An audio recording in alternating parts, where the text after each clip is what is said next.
morning, you knuckleheads. Happy Monday to you both. Hello. Game's all Happy here. birthday, Nikki. Thank you. 36. Woo woo. That was a big one. Can't figure out how to keep the numbers from going up. Up and to the right. Yeah. That backside of 35. Just like IBM and Microsoft and all the rest of them, up and to the right. Yes, always. But yes, thank you for that. Your birthday was yesterday. Did you have a good birthday? I did. I was coming back from my Ojibwa trip, which is in like the. Oh, you went back to the camp, the summer camp you went to as a boy. When he was friends. let's see, you're 36. You went. I went 12. from. When you were 12.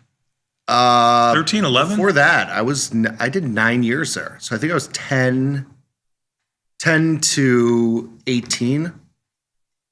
Man, like sending 9 you summers. away was probably the For like the whole summer, just like 2 weeks 8 or like weeks. 8 weeks. Yeah. Oh wow. Yeah. It was the best 8 summers of my existence. Oh yeah, you were having a lot of fun. I know that. Both kids out of the house, me and my sister.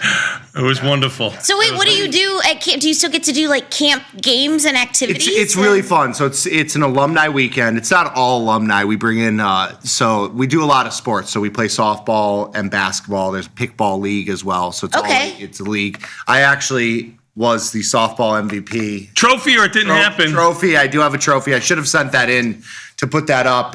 They gave me a beautiful speech. Trophy or it didn't happen? Where's the Yes. trophy? I know they give out a trophy. Where's the trophy? I do. I have a huge trophy. I have to figure out where to put it. Maybe I'll bring it in tomorrow. You should bring it in here. Yeah, I'll bring it in tomorrow. I'll put it somewhere here. We'll build a shelf for you on that brick wall. Yeah. So we get like 150 guys that come out, play softball, basketball league. So you play basketball all day long. And then you just you're hanging in the cabins. Like I was sleeping on a twin size bunk bed. Do you take the same bunk that you had when you were in camp? We get there early. So I like the one that's like right next to the wall. Okay. Like a little nook. Sure. It gets real nice and dark in there. Yeah. So that's where I usually go. Same mattress you had? The mattresses, this place, the renovations have been minimal. It's rustic. It's not. Rough. But isn't it expensive to go to these camps? Like, where's all that money going? It's a ton. But when you think about it, you got 24-hour supervision. Kids are playing sports all day long. It's the greatest thing. If parents can afford it, it was absolutely outstanding. Yeah. 8 weeks, the kids go up there. You made lifelong friends. Look at you. I mean, you're 36 years old. The you're still going back. babysitters now need you got to get them health insurance. You're like a full employer. You're right. So it's for 8 weeks you get kids supervised, fed, jump in the water. It's great. Look, he's going back to 20 some odd years later. He's going back, still doing the same exact thing. It had to be because of the deep friendships. How many groomsmen are you going to have? My mentor. How many people are you going to have? You and my dad. How many people are going to have to stand up at your wedding? When's the wedding? You know what? How many people are going to have to stand up, though? It's a lot, though, right? Because you're going to hurt people's feelings. No. These are political. Elope. No, the alumni guys. Are not in the. I got my core group of buddies. Sure. Here, but okay. This is a wide range. So that's the age range is 25 to 65. Oh, really? On this trip. Oh, wow. And even older. We got guys that are even older that have been coming back for. My mentor, forever. Kenny Weiss, went to the same and would go to the alumni. Kenny's now 84 years old or something like that. But he would go back to the alumni weeks and sleep on those stupid mattresses and everything else like that too. So they do it well into their 60s. Wow. Yeah. Well, that's fun. I'm glad you had fun. Do you get any of the girls' camp to come over like you guys used to when you were younger? No, anything like that? No. Nothing? Nobody from... was there a girls' camp? Was there? There was one. Across the river. The lake, right? I thought that was only in movies. See, I always wanted to go to sleepaway camp, but it never happened for me. I got sent to math and science the music. Camp. No, I got sent to math and science camp. Oh no. And debate camp. Oh no. Yeah, no. Oh no. That's not what this was. Okay, well, that's was awesome. Just the opposite. Yeah. Just the opposite. Somebody would singe their eyebrows. They would come home with no eyebrows once a year. It was that kind of camp. I thought there was supervision. Minimal. Okay. Yeah. You can only get so injured. It wasn't bad. Yeah, it wasn't that bad. But they can't do that anymore. Like, Is it legit like in the woods? Oh, yeah. Oh. Yeah. It's like 6 hours up in Wisconsin. It's past Frankie. I think Frankie's in like Rhineland. It's like Oh, it's up there. Yeah. Oh, it's really pretty up there. Yeah. Beautiful. There's a bunch of national forests up there. Yeah. So that's really pretty. No, it's beautiful. Yeah. Right on a lake. Yeah. Really cool. The lake is actually like one of the premier muskie fishing lakes called Catfish Lake. Oh. And they get huge ones every year. You get them in like the newspaper, the local newspaper of like, 4 or 5 foot muskies. What? I'm 5 feet. What? Yeah, they're enormous. They're huge. Well, there's a fish story about it. It gets a little bit bigger. Yeah, it does. Okay, that's fine. Yeah. But it's very, very remote. Well, glad you had fun. How about you? You're super tan over there, George Hamilton. Where'd you go? Did you go to Florida? No. I was home. My son had my youngest son, not my number one. Oh, yes. Yeah, nice try. It's my birthday. You're not fooling anybody. Not my number one. There we go. There we go. Not my number one birthday boy. Birthday. My other son had finals all week, so I was just home. But I put the gutters up on my gazebo. Palapa, as my son likes to call it. Oh, very nice. That's nice. So that's why I was getting a little sun from doing that. And the pool's open. That's nice. Yeah. How was the weather here last week? I was not here. Some days were okay. Like Monday was awesome. It was beautiful. Yeah. And then it kind of got crappy after that, pretty much. Yeah. But where'd you go?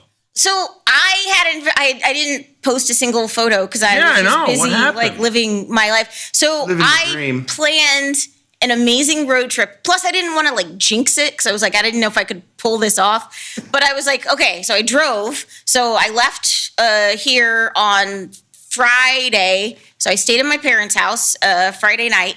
Then I drove to Ohio.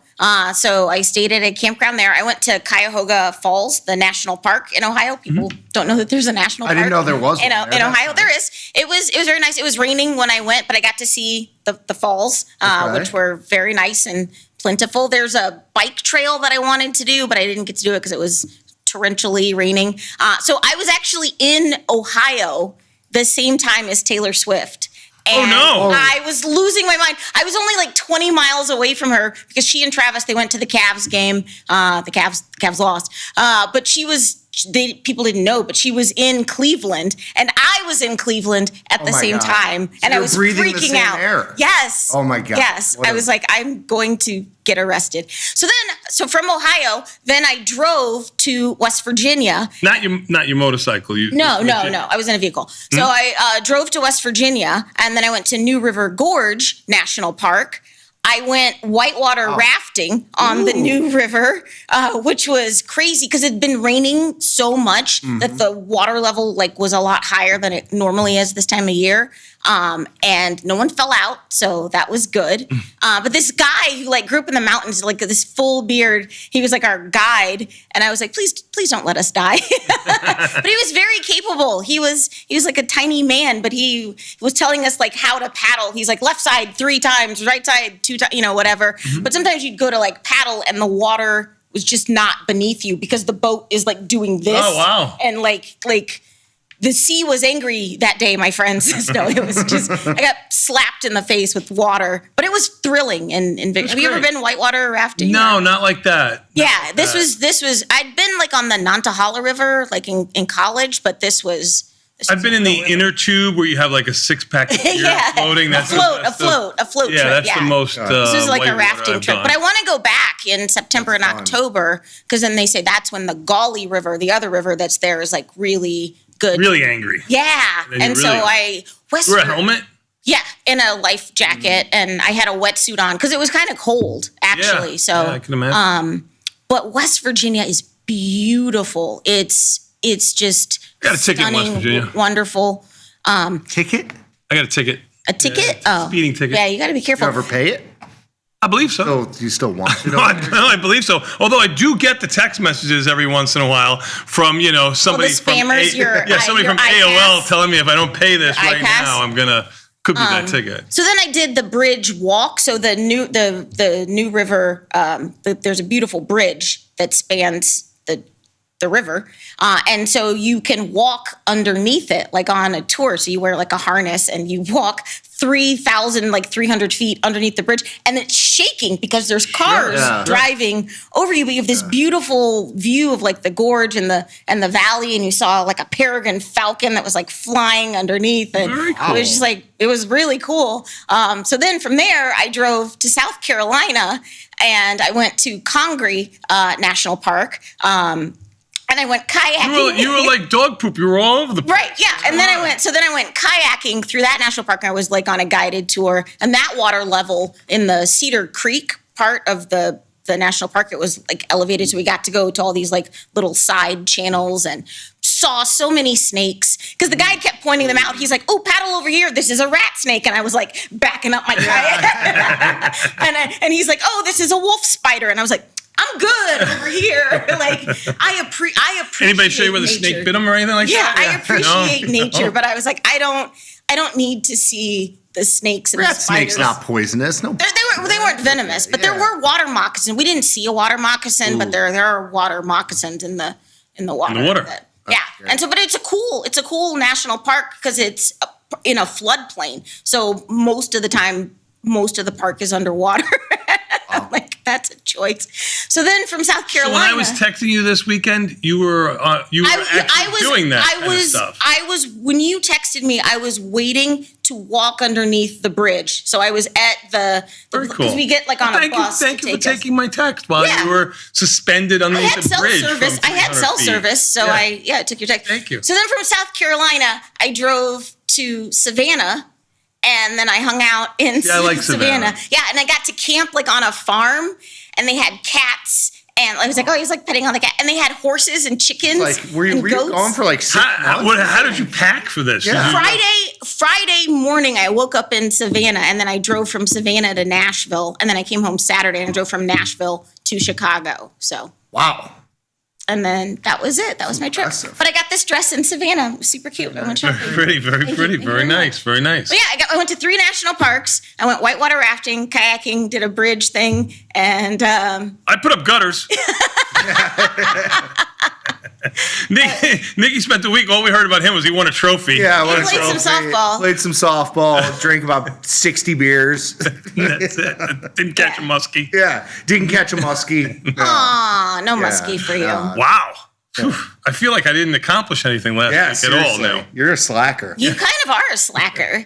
Kind of. This is how I felt in school. Kind of. But it's fun. Like, get out and see the country. Like, our country is, like, stupid beautiful. And there's so much more I want to explore. Kind of want to buy a kayak now. Really? You can rent them, though, so it's okay. And you don't want a kayak in the Chicago River. That one's not. You can do it, though. I see people. You could. It is water. They do, like, firework paddles. You definitely float. Yeah, you'll definitely float. Well, yeah, you'll definitely float in that water. That water, I don't know. No, they've cleaned it. It's okay. Yeah. It's okay. It's like you don't have water moccasins. You have, like, radioactive carp. Rats. Like Asian carp. Radioactive Asian carp. Vinny catches big carp in there. Yeah. Yeah, they want you to catch the carp because they're invasive. Yep. Yeah. While he's drinking his Bapple on the Chicago River Riverwalk. Yeah, we had to put to bed the shower beer. We had that. We had to. The shower beer. The shower beer. Just kidding. That is. Hey, well, if you're not drunk, we've got a great show for you today. I don't know where to go from this. It's only going to get worse. It's only down here. It's unbelievable. I'm just kidding. I know. Your eyes, though, you popped up. You were going to write something. You popped up with your eyes. We got a great show for you today on this magnificent Monday here at Tasty Live. It is a full week, and it is the week that we claim our independence. Trader independence. Yes. June 4th. This is it. Yeah, this is the week. We got a little special edition.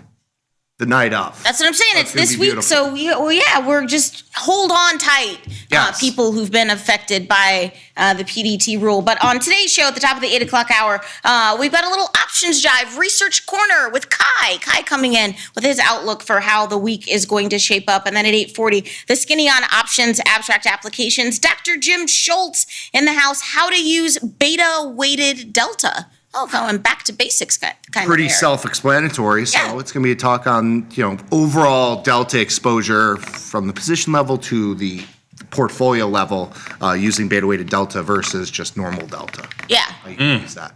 Okay. And then at 9 o'clock, we have a market measures, a double the Chi today. Yes. Weekly 0 DTE breakdown. He's going to do an analysis of May performance. Yes, we have Kai twice this week. I've commissioned him for a second piece on Thursday, which will be PDT focused, which will be really cool. So today is our normal schedule, 0 DTE piece, our Monday pieces.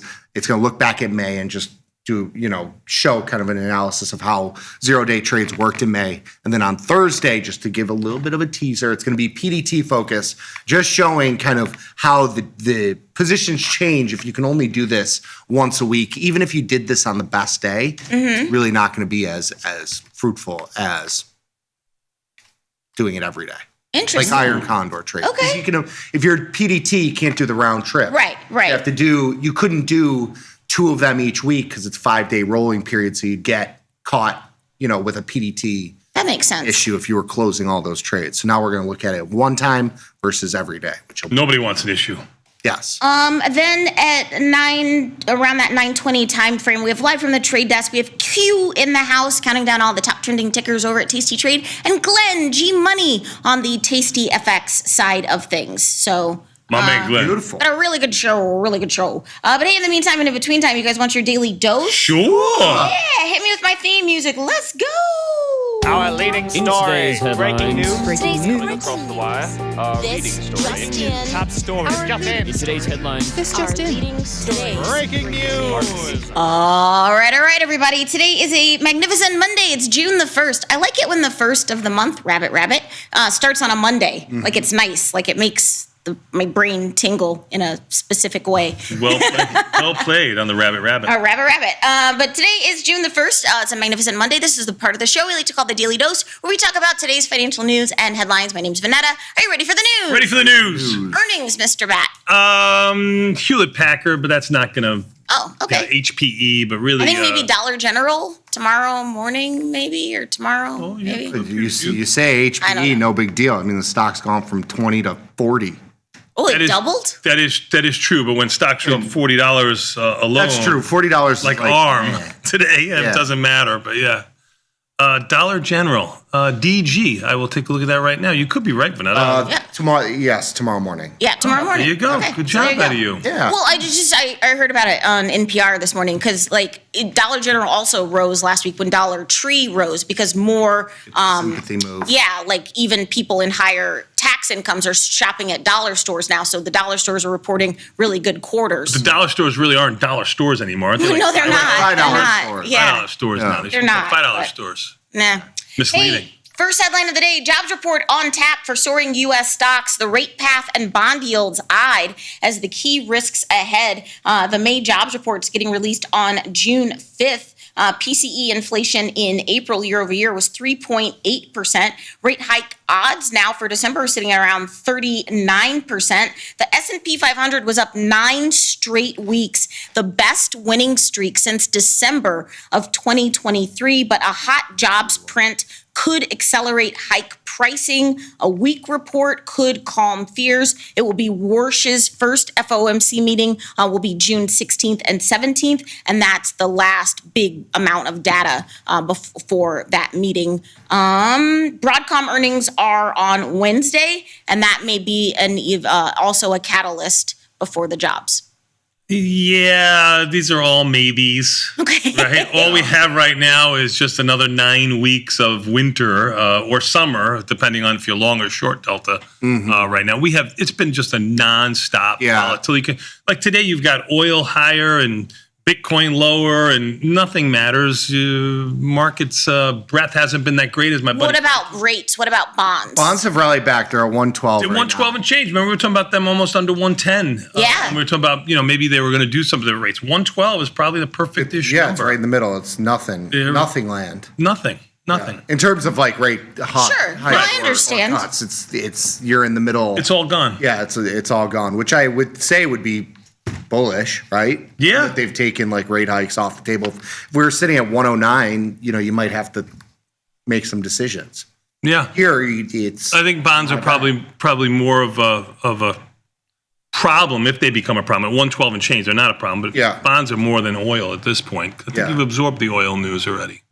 It'll also be the first jobs report that won't be hindered by a PDT rule. So good luck to all the players. Please be careful.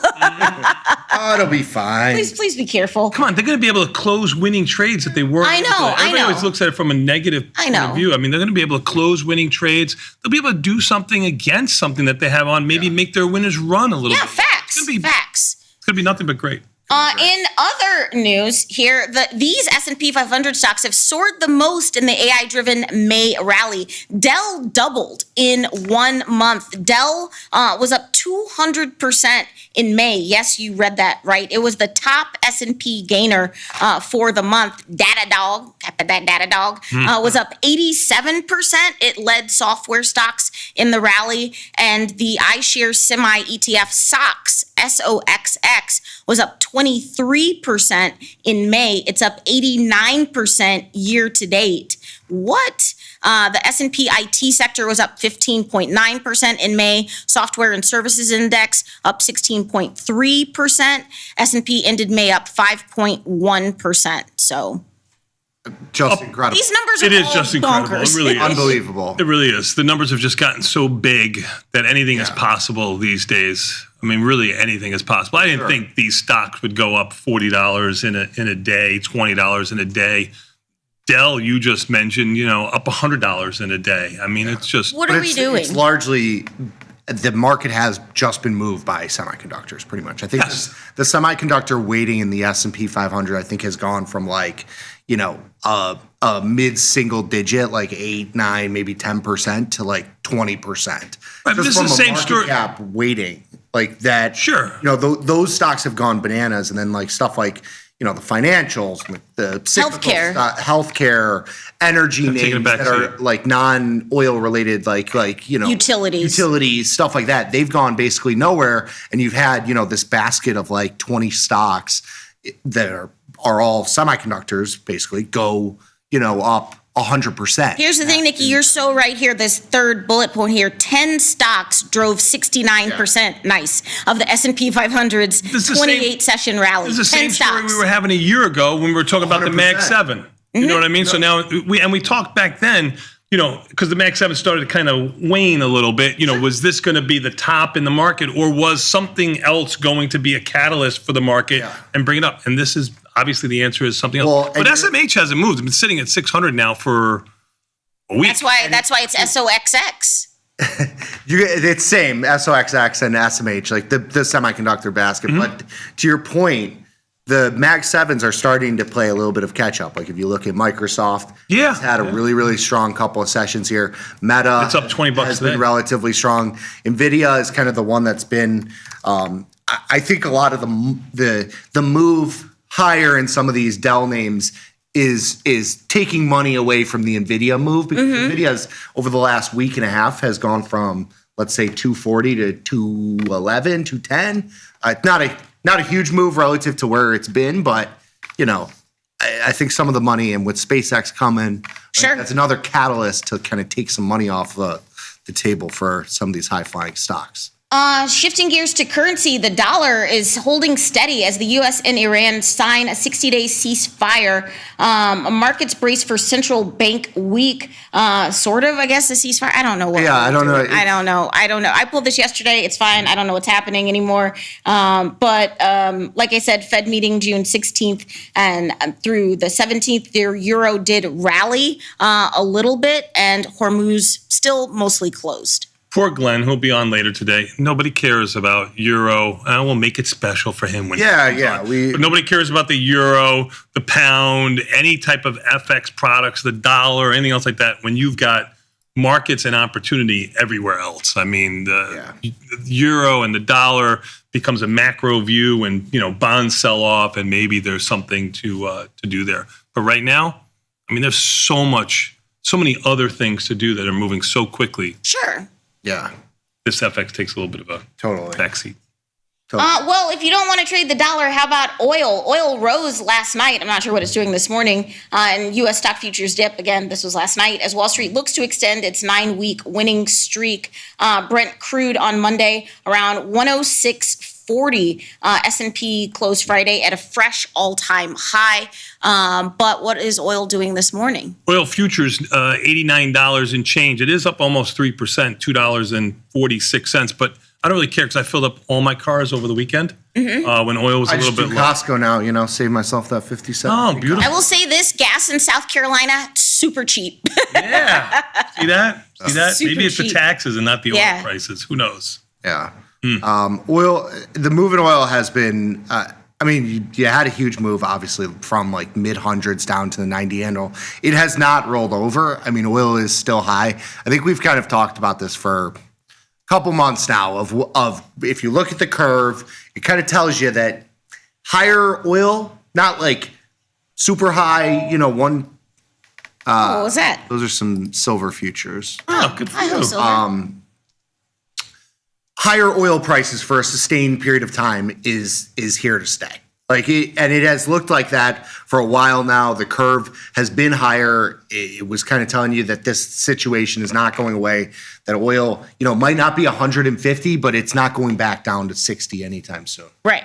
No, I mean, you look at the curve, you go out 200 days or so, even 300 days, the lows is 75. So. Yeah. But it has come back down. Remember all of those tail but it hasn't futures come, were in the 80s. Percentage-wise, it has not come down much at all. So if you look at the curve going out, so we're right now at like 90. When you look at the curve all the way out to December or even into early part of next year, even with the move that we've had, oil $10. is still looking to be $80. Yeah, it's $10 difference. It's a $10 difference, and that, it's still high. Yeah. Yeah. So the front month has kind of come down a little bit, and the back month has stayed relatively flat. Down a little bit, but relatively flat. Where just a month or a month and a half ago, the front month was so much higher, like 100, 110, 120. The back month was 80. So that measure was about 20-ish dollars or so, which is a huge move in oil. And now it's come down by. And that's not usually how it is. It's usually, stair steps by bucks or two. Yeah. Well, you usually have higher oil prices further out because there's a scarcity. Yes. Yeah, because of the cost to carry. Yes. In other news, it's not just tech. The broad-based strength of this market is giving investors reason to stay the course. Of course, the S&P is closing at record levels, but breadth is expanding. Industrials, healthcare, and financials are contributing to gains just in a smaller sense. There's 11% chance of a July rate hike, but the market is still pricing in eventual cuts into 2027. But the risks are still that overbought semis and 30-year yields. But where are you seeing opportunity? I'm 64 years old. There's an 11% chance that I make it throughout the rest of the year. Why do we even mention that? I mean, like 11%. Like, that took a turn. Okay. Yeah, I mean, it's I just the headlines are. You are a little healthier now. I was gonna say, it might 11% might be a little light. The light. Yeah, you might be right. No, but where are you seeing opportunity, Nikki? I think to the upside. I think it's tough to be short. If you want to trade it to the short side, it's defined risk. Yeah, but you see, everybody's seeing the same charts. I agree. It looks like it's been just a straight up. The only reason to be short here is price, right? Yeah. I mean, there is nothing else. Bonds, there's nothing else. Oil, gold.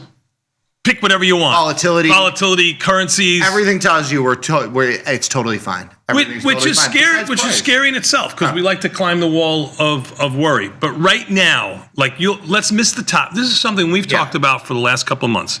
We've said the same exact thing. You want to get short this market? Totally understand it. Defined risk way. Diagonal spread, put side. That's the way you have to do it. Even in the individual because stocks. There's call skew in all these. So like if you want to look at AMD or Dell, to sell calls is naked. Is insanity. There's no point to do it because one day you'll wake up and Dell's down $50 and you're gonna take make $6. You're gonna take your buck out of your calls and it's gonna do absolutely nothing for you. You have to have some sort of convexity to it. You have to do a diagonal spread, big wide butterflies. Like that sort of trade is how you get short delta here. Because then if the stock rips another 100 points to the upside, you're out, a couple dollars. Yep. And you can make a couple of dollars or more. Well, you'll make $10 on the downside because the skew is so off the charts. All these stocks have call skew. Everybody is playing the upside. The call the vertical spreads trade cheap. The chart, the taxi drivers are freaking geniuses right now. Like Uber. Don't get too big. Well, good news for those in the crypto space. Coinbase and Kalshi are bringing regulated perpetual crypto futures, perps, to the U.S. for the first time. The global perps volume in 2025 was $61 trillion. The CFTC mandates a case-by-case review, but the max leverage available on perps is 50-1, eye-watering numbers. Oh, yeah. Perps are derivatives without an expiration date that traders can hold indefinitely. Until now, U.S. investors had to use unregulated offshore platforms for access to perps. But the CFTC chairman says that this is a major step forward in adopting pro-U.S. crypto policies. But critics say 50-1 leverage accessible to retail investors creates significant risks of wipeouts. Oof. I don't know if. I think it's a little excessive, but. I mean, you would think on that news that coin would be higher, maybe? You would. I don't know. Well, it's not. I mean, Bitcoin's down almost 2%, back down to 72 and change. Bitcoin hasn't been able to catch a bid in 6 or 7 sessions here. So. Yeah, coin has it hasn't gone anywhere. It had a little bit of a bounce into earnings, and then it's been sitting, 200 has kind of been the mid-range. It's a little bit lower than that, but yeah, the perps, the 50x leverage. I don't think it's a great thing to do for most people, but if you want to, you got the money, you can do what you want. I guess, girl. I guess. So okay, have a party. Hey, in other news, SK Hynix and Micron have joined the $1 trillion club, and the AI memory chip boom is rewriting market history. SK Hynix market cap hit $1.1 trillion on May 27th. It's the third Asian company to join the club. Micron also hit the milestone on the same day. Micron was up 19% on a UBS, raising its price target. SK Hynix is up 240% year to date. So Samsung, TSMC, Micron, and SK Hynix are all $1 trillion companies now. I mean, Micron, less than a year ago, was $100. $100 was less. I have a life cycle of a trade where I had a strangle in Micron in the middle of last year, and it was trading at $70.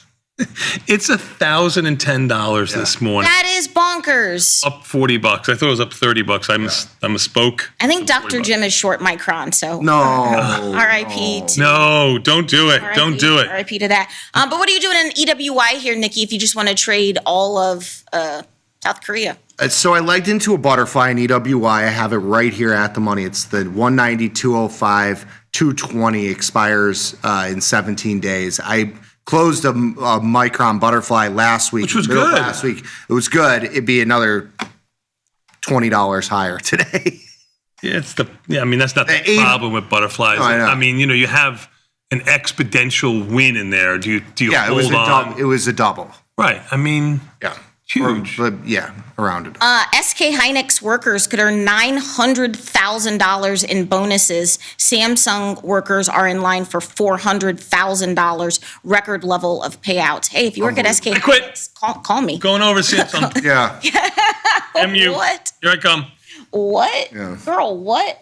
Hey, in other news, the chippy or some of the premier chip stocks are down, like AMD, Intel down this morning because NVIDIA is going to start making chips for like just personal computers, the segment that they normally were running. So Qualcomm, Intel down on that. But the U.S. Commerce Department is closing the NVIDIA AI chip loophole, and Chinese firms may have bought hundreds of thousands of chips through that loophole.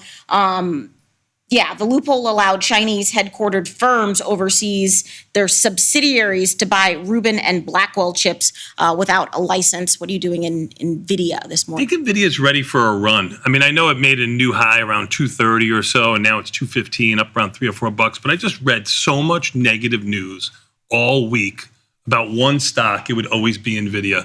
It's like it's the old Palantir. It's the one that everybody loves to hate. It seems like.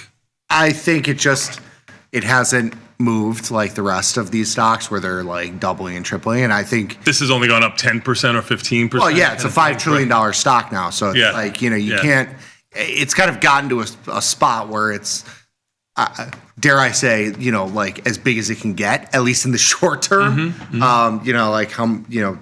$5 moves in NVIDIA, which it's up $5 today, is $300 billion. Like, we're not talking about like, it's a good gig if you can get it. $20 billion moves. It basically moving the size of AMD, each day. So, yeah, I have long Delta here. So let's see. Congratulations on your wealth. Thank you. I'm skipping a story here. Quantum computing has hit commercial viability in 2026, and there's 3 ETFs that are best positioned to capitalize. Quantum, QTUM, love it. The ETF is up 45% year to date in 2026. The shift from will quantum work to which modality scales first is now the big question. IBM, of course, in the market. A bunch of the quantum players are now in the government portfolio. But the top 3 ETFs are QTUM, that's a pure play index. QCMP is a computing stack. And then BQKM, sounds like I'm reading an eye chart, is the broader tech. Something you haven't been able to do. Right, yeah, I can't. It's fine. But how... QTUM, which I honestly have never heard of. I haven't seen this one before. Yeah, it's untradeable on the option side. Okay, well, that's why I'm here. No. $160, but the markets are too wide, $2 wide. Well, you could just buy it. Yeah, sure, which would probably be the prudent thing to do, even though it's up a gazillion percent. Yeah. I mean, IBM's going to open here at new all-time highs. It was hitting 50. IBM's up 135. It was hitting 52-week lows 1 week ago. Are you serious? Yeah. Yeah. Wow. It's gone from... From 215 to 315. Let's just round it. It's 326. Yeah. Right now. So it's up, 50% in May 20th. Would that be your primary way as a quantum play, just to do IBM, or do you because the ETFs, if the options aren't viable, or are you doing something in like a Rigetti or like a Qubits or so? Like, what are you doing? I would probably go to IBM. Okay. That would be my lean. The other ones, I mean, there's Getty's actually down this morning. Surprisingly, found a stock that's lower. Yeah. By about $1. Those stocks, I mean, they've got the meme element to them. I Sure. think IBM is probably the most. Chalk. Yeah. Space Force is awarded SpaceX a $4.16 billion contract to build satellite threat detection network ahead of its IPO. SpaceX, I think, starts its IPO roadshow this week and set to list. I believe it's on June 12th. The 2 Space Force contracts awarded to the company now total $6.45 billion, and they were awarded in a single week pre-IPO. The June 12th NASDAQ debut is on track, will be the largest IPO ever. All right, well, it has space in the name, so it should be. I don't know what else to say here. $1.5 trillion. I mean, this is chump change. Yeah, I IBM's going to make that today. continue to be wary of all the IPOs coming out. Sure. That'll be, Well, what's Tesla doing? Do you think is that when liquidity dries up a little bit in the market? That's what I maybe. think. Yeah. Is that the bell? It depends on if we get if we get an OpenAI that comes shortly after that, or Anthropic. Like those two are going to fight. Keep it going. Well, no, but they're going to be that. If you get 2 of them in a short period of time, we're talking about like $3 trillion of liquidity that has to be sucked up somewhere. So and I think replaced. that's going to be an interesting spot. And you mentioned Tesla. Tesla's hanging out at 430, down around $5 or so. It's been on a little bit of a run last week, going from around 400 to 435, now coming down a little bit, 430. Okay. Ivy rank of 30 in there is okay. Good, not great. I have a June position in there that worked out good. Took it off over the last week. Yeah. Speaking of the dominance of the semis and some of the Mag 7 kind of trying to catch up, Apple is officially coming for Meta's launch. They have pushed the launch of their smart glasses, codenamed In50, for a late 2027 launch. The smart glasses from Apple are estimated to cost around $200 to $500 retail. No AR display at launch, but it will have cameras, mics, speakers, and a low-power Apple Watch chip. The delay has been caused by revamps to Siri as their AI for that. What are you doing in Apple? Do we all agree that the Meta glasses were a flop? I think the sales are good. I don't know that the data supports that. Like, do I want Meta glasses? No, but I don't know. I don't know what the sales numbers are. So like here, if I was Apple and SpaceX is doing so great, I would say I was going to build a rocket soon. Yeah. Like I wouldn't say I was going to build like eyeglasses or Meta glasses or anything like that. I don't know. Meta up around $3, Apple down around $2 or $3. Means neither here nor there to me. Meta's had a nice move from 600 to 630, 40-ish. Come on, it's a one-day move in MU. What are you even talking about? I know. It's 5% in a week. These are chump change. What is this, moves for ants? Berkshire Hathaway is acquiring home builder Taylor Morrison for $8.5 billion. That seems like a lot. I didn't know TMHC. It's the first major M&A under Greg Abel, who replaced Buffett as CEO in January of 2026. Berkshire sitting on $400 billion of cash. So the deal is relatively modest by their standards. This was a good kept secret, though. Stock was $58. TMHC was $58. It looks like it's going to open closer to 71, 72. Yeah. Hey. Well, that's what they're buying it at. Yeah, no. It was a good kept secret, is what I mean. Yeah. They're buying it at $72.50 is the price per share there. Yeah. So I think the deviation of returns between Berkshire and like the S&P 500 right now is the widest it's in like it's almost like 60% or something like that. 40, 50, 60%. Right. Difference in returns because Berkshire is actually down. Which it's underperformed, yes. Yeah. Bigly. Interesting. So Bigly. really interesting. Bigly. Well, speaking of underperforming, Netflix, down 28% from its high, is suddenly starting to look like a bargain. There's a bull and bearish case for the stock, but analysts see some insight to some revenue growth continuing for Netflix, but the stock has continued to get beaten up. Where do you stand? I've tried to bottom tick Netflix multiple times.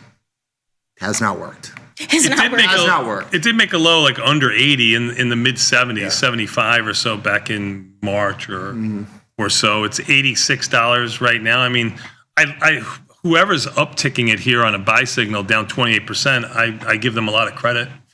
This is one of the few that's actually saying something has value that's been lower as opposed to something that's just buy high and sell higher. Ivy rank at 38 is pretty good in here. Looks like it's unchanged. Maybe I might have done did something. Maybe you might have done something for option trades today, which is every day now, ladies. Every day. That's correct. Netflix's first foray into daily live programming starts today with their premiere of The Breakfast Club. It's the first test, so that starts on Netflix today. Are they doing a remake of the movie? No. It's the opposite of that with Charlemagne the God. No, okay. I'm not joking. That's his name. That's it. Okay. Oh, I don't know. And in other news, YouTubers are setting box office records. Horror film Backrooms has earned $81 million on its opening weekend, and it beat Star Wars. Obsession, which I believe is another horror movie its director, Curry Barker, is 26, is also in the top 3 on its third weekend. It was up 10%. Mandalorian and Grogu fell 69% in its second weekend. So Star Wars lost to a YouTuber. These films were getting created on shoestring budgets, like $750,000, compared to the hundreds of millions of dollars of like a Disney, Marvel, Star Wars production. And so maybe Hollywood has it all wrong. I don't know. Yeah, the Hollywood actor is not going to. Did you see Obsession? Did anybody see Obsession? I'm not a horror. I'm not either, but supposedly people like cry and throw up on it or something like that. I don't. I was in the woods. That's what I don't. I don't know. Yeah, no, I I haven't seen it. If anybody out there have seen it, let me know if you A24 like does it. good stuff. Though. Yeah. So I didn't even hear this back rooms. Did you hear about it before? no, the I article? hadn't heard of Backrooms or Obsessions or anything. Like all I know about is The Devil Wears Prada 2. I haven't seen it yet, but I was like, I would go see it. But that's all that I know. Like they I've have a heard of, special, and like, that it's playing. popcorn bucket. They did like it's a purse. Was it? Oh, yeah, I would think it would be like a red, like a. No, it was a purse, and you could put popcorn in it. It was super cute. Super cute. Hey, you're gonna love this. Starting, I believe, tomorrow, Victoria's Secret is changing its ticker from VSCO V to sexy? VSexy. Love Yeah, it. VSexy. Oh, this has gotta be worth the a couple of CEO dollars. says we're owning who we are. The VSexy is a marker of who we are today. We are standing fully in our identity. The ticker change is timed to the company's Q1 2026 results. So the stock rose around 5.5% on the announcement day. So do Hard with to that. tell what it's doing right now, but you are right. Over the last week or so, it's gone from around $45, got up to 60 or so, closed at 55. No stock is traded yet this morning. Market's in the option. And I guess they have earnings on June 2nd, maybe. They have earnings on June 2nd before the market opens, which is tomorrow. But Okay. the June markets are Right. untradeable. I mean, That's I guess fine. they're 50 cents wide. You can do something. Well, if you want to trade some VSexy. I like VSexy. I like VSexy. VSexy. Okay. We're so back. We're so back. We're so back, everybody. Yum Brands is in exclusive talks to sell Pizza Hut to private equity firm Long Range Capital. No, don't take the Hut away from me and send it to PE. Of the commercial chains, Pizza Hut is my favorite. Obviously, there's good pizza here in Chicago, and I support our local. But if I'm home in Indiana, then I'll just get Pizza Hut. But Long Range Capital, Pizza Hut brings Strip in mall around pizza. $1 billion in annual revenue. The deal could finalize within several weeks. Yum will retain KFC and Taco Bell. Looks like Those a are the take two under. better of the three. Yeah. I'll take 147 just hanging out there. Maybe it's 148. Hasn't gone anywhere. Hasn't done anything.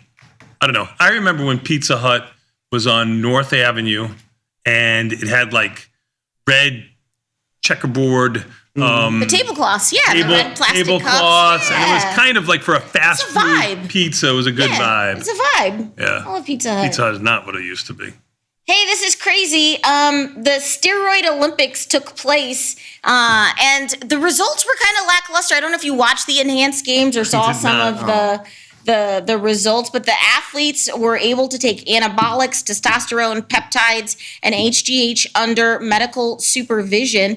Tech startups are racing to commercialize peptides and stuff, but the records, like, they weren't shattered in the way that you would thought. Like even the guy that ran the 100, like his time wouldn't have even have placed him at the last Olympics, and even the swimmer guy didn't destroy any of the records. So it was kind of like a nothing burger. Like you would think that all these records would be annihilated, but the parity has gotten a lot closer. them. Like, yeah, good for like For the athletes. the Right. ones that aren't. Yeah. juiced. Yeah. Good for them. It begs the question: Or- are they or- actually juicing? Or they're juicing and we just don't know it, which is probably more. Well, but the difference Closer to was the truth. the difference was negligible. So Yeah. I don't know. Yeah. I got people writing and said, you said you're not a fan of horror films. Says the person who goes camping in the woods. Oh yeah, and I listened to my true crime podcast. It's called Park Predators, and it's about true crimes in national. So I listened to that while I was in the woods. So yeah, that doesn't bother me. Like I don't know. Okie dokie. You must be on peptides or But something. anyway, so finally today for my viral video. I don't know if you saw that, but here's my viral video of the day. It's kind of I'm ready. get away. You ready? All right, take a look. Oh, well, now it's in the middle. So we just talk amongst ourselves. But are you a fan of water parks? I will First say day that. with his new legs. Go ahead.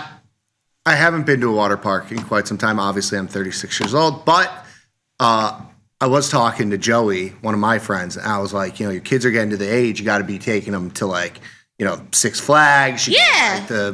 Cedar Point, Yeah, Disney. yeah. Right. So I think Okay. that's coming up soon. I'm kind of jealous. Wait, I don't want it to. All right. Well, there was. It's fine.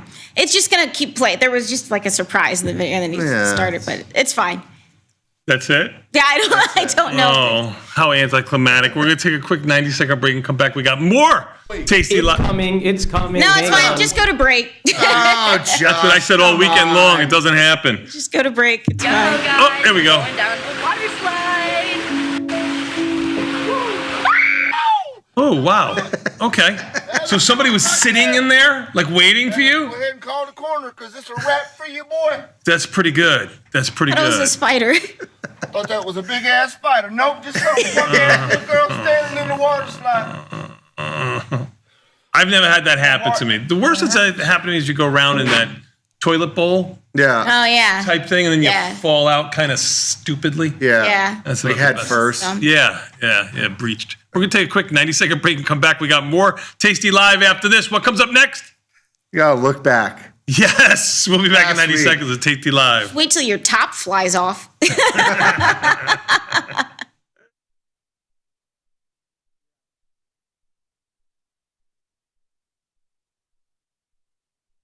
Tasty Trade's active trader interface makes futures markets your arena.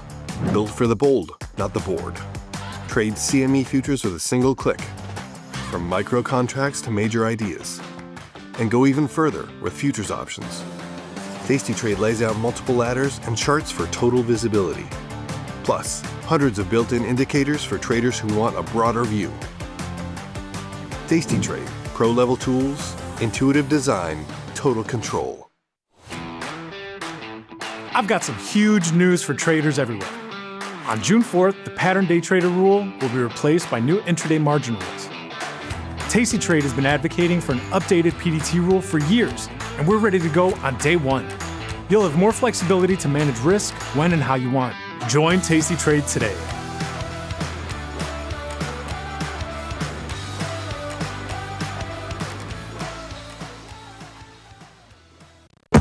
Investopedia says we're the best for options trading, period. Investors Business Daily raves about us. With stockbrokers.com, we're #1 for options trading and best in class for futures too. The Motley Fool really likes us, and so does Broker Chooser. So what else can we say other than boom? Trade like a trader. Tasty Trade. Make your move. Ready to take your trading skills to the next level? Dive into the world of stocks, options, and futures with Tasty Trade courses. Whether you're a beginner or more advanced trader, our courses can empower you with the knowledge to succeed. Watch as our team in Chicago shows you how to use the Tasty Trade platform and go over the basics of trading. Perhaps you'll learn about a new strategy or a potential product for your portfolio. To find our courses, go to the Manage section of our web platform or head to courses.tastytrade.com. Start taking control of your financial future. Visit our courses today. Tasty Trade has crypto, and you can trade with zero commissions, Bitcoin, Ethereum, Litecoin, and more. Diversify in one place. Crypto, we got it, we get it. Grow a strong community with Tasty Trade's referral program. When your friend joins Tasty Trade, you'll both receive $100. As your community grows, you get more bonuses. Only at Tasty Trade.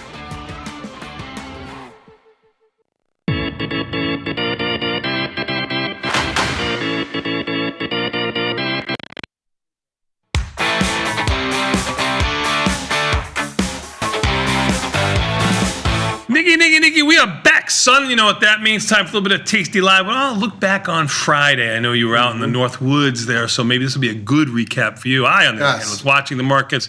Closing positions for option trades today, which is every day. I got something special for you today. Go. What are you going to be looking at today? What do you think? I think I'm going to put a little bit of a fork in some of these high flyers today. That's right. We'll see. You'll be the sacrificial lamb. I will be. Do it in an intelligent way, though. All right. I'm going to try. We'll see how it goes. All right. Can't give you everything. Okay, yeah. That was a good teaser. I mean, it's hard. You got to wait till the market opens. You got to see what's moving, what happens. Yes, you do. Come on, you can't plan out your trading. That's correct. Because markets move, they change. Prices change. Definitely. All right, let's do it. Quick. June 1st, by the way. Crazy. Summertime. Through the year. Halfway through the year. Yeah. Nuts. Yeah. Go. Friday. Seems like it was a nice day. Market, all-time highs. Numbers go up every day, 25, 50 basis points. Individual stocks go up, 30, 40%. What's not to like about that? America. True. The Russell has been kind of the lagger of the group out of these, but moving bonds should help that at some today. point. Although Russell's down again this morning. Yeah. But you got everything. I mean, E-minis at highs, NASDAQ 30K, Dow 51K. We're going to get the 55K hats out soon. You're right. When we look at the Mag 7 as a whole here, you had a huge move in Microsoft. The rest of the basket just kind of chopping around here. Google giving it up a little bit, but Google's been pinned around the 400 level for quite some time here. It's sitting at like 380 and change here off the highs there. The rest of the basket kind of choppy here, but Microsoft catching up a little bit, and it's catching up a little bit more this morning. Another $20 this morning, right? Now it's 15 or so. Yeah, at 465. So big move in Microsoft. That'll be good for the good kids. Apple, I believe, was it is. It's down $2. Nvidia was down a little bit. Tesla was down a little bit. I think Meta was down a little bit when we looked at it a moment ago, right? No, Meta's up $2. Sorry. I haven't looked at Amazon. What's Amazon doing? Amazon looks like it's down about $1 or so. Yeah, but it's had a nice little bounce back. It has, as is everything. Yeah. When we look at sectors, I mean, this kind of gives you an idea of just what's moving here. You've seen tech, be kind of the leader. Semiconductors broadly have been strong. We've seen a little bit of choppiness. SMH has been sitting here at 600 for about 5 or 6 days, which doesn't mean much because it's gone, straight parabolic to new highs.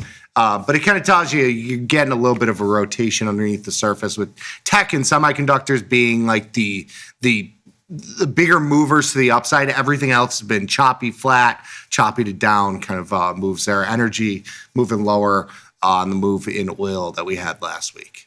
Yeah, and if I say why I'm going to put a little bit of fork in everything, look at the semiconductors, the 5-day IV change up almost 4+%. I think we'll have to look at front month versus back month if there's something there to do, and that's why I think that. And it's all upside vol. All upside vol. So I think even if so you much get the direction upside wrong, you'll have time to be right. Yeah.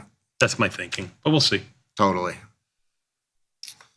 When we look at the biggest moves to the upside, you had that move in Dell, which was just unbelievable. I mean, it was $110 at one point. I think it closed up 80 or 95 or something like that. The numbers have got so big. So big.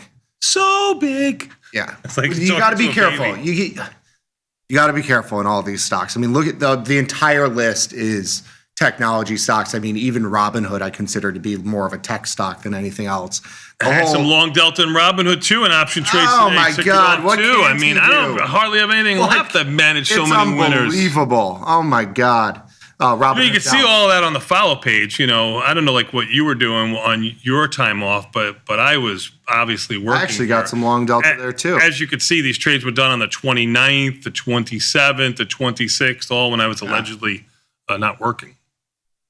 ServiceNow having a nice bounce back there. IBM, another one getting added to the government portfolio.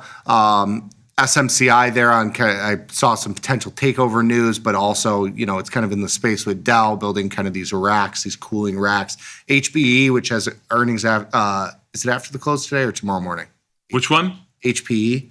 That's today. Well, I mean, you got to do it today. It doesn't matter if it's today after the close or in the morning. You have to do something today. Yeah, it's today. It is after the market closes. Yeah. Oracle having a nice move higher. Have a little bit of a long delta there as well. So, Oracle up around $7. Earnings June 10th, by the way. Yeah. Oracle sort of in the government portfolio. I don't think he's come out and said buy the stock yet. Just in his Ocho channel. Where he tells the insider. On the insider channel, yes. Right, on the insider channel, yes. To the downside, some of the biggest movers here, you have FedEx. Intel was down a little bit more today as well. Costco down a handful, but this list, it tells you all you need to know about markets is that we've been seeing these massive, massive upside right tail events in semiconductor stocks. The rest of the market has been kind of choppy. Man, Costco, markets are a little wide in there, but this one is really one that's, what was it? I think it has some big moves in both directions. It was $1,100 in the middle of May. It's flirting with $950. Yeah, $850. A couple months ago too. Yeah, back in January. Yeah. So huge moves there. Maybe something doing Costco too. We'll see. We look at the heat map again. Pretty bifurcated market here. I mean, you have tech in a heavy green what here. What kind of market? What big word did you use, college boy? Bifurcated. Oh, nice. Like it's winners and losers, not like a bit. A normal distribution, bifurcated. It's one or the other. Oh. So it's either big losers, big winners. Didn't think I was going to learn anything on your first day, but I did. Very good. Oh, man. I'm working on him with convexity. We're working on it. He says like convexity or something. I say Maria trying. Too. So yeah, Maria, idea. It happens. We're helping. We're trying to help him here. Microsoft, the big mover again today. Yeah. That's all I got for you. All right. Well, that's pretty good. Like I said, I was trading all week long, so I saw it. It was good, better refresher for you. We'll take a quick 90-second break. We'll talk about today's market and confirm and send after we take a quick 90-second break and come back. We got more Tasty Live after this.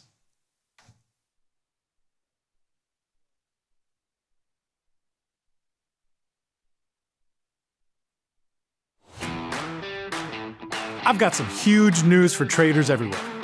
On June 4th, the pattern day trader rule will be replaced by new intraday margin rules. Tasty Trade has been advocating for an updated PDT rule for years, and we're ready to go on day one. You'll have more flexibility to manage risk when and how you want. Join Tasty Trade today.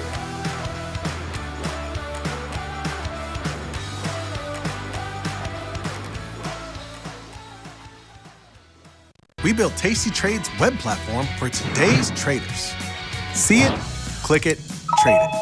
Research with fundamentals, endless forecasts, and more. Drill into data, find opportunity, and track the action with hundreds of indicators. Track your options profit and loss history over time per symbol.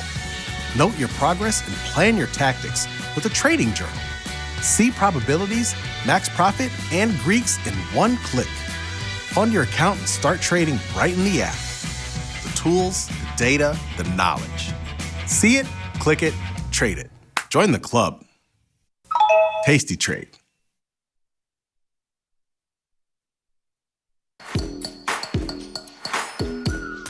First thing about Tasty Trade is how easy it is. It's a very quick, light platform. It's all on one page. And with 1 or 2 clicks, you can be anywhere on the platform. Being able to see graphically where your profit and loss zones are. Whether it's a pool, a puddle, or a sea, you can navigate your way out of it with the Tasty platform. So I love that. Step into the futures arena with Tasty Trade's active trader.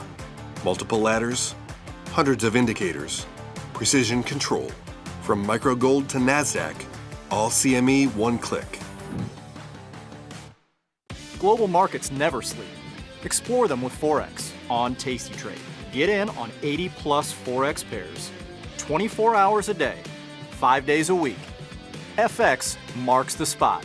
Trade it on Tasty Trade. Grow a strong community with Tasty Trade's referral program. When your friend joins Tasty Trade, you'll both receive $100. As your community grows, you get more bonuses. Only at Tasty Trade. Pay for backtesting? Nah. Trade that capital instead. Pick from hundreds of symbols, any strategy you want, and all the data to trade smarter. Tweak the delta, dial the DTE, stack the legs, see what survives. Check out Tasty Trade.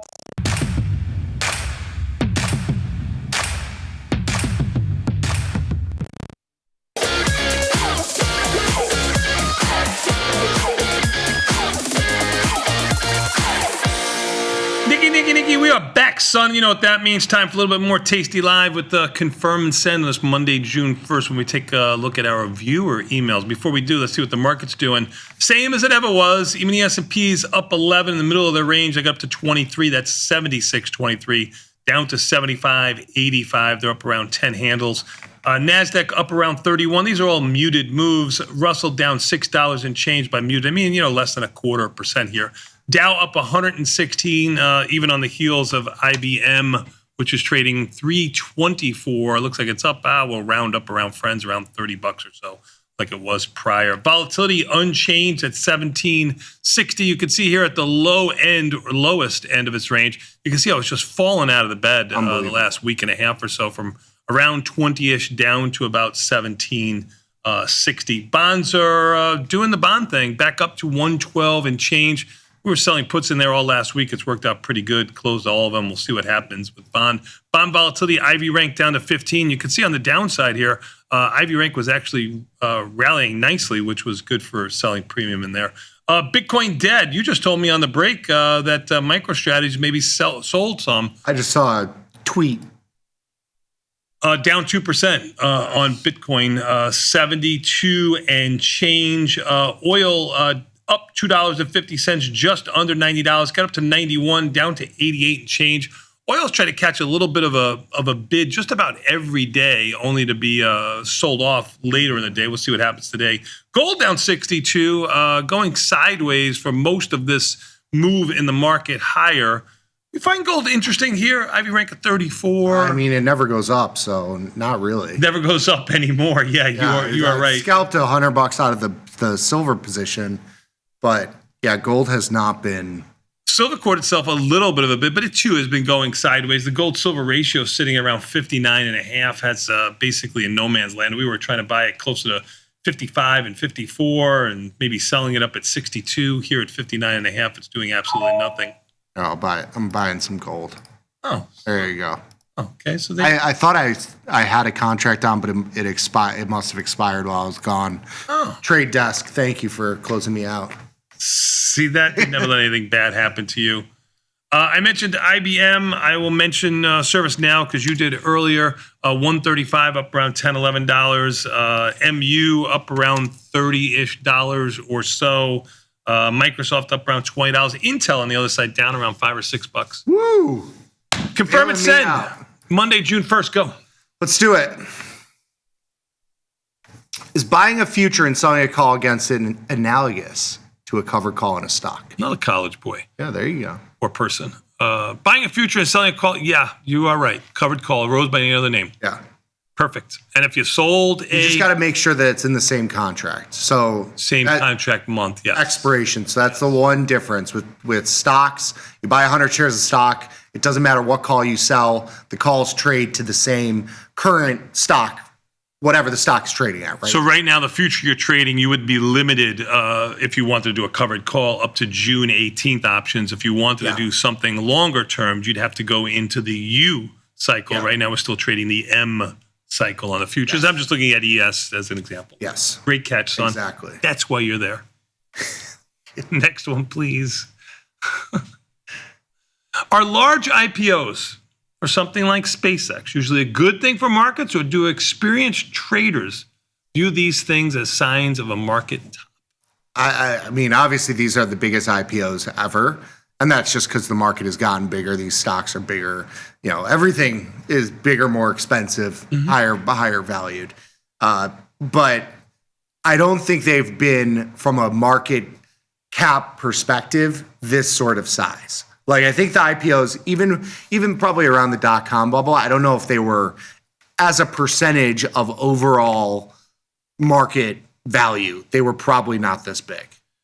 But I don't know. The answer to your question will be revealed 2-3 weeks after this happens, and the newspapers tell you what happened 2-3 weeks ago, telling you that, no, it wasn't a catalyst because we're higher, or yes, it was a catalyst because we're lower. Nobody knows. I mean, it's just, it's background noise at best. It spooks me a little bit. That's because of where we are, how we've moved. The numbers that we're seeing across the board, the liquidity issue, I've been calling it a liquidity black hole. It feels like unless there's $5 trillion of money just like on the sidelines, like they always talk about, that's just going to instantly fill this hole.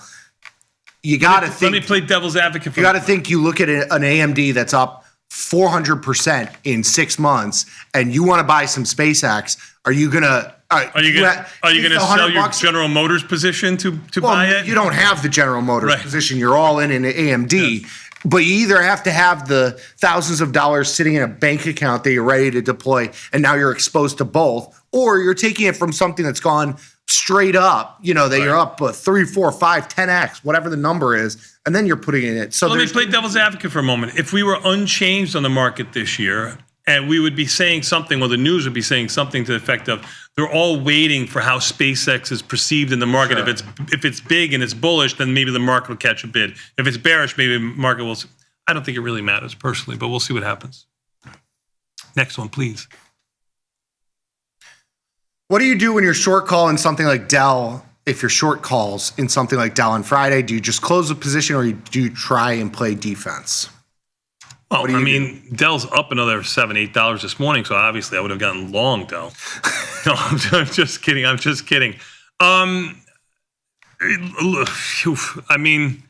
long as the size is in check and you're comfortable with the delta. Like I have some short delta that feels awful that I wish I didn't have, but I can hold it.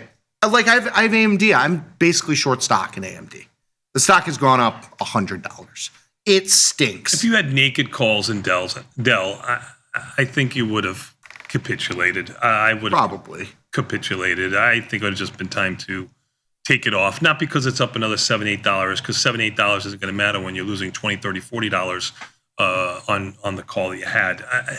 I would have hoped that you would have listened or heed our warning a little bit about not being naked in these positions. We have very few naked short calls. Anywhere. Yes, I know. It's a tough trade. To answer your question, I think I would have capitulated, but I don't know. I mean, you roll up and go inverted by, $20, $30. You add a put diagonal spread and you hope to get a $30 down move, and you take the whole thing off. You make, a couple bucks back on the put diagonal. It has no risk to no added risk or minimal added risk to the upside. If you do get the move 20 or 30 points lower, it gets you way more bang for your buck than rolling up the put for $5 and it doing nothing for you. Yeah. And it caps you on the downside. Totally. E-minis just sold off. Yeah, they did. Oil just rallied too. Vol is up 25. Yes. Even the S&P's down 9. Was that the last one, or do we have another one? One more. Let's go. Let's do it quick then. When a company like NVIDIA has such a small move after earnings, does that cause the expected move for the next cycle to be smaller? It's a good question. Or are they just independent occurrences, and what happened last time has no bearing on the market move next time? What's say? It's a great question. I think it's more a culmination of the whole 3-week cycle, a 3-month cycle of its implied volatility. If it's low, then the earnings move over those last 3 months, then the earnings move is going to seem larger. And if it's been large, the earnings move is going to seem smaller. So I think it's more a culmination of the 3 months prior than just the expected move for that cycle itself. Even the S&P's down 5 or 6, NASDAQ down 47, Russell down 18, the Dow down 31. Is this the first time you've seen all 4 indices lower? I'm shocked. Let's take a quick. Are markets allowed to do this? I'm not sure. This is a crash. Hey, I did have somebody write into me, the market sells off when everybody least expects it. And that is true. And today nobody expects it. Fair. And they didn't expect it last week, and they didn't expect it the week before that either. We'll take a quick 90-second break and come back. We got more Tasty Live after this. We'll be back in 90 seconds. Tasty Live. Option Jive next.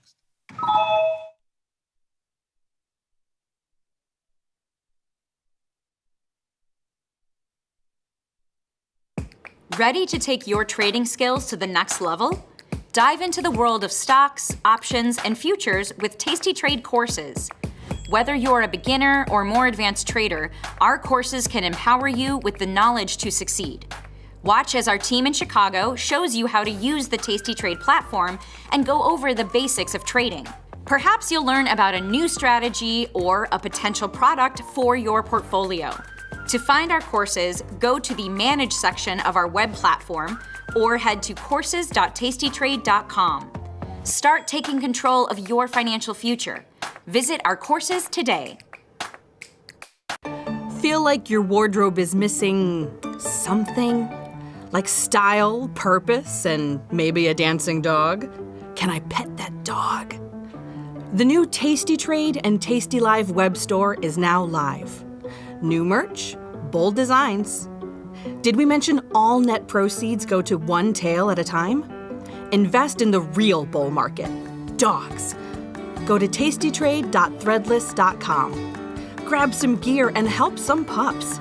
You get merch, they get a home. Tasty Trade's active trader interface makes futures markets your arena. Built for the bold, not the bored. Trade CME futures with a single click. From micro contracts to major ideas. And go even further with futures options. Tasty Trade lays out multiple ladders and charts for total visibility. Plus, hundreds of built-in indicators for traders who want a broader view. Tasty Trade, pro-level tools, intuitive design, total control. We built Tasty Trade's web platform for today's traders. See it, click it, trade it. Drill into data, find opportunity, and track the action with hundreds of indicators. Track your options profit and loss history over time per symbol. Note your progress and plan your tactics with a trading journal. Fund your account and start trading right in the app. The tools, the data, the knowledge. See it, click it, trade it. Join the club. Tasty Trade. Global markets never sleep. Explore them with Forex on Tasty Trade. Get in on 80 plus Forex pairs, 24 hours a day, 5 days a week.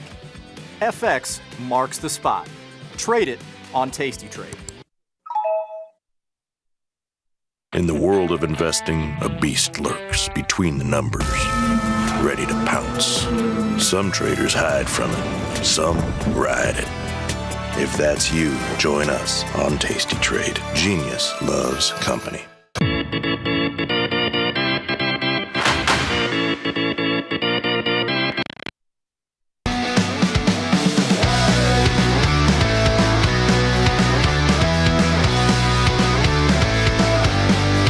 It's option. Jive. Nicky, we are back, son. You know what that means? It's time for a little bit of an option jive. You heard the music. Go. Yes, let's do it. Market's unchanged. Yeah, you had to move in oil. I bought back the put spread. I did a Super Bowl, another one. Sold put spread, buy call spread. I bought back. You did it for an 18-cent debit. I have it up there on the screen. Bought back the put spread, sold out a far out of the money call spread. I have a small $1 wide butterfly, which is up to $1,000 for like 40 cents into this move. Just took off some downside risk. Got it. I like it. Beautiful. Let's do it. Research corner. What had happened was, so a couple things that we've got coming up this week. So you have core CPI, or core PCE, I'm sorry, hit its highest level in nearly 3 years, but stock still remained at new all-time highs. Dow closed above 51,000. We're just moving the number each week, 51, next week 52, next week 53. NASDAQ has had just an incredible move here as well. It extended their winning streak to 9 weeks, which is the longest since 2023. And then you have the 60-day ceasefire, whatever we're calling it. Crude is at 91 or was at 91. Still there. Trading there right now. It was at 89 earlier this session, but so that was our last week. This week, you got a couple of things hitting the news feed here. You have PMIs all week. You have a jobs report that comes in at the end of the week here too. Those things have not had any sort of bearing on the market, at least not in my opinion. It's been mostly about these semis. The bottlenecks is the word of the year. These things haven't really been kind of the focus.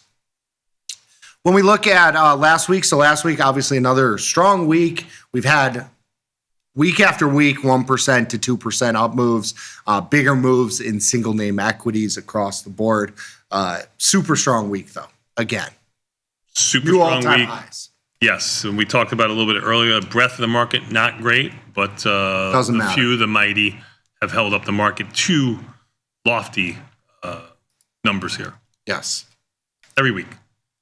Expected moves, unbelievable. Look at this. $87 expected move in SPX here. The VIX at 15 and change, sitting here at 16 and change with a little bit of a pop in volatility this morning. But, we were looking at numbers a month ago that were 150 points on SPX, expected move. Weekly expected move. Come in very, very significantly here. Last week, we did have kind of a little bit of an outside up move overall, but these moves, volatility is relatively low. Relatively low and still low. It's up 20 cents this morning to 17.80. Which is not telling the same story of single name stocks. Single name stocks, volatility through the roof. Well put. Is, well put. Kind of an interesting deviation. Well put. When you look at the market as a whole, so you got S&P volatility down to a 30. These are IV ranks. You have bond volatility coming in here. Euro and gold volatility on the higher end, but have come in pretty decently over the last couple months here. Crude oil volatility, OVX, I haven't looked at it since 2 weeks ago when I was back, or when I was here. Now I'm back, sitting at 57. I mean, this is as low as we've seen it probably since just the beginning of kind of the Iran situation. Natty gas volatility has upticked slightly. Bitcoin volatility has been in the dumps. I guess it's up small here, but Bitcoin has been moving 72,000 here on the future, 71 and change on the spot. But volatility is across the board compressed. And MicroStrategy is down about $9, 150 or so. After closing at 159. I see they're adding images to our moves here. So when we look at the biggest movers of the week, the moves to the upside, Dow, SMCI, MU, Hood, APP got. That's why you mean the S&Ps are down 13 because we did this. Everybody, I'm telling you, everybody's a genius right now. Some of the movers to the downside, Light in there, which has been kind of a momentum play. You have Costco to the downside, AZO, which is AutoZone. I don't put a ton of weight into that, but mostly to the upside. Biggest moves. I don't know what else to say. Our imaging is getting good on this next one too.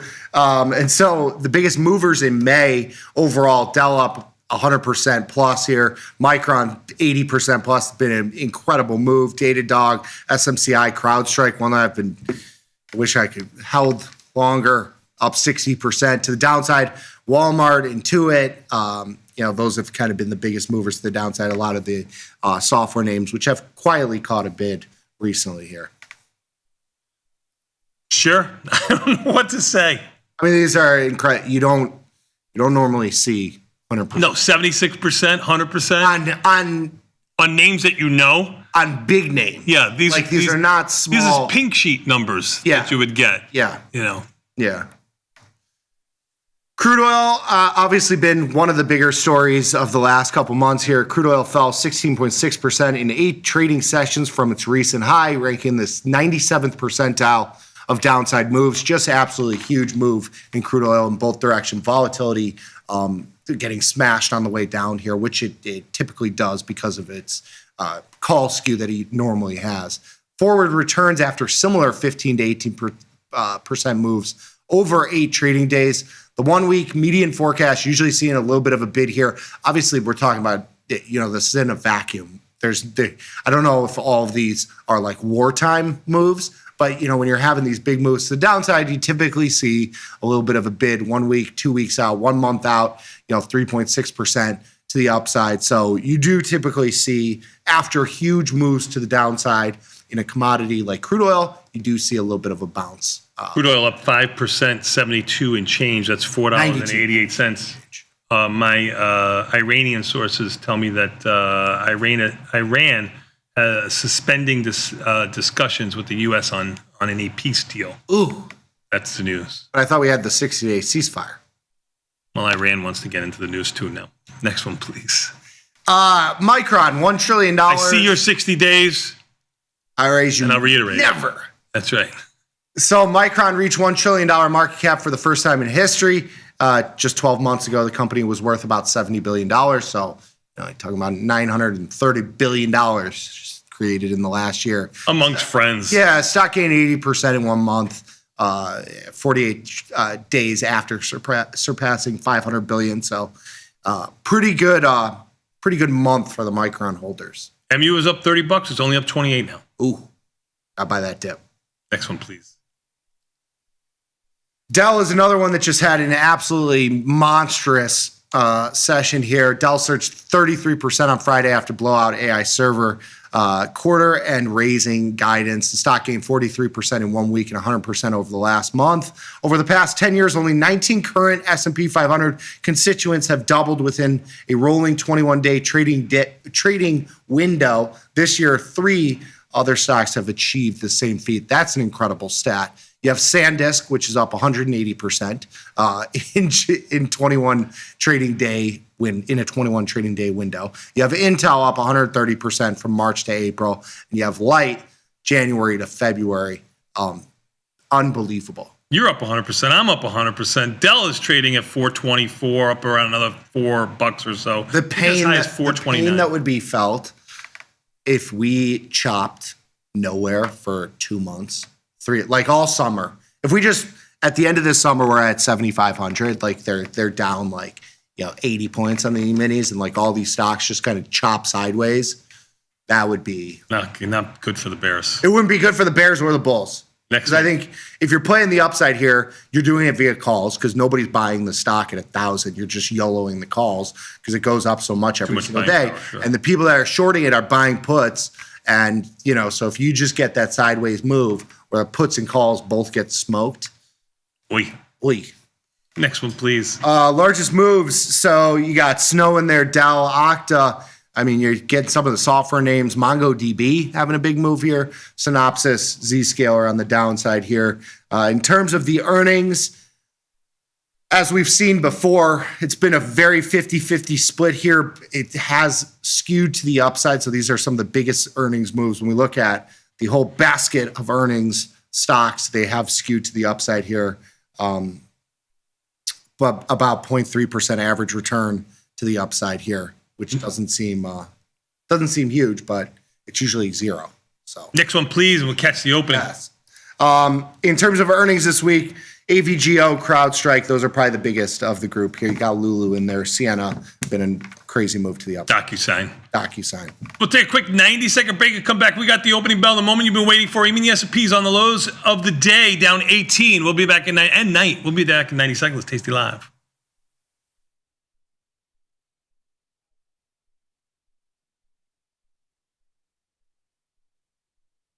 In the money. It seems pretty easy to understand. If I'm in the money, I must be profitable, right? Not quite. In the money is in reference to the option's strike price relative to the current price of the stock. An in the money option is an option which has intrinsic value. For a call option, that represents an option with a strike lower than the current stock price. For a put option, that represents an option with a strike higher than the current stock price. Being in the money is a good thing for long options. It's not so good for short options.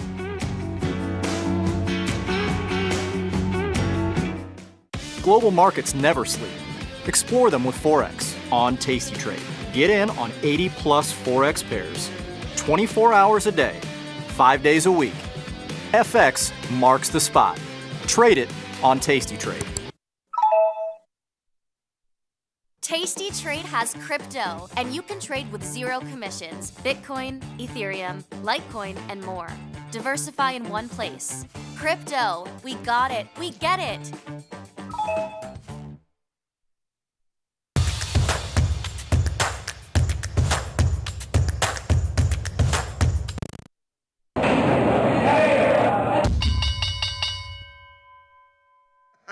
Nicky, we are back, son. And you know what that means? We got 1 minute before the market opens. Turn these machines on. Let's go, baby. Let's go is right. Even the S&Ps are down 15. NASDAQ down 86. Russell down 23. And the Dow down 89. I did not see them red all Sunday night, personally. They were up for all of Sunday. Coming into the morning, this is as high as volatility's been, 1795. This is as low as bonds have been, 111.25. This is as low as Bitcoin has been. Everything is on its lows except oil on its highs, up $5, 92.56 or so. A gold down at almost 100. Let's just round down, 44.94. Is this the moment the bears have been waiting for? I don't know. Sounds like I don't think so. Say, doesn't it? This looks pretty routine. I mean, remember, we can go down 12 handles. Yeah. You need to go down 12 handles so you can go up 40. This is true. It's stair step down, elevator up. That's the new mantra for your generation. Yeah, for sure. Sure. That's the way, at least that's the way we see things have been going as of late. That was your opening bell, ladies and gentlemen. No dings for the moment here. Taking a look at across the board at your positions. Let's see what the buckers are here. AMD down $20, Qualcomm down $18, MSTR down $14. I got a feeling that's going to be a little bit of a slumper today. It's already down 8 or 9%. Coin down $11, which is about a 6% move. Tesla down $10. BE, one of the high flyers, down around $9 or $10. Intel, American portfolio down $8, 106 in change. Hood, after catching a bid on Friday, sold off by around $7 this morning. CRCL down $6. Boeing down around $5 or $7. Let's see what's trying to bring us to the promised land. And MU up $48. MU is up 30 all morning. ARM up 36. That's two 10% moves there. I mean, MU is only a 5 or 6% move. I apologize. Microsoft up 15. IBM up 13. You think that would be helping the Dow? Dow 30 stocks are down 200 and change. $215 right now. Dell up $10. TSM up around $9. Okay, TA, I think was on your list of beaten up stocks last week, is up $8 or $9. Nvidia up $6. Man, really a big tug of war here between some popular names across the board. Yeah. Even the S&P's down 10. Go. I'm looking through my position. I completely understand. Gold, I have a little bit of long delta in there. I mean, I got a 1x2 put spread on. It hasn't hurt me, hasn't helped me, but it's one of those positions I've had on the longest, and I haven't made any money with it, so it's a little bit aggravating. SMH down 10 or 11 cents. That's your semiconductors. Yeah. Picture in a nutshell. Okay. Oh, your first trade of the day is in Microsoft. What is that? I have a couple of call diagonals. I mean, those have exploded. So you're gonna take those off? Yeah. Oh, good job. Good job. I took some of them off. I still have. I have. Oh, holding some runners. Some runners, baby. Some runners. Taught you well. I don't think you fail by being down 9 points on the opening in the market. This is going to be one of those head fakes where you think you bought like that was the dip. Yeah, that was it. You never get another one. I think I think you'll get another one, but I think unfortunately, I mean, I hate to say it, you've got bonds down 15 ticks, which is a decent size, 0.5% move. And you've got oil up almost $5, 5.5% move, and gold down 90. You would think the market would be a little bit more bearish, and it certainly is not. Yeah. I mean, everything has bounced back. That was the shortest dip I've ever seen. Yeah, I think the dip has to come overnight. Like it can't give you the opportunity to sell on the open, right, on lofty prices. I'm closing out. I'd like to see a little bit of a dip here, to be honest with you. I mean, just to make things a little bit interesting, right? Yeah. So I close out of that. So I had a crab trade in AMD that was wrapped around 500, was kind of my sweet spot. I mean, I'm short AMD. This was a quote unquote hedge, and it has helped. It has not taken away the pain. Okay. So I took $15 out of that. Okay. But that's a good one. Yeah. So it was long delta, but taking it off the table gets me more short here, AMD. Right. That's a little bit of your hedge. And Yes. when do you take off a hedge is probably the hardest I have another thing one that anybody tries to do. Yeah, I have another one in Bloom here that I should probably get rid of too. So yeah, this one I did at $10. I'm going to close it at like 21. Yeah. Oh, good job out of you. NASDAQ I'm tried taking to turn a lot green of, at down 34. and these are, this is taking off a lot of capital. Like these are like $2,500 positions that are like freeing up a lot of capital. 350, 300, 300, 400. Yeah, these are positions that tie up a lot of capital, but they worked out for you. Yeah. I mean, it's a good thing. Right? Yeah. I mean, BE had a little bit of short delta in here, as you can see when you're closing it, right? Yeah. Stock's down $11. Well, it gets me more short delta because I'm taking off long delta. Yep. And that's core weave. That was a diagonal spread. I think we must have done that for like a what's your assumption or something like that. Took a couple bucks out of that. I can take a look for you. CRWV. You originally did that at $7.20 some odd cents. You closed it at $9 and some odd cents. You made $2 on the trade. Yeah. You just did that on the 22nd. So good job out of you. Good job out of our viewers. NASDAQ just caught a bid. It's up 37. Do I take my hood position off too? I think I got. I think you should. I mean, Hood's had two big. We were looking at it before I left. It was at like 70. It was 75-ish or so. Got up to around 95-ish 48 hours later. Now back down to about 86, $8. Down $8. Good job out of you. I got more coming too. And there's more. Got to clean up on aisle 6.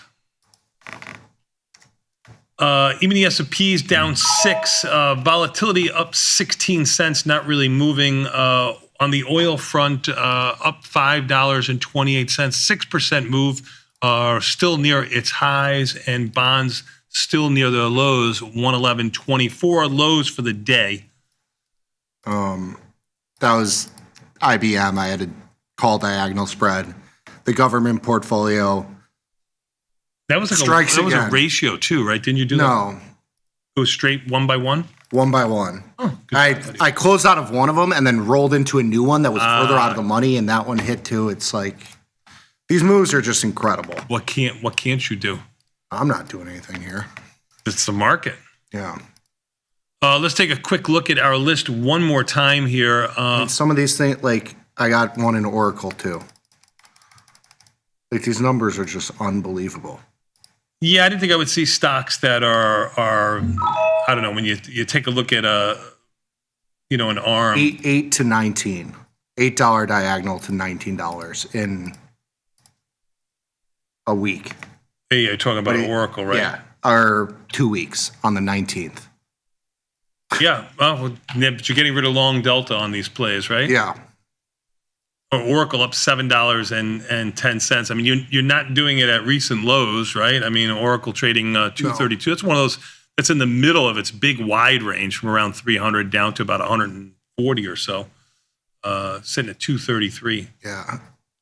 Us moving Rocket Labs kind of helps. RKLT. Yeah. Sorry. I'm taking some upside risk off the table. I'm buying. So I bought the 165 call. I have I have a butterfly here. So I'm the 125, 140, 150, and then I just bought the 165. So it's 15 by 15. I have this butterfly on for $2. It's marked at 375. So I'm leaving it on. You got only 17 days, so that's going to expand or contract very close to expiration, right? Yeah. Yeah. Good. Beautiful. That's just a leftover. I have a long put spread that was for a butterfly and PLTR. Really no new trades here. Everything you're doing is kind of managing. We could put on some new stuff, but a lot of these things I understand. have moved magnitudes more than I would have expected over. PLTR caught a bid the last couple of days. Remember, it was languishing around 130 or so, got up to around, almost up to 160 or so. It's sitting at 159 and change. Big move there. Let's see what ServiceNow is doing. It was 136 earlier. It's 137 now, up $12. Oh my God. Good job out of you. Good job out of me. Good job out of the market. The market's going nowhere fast. Even the S&Ps are down 4. Russell's down 24. Russell's your weakest of the group. Let's round up and say it's down almost 1%. NASDAQ up. Volatility's gone nowhere, though. Volatility's gone nowhere. Unchanged. Actually come in a little bit after making new highs. 1795.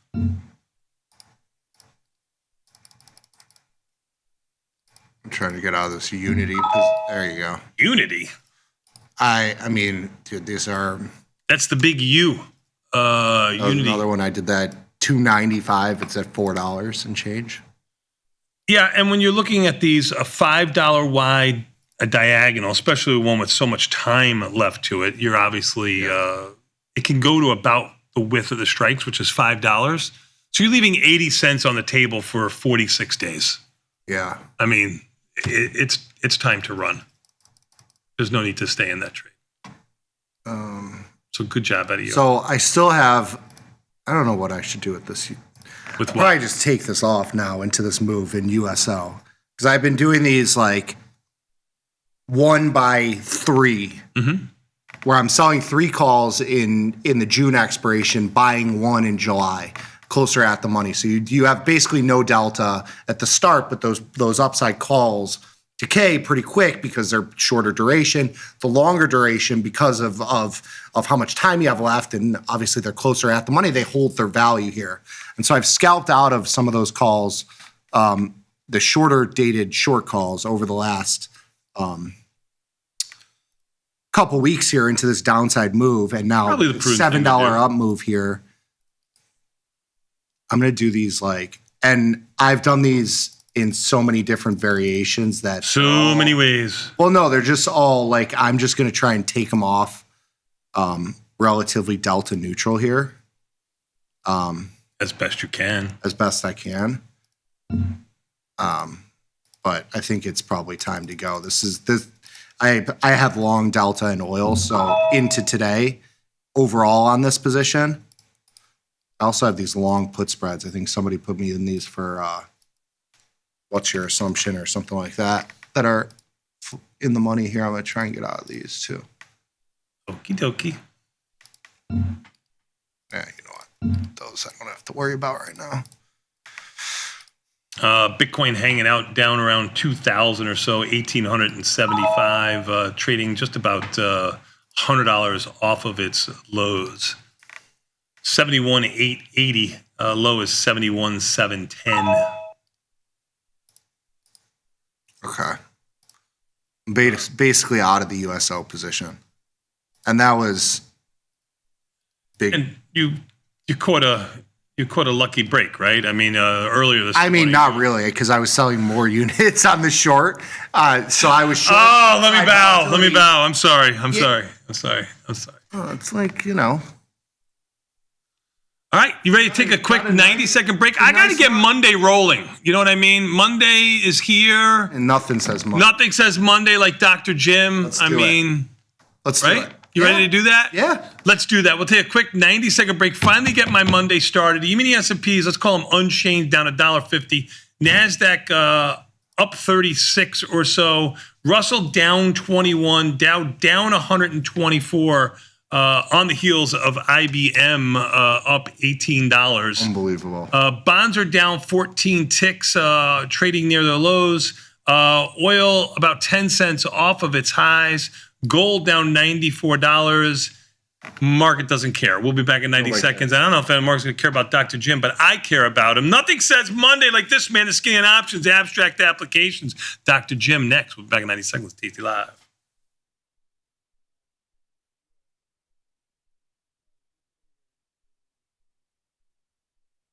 Looking for market insights you can count on? Check out Option Trades today, your go-to podcast for timely trading analysis and strategies. New episodes drop every Tuesday and Thursday at noon. Available on YouTube, tastylive, or wherever you listen to podcasts. Don't miss out on the trades that matter. Stick with the bat, stay ahead of the market. Watch Option Trades today. I've got some huge news for traders everywhere. On June 4th, the pattern day trader rule will be replaced by new intraday margin rules. Tasty Trade has been advocating for an updated PDT rule for years, and we're ready to go on day one. You'll have more flexibility to manage risk when and how you want. Join Tasty Trade today.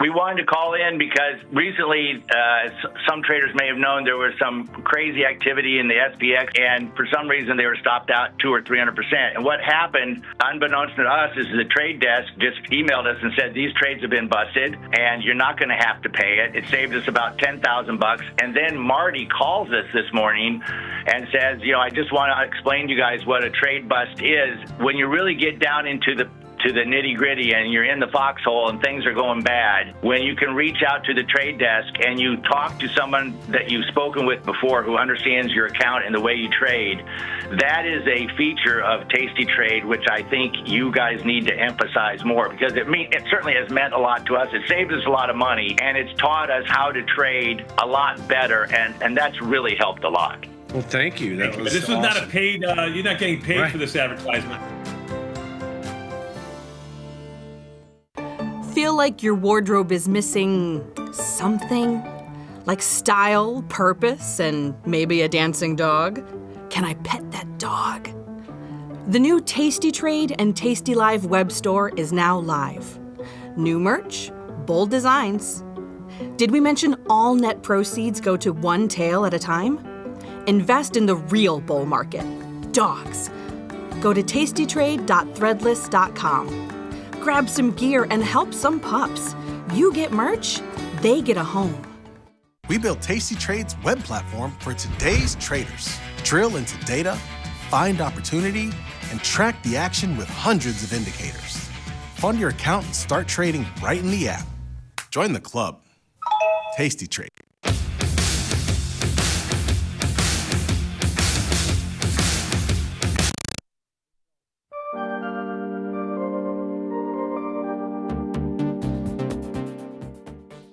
Nicky, we are back, son, but you know what? Nothing says Monday like this, man. I'm talking about Dr. Jim the Skinny on options. Abstract applications. Dr. Jim, did you buy the dip? Man, what is going on? No, not only did I not buy the dip, but baby, we got short a little micron last week, as my From Theory to Practice fam knows. And so this morning, it looks like the weeknight adventures to Bonefish are going to have to get put on hold, but I still have hope. I still have lots of hope, baby. You just got to hold on. That's all you have is hope. And just spread the filth, man. Are you spread like a vertical spread or something like that? Yeah, short call spread. I'm not that crazy. Okay, I'm not right. It's fine. It's fine. I mean, No, the we're just spreads having a little trade fun. cheap relative because of the call skew. But I get your play. I mean, I'm not going to poo-poo it. Even if you're off by 7% in a day. Yeah. Nothing says Monday like being off by 7% thing about a day. a call spread, it's not going to move all that much. You're going to trade for half the width. Yeah, the so call it's spread. all right. Yeah, it'll stay No that big way deal. almost into perpetuity. Yeah. When you got So something. listen, guys. On any other day, I'd be really upset. I'd be out of sorts. I'd be bent out of shape, whatever. But today is not any other day. Today is June 1st. So, gentlemen, have I ever told you the story of how I met my wife? I don't think I have. No, I I've mean, never 10 heard and a this half one. years, I don't believe I have. In fact, I'm quite certain that Nick does not know this story. No, never heard of it. Never heard of it. Yeah. So, was it Starbucks maybe? So I met my wife in June of 2006. And we went for coffee on our first date on July 1st, 2006. We have been to coffee on the first of the month ever since. Ever since. That's 20 years, guys. Wow. That's 2 decades. And so that's about the same time I'm going to be adjusting this micron strategy. And so I'm like, man, that's pretty good staying power. That's not too bad. So happy month anniversary to you guys. Today's a very special day in the Schultz household. going for coffee had a different meaning in the Batista household. It was a code word when Nikki was a kid. Want to go have some coffee? Yeah, but actually, Tony, didn't you ran the same play with Chris, right? I have the same play with all of them. Oh, yeah, I'm the same. Old I'm dog, a one-trick old pony. dog. No new tricks. No new tricks. Yeah, but it's not. Yeah, but why? But Nick, Why come on, mess with man. something that Let works? us- Yeah. Hold on, Nick. Let us show you the way, man. Why would you reinvent the wheel? Right. It works pretty well when it's round. There's no reason to. That's right. 100%. That's right. You're only going to mess it up. Yeah, no, I get Why it. mess with perfection? Yeah. Yeah. Speaking of messing with perfection, man, how about my Knicks? Oh, You no. guys about my Knicks, No, dude. no. No, Weekend you think came. we're gonna do it? I think we're gonna do it, man. Knicks in 6, baby. Jalen Brunson, nice North Shore boy, okay? We can claim that. We can claim that. I'm just saying. Chicago boy. Knicks Stevenson. in 6 is the only way. I've been telling you about him from the beginning, man. I've been telling you about Ewing. I've been telling you about Starks. I've been telling you about all these guys. Ewing. Good job, Eddie. Larry Dr. Johnson? Jim. Yes. You guys remember Larry Johnson? If they win it, does he get a statue? Does Brunson get a statue somewhere? No. In New York. You don't think so? He would be the king of New York. He would be the king of New York. They would forget about Statues Patrick don't Ewing. last in New York.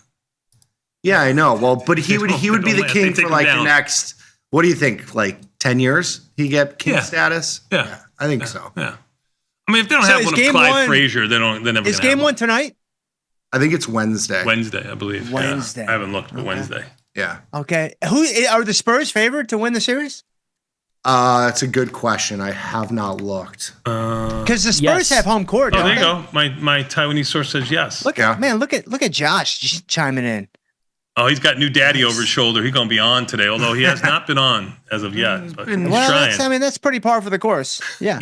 And so that's right. there you go. All right, you guys ready to do a little finance this morning, man? I'm Sure. ready. Of course. Man, I've never been more ready. A little month anniversary piece for you guys. So wait a minute. You didn't tell what is here. And lie if you don't know the answer, okay? And what's your coffee order too? That's what I was going to say. Well, no, what's her? Yeah, that too. Coffee order. What's her coffee order? Oh my God, he doesn't know. This is called a stall. Well, when no, you have to repeat the question, you don't know. It's You're supposed to say changed. caramel macchiato, no milk foam. It's my dude. You don't understand, dude. Like you're Double walking pump. into a minefield. You're not ready for this. You're not ready for this, right? But you don't know what you don't know. It's okay.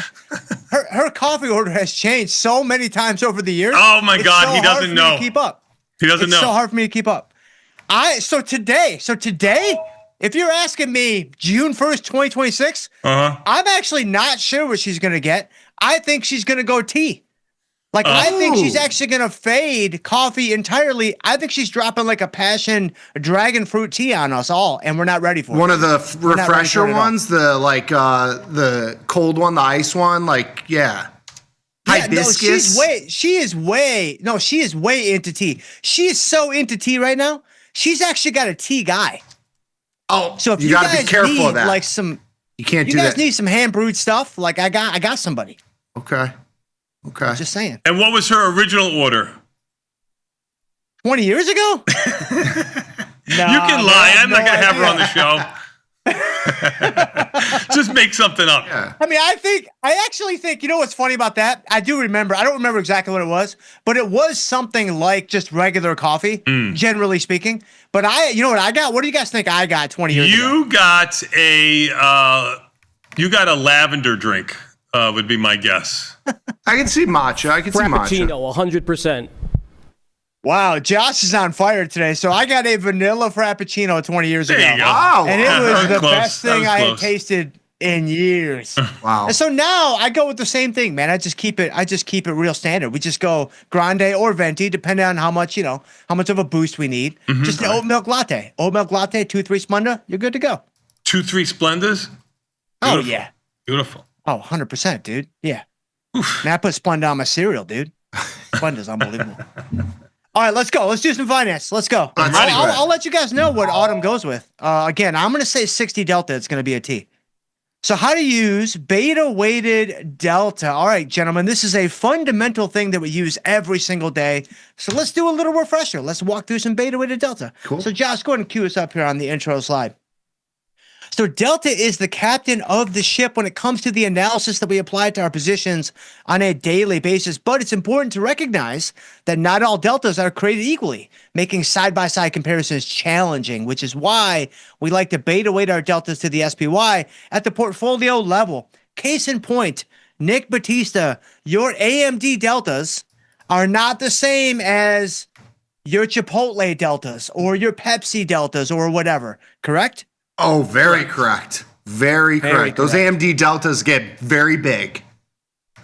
That's correct, right? And so you're talking AMD, you're talking Micron, you're even talking, NVIDIA, whatever. Those deltas can get big really fast, and they typically start pretty big. But then you get into like Starbucks, you get into like, these much lower volatility names. You can sell a 30 delta put in both, which we're going to talk about this morning. It's not the same at all. And so you have to have this common denominator and have this standardization that you can apply, and that's what beta weighting does. Yes. And so, Josh, go ahead and hit us on the next slide. But just so we understand where beta comes from. So beta comes from the capital asset pricing model, or the CAPM for all my finance academics that might be watching the show. And it was a regression, or it is a regression, that is run on stock returns being regressed on market returns. So stock returns are the dependent variable, market returns are the independent variable for all my univariate regression junkies that are tuning in this morning. Beta is the coefficient that comes out of that regression. So what it shows you is it shows you how sensitive is your stock return going to be to the market return. So in other words, if the market goes up by X, you have a feel for, okay, my stock is going to go up by 1.2X or 0.8X or whatever. That's what beta shows you. And beta, of course, is dynamic. It's going to move as, things change and more data gets fed in. So, betas evolve over time, or they devolve over time. You can look at a stock's beta, like Starbucks, for example. We're going to look at Starbucks this morning because we have to, of course, on my month anniversary. The beta of Starbucks is around 1, right? Give or take. But sometimes you might look at it, it's like 0.85. Sometimes you might look at it, it's like 1.15 or whatever. So it's going to fluctuate around that a little bit. But this is where beta came from. Gentlemen, did you know this? Did I know about beta? Of course. I mean, but did you know where it came from? I did not know. No. I don't need to know how the sausage is made. Okay. I'm here for a good sausage, a nice spicy one. That's usually what I go for. How it's made, don't care. But don't you feel better? What if somebody knowing threw a how little it's made, turkey in your sausage? I mean, I wouldn't like that. Right. Too dry. So you care how the sausage is made. I guess. There you go. Okay. Well, now you know how the beta sausage is cooked up. Yes. So it all goes back to CAPM, and it all goes back to the stock sensitivity. But what's really fascinating, we don't actually typically use it in this sense. And we do this with a lot of things. It's so funny. It really truly is, from theory to practice. Like, you look at these things in like an academic textbook type of way, which obviously I did back in the classroom as a professor and what have you. But then you get to the practitioner side of things, where you're actually in the arena. You're actually making trades. You're actually trying to make money. It's very, very different. And, when it comes to like beta, this is a great example. This is kind of the classic way to look at beta, use beta. But we don't typically look at beta this way. I mean, we might from time to time, but it's not going to be the primary way that we use it. Case in point, what we're going to get into right here. So, Josh, go to the next slide. So, to beta weight something, here's the equation that you would apply. And I pulled off some prices. Obviously, they're different now that the market's open. I pulled off these prices last night as I was finishing up this segment. But here's your beta weighted delta equation. You're basically going to take the price ratio between the stock you're looking at, so the price of the underlying, divided by the price of the SPY, if you're assuming that you're beta weighting to the SPY, which you don't have to. You could beta weight to whatever you want to. You could beta weight to Micron if you wanted to. Sure. I don't know why you would do that necessarily. SPY seems to be the most logical choice. Do you guys ever beta weight to something other than SPY? No. Especially when you have, 3 pages of positions. You got to do it too. You got to keep it consistent. And I know some people will say, "Well, I have a lot more Nasdaq stocks, and I want to beta weight to the Qs." Yeah. Go right ahead, but I'm not going to beta weight to Micron or IBM or something else like that. For sure. Yeah, right. I think. So, yeah, go on. Sorry. No, go ahead. I think to my dad's point, like if you're trading in all these semiconductor stocks and SMH and all those kind of that basket of stocks, going to a NASDAQ as a beta weighting would make some sense there versus SPY, which has a lot more diversification in terms of like the weightings of the stocks. I have positions on in XOM and John Deere and, gold, Home Depot. So I have stuff that is not just tech stocks. And so I think it makes sense to go to SPY for me, but NASDAQ is similar too. Yeah, totally. But at the end of the day, we're going to be choosing a major index, right? So SPY, QQQ, that's going to give you basically 100% of the reasonable possibilities. You can mess around and beta weights whatever you want to, but it's not really going to give you what you're looking for because you're looking for that common denominator. Yeah. And right? your beta so I've got three. It's one thing to keep in mind too, because your beta weighting is going to change. Like you're not going to have the same sort of beta weighted delta number to the NASDAQ, which is a relatively higher beta indice versus like SPY. So you can't, I would say the other side of this is you can't flip between them. Like pick one and keep it consistent, and it'll be better than kind of changing things up and saying, oh, well, now I'm more tech heavy, so now I'm going to beta weight to NASDAQ. It's going to be a way different number. That's 100% right. You'll just end up chasing your tail if you do that. Yes. Like you'll look at the SPY beta weightings and you'll want to do X, and then you look at the QQQ beta weightings and you'll want to do Y, and then you'll just kind of be left kind of in the middle with kind of no plan. Yeah, 100%. So if we look at three different stocks, this should hopefully illustrate the point that I wanted to make this morning. And I even had AMD here prepared, Nick. It's almost like I knew where we were going to go, my friend. Like I just knew. I just felt the pain that you're feeling. I mean, I'm feeling it too. Got a little Micron on the side as well. Getting a little better today, I will say. So AMD's getting hit this morning. It sounded like $25 today. Mm-hmm. Nice. Very nice. Very nice. Okay, so if we've got SPY at 750, if we look at Starbucks at about 100, which is a little bit under 100 now this morning, the beta is about 1. A 30 delta put in Starbucks is actually only about 4 beta weighted deltas. So if you put on a 30 delta put in Starbucks in a portfolio, like Nick, you were saying 3 pages long, or even if you've got 10 or 20 positions, man, you're not even really going to feel its presence in the portfolio like you would other positions that, again, on the surface look the exact same. Case in point, look at AMD, $515 as of last night. The beta is so much higher for AMD. It's 2.7. Mm-hmm. So now a 30 delta put is actually going to feel like almost a twice as large position. It's about 56 beta weighted delta.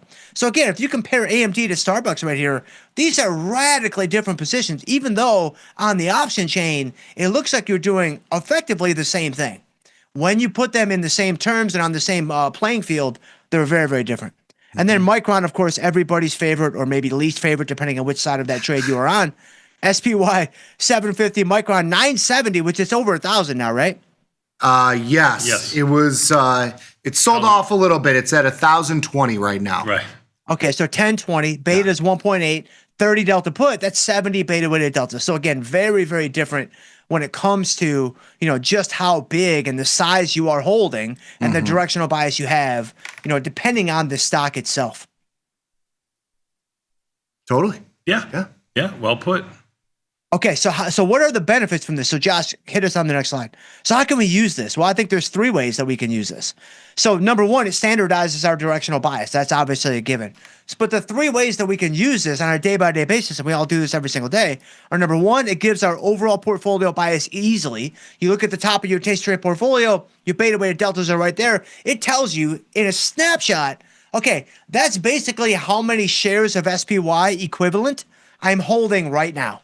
I've got 10 positions. I've got 30 positions. I've got 85 positions, whatever. That number tells me, okay, I'm long or I'm short the market by this much. And now, obviously, you need to get in there with, a scalpel and look at the individual positions to kind of do some work. But to get a quick snapshot, it's very helpful to look at that and to see, all right, is my bias what I thought it was? Is it what I want it to be? Like, that's another question that's really important. So it'll give you that right away. Yeah. Number 2, it allows you to compare individual positions more accurately, just like we saw on the previous slide. Starbucks, AMD, Micron, NVIDIA, Tesla, IBM. How about IBM over the weekend? Unbelievable. You guys get a little Trump money in IBM this week? I did. We did. We caught it. I didn't. He did. Yeah. IBM up $12. It traded as high as like 323 or so. So it was up $13. Yeah, but last night, didn't it get up to 350 last night? Something on like the that. Actual. Yeah. It could have, yes. Man, that's just crazy stuff. And then number 3, it's going to allow you to more effectively identify the impact that some adjustment or new position will have on your overall delta. Because obviously, throughout the day, we're all like, looking at our current portfolios, but then we're putting on new trades and we're making adjustments. And you want to know, what is the impact of that going to be? And by understanding the beta weighted deltas of what's happening, it allows you to more accurately kind of gauge what that's going to do for you. Yeah. So, I mean, I God can't bless imagine. me, you heartless bastards. Okay, bless you. I mean, don't be like everybody else in here. Thank you, Dr. Jim. Appreciate it. Of course. Yeah. Of course. So, I mean, I can't imagine a world where I didn't beta weight my deltas. Can you imagine not having beta weighted delta? No. We didn't have beta weighted delta on the floor when we were trading, but we were usually trading one product. So Yeah. Well, we had beta weighted delta. I think your point B here for most traders, this is the most important part of it, is because a lot of people think about okay, I'm long Nvidia and I'm short, Tesla. If your size is not right, you're more exposed to that single stock. I get the emails all the time like, I have all these short positions and the market's down and I'm not making money. What gives? And it's usually because there's one long position that's too big, that's bigger than everything else. And you'll see that size difference, kind of offset a lot of the metrics that you're, trying to play off of. If your position is too big, you're at the mercy of that stock. You're not diversified by strategy and underlying. That's exactly right. And the beta weighted delta will give you kind of a clue as to just how big you might be in a given stock. That's exactly right. Yep. There you go. All right, let's get them a few takeaways. And man, we got to get this month anniversary underway. Delta is the Greek that we lean on more than any other when it comes to daily portfolio adjustments, but all deltas are not created the same, as we saw with Starbucks, AMD, and Micron. Therefore, we beta weight our deltas to standardize our directional bias by giving all positions the same common denominator. And that's the key, same common denominator. Yep. Look at all the apples, the oranges, everything in the world, and put it into one thing. I don't know. You didn't gloss over. You did a great deep dive into it. But I don't know how you could trade multiple products without it. Yeah, you need it. So it's the only thing that gives you a common denominator. That's correct. In trading, because you can't look at like volatility or, I mean, theta is one thing because that's like across the board is kind of the same metric, but volatility, gamma exposure, those are all like specific to each underlying delta. Beta weighted delta is really the only thing that you can put to the same denominator. That's correct. That's correct. Good job, exactly Dr. Jim. Thank you. And so just so we're clear, we're all in the same common denominator. My Nixon 6. No, I thought you were going to say we need one more person on this show to equal a Dr. Jim. If we were beta weighted, Nick's a third, I'm a third, and we need one other one to get to a Dr. Jim. Yeah, then we'd be beta weighted equivalent. Yeah, you probably need 2 or 3 more. I would think. I'm just guessing. Yeah. Nixon 6, I'll take it. Yeah, we're gonna do it for Vecchio. That's all we're gonna do. Yeah, you gotta do it. Yeah, you gotta do it. Man, the Vecchio might have like a hiatus after that. To just really center himself. I think he would have earned one, right? I think at that point he would have earned one for sure. It'd be the first thing he earned. We'll take a quick 90-second break and come back. We got more Tasty Live after this. Good job out of you, Dr. Jim. What do we got coming up next? Yeah, man. We got Kai coming in for a zero GT. I meant to comment on that salmon shirt. Yes, that please salmon do. shirt. That thing is a statement. I just wanted to say that is a statement. He's getting. I'm not exactly sure what it says. It's a fashion statement. I'm confused. It's a statement. Is what the statement is. That's right. Yeah. Pride Month. We'll take a quick 90-second break. Is it salmon? Salmon. Salmon. Salmon. Yes, that's the Brooklyn. That's the Brooklyn way to pronounce it. Salmon.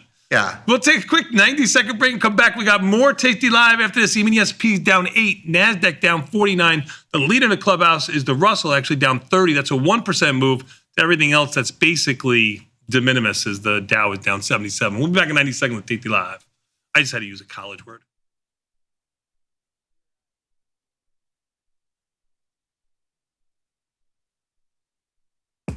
Ready to take your trading skills to the next level? Dive into the world of stocks, options, and futures with Tasty Trade courses.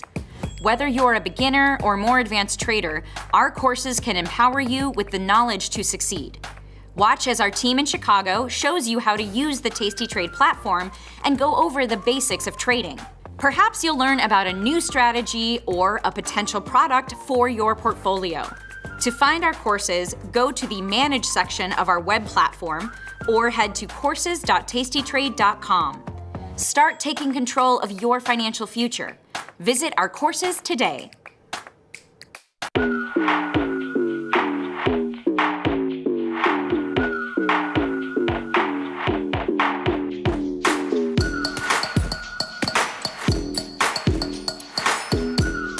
First thing about Tasty Trade is how easy it is. It's a very quick, light platform. It's all on one page. And with 1 or 2 clicks, you can be anywhere on the platform. Being able to see graphically where your profit and loss zones are. Whether it's a pool, a puddle, or a sea, you can navigate your way out of it with the Tasty platform. So I love that. You guys have the most unbelievable customer service in the business. Email support, call support, get through right away. They actively listen to the customers to make changes to the platform to make it better. In fact, I've never seen anything like it in any corporation in the United States. The market doesn't stop. So why should you? Diversify your portfolio with stocks, options, futures, crypto, and more from Tasty Trade. Focus on the markets that matter to you. See the odds before you trade using curve analysis, IV rank, and more tools. Get industry insights that help you find your next trade right where you need it. Tasty Trade. Download today. Grow a strong community with Tasty Trade's referral program. When your friend joins Tasty Trade, you'll both receive $100. As your community grows, you get more bonuses. Only at Tasty Trade. Today's episode of Market Measures is brought to you by SIBO. SIBO is partnering with tastylive to provide educational opportunities for traders at all levels. Did you know index options like these can provide opportunities for diversification, lower volatility, liquidity, and other benefits? To continue your education on some of the mechanics learned in today's Market Measures, check out SIBO's Retail Trader Suite at www.sibo.com/minis.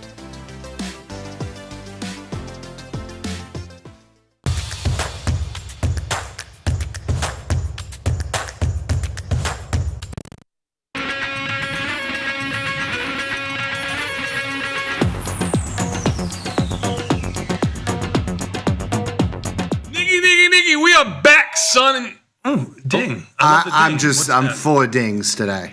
You are full of dings. More managing trades than new trades, but you've been doing quite well. I mean, how many? I mean, you've probably made. I haven't put on a single opening trade. 25 positions. That sounds profit. Yeah. Oh, first little downtick. I mean, this really is the first little downtick in the market, down 10. Yeah, it's been a good day. I mean, vol has come in a lot over the last week where I was gone, so that has helped too. And some of the stuff that, like the hedges that I had on short delta positions, you know, an AMD that's down $26. That's like this was the move that I sort of needed. Getting bailed out on a lot of positions here. It's day one. Sure, it was good. Day one, Kai? Day one, right? Oh, did you do your 0 day today? Because we forgot to do our 0 day. I did. Oh, it's probably been I think good. it's probably working well. Yeah, it's already hit 25%. Oh, look at you. Congratulations on your wealth. Where's my half? Yeah. You pay it forward? Pay it forward? What? Whoa, all of a sudden you don't understand English? You pay it forward? Anything about payment cost? Asians kind of ignore those words, right? No, too expensive. That's the first word we learn before hello, right? Yeah. I got you. All right, what are you going to talk about today before we all get in trouble? All right, so 0 DT, we're gonna analyze the May performance. Awesome. Yeah. So May is another awesome month for stock traders. Yeah. May is in the record books. I wonder how it did because May was, I mean, straight up and bullish. I don't. Yeah. Think same as April. Yeah. We weren't consistent with our 0 day, putting them on every day, but we had a kind of a mixed bag of tricks, right? Yeah, we had a couple because we've switched it up. We did some Because you butterfly. put on some iron flies. That's Yes. not even a regular iron condor. Well, not even. Wow, not really- look at Kai coming at you. I mean, he's No, I'm just. We did out of the money butterflies. Yeah, I was like right. trading more on the call side. Butterflies. I think we hit a couple with. I would say it was a scratch. So for yeah, iron, that's what I'm thinking too. I'm just trying to see what his results are going to be Yeah. on the Iron Condor if they match what we do. so did you make money in all the iron flies? No, not all No, of it was them. mixed. Well, in general, I mean. I would say overall it was probably like a scratch across the board. I had a couple that worked, a couple that didn't. Okay. But when you win in the iron fly, that's big money. $500 and more. Right? Yeah, but you lose a lot too if you don't get the directional move correct and pin, get close to the strike. If we go too far, you lose money. Yeah, we were doing like call broken wing butterflies, maybe 10 or 15 points wide on the long spread, and then like 20 or 25 points wide on the short spread, and doing them for like a 50-cent debit. So like a small debit to reduce the upside risk. As opposed to like a skip strike where you go 10 by 20 or 15 by 30, we were going 15 by 20 or 25 and doing it for a small debit just to reduce a little bit of the risk on the upside. And it was just like kind of a shot trade, just saying the market never goes down. And obviously the market never went down. And so, they were generally okay. So pretty much break even for the last month? I would say that's Well, with that logic, it could have been just selling put spreads too. Yeah, that would be the better. That would have been the better of the Yeah, two. looking back, yeah. Yeah, in hindsight. I love hindsight trading. Yeah. That's right. Some of the best people I follow online are hindsight traders. Of course. They're amazing. Or they only trade for 1 to 3 months. That's correct. That's correct. All right, what do you got for us, Kai? Give it to me. All right, so for the market performance, let's take a look at May was another strong, awesome month for long delta positions. The market was up. SPX was up 5%. Nasdaq was up even much bigger number. I don't remember that one. Look at that, VIX. Yeah, VIX are trading around 15, 16-ish for the whole week. Much lower than the average, mean, whatever the metrics you use is below average. And we're up 14 days out of 20. Nasdaq climbed 8 1/3%. Oh, yeah, that's my what I Taiwanese guessed. sources, also known as Francis in the chat room, gave me that early this morning. Yeah, that's what I guess. And also 11 out of these 20 days were all-time highs. So what can you say for this market, right? It's straight up, up and to the right. It's been beautiful. All right, so let's take a look at the Iron Condor Classic 2020 delta, $20 Y, and 25% profit target without stop loss. Also performance is negative. So we have 2 losses. We already saw in the first half of the May, and we have another 2 in the second half of the May. Which you couldn't come back from is basically what. Which the strategy couldn't come back from. You can even see in the paths, they were max. They were about 100%. Which if you're doing these at like $4 or $5, means you're out $5 or $6 on that trade. Right. In the first hour. I mean, like that's just kind of. Yeah, you probably make 10 to 15%. The maximum, and they never reached 25%. Yeah. Yeah. Is this this is the first month this year that's had these kind of results, right? February was actually worse. February was it? February was one of the worst months. And then March was one of the best, right? March is the second best month in all our database. Yeah. Got it. Yeah. Very good. So this results is slightly worse than April. So April and May, pretty much exactly same market, almost same performance in Iron Condors. April we have 3 losses, and May we have 4 losses. So that's why we have 1 additional loss adding to the negative number. This is the situation you have to deal with because the market doesn't even have a meaningful reverse intraday, right? If we have any reverse intraday within the short strikes, you can get 25% out immediately. All these trades hit 25%, have those type of pattern. So let's go to the next slide to see the other 2 losing position in the second half. You can see the market didn't have any pullback, not even touching the short call, right? So the pattern is the market went up quickly between 9:30 to 10:20 without pulling back. And that's the worst case scenario. This is the worst. Because you can't do you can't even manage the trade. No. So this is pretty much the worst scenario. It's just there's nonstop moving up, and it happened early in the session. Yeah. So it didn't give you. You probably need one. You would think if it happens early in the session that would be good for you because you could roll up the untested side. It just happens so fast, and with 0 day, and it's the magnitude too. What's that? And the magnitude. There's really nothing. Yeah, the magnitude matters too. Yeah. These two not only get through the short strike, and after 30 minutes or an hour, actually get through the long strike. So it's very difficult to for the market to pull back because we use a $20 wings, right? Mm-hmm. It's kind of tough for the market to pull back 30, 40 points when it reaches highs. Right. Yeah. So these are kind of very typical pattern. We've seen this so many times. Early market rally or quick pull back and never have any reverse is probably the biggest enemy.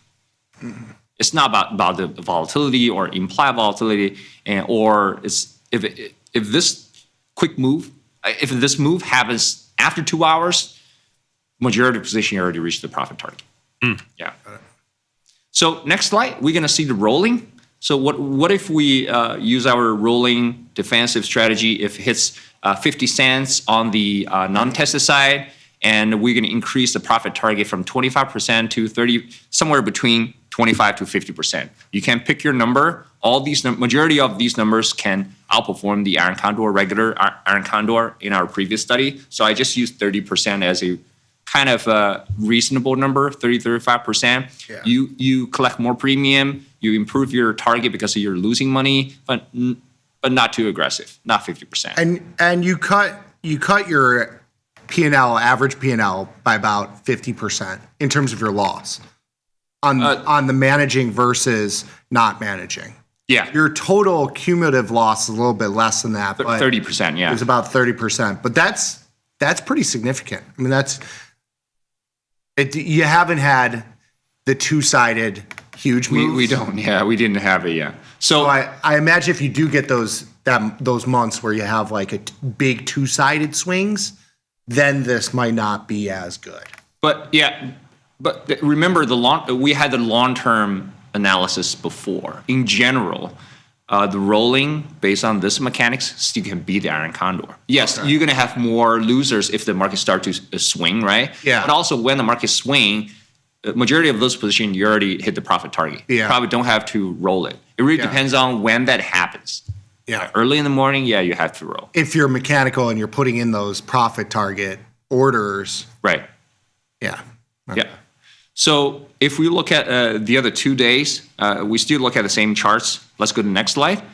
The May 20th and May 28th, that two loss happened in the second half. So we can see so actually at the rolling, the old rolling strikes and new rolling strikes here, the new short put is actually $60 higher than the original short put strike in May 20th and $40 higher in the May 28th.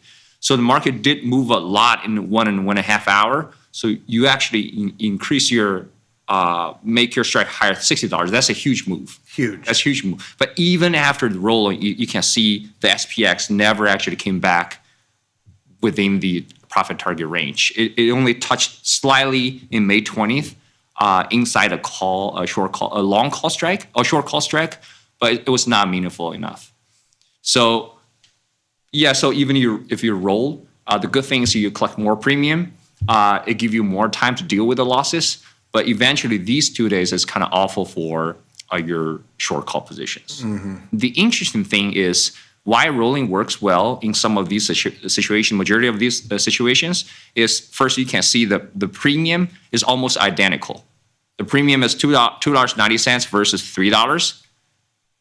The rolled one versus the original one on the put side, only put spread, and the other data is exactly the same, $2.10. Mm-hmm. So you actually get decent premium for almost the same distance between spot price and the short put. So you can see the short put is $43 versus $48 at the new strike and the old strike compared to the spot price at that time, and for the second one is 27 versus 35.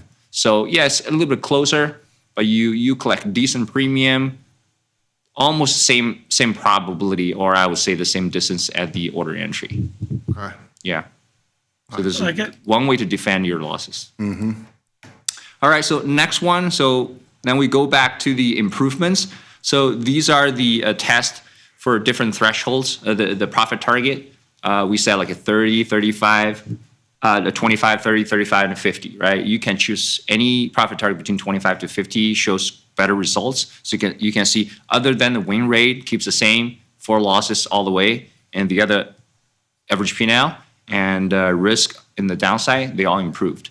I think if you had, again, going back to kind of just the one-way market that we've had, and it's been a one-way big move to the upside, a little bit more choppiness, and some of these metrics are going to change. Yeah. Like your win rate, your CVAR specifically, like CVAR, if you're having two-sided action, the ones that you're managing quicker are gonna tighten up your CVAR. It's not going to be the same. This is going to be slightly different than this one, yeah. Yeah, that's why with these price, like if you're looking at this and you say, oh, well, I'm taking 50%, then, why wouldn't I take 50%? Because your biggest losses are the same. It's really because it's just been one huge move to the upside every single day. And the losses are all the same because, you're just taking the max loss on all those trades.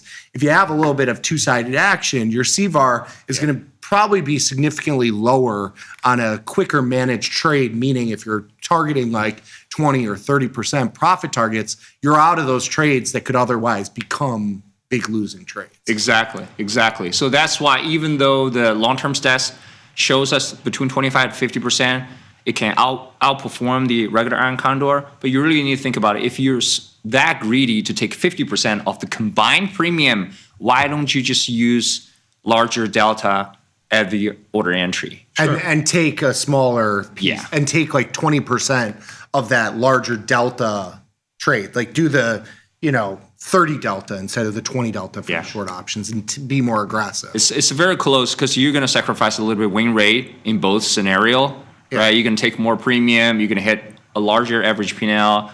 The CVAR is probably going to be slightly worse if you don't manage them with a larger delta. Mm-hmm. Leaning slightly long would help too. I mean, if you just did the put side closer to the 30. From the high side, I know we're taking liberty here with the strategy itself, but if you go from 1 or 2 deltas, basically short or long on entry, go into 5 or 6 deltas on entry long, because the market has gone only in one direction. I know we're I think after this series, with after I'm done all the rolling, this and that, on top of this neutral iron condor, very neutral on delta and win, I have the results for showing a little bit, it's actually not bullish. You use wider wings on the put side, larger delta on the Y side, on the put side, you actually end up with the neutral delta at the order entry. Mm-hmm. Although it is a slightly bullish position. Because of the put skew. Yeah, but like these iron condors, if you're doing them 20 delta for the short, $20 wide, you're probably short 1 or 2 deltas on entry with. And also your premium is richer on the call side. If you really want to balance that position, you probably have to switch it up a little bit, right? Slightly bullish. Mm-hmm. Yeah, and in general, the put spread. Yeah, makes sense. So next slide. Next slide is the rolling versus original iron condor. This is kind of the comparison with average loss. We save a lot of money on the average loss day. For average win days, majority of the scenario, we are seeing 4 or 5 times of this table. They actually beat the iron condor every single time, even on the winning days. So there are a couple of trades we actually roll on the winning days because the market hasn't reversed yet. But on average, it's still making better profits. And an hourly improvement, so the efficiency per hour is still better. And this time, the interesting thing is average duration is the same. The main reason why so after rolling, your trading duration should be slightly longer. Why this is the same? Because none of those losers flip back to the winners. Yeah. So you actually held all these positions to the expiration. And pretty much the same duration. It's amazing that it takes an hour to trigger your roll. Yeah. It tells you that an hour and 30 minutes, right? But it's gone just straight up. Like you're you're at the highs within. But it should be an early or a mid morning, because if you wait 2.5 hours, you probably already hit that profit target. Yeah, profit target. Yeah, you're right. Yeah. Okay, so the next one is inside or outside the strikes, the testing. I put the April stats here against the May, so you can see both months are very, very strong. almost never touch the put side, never stay below the short put, only 1.8 and 1.4% of the trading duration, which is nothing. So pretty much dipped below the short put and came right back and never even came back down again. Which is probably, what is that, about a 40% chance anyway of happening right at touch, maybe a little bit more, 45%. Yeah. So the numbers are right there, they play. So if you put anything on with a 20-ish delta, and if you go shorter dated, it's actually a little bit higher. This is going out towards 45 days. It's basically a double of a chance of a touch. So if it's 20, it's 40. But on the 0 days, if it's 20, I believe it's a little bit more, like 45, 47% chance of a touch. Okay. So anyway, I don't recall I have any touches on the put side. So all we need to care about is the call side. It was the problem side. Right. So inside the short put and call, April was worse. May is actually coming back above the average. So because the call side is strong, it's strong and consistent, but the magnitude is not as big as in April. The big moves came from the first rally. Okie dokie. Yeah. Okay. So last slide is what you're looking for. What if we sell the puts? Okay, all numbers are beautiful.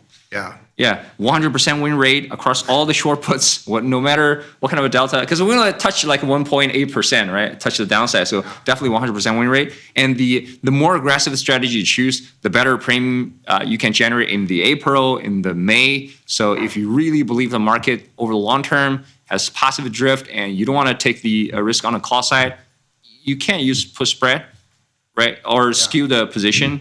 So the 30-30 put spreads get generated average $182 per day. That's crazy.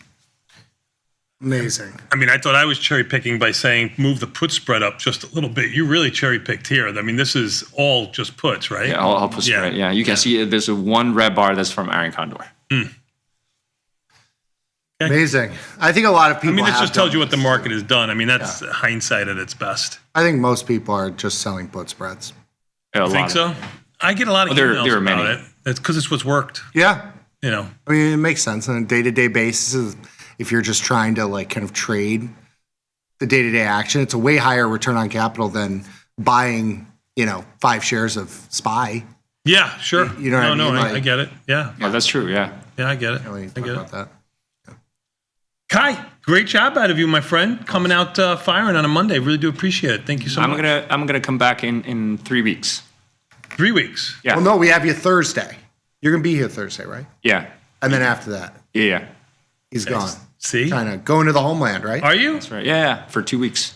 Very good. That's nice. Awesome. Good job out of you. You want anything while he's there? Yeah. Yeah. What are you going to bring us back? Yeah. Good question. Good question. Yeah. That's where he says he doesn't speak English anymore. That's a good question. Yeah. So China manufactures everything, right? Yeah. Everything's made in China. That's right. Don't worry. I'm going to my homeland in July. Which is Brooklyn? Which is where? Well, that is my true homeland. Yes, you are correct. Oh, you mean I'm going to my Italy? Pseudo homeland. Yes. Oh, okay. Which city? I'm going to bring you back something too. Probably the same thing you're going to bring me back. Thank you. Close your eyes. What do you see? Okay. We'll be back. We'll be back in 90 seconds. We got more Tasty Live after this. What comes up next, son? That's right. Tasty Trade World headquarters. I can see them looming in the background there. We'll be back in 90 seconds with Tasty Live.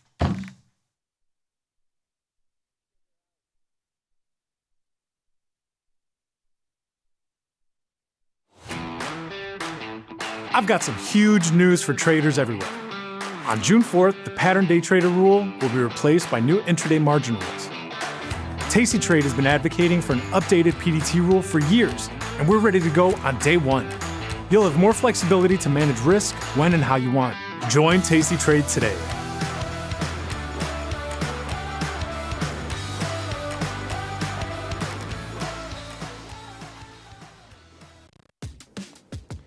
Look who's back testing.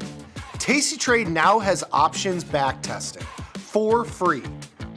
Test your trades with over 10 years of data for the most popular symbols.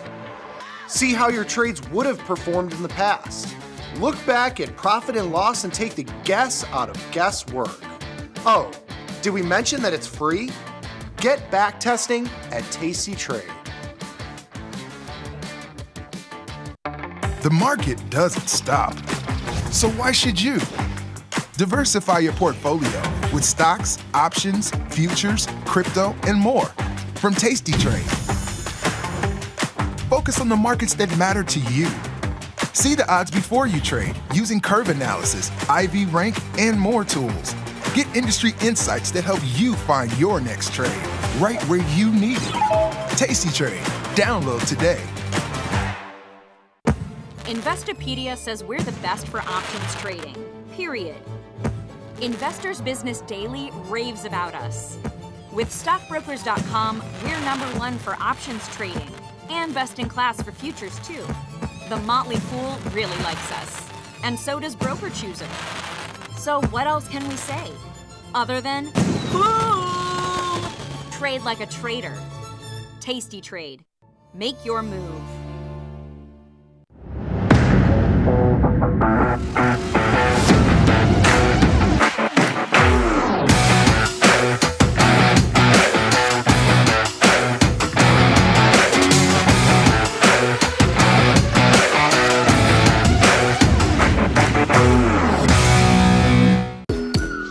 First thing about Tasty Trade is how easy it is. It's a very quick, light platform. Whether it's a pool, a puddle, or a sea, you can navigate your way out of it with the Tasty platform. So I love that. On Tasty Trade, adjusting your option positions is a right click away. Rolling just got quicker. Switch to Tasty Trade and earn up to $3,000 in commission rebates.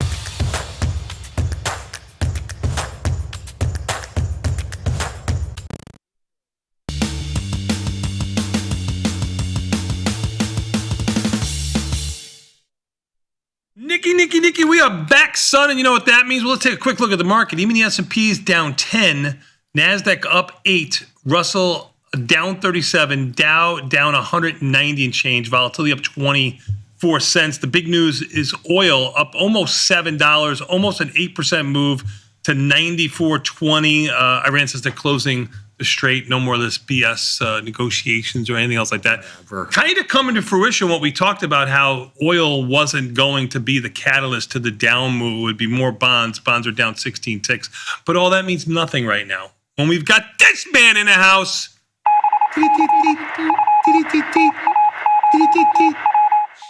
Oh, my friend from the trade desk. Hey, Q. Fellas, how's it going? Great to have you guys back, I must say. Thank you. It's good to be back. Good to be in your presence as always. I won't keep you long. I know the desk is busy on kind of a popping off. What's that? Say. Popping off. Popping off. It's popping off. Popping off. That's popping off right now, for sure. Well, you've got some big movers in the market, to the upside. MU, ARM up $50, $60, Dell up $40, Crowd up, $25, $30. And then you got some big movers to the downside. Meta down 22, Tesla down 15, and you've got patent day trading rules being explained ad nauseam, I believe. June 4th, right? Man, I feel like that's all I've been talking about. And it's probably the regular amount of questions we get about people and equity maintenance calls, day trade calls, and things like that. But it just feels so much more sensitive because I'm we are so close. Yeah, it's imminent. Just chill for a couple days. Yeah, guys. Right. Just relax for a couple of days. Almost done. The market will be open after June 4th, and so you'll be all good. But just to go over the rules really quick, pattern day trading will no longer exist after June 4th. Thank the Lord. Thank the regulators. Yes. And so all that will mean is that you used to have $25,000 in your account to be able to day trade more than 3 times in a rolling 5 business day period.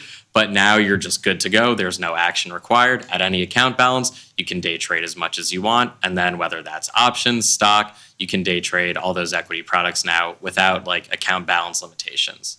But those who don't have small accounts that were subject to patent day trading rules don't understand, I think, that we're even talking about strategies that are 45 days out. Now, you just talked about day trading. When people, at least from my point of view, when people talk about day trading, they're thinking about those 0-day options. Mm-hmm. They can't, get in and out of them more than 3 times because of patent day trading rules.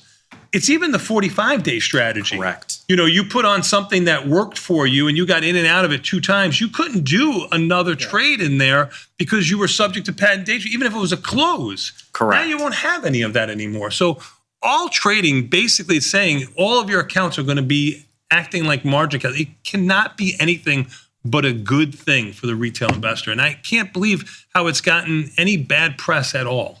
Yeah, for sure. It has gotten bad press. Really?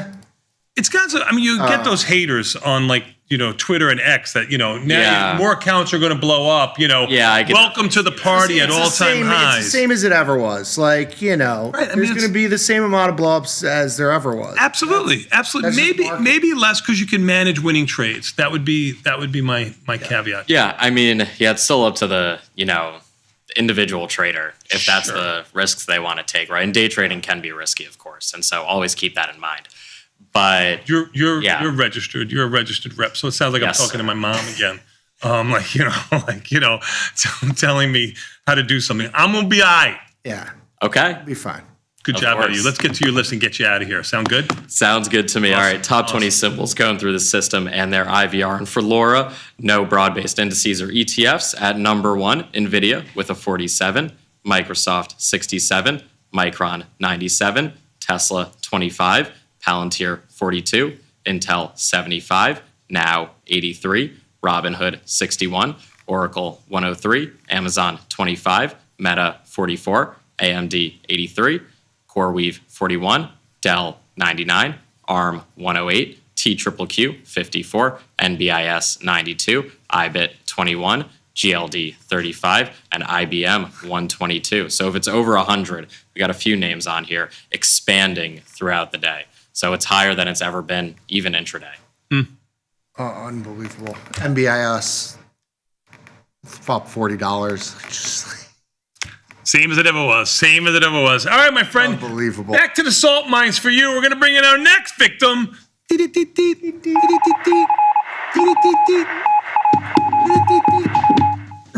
Hopping into a space. You told me you were going to dance. Sing and dance. Sing and dance. There you Happy go. birthday to ya. Happy birthday. Happy birthday to ya. Happy birthday. It was his birthday on Sunday. We have to celebrate. Yesterday. Yeah.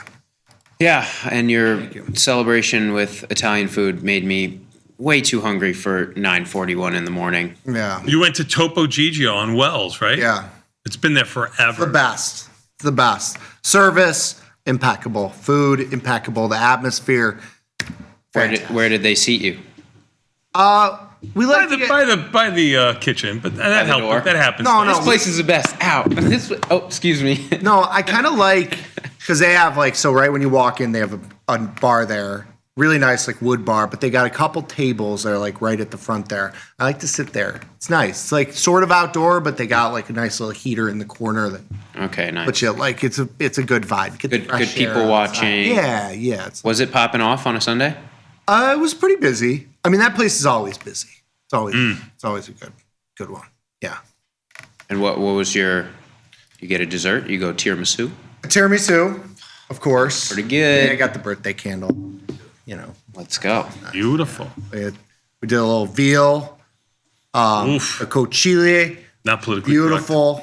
What is shells with peas and sausage. I see peas with pasta Velveeta. is so underrated. I love peas and pasta. so I know it's a starch and a starch, but peas and pasta, that's old school. Yeah. Kind of. Yeah.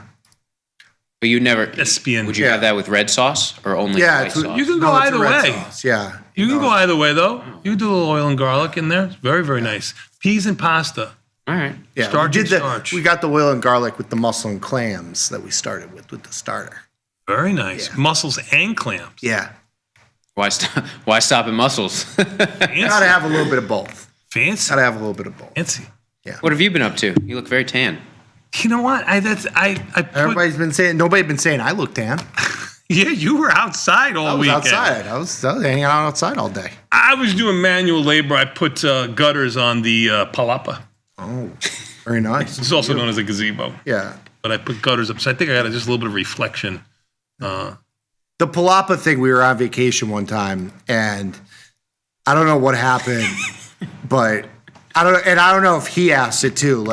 He was talking to one of the staff there, and he was like, "Yeah, can you just bring it to the gazebo over there?" And the guy was like, "You mean the palapa?" And so after that, we call anything that's an outdoor covered space is a palapa now. Could be an awning. Yeah, it could be an awning. Yeah. You've got It's like, yes, we will bring you to the palapa. That's awesome. But you got to have a pretty big palapa to have gutters on it. No? it's sizable. It's good size. Yeah, I don't know, 12 feet or You so. rent it out? Heavy like, wears as the crown. As a venue? Excuse me? Do you rent it out like as a venue? Private parties only. Yeah. Private parties only, yes. But you're welcome to have one there. Awesome. Yeah. I mean, it's You will have When's to your take the birthday? service entrance. September 4th, same as Beyonce. Ooh, bae. Just Look at you. Just so you can remember that. That's pretty good. But yeah, welcome to June. It's summer party season. Yeah. Rooftops open, patios. I'll be waiting for the Palapas? text invite. Okay. All right. You need Unk to come out and hang with the boys. Bring supplies. Good job out of you. Hey, what's going on in the FX world? Because the market's popping. Yeah. And I said this earlier today when you weren't on, so I'll say it when you're on right now. FX takes a back seat when you've got movement of $30, $40, $50 in some individual stocks. You've got all-time highs in the overall market. You got all-time lows in volatility. FX, currency, correlations kind of take the money kind of scurries to different places would be my biggest guess. Am I right in that or am I wrong in that? You're absolutely right. And you can absolutely see it. Got the FX volatility metrics random for the month of May, and those were, at a low coming down. Let me see if I got them right here. But yeah, you're absolutely right. And what that does do though is set up an interest immediately back into it when you start to get any sort of jolt in that perception, right? And we saw that pre-market on the U.S. market open. Yeah, realized volatility for FX coming in down below its 3-month average at its lowest level since December, which was really an outsized month for contracted FX volatility. So hopefully, June will fare better from FX markets, but we've had kind of sideways markets and compile that with contracted ranges. If you're just looking at this euro dollar over the past 2 weeks, you'd say, man, this Forex landscape is pretty dead. But if you go for the avid Forex trader, you start to go into some of these other currencies like the Australian dollar, the New Zealand dollar, especially last week. There definitely is still some price movement. And after the Iran headline pre-market this morning, saw a pretty big move, even in that top name euro dollar. We were trading at 116.5 in the spot market. And over the course of 2 hours, right into that U.S. market open, dropped a full 40 points there, which on a daily change perspective, we've seen 67% of the time that daily price change be around 40 to 50 pips. So you had a whole day's worth of movement right there in 2 hours. So all signs pointing to what should be an exciting week. These Iran headlines still have some yank to them, pushing and pulling markets, but U.S. dollar settling in here as, equities and risk sentiment didn't take too much of a beating, at least so far. But it is U.S. labor week, so we've got non-farm payrolls on Friday and all of the little blips of information leading up to that, such as, job openings, ADP employment change. So that's on the radar here. I ran some currency correlations for you guys just in the past month, because I do think, although the Iran stuff still can command some attention, it does seem like we're evolving a little bit in terms of the cross-asset correlations. And what I thought is interesting is looking over the past month alone, we're seeing a big uptick in the inverse correlation between U.S. dollar and gold. That was kind of very muted over the previous 2 months as oil took a bigger role there, positively correlated to the U.S. dollar. But I think this recoupling with the inverse correlation between dollar and gold will be a growing theme as we mature into what this post-conflict world looks like, because So is that an Aussie dollar play? yeah, that could be an Aussie dollar play for Please sure. tell me there's no yen play, because that's on it. No. No yen. There's always a yen. No, please. No, please. No, please, baby.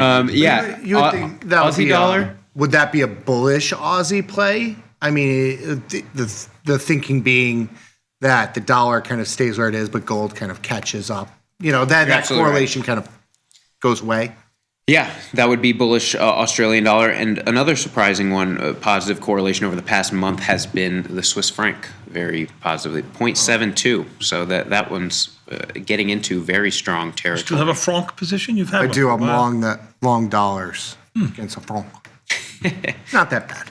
No, but that one's been a tradable more tradable in terms of range bound than even the euro dollar over the past month or so.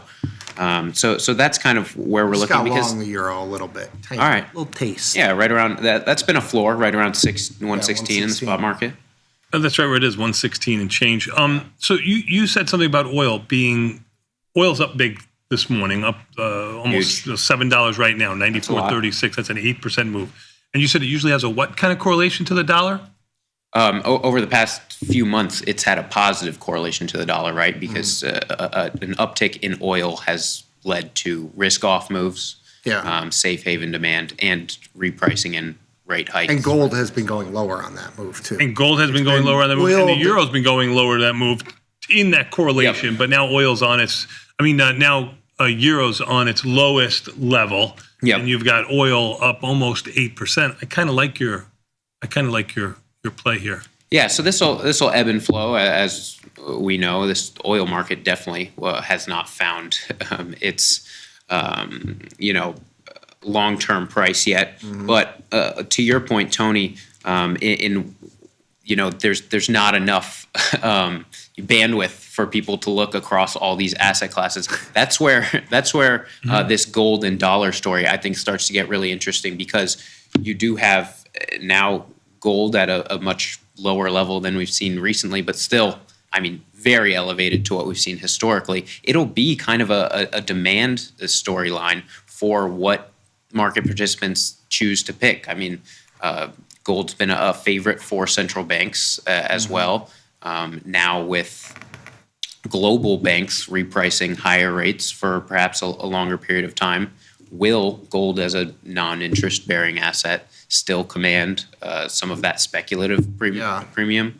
It hasn't so far. Yeah, gold has done absolutely nothing. It's actually down to almost 2.5%, down to $100 change. And it's funny, the gold silver ratio is still hasn't moved. It hasn't moved. Like it's that right. Is interesting. 60 is right where it's been. And it's had very tight ranges.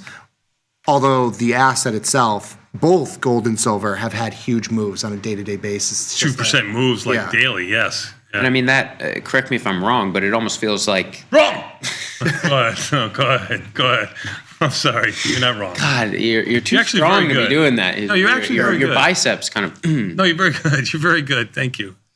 But that ratio staying stuck where it is, I feel like speaks a little bit to kind of the lack of speculative demand, right? Over the course of the past year, we've had, people rush into silver, rush into gold at various times. Mm-hmm. None of that dynamic here, and that ratio taking a hit as a result. I think to your point of the tension, it just hasn't had there's no story to it. There was a point where we were talking about Turkey was liquidating their entire gold holding. That was the move. I think it was like a $200 move in gold that day. Like we were pinning it on that. Gold and silver to some extent have just not had a story anymore. It's not the inflation story. It's not the safe haven story. You've got stocks going nuts, like the semiconductors. There's only so much attention. I can't watch it all. It's true. But how many more days of a 2% down move in gold would be not surprising? You know what I mean? I would contend that we could see this shake out a lot farther. Okay. Oh, you think it shakes out a lot farther? It could, at the price level. So public. Things down. 20. We were just complimenting 20 him. Son. I know. Oh, we're dissing him now? Okay, Yeah, good. we're dissing I like this part better. Yeah, come on. Let me at him. Let me at him. Let me have some. No, I'm going to give you a break. I'm not gonna jump on here. We'll make some money with my son. Yeah, we're making money. Even the S&P's down 12, Nasdaq down 20. It's actually a pretty quiet day for so much. Choppy. I mean, besides the fact that single name stocks are, you go through your list and one of them's up like 35%. Like everything else is like down 1%, up 2%, unchanged. Indices 35%. unchanged. Yeah. Russell showing a lot of weakness though, down $40. That's about a 1 1/3% move. Russell on its lows, as even the S&Ps are in the middle of their range. Nasdaq's in the middle of its range. Dow is on its lows too, down 200 and change, just making its lows. Volatility up 31 cents, just off of its highs. Bonds are down 18. Oil up $7 and change. Glenn, I'm going to let you have the parting words. Say something profound. Good job out of you. We're going to take a quick... You had a moment to say happy birthday. You did already. You sang it too. But we're going to take a quick 90-second... Happy birthday again, Nick. Thank you. The umpteenth time. My man. We'll take a quick 90-second break. Liz and Jenny next. Yes. Peace. Peace.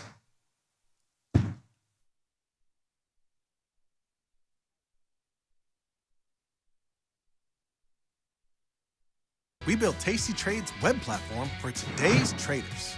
See it, click it, trade it. Research with fundamentals, endless forecasts, and more. Drill into data, find opportunity, and track the action with hundreds of indicators.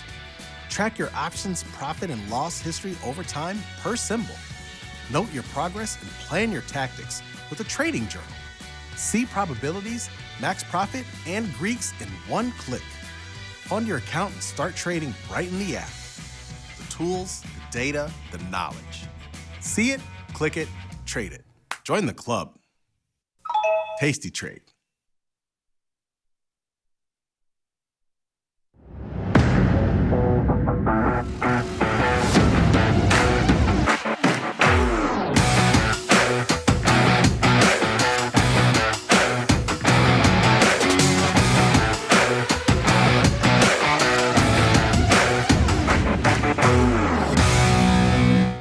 This is Chicago.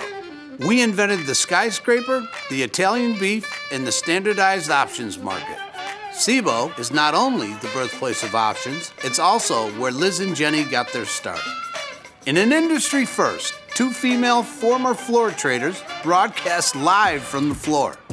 Hear the sounds of live market action and feel the electricity as they present real-time trade ideas and research-backed market studies live from the SIBO's SPX pit. Watch Liz and Jenny live from the SIBO, only on tastylive. Look who's back testing. Tasty Trade now has options back testing for free. Test your trades with over 10 years of data for the most popular symbols. See how your trades would have performed in the past. Look back at profit and loss and take the guess out of guesswork.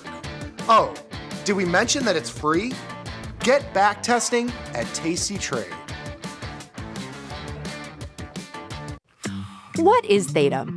Options lose part of their value over time as they get closer to expiration. That's why they're called wasting assets. Theta is how fast the option's value changes in a day, not taking any other factors into account.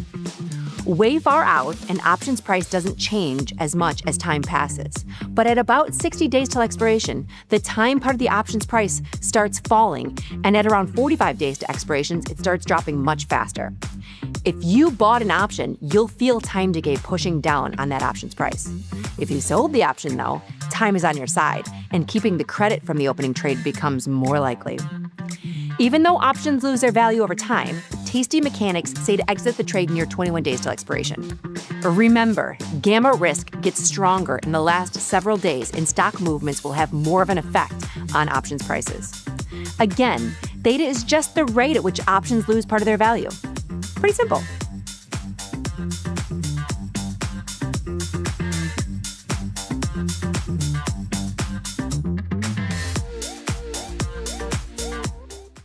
Global markets never sleep. Explore them with Forex on Tasty Trade. Get in on 80 plus Forex pairs, 24 hours a day, 5 days a week. FX marks the spot. Trade it on Tasty Trade. Think you know where vol's gonna go? Test your theories with backtesting. Pick from hundreds of symbols, any strategy you want, and all the data to trade smarter. Tweak the delta, dial the DTE, stack the legs, see what survives. Trade what you want, when you want with Tasty Trade.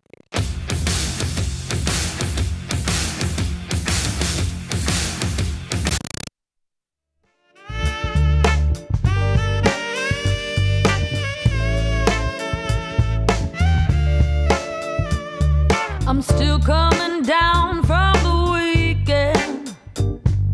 Saturday night like we should. I know I should work a bit harder, but baby, your love is too good. You knew what you did when you planned it, you scammed it, making right off like a bandit. I know that you worked a bit harder, 'cause baby, your love is so good.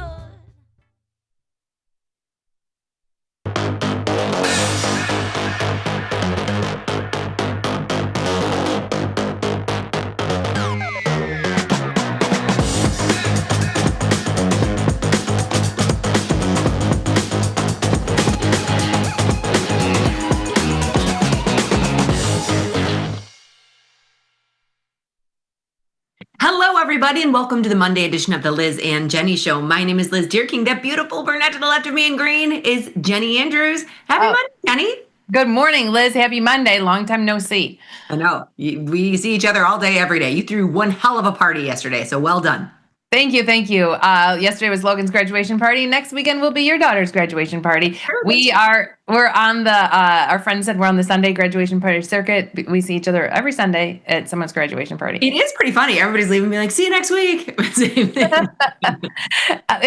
We used to see each other once a quarter. We'd be lucky to get together once. We tried once a quarter. It didn't always work. Once a year it happened. Now it's every weekend. Hey, when you turn 50 and kids start leaving the house, you start reconnecting with old friends, right? Yeah. So that's exactly what's happening. But you want to talk, can we jump into the platform pretty quick? Because the story of the day is, and we were talking to our super producer about this, oil. I have USO up. We can look at MCL. We can look at all that stuff. It's up 8%. So let's look at CL too. Yeah, take a look at CL. We have, all up about 8%. We've got this reverse jade lizard in MCL. If you want to click that and take a look, we have risk to the upside. We have a naked call, the 104. It's still $10 away, and there's only 2 weeks to go. We'll see. We could roll that put spread up and take in more credit. I don't mind. I don't know that I would touch this with a 10-foot pole. Look where our call is. I mean, I know these are famous last words. I know, but our put spread is so far, and we have no risk to the downside. No matter what, it's just extra credit. Yeah. Let's see what we can get for it. So reverse jade lizard, you would close your put spread and take it up to $2 wide. What did we collect? What did we collect? Let me look. MCL. We collected 191. So try the 85.83 or the 86.84. See what we get, if we get anything. 17 cents. No. Oh, no. No. No way. It's funny because I put on an SPX Jade Lizard on the open, and then SPOOs just started going down. I think I put on, they were down 2, then they were down 9, then down 13. So I actually rolled my call spread down twice, got $1 and $1. So I thought, we could roll this up for $1. Not a chance. Well, I do think SPX and MCL are two totally different animals. But it was a 0-day versus a 15-day. I thought we'd be able to get something to move that up. Yeah, no, because, you're still paying so much for the one. And it's only a $2 wide. Yeah, and it's a $2 wide. It's $2 wide. So yeah, this is what's going on in oil today, which is crazy, bonkers. But I'm not worried about this position at all, which is insane for me, being short a call in oil, huh? Look at me. Look at you. You've come so far. Growing, Liz. You're growing. Do you know what else this is? What week this is too? And I heard him talking about it this morning. It's Liberation Week for traders. Liberation Day is coming. Liberation Week for traders. It's June 4th. We have June 4th coming up. The PDT rule will soon be over. I don't know, Josh, I hate to put you on the spot. I don't know if you have that art card, but that is going away in a matter of days, Liz. Days and days. JD's going to be able to trade all day long 0DT if he wants to. Now, this poor kid's gonna have to figure out how to close it himself now because I've been butterflying them off for him every day. Like this morning, I got a text. He's like, I put the trade in. Did I do it right? I was like, yes, you've been doing it right. I'll put the butterfly in. I don't have to do that anymore. I'm just gonna teach him how to close it. Oh my gosh. A trade idea just popped into my head. Oh, all right. You know what keeps popping up on my computer? Is it the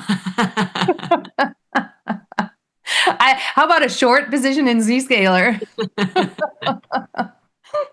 I'm teasing. I'm kidding. But Liz and I love when the Zscaler pops up on our computer.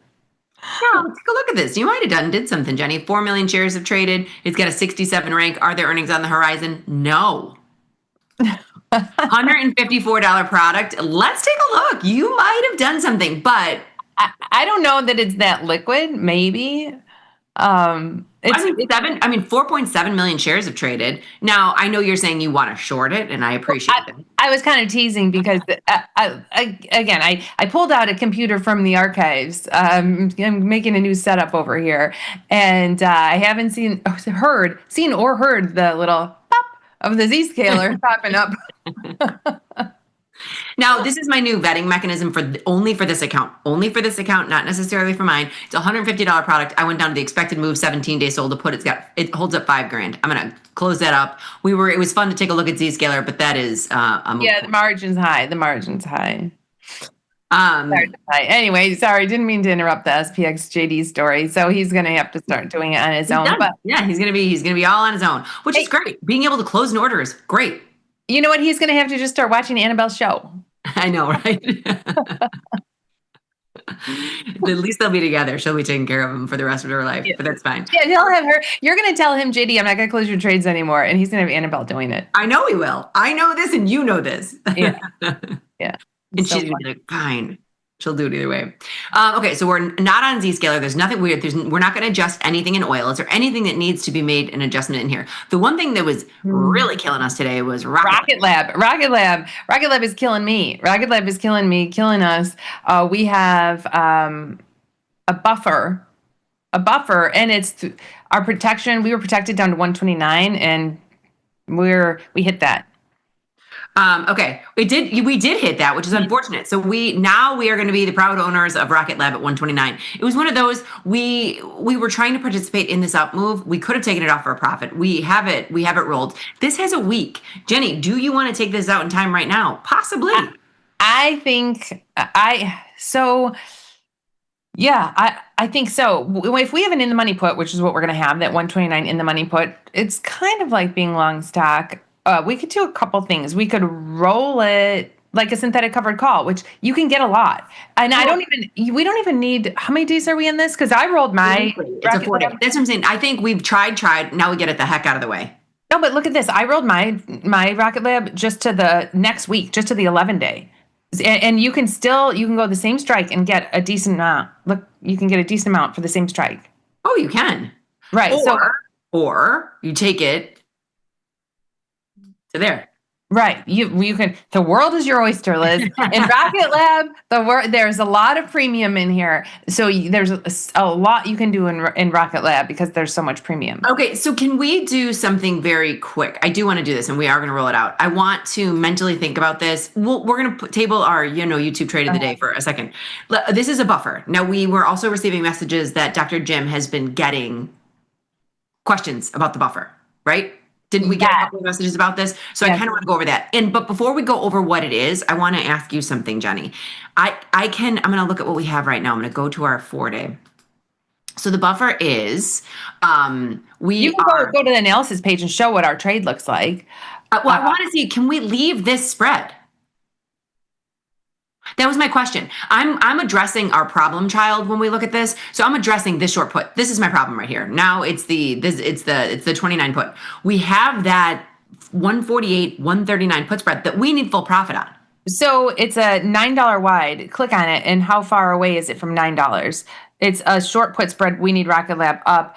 Oh, It's that's fine. 70 cents. So if we close I would just close this. Yeah. if we close it, we're saving ourselves 70 cents. If we leave it, we could lose 70 cents more. So I could go either way with that, honestly. Honestly, when I saw the premium there, I said we close this and then get it. Maybe let's get another 70 cents in premium somewhere. We'll meet in the middle on the strike. And maybe $1. So you get $1 on this. So I'm going to close this and get rid of it. Okay. Mm-hmm. So that is going to be, we'll get rid of that. And then I'm going to roll this. Wait, okay. Yeah, that's gone now. And then now all we're left with is our synthetic covered call of this 129 level. Okay. So now. Right. So if you want to go to the analysis page and just show this on there, we have this short put that's in the money. And where is it? I don't know. There it is. No, either. I don't know what's happening with my thing. I don't know. Well, anyway, we got this shorter and shorter. Hit analysis again. See what happened. Well, we'll figure this out, but we don't see it there. Oh, here's the short put. It's right here. I think if you click out the side and go to analysis, see if it's using that. Go to analysis. Is our short put there? It has a long put. Oh, because it's putting in the one you're buying. You're buying it back. That's why. Do you see on the bottom? Oh my God! Do you know how confusing that was?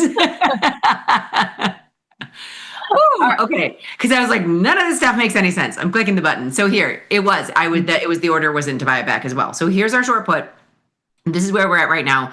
We are down a little bit of money on it. We're going to take this and roll it out in time. And so it's like if you have the stock. So let's think about this. If you have the stock and you want to sell a call each cycle against it to chip away at your cost basis. So I actually took my put was this last week's in the money, and because Friday Rocket Lab was down too, and I just came in long. I just said I'll just come in long the stock. So I came in long the stock, and I just sold a call against it. So if I sold a call for $5, I'm chipping away at my basis by $5. If we roll this put and get $3, we're chipping away at our basis by $3. If we get however much we collect for the roll, it's what we're chipping away at our basis. Right. Or if we roll it for even, we're bettering our price where we get in. But I say we get this the heck out of the way. So I'm buying it back, and then I'm going to go to the 11 day. And I know the 29 will give us quite a bit of credit. We wanted to collect an additional $1. So I'm going to go to the 27. We're collecting 208. So we're collecting 208, and that puts worth $11 if we get a bounce. Otherwise, we're going to have to just roll it out next week. Now, another school of thought is put that on and add on call spread 2. Or what are we down now in Rocket Lab? Like, what's in order chains? What are we down in Rocket Lab? Let's take a look, because I think there was our only trade in there. 1,200. 1,200. Okay, so we've got to think about this. Whatever the put's worth, if it ends up out of the money, I want to at least be making our money back. Yeah, right about there. Right about there. Close. And that's just next week's options. It's just close, right? Yeah. So I'm going to roll this out in time. We're buying ourselves a little bit of time. Okay, that's sent. Now I do want to confuse people because I do want to go over a buffer because we did get questions on it. Do you want to do that now or do you want to do that later? So maybe this should be our market movers, a buffer trade. Okay. So yes, Liz, pick any product you want and we will talk about the buffer trade. Lots of people ask about it. There are buffer ETFs out there. We're going to show you how you can set up your own buffer. So we didn't name this. This is from ETFs. It was all the rage. They're called buffer ETFs. And on the resume, this is what they're called. It says you're going to buffer your downside losses by X amount. Are you willing to give up some profits by buffering your losses? Tasty Nation, smartest option traders in the world, know that it is just a covered call and a put spread. That's it. Right. Covered call and a put spread, or short put long call spread. They're in the world of synthetics. There are many ways you can set it up. There are many ways you can set it up, but in the buffer, the actual ETF, it was long stock, short a call, and then bought a put spread. That's how they set it up. Now, Jenny and I, like I said, Tasty Nation, smartest option traders in the world, know how to use synthetics. So not to confuse people, when you're doing a buffer ETF, they're saying we are buying this stock, selling this call, and buying this put spread. That's how they do it. Now, we know there's a better way. And so that what that does is it gives you, if you're long something, like let's say you're just long the S&P 500, you're going to cap your upside by selling a call and using the credit from that call to buy a put spread to give you a little bit of downside protection. It doesn't give you a complete downside protection, but it gives you a little bit of room to the downside where you don't lose. And that's what the buffer does. Now, we had this position on in a stock that's down $18 today. It gave us protection for, $8.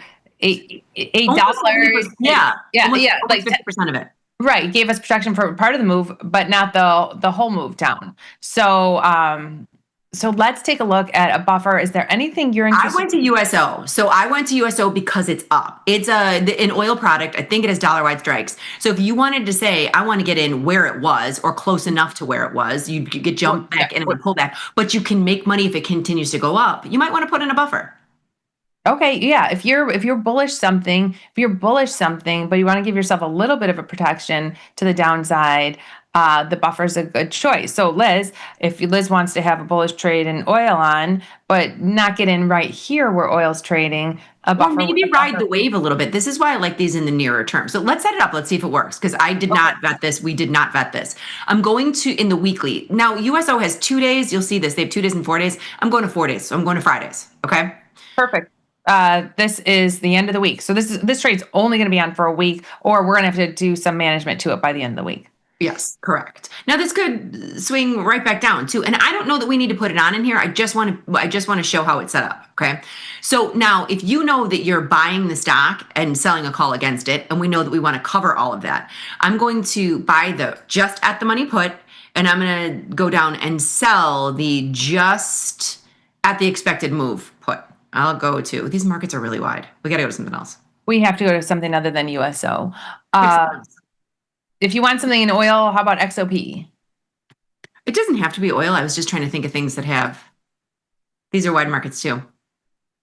Right. Okay. All right. It doesn't have to be oil. It doesn't have to be oil. Let's go with. How about we do it in gold? I know I know you love gold, Liz. I know you love gold. Why don't we take a look at GLD? This is just the gold ETF. Gold ETF, it's down, so it's not a bad way to get in. We don't have to do it in the weekly. We could go to July. This can be a slightly longer term trade. A lot of people, I know people who do the buffer 3 months out.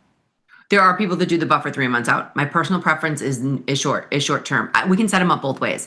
Let's do the 4 day, and then we'll go out to the farther one as well. Okay. Okay. So what you're going to do here is you're buying. I went to the 4 day. You're buying the just out of the money. So I'm going to go with that 409. You're getting $4 for it, and then I'm going to go down and sell the expected move. So the 402. So we've got a $7 wide put spread.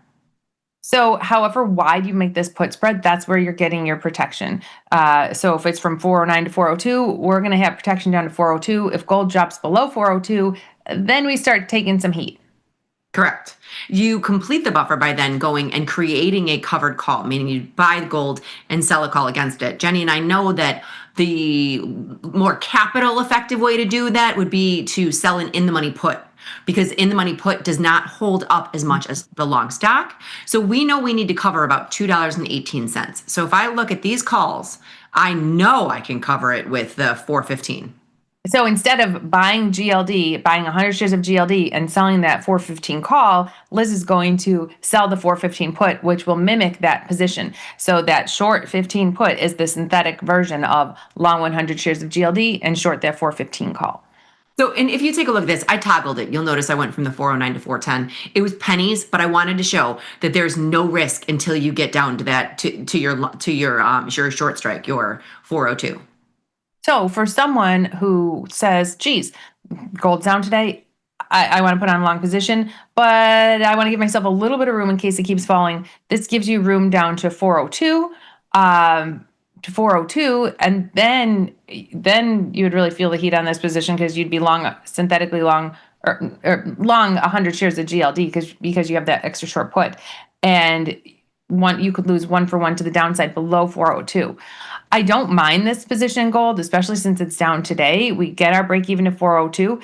It's using $7,600 in buying power. If I wanted this position on and I had a smaller account, or I didn't want to use $7,000, it's a weekly. We can buy something very inexpensively. Like we can go buy that $390 for 40 cents. I was going 380, but yeah, 390. Yeah, but that'll save us, $1,000 less in buying power. Here, we cut it down from 7,000 in buying power to 1,200 in buying power.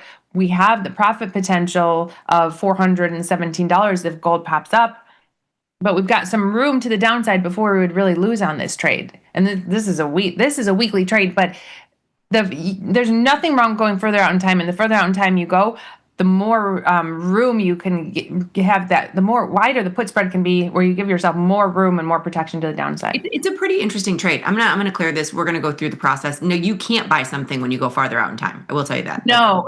So going short term allows you to buy some protection. Going further out in time, that protection is a lot more expensive.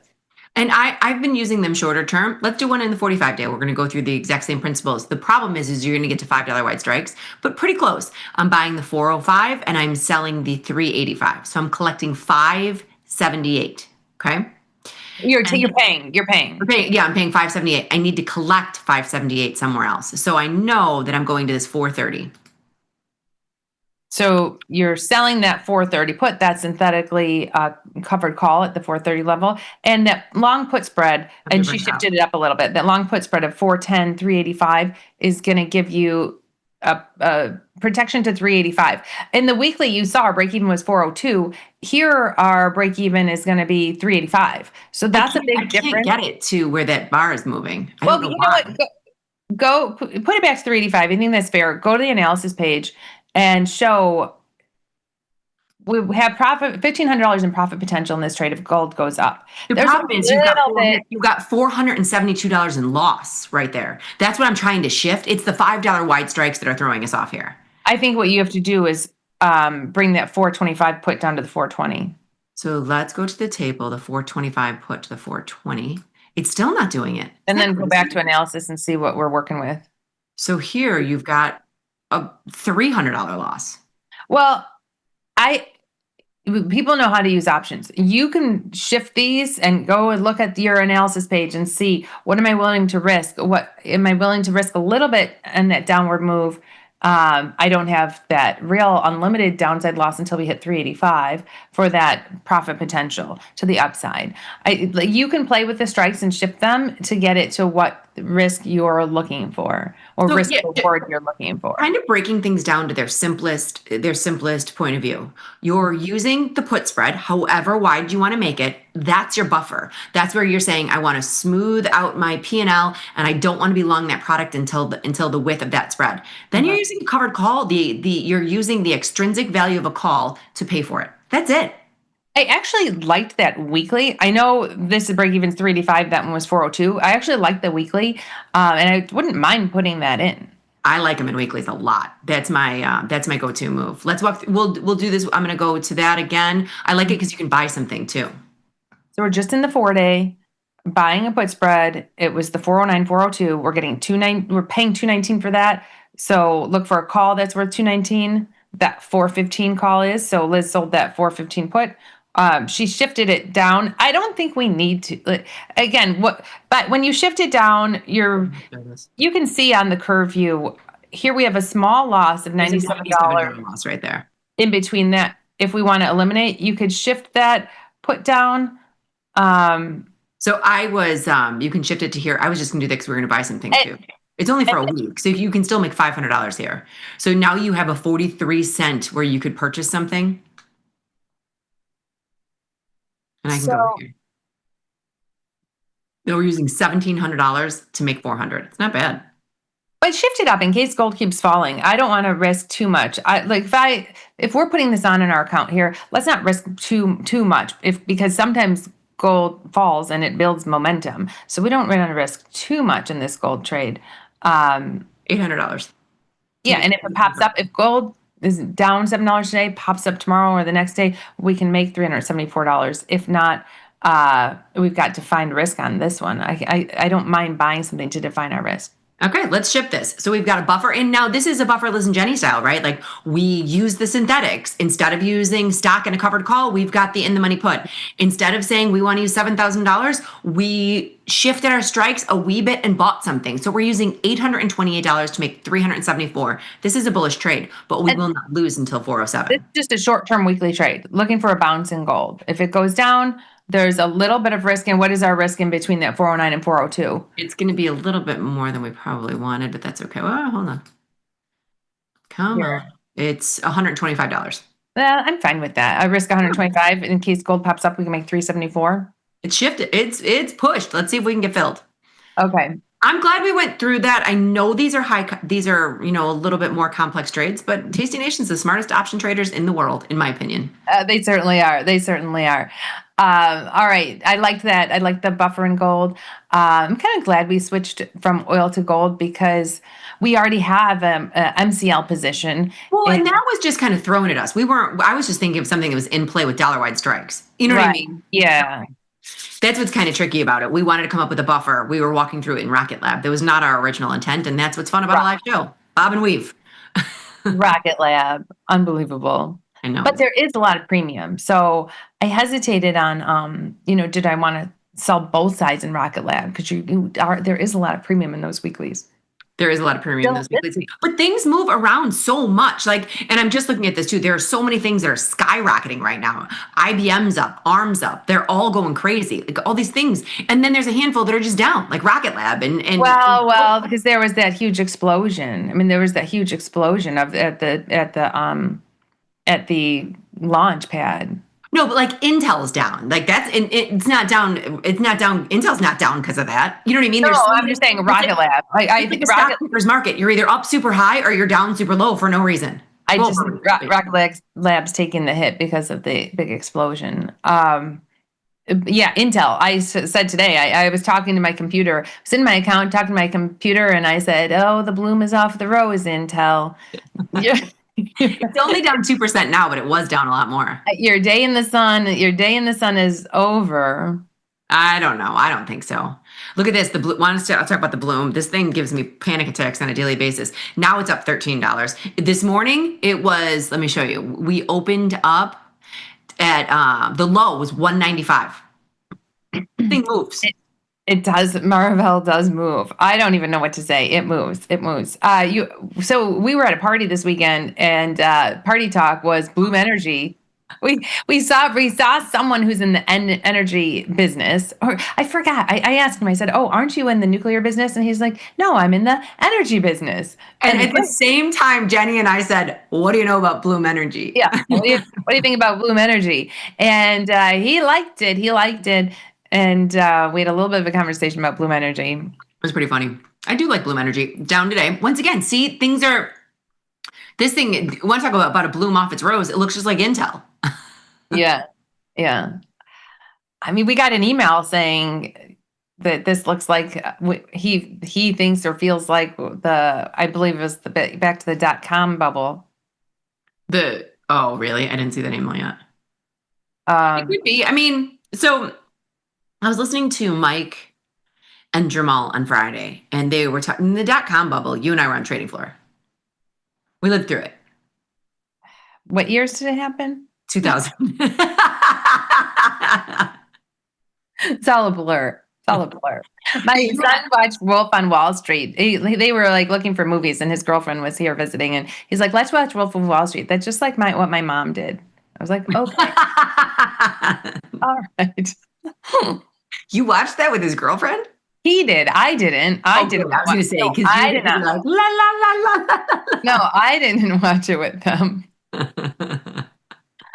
That's good. Hey, but look, people are taking money out of Intel, but putting it into Microsoft. This is Microsoft's, I think, third up day in a row. It is. It's third up day in a row. And this is frustrating because we have an Iron Condor. We have it 46 days, and we rolled it 4 days ago, which means on Thursday or whatever we did. So we just have a straight up Iron Condor, and our calls are being tested. Do you want to take a look at rolling up the puts? Yeah, I do. Let's take a look. Okay, so I'm going to open this up. We're going to go down. Rolling up the puts. Rolling up your untested side is a very common term we use on Tasty. You buy back your untested side, meaning your winning side. Those puts are winning. We're paying 50 cents for that. What did we collect total? 3 something. Oh, I'm going to look here. Table 313. Okay. Yeah. Okay. So we're paying 50 cents for it, and we have a $10 wide. Now we can roll it up and make it a $5 wide. If we collected 3. Or we could. Let's see what a $10 wide is at the expected move. Yeah, let's see. That's what I was thinking. Not bad. I'll get another $1.18, then we go from 3 something to 4.40 or. Yeah. That's not bad. No, now, I was going to say, or you're going to take, oh no, I don't want that. But you'd have to bring it up if you're going to make it a $5 wide. Or you get 119 for a $5 wide and then you have no risk to the downside. That's fine too. Sure. I really, these don't matter. These are just choices. Like the only reason I would roll it up this far is because then you are eliminating your risk basically. And let's just get another, but then it's so tight. Then we've got so we're going to get another 121. And this is both in together. This is us buying it back for 50 cents. We're getting another 121. If we collected 313, 413, you've got 450 in there, 440 something. Can you tell? The Z-scaler has probably gone off 10 times. I don't know if you hear it. But it just keeps going off and going off. I don't even know what they do, and I think we've talked about this before. But Frank the Great says that somebody upgraded Z-scaler to a buy. So that's Frank the Great. Frank the Great. I love it. Hold on. I rolled this up, and then we're going to look at Z-scaler again. I'm going to take it down to 117. I'm fine with that. And letting it work. The market's not going to lie. Perfect. We're filled 117. Okay. I think that's good, getting an extra $1.15. Oh, but now put in the notes, our total collection. Oh, you're gonna have to walk me through that again. Okay, so what was our first collection? 313 plus 117. All right, so 430 or 417, 27. Yeah, 430. So okay, just click on the position that we have, like not the one that's gone. Right click. Right click, and then right click, advanced order. Oh, yeah, there we go. Bracket, right now? Oh, group positions. Go back up to group positions. There we go. Yes. And then where it says Iron Condor. What how much? No, group as, and what did we say? 313 and 117. 440. 440. I think that's good. It's not exact math. It's about right. Close. Okay, perfect. Ooh, there we go. It's a Monday. I don't do math till Tuesday. I mean, we are all a little foggy from your party. The party was long. Not that long, but great. I was home by, 4:10. Oh, there were kids at my house till 2 a.m. Oh, they all went back to your house. Yes. There were kids at my house. There was a break. Like we came home without all the kids at about 8 p.m. They all showed up again. Oh, yeah. They're all good kids, though. They were all really good kids. Oh, they were. We had it's one of those where you start thinking of, it'll be nice when he goes back to college. But guess what? Guess what? He's not going anywhere. He's not going anywhere. Look at this. Boo's unched. I know I was just trying to take a look at my SPX position because I want to see what I can do with this thing. Because I was rolling down my calls.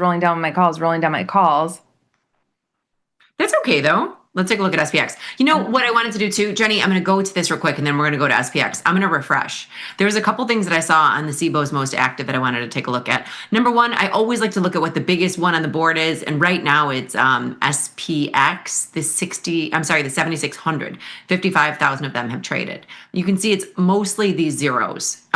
What do you think the volumes are going to be when the fences are taken off on Thursday? Oh, you know what? That's a really good question. I didn't even think about that. The numbers could go up significantly because you can take shots because you can go in and out. Well, what's happening is the rise of the retail trader has already started, but the retail traders are baby small. And, if you're starting with an account under $25,000, which most people start with, they can't close their trades. You know what? So Liz, you bring up a really good point that I have not thought about. So we used to, and I use we loosely, like it wasn't Liz and me, it was Tasty Trade people who were fighting and lobbying for this to change. I didn't realize how much it's going to affect the SIBO or anyone who is, has these options who can now get in and out, in and out, in and out in a day. I don't know who else was lobbying to change this. I'm not sure if they were out there fighting for it too, but it's really going to change that. And you're right. I think these numbers are going to increase by a huge amount. I think so too. I really do think so too. Personally, I think the zeros are going to be the most affected. The zeros. I think the 0 day. I think it's going to affect the SIBO more than anyone. I think these 0 day SPX options, the volume is going to increase by a huge amount come June 4th. And I mean, think about even, one of your party participants who is there, who we both talk to all the time about this, how much more he'll trade. I didn't really talk to him, but you were at a table with him. What is he saying about the market? He was interesting, and he brought up the question that's on everybody's minds about SpaceX, so, and my brother called, it's funny, my brother called me, and they're very similar traders. And so my brother calls me and he's like, how do I get on the SpaceX IPO? I was like, if you know, let me know. Like, I can't get it on either. But his question was, do you think it's going to tank the market? And I was like, and that was one of the questions they had on Confirm and Send too. And I honestly say, I don't know. And I think Tony answered it the best when he was like, I told the person that I was talking to, I have no idea. I know it's going to be trillions of dollars that have to come from somewhere, unless they just have trillions sitting on the sidelines. So it's either going to slingshot the market or take it down. I don't think it's going to be a non-event. So we have Liberation Day, and we have the SpaceX IPO this week. I know it's going to be a crazy week. But it was not good. It's not good timing to have that big explosion happen right before the SpaceX IPO. So who knows? Who knows what's going to happen? Yeah. Really? Yeah. I don't know. So nonetheless, we don't know, and that's just it. Is I don't like when people are like, what's going to happen when this happens. You give me some numbers, and we watched this through all of earnings season. And Frank the Great has been like, doesn't matter what the numbers say; it's what the market wants to do with it. And think about all the IPOs we've seen that there's so much hype behind it, and then they come out, and then the stock goes down. Like, we've seen that happen plenty of times. Yeah, for sure. Yeah, both sides, or it comes out and the stock keeps skyrocketing and everyone's trying to get in and it's just going up like crazy. Well, I mean, I think both could be factually accurate in the same day. I think it could skyrocket and come right back down. Right. We have no idea. All I know is after the fact, they will write the narrative on what happened. Right after the fact. What was the last? I can't think of the last real big IPO. No, I mean, Circle and CoreWeave were the last. Yeah, two. But they're not. They're not even that recent. Yeah. Those are the only ones that are in my memory. But they're not big like this. As far as market cap, it's not like the SpaceX IPO. No, no. There's never been an IPO this big. Yeah, never. Okay. So, but kind of focusing on, I just want to see something quick. Focusing on this, the one thing that went to my eye line. Let's take a look at the 7,600. So I think these zeros, when we open up the SIBOs list on come Thursday, because I believe it takes effect Wednesday night into Thursday's trading. Okay. I think these numbers are going to be way higher than they used to be. So we're during our show. I'm going to do this right now, and don't let us. I'm taking a snapshot right now of these numbers. So 10:30 on a Monday. Here's the top volume, and I took a snapshot, and we're going to compare it Thursday and Friday, and see how this picks up when people are trading these zeros, and everyone can get in and out and put them on all the time. So, but I think the real tell will be at the end of the day. And maybe we should look, I think at the end of the day, what we should compare is Tuesday when we're on last call, those numbers on Tuesday and last call, to next week or Tuesday last call, and see how that's really increasing. Yeah, it's a possibility. And in the chat, somebody said they thought SpaceX was June 12th. That's a possibility. Maybe it is next week. I just know it's on deck. I know it's on deck. I didn't mean to say this week. I just meant we're in June, and I knew it was in June something. So I apologize if I misspoke.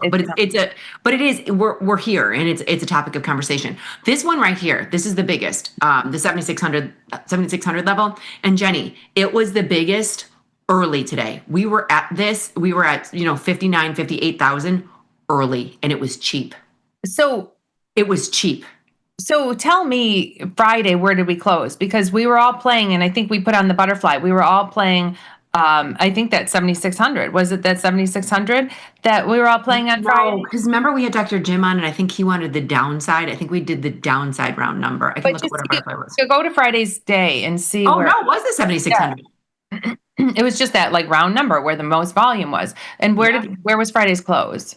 Well, I could tell you. I guess we're up 10, so it was 75.80. Yeah. Yeah. It's funny. I put on my Jade Lizard this morning. $20 wide put spread, $5 wide call spread at the expected move. Took him 450. When the market was going down, rolled it down for $1. Market was going down, rolled it down for $1. So I took in 650. I just bought it back for 450. So took $200 out of it, but thought if it's going to go through the call spread, I can because I collected so much over. You can let it go. So I didn't mind that. I didn't mind rolling down those calls for another $1 and $1. No, they're not bad because you have no risk to the upside anyway. Right. It's kind of like it's very similar to the one trade that Jacob's been looking at that is collecting so much over. We're here it's like 12. Yeah. Where he's got $30 and the downside's $30 wide, so the 60. Yeah, that's what he's been doing. So you're collecting over here. It's only $1. Now, granted, it's 10. Whatever. It's later. Yeah, it's later in the day. But this is what they've been doing. When you're collecting $2 over, you don't care. You can let it go. You can let it go. I closed mine. I thought, well, I'll close mine for $200 instead of letting it go. And I guess I could have just left it, but. Yeah, I don't think there's any right or wrong. What I find fascinating with this is when you do get the move, you can get out of it for a percentage very quickly. Because you put it on when SPOOs were unchanged, and then they went down 9. I thought I saw them even down 12 or 13. Because I think down 9 I rolled it once, then down 13 I rolled it again, and I just kept rolling it. I wasn't really paying attention. I just thought I'm not going to lose on this put spread. Too much. Too much. I mean, you have to say too much. Too much. I'm not going to lose too much. You would have lost on the put spread with an extra $2 in collection.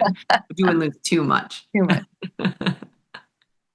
It is. I mean. So this is the one thing we're looking at with him. I've got the Jade Lizard in. Because I wanted to increase my size. So what did you add? Instead of adding more of the same, add different. If you want to increase your size, instead of doing more of the same, maybe do something different. Is that what? I did. So I did $30 wide by $10 wide here in the Jade Lizard, which is great. It's working out perfectly. Yeah. And actually, I'm over 50% on it right now, and I'm just greedy and leaving it. But then I was like, I only did a small amount, and I wanted to put some more on. And I went to go look, and a lot of times I was crossing things. So I was like, So then I just went to the one day and did it again. Okay. So I went to the one day and did the exact same thing, and that's on the cusp of coming off. Or is that gone? No, that's about to close right now. That's pretty good with the one day because I wouldn't think so. But it's not 50%. In the one day, I put a GTC in for 30%. I am really surprised.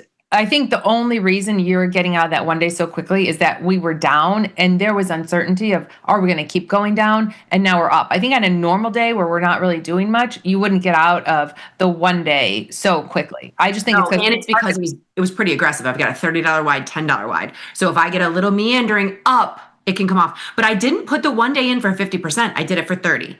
And I am 5 cents away.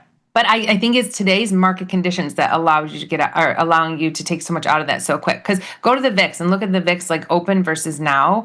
I think it's if you take a look at the open of the VIX this morning versus the chart, sorry, versus where it is now. It opened at 1588. Oh, it's right there now, 1588. Yeah, I don't know. It opened at 1588. It's exactly where it is right now, which is weird. Its high was 1634, and its low was only 10 cents lower than here. Yeah. Huh. Yeah. Because this morning I felt uncertainty. Is this market going to keep going down? And then things settled down, and we're like, oh well, I suppose I don't feel like that anymore, Jenny. I don't, because it doesn't matter. Like I woke up in the middle of the night, and just glanced at my phone, and it said something about how I don't know. Oh, I just got filled 30% in my one day. Oh, good. It said some stupid headline about how I don't know a drone got taken down, and I was like, oh. I look at the market, we're up. I was like, nothing surprises me right now until something. Like, I think it's going to be something instead of news. Like, it could be SpaceX, or it could be the pattern day trading rule going away. It's going to be something that we don't expect. When you least expect it. Yeah. Expect it. What I don't like, but it's not looking good, is crypto continues to fall. Oh, this thing. I know. Oh, I bet. I bet.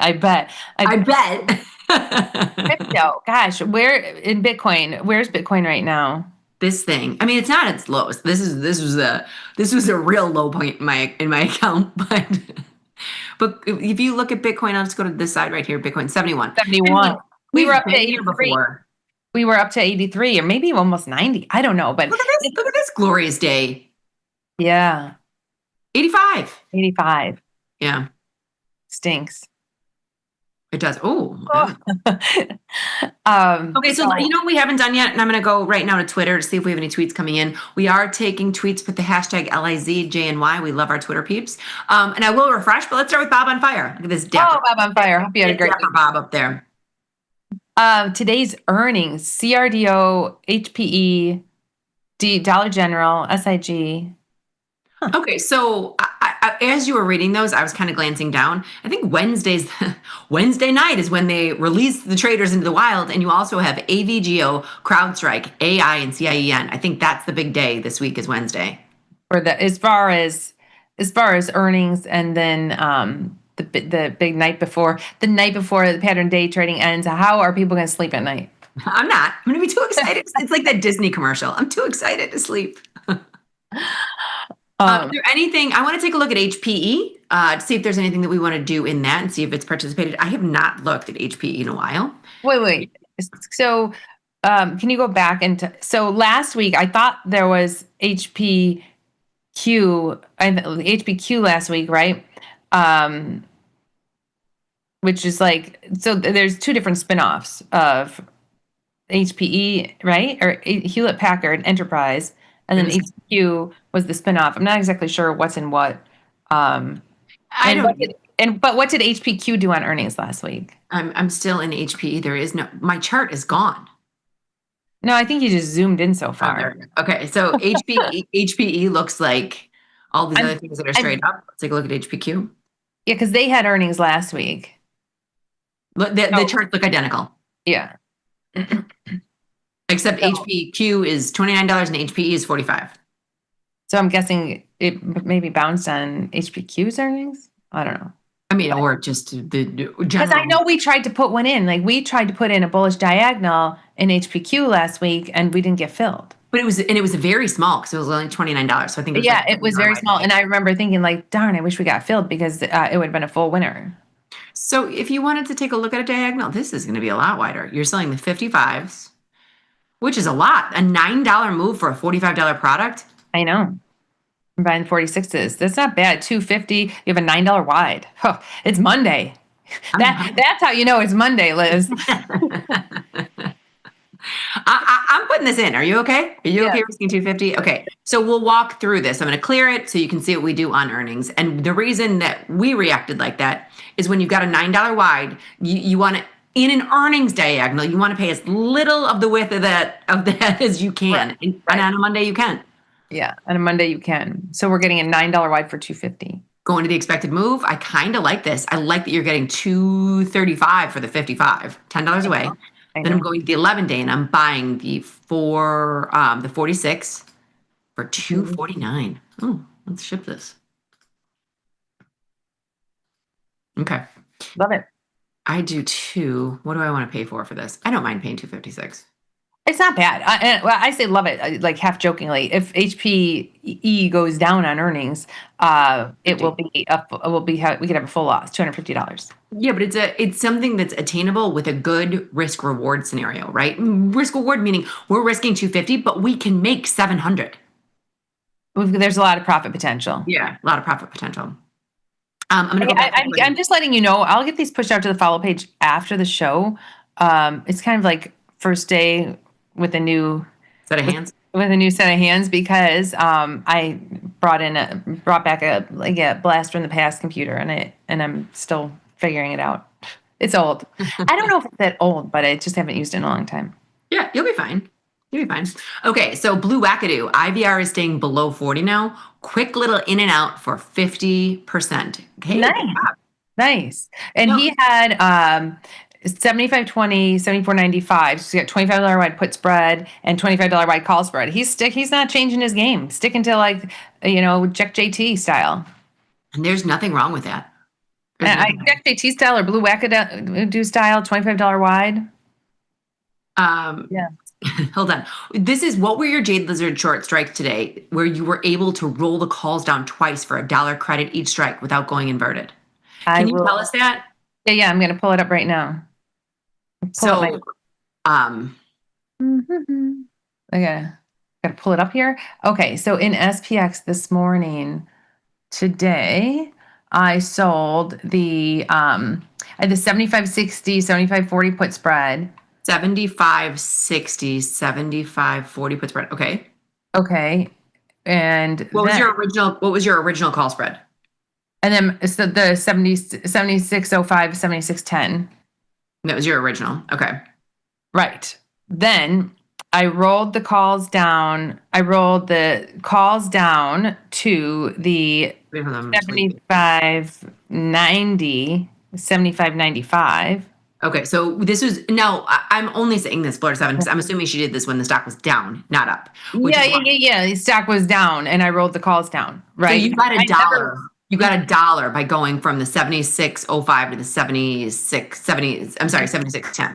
Here, I'm looking 90 cents. So I rolled those down to the 75.90, 75.95 for 90 cents.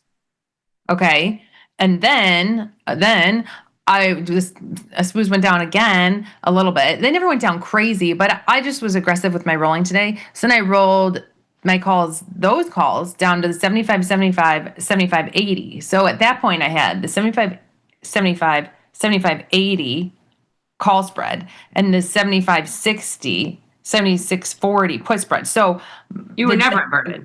I was never inverted. And my second roll, I did get a full $1. So I had collected $4.60, then 90 cents, then $1. So $6.50. That's not bad. No, not bad. No. $6.50. And I never inverted those strikes. No, I get it. That's why I was glad we walked through this on air. And you can even see that every time I put it in, you're getting a little bit more for it when you're rolling them in.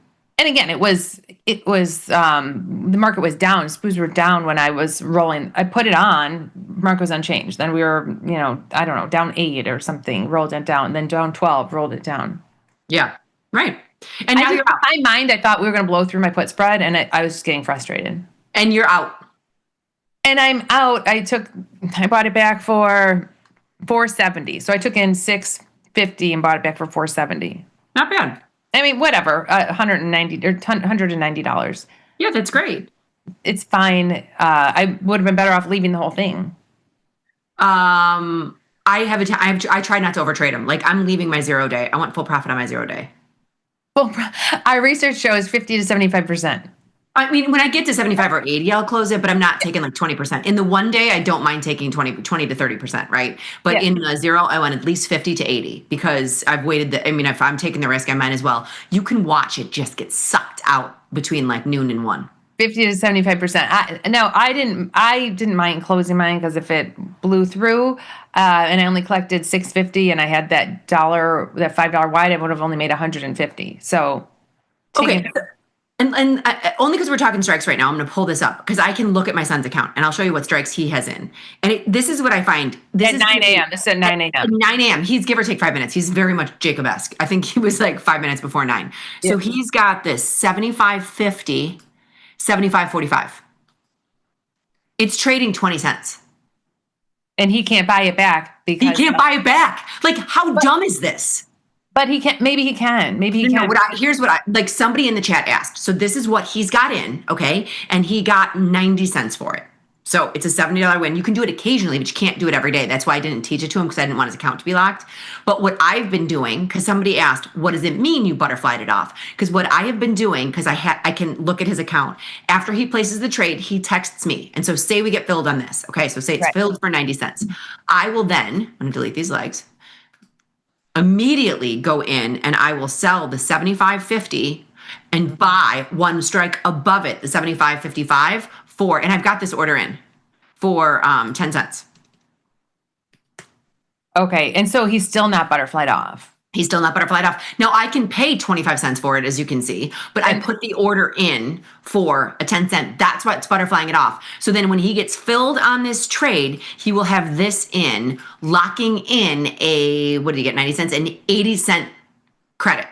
But he's not going to do that anymore once this PDT is over. But it doesn't go towards and this does not go towards PDT. This is nothing. These are new trades. He's adding to one position and adding another position. So this does not go into any pattern day trading bucket. Right.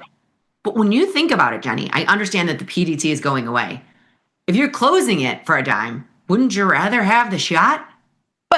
Okay, so him waiting for a dime, he's almost waiting for full profit. So if he's closing it for a dime or putting the butterfly on for a dime, sure, for a dime. But that is, you can be waiting a long time. If you don't get a move, you can be waiting a long time for a dime to get it for a dime. Now, butterflying off, you can close it a lot easier than you can butterfly it off because that strike is higher than the ones that he's in. Yeah. Right. So if you're going through our mechanics and our studies of close it at 50% or close it at 75%, you'll hit that way before you'd ever be able to butterfly that off for a dime. Correct. So it is, that to me is the biggest game changer. And I'm not going to lie to you, we could write this on the walls for people if they're learning this and we say butterfly it off. Nobody would understand that. But our viewers do. And I think a lot of people never would have figured this out had it not been, sometimes we say restrictions create new trade ideas, right? What is it? Necessity is the mother of invention.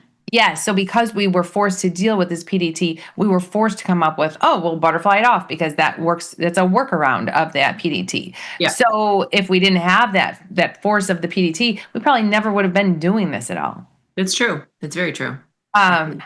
Now that it's gone, people will just be selling put spreads and managing them at 50% or 75% or wherever they want to manage it. Oh, yeah, exactly. And it's going to be fun. I'm coming back to you, Florida 7, but I love this, Mikey. I am a gold bug.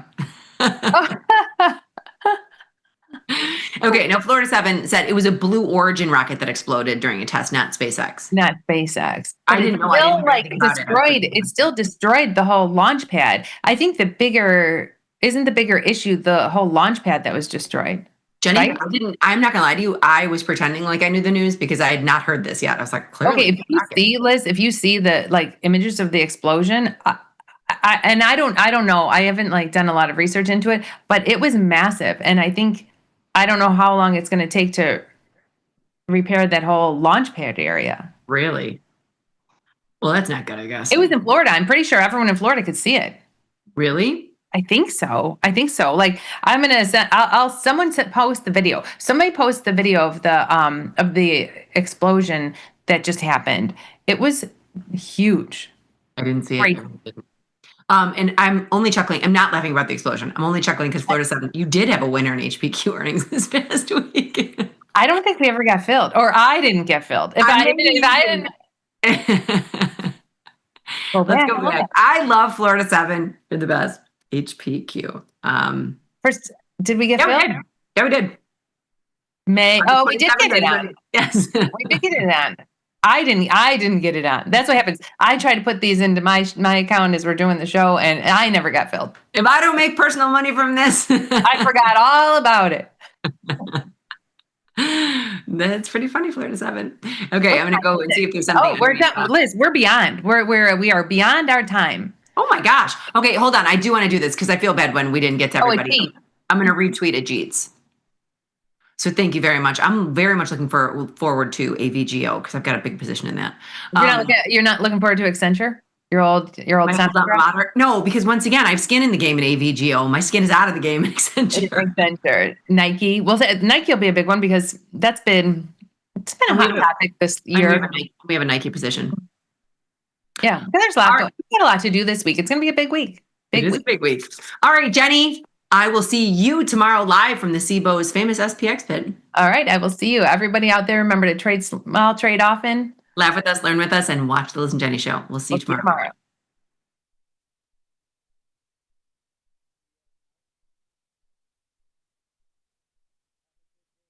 We built Tasty Trade's web platform for today's traders. See it, click it, trade it. drill into data, find opportunity, and track the action with hundreds of indicators. Track your options profit and loss history over time per symbol. Note your progress and plan your tactics with a trading journal. Fund your account and start trading right in the app. The tools, the data, the knowledge. See it, click it, trade it. Join the club. Tasty Trade.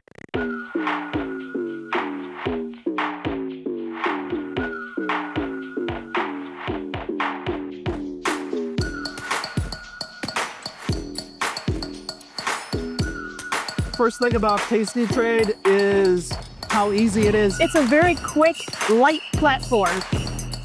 It's all on one page. And with 1 or 2 clicks, you can be anywhere on the platform. Being able to see graphically where your profit and loss zones are. Whether it's a pool, a puddle, or a sea, you can navigate your way out of it with the Tasty platform. So I love that. You guys have the most unbelievable customer service in the business. Email support, call support, get through right away. They actively listen to the customers to make changes to the platform to make it better. In fact, I've never seen anything like it in any corporation in the United States. Tasty Trade's Active Trader interface makes futures markets your arena. Built for the bold, not the bored. Trade CME futures with a single click. From micro contracts to major ideas. And go even further with futures options. Tasty Trade lays out multiple ladders and charts for total visibility. Plus, hundreds of built-in indicators for traders who want a broader view. Tasty Trade, pro-level tools, intuitive design, total control. Grow a strong community with Tasty Trade's referral program. When your friend joins Tasty Trade, you'll both receive $100. As your community grows, you get more bonuses. Only at Tasty Trade. Think you know where vol's gonna go? Test your theories with backtesting. Pick from hundreds of symbols, any strategy you want, and all the data to trade smarter. Tweak the delta, dial the DTE, stack the legs, see what survives. Trade what you want, when you want with Tasty Trade. We built Tasty Trade's web platform for today's traders. Drill into data, find opportunity, and track the action with hundreds of indicators. Fund your account and start trading right in the app. Join the club. Tasty Trade.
Let's celebrate, dance to the beat. Forget the wars and stop the feet now. The fun and games and memories I love to share with my family. And everything is better when we get together. Everything is better when we are side by side. Hey, side by side, side by side, side by side. Hey, side by side, when we are side by side.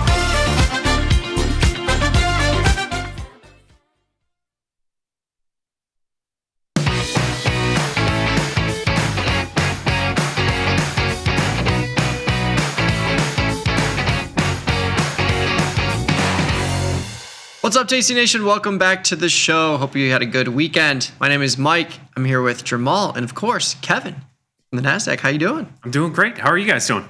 Doing good. Doing good. Fantastic. Thriving, as they might say. We were just talking off air about some new IPOs that are hitting the wire here. Anthropic got the big news, the big okay, or the pending okay, we'll call it. SpaceX. All of it. I mean, yeah, it just came out a little while ago. Confidentially files for IPO. Kevin, you've been at this longer than we have. Why do they say, I asked this recently, I don't get it. Why do they say they confidentially filed for their IPO when everybody just found out? First of all, you don't have to make me feel old like that. You have. What are you talking about? You started in 98. Look, Okay. I would have been right there with you. You know that we're the same age. I chose to stupidly go to graduate school and you chose to go make money first. I'm not sure that ended up being stupid in any way, but It was. So honestly, I don't know, and I don't want to rankle compliance people at NASDAQ. I am now a little bit closer to that world than I have been historically, and I know it remains incredibly competitive. At NASDAQ, we're certainly excited about the SpaceX IPO in roughly a week and a half. And confidentially means exactly that as far as I'm concerned. I wish I could shine more of a light on that, but I'm sorry to disappoint despite my age. And no, it's just funny, man. I always find that funny when they say that. But yeah, it's exciting times. I mean, that's going to be a huge one for sure. And obviously with Anthropic coming out, I mean, it just speaks more to what's going on right now as far as the AI movement. I mean, it's, I know for a while there, people just thought it was bunk, but I think we're beyond that point now. And so it's just kind of fascinating. We just had, a couple of weeks ago that Cerebras stock came out, an AI-related name, just IPO'd. And so there just seems to be more on the way. Yeah. This year, we're going to put that to the test. I think bigger picture, what you've seen is that companies remain private and that there is more than sufficient funding in the private equity, family office, VC world. And you're seeing public markets evolve alongside that.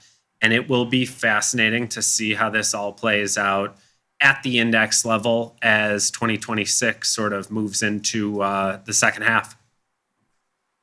Yeah, I think it's only going to bring more craziness to the market and more fun for sure. I'm super excited about SpaceX in particular because I think that will probably be, Anthropic too, but I think SpaceX will have the most options activity and a lot of volatility in the price itself. So sure. Hopefully the markets are nice and liquid. I think they will be. And we'll see what happens. But yeah, it's going to be crazy IPO. I assume the options will be listed a couple days later, similar to Cerebras, but yeah, used to take a lot longer than it does now.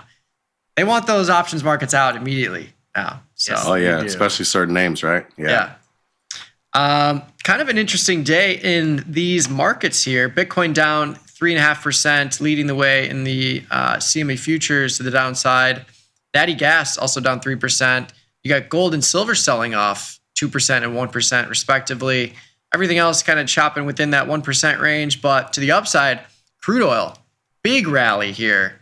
And this was not even the high. We're up 650 right now. I think we were up like closer to 8, 9 earlier today. So crude just continues to have massive intraday swings. And regardless, the NASDAQ and the E-minis are just ignoring this move to the upside continuously. It's kind of wild. I was talking to I did first call with Ilya last night, and I was explaining to him how this is the least amount of news that I've read over these last few months, particularly as it pertains to the war. And this is exactly why, because if I was reading news, I'd be like, where everything is done from what I've seen over the last the headlines that we've seen over the past week, you would assume everything is done and oil had lower to go. And oh, no, it clearly does not. It is bouncing right back. So this is why I don't read the news about the war. I just can't. I mean, it doesn't make sense to me. Yeah. I think it's a couple weeks ago, you could read the headlines and things would move as you might expect, but now it's like an isolated environment completely, which is interesting. But I think it plays in a role, it's in line with the vol futures being in a steep contango now.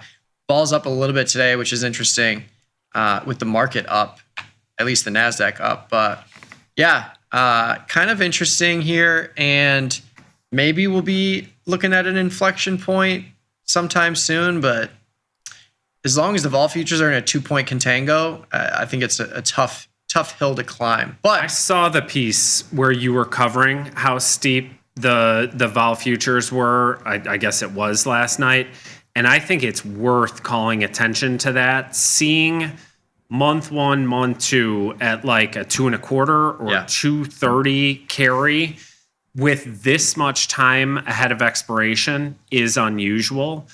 I think for people that follow volatility markets and follow index volatility, you have seen a whole bunch of unusual situations over the past few weeks. Now, you brought up the point about, and look at vol futures are up and markets up, that dynamic in particular. And I know the audience is probably tired of me bringing it back to the NASDAQ 100, but that's the data I look at. Citadel's been looking at it too. And the propensity to see the NASDAQ 100 up and 1 month at the money volatility up in the month of May, off the charts. Like 82% of up days have been accompanied by up volatility.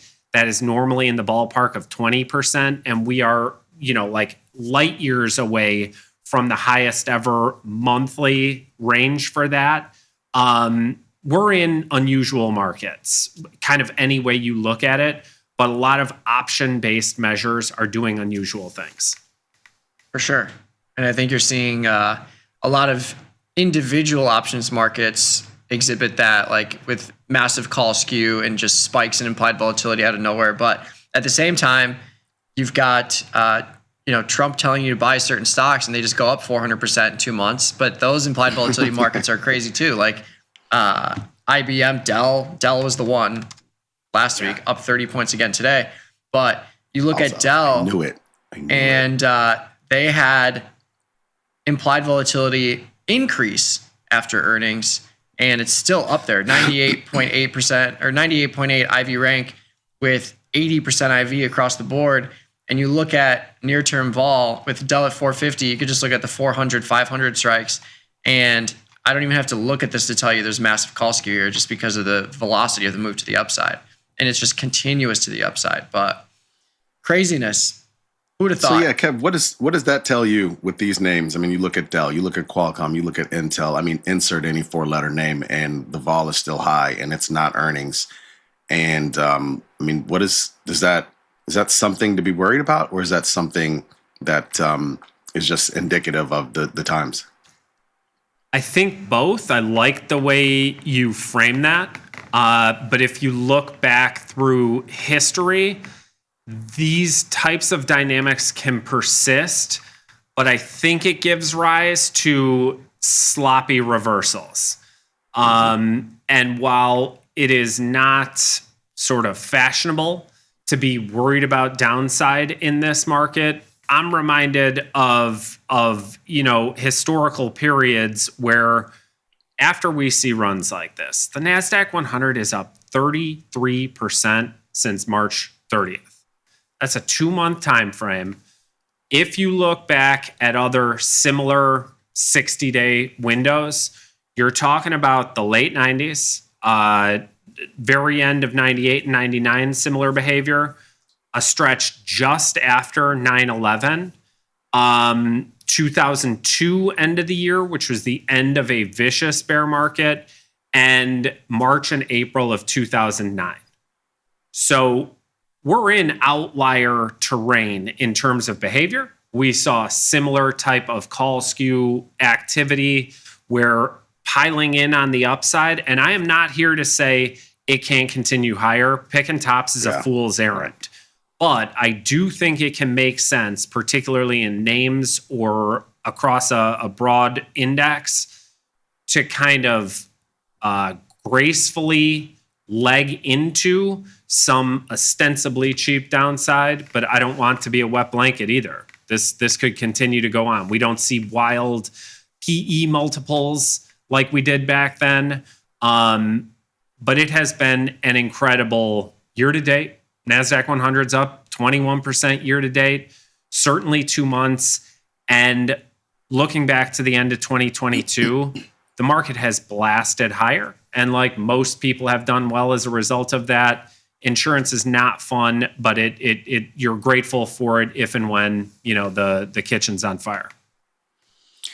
Yeah, I mean, that's the thing, man. Like, it's the move is amazing, but that's not the part that weirds me out as somebody who looks at options and trading all the time. And again, this implied vol rank is pretty low, but it's just these individual names, and the earnings are already done, and the vol is just so high. I mean, look at IBM. Like, this is a good example. I mean, and what's the raw IV in here? Like, not just the rank, but I mean, come on, 60 vol. IBM. Yeah. IBM. Yeah, like that's a good example. Yeah, these stocks that's high. These stocks are, at least right now, these stocks are behaving like AMC and GME, like literally. Dell up 200 points. It's almost doubled in price over 5 days. It's absolutely nuts. I just bring it up because we have a lot of people who sell volatility, and I think you just really want to be careful in a lot of these names individually, because I know the vol is high, but it's not necessarily coming in a whole lot day in and day out. And I say that with experience because I have Intel is one where I'm short falling, and honestly, it's not really coming in that much. And so at some point here soon, I'm going to reevaluate, and I'm going to be like, you know what? Might just close this out because it's just not working as far as like selling vol here and expecting it to come in. It's not really happening. And again, I chose this name specifically because it is a bigger name. It is one of those where it's a lot more liquid. It's one that you can probably rely on. It's not, some seat of the pants tech name, but some of this is reminiscent of how gold and silver and other commodities have behaved historically, where it's not that unusual to see persistent call skew. And what did happen when sort of the air came out of that? Silver had one really sloppy downside day, but on the pullback, volatility came in. Are we in that environment in the equities world? Remains to be seen, but it doesn't seem impossible like it normally would. So that's what I think of too, and I feel like we are in that world, and I feel like my my short fall plays in these names are not going to win when the sloppy downside day comes. Exactly. Yeah. What do you think about things like a ratio put spread in those scenarios where like net you might be short a little bit of volatility, and again it depends on where that two, and I'd be talking about long one, short two further out. Yep. How those lay out, knowing you could turn it into a butterfly if things got weird. But those are the setups that pop into my mind in a scenario where we might see, I don't know, I'm just picking a number, but like a 5 to 10% down day and vol not really perform. If you got that short strike right, that could work really well. Just get your take there. 100%. Those are actually, you're speaking Tony Batista's language right now. That's his number one favorite trade. He does those like on a lot of different things. And yeah, I mean, I think those are good examples. Those are good trades to do in this type of environment for sure. Yeah, especially when you have these big upswings that don't feel sustainable. I mean, you could see this continue for a long time, but at a certain point, you'll see a little bit of a pullback here. Like you mentioned with gold and silver, you had these big run-ups, and then you had this big sell-off in silver, and then we just chopped around here for the rest of the time. Same thing in gold, similar story, just chopping lower. But we've seen this before. We'll see it again. It always happens. Like any stock you look at, Intel is another one. Like Intel had its little liquidation event after the big run-up, and now it's just chopping around. Still elevated levels, don't get me wrong, but we can't go up vertically every single day. Especially when you consider if people are buying this thing, like they're going to eventually take the cash out and secure the win, which creates downside pressure. So yeah, I think it's only a matter of time. Got to be careful in there, but yeah, put ratios can give you that nice downside break even, especially if you intend to take shares or convert it to a strangle or whatever after the event happens. Yeah, you're so good at pointing out the flexibility that, whatever structure you put on to begin with becomes just that building block that you can piece around. And I do that's think his superpower. Yeah, exactly. For sure. But he explains it so well. The point you brought up prior to that about not directly, but put call ratios. So our buddies, and I know you talk to them as well, but at Spot Gamma have been highlighting some interesting data around that. Isolating, for single name options, so taking out things like ETFs and index, the put call ratio is as skewed as it's been since the GME timeframe. Things like that give me pause. Also, a doubling of AUM in levered ETFs over the same 2-month time frame we're talking about. Animal spirits are on full display, and in some areas, I would argue the market, TQQQ, is drunk on risk. And take it from somebody that was a seasoned drinker for quite some time. At some point, you got to pay for those runs. And I am concerned about when that comes. But again, it's not trying to pick a top, but when downside is cheap, putting a little into the side pocket might make some sense. Yeah, that's the thing, right? Like we're not trying to call top here. We're just trying to be aware for when the change happens. And I think that there's something to be said for that. Mentally being prepared for when that change comes around is important. Like I think a lot of people weren't mentally prepared for when silver was going to fall. And I think they kind of paid for that. So I think you gotta, again, I'm bringing it up because like I said, I'm short a strangle in Intel right now because the vol is fairly high. And I know it's, one of the riskier trades, but I feel like it's, again, it's in July. There is not the earnings period, and it's still really like it comes in some days, but like not really. Then you have another name or something that's mentioned something. Again, today it was NVIDIA with some news that's seen the pullback in Qualcomm and Intel, and I guess NVIDIA's entering into the PC space. That's the most news I've read in weeks, by the way. But I guess they're doing something in the PC space, which is causing them to jump today, and so that's why these other names are falling. And like you said, I was thinking, okay, maybe the vol will kind of come in on the pullback in Intel, and it didn't really. And so I'm just watching it day in and day out. And every day I wake up and I'm like, is this going to be the day? And it doesn't happen, but I'm mentally prepared for it. Trust me, I'm ready for it if and when it happens. But I'm not trying to call it. That's for sure. Yeah, it's been a wild couple of weeks. And to Jamal's point, at the very least, we'll have downside hedges on. Like I have a ton of hedges in SPX already. And some of these are just like neutral iron condors that have turned into downside hedges because the market just goes up every day. So I have 3 iron condors here with an upper bound. One's already in the money at 7,400, another at 7,600, another at 7,900. And then I have this downside butterfly that would appreciate if we got a 400 or 500 point sell off from here. I'm ready for it. But until that happens, I'm just going to keep layering on small bullish trades and see what happens. What, if any, concern do you have over a quarterly expiration? And I remember the end of March, right? Last quarter, literally the end was when we reversed higher. Yep. You have some big option overlays that can see the reference asset move towards strike, and that starts to unwind. I don't know, just thinking ahead just over 2 weeks. And I believe the standard expiration is on a Thursday this month because of Juneteenth. and then the end of the month options. But end of quarter stuff can be interesting. Is that on your radar because it's on mine, or am I just speaking? I mean, it's something I always think about for sure. No, definitely the quarterlies. It's something I always think about.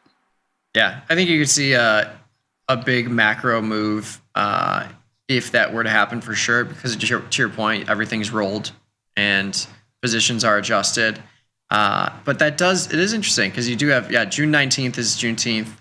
So everything will settle on the Thursday. Maybe that'll create a ruckus in the market. Yeah. Who knows? Yeah. I feel like this is like the second time that's happened.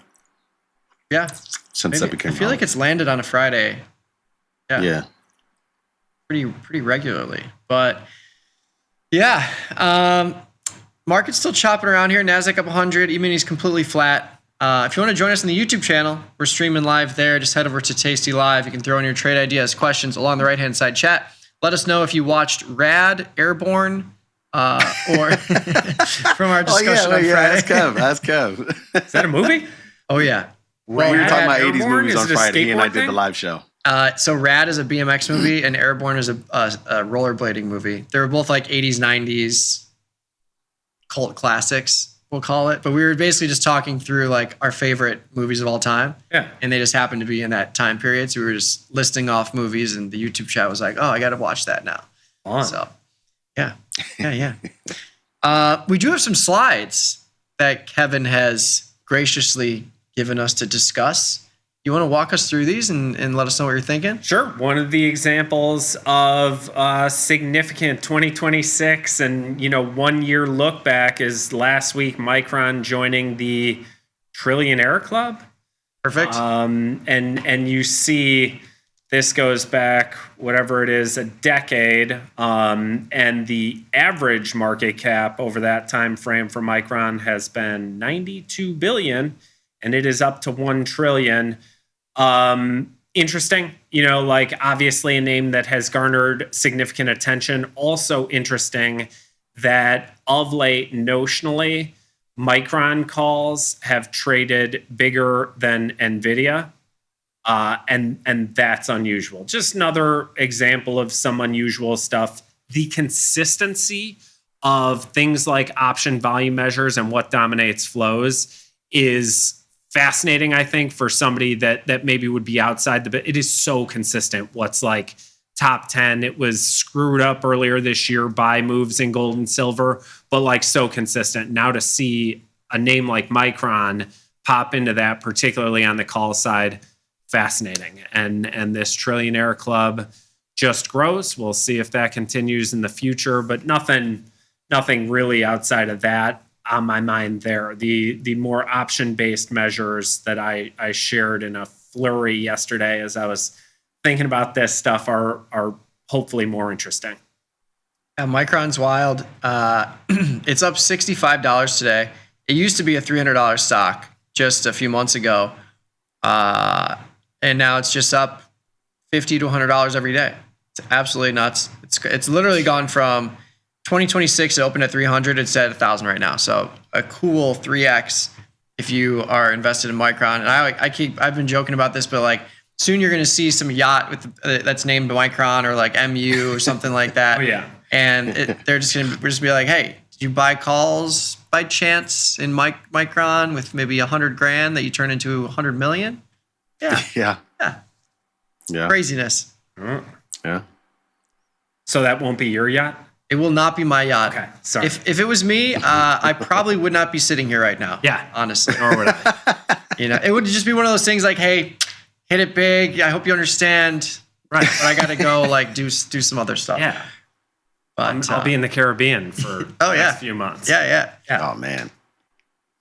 If only. If only. What else did I send over? All right. So we already touched on this, but 2-month returns, both plus 10%, is highly unusual. And I didn't have the time to go back and look at all the 60-day rolling periods. But again, I think they would look fairly similar to those timeframes that I mentioned earlier, late 98, 99. just after 9/11, and then late 2002 and 2009. It's been quite some time since we've seen broad market moves like this. Take from that what you will, right? Like, are we in a 2021 like scenario? Who knows? Some of the option-based measures that we'll hopefully talk about in a second are very like what we saw in the middle of 2024. Low macro volatility, exceptionally high dispersion, low correlation, which then you needed a catalyst for that to sort of some air to come out of that. Arguably, you got a bad jobs report very early in August, and then that disruption that will attribute to a carry trade unwind. But really, I think it was dispersion just got a little bit too big. And correlation risk still exists. At some point, we'll be in here talking about it, but that day is not today. Yeah, that is really interesting. 2 months back to back, double digits to the upside. Clearly very rare.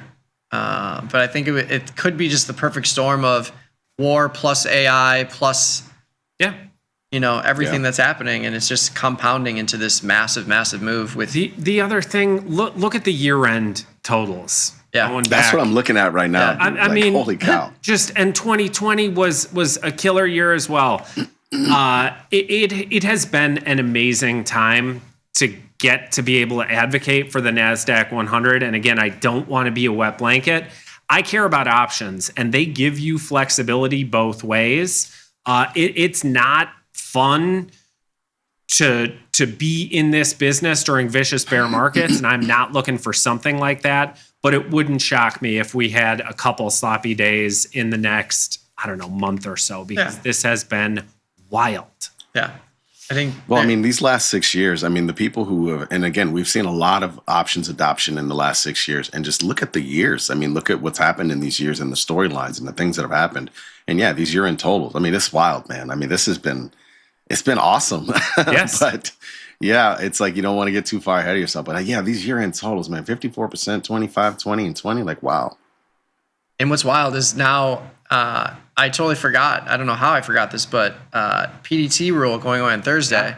And I think that's going to create, obviously, a ton more volume coming through the pipes here and everywhere else. But you talk about call and put skew, like that's just going to magnify the call skew. Agreed. I would imagine. Because you're going to have all these people that are free to trade now. And there's going to be a lot of speculation to the upside in these names that have already been moving.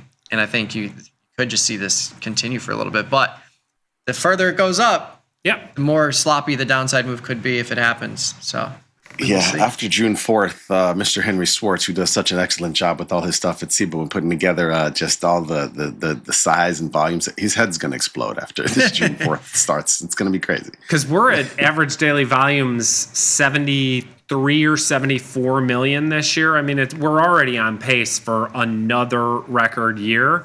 It will be fascinating to see the extent to which that being removed impacts daily volumes. We'll get a half year's look at it, or a little bit more. Or no, a little bit more. Yeah. Love it. Ooh. Oh, I already kind of talked about these. So I looked at a corollary for back-to-back 10% moves, and I have this proxy for the S&P tech sector.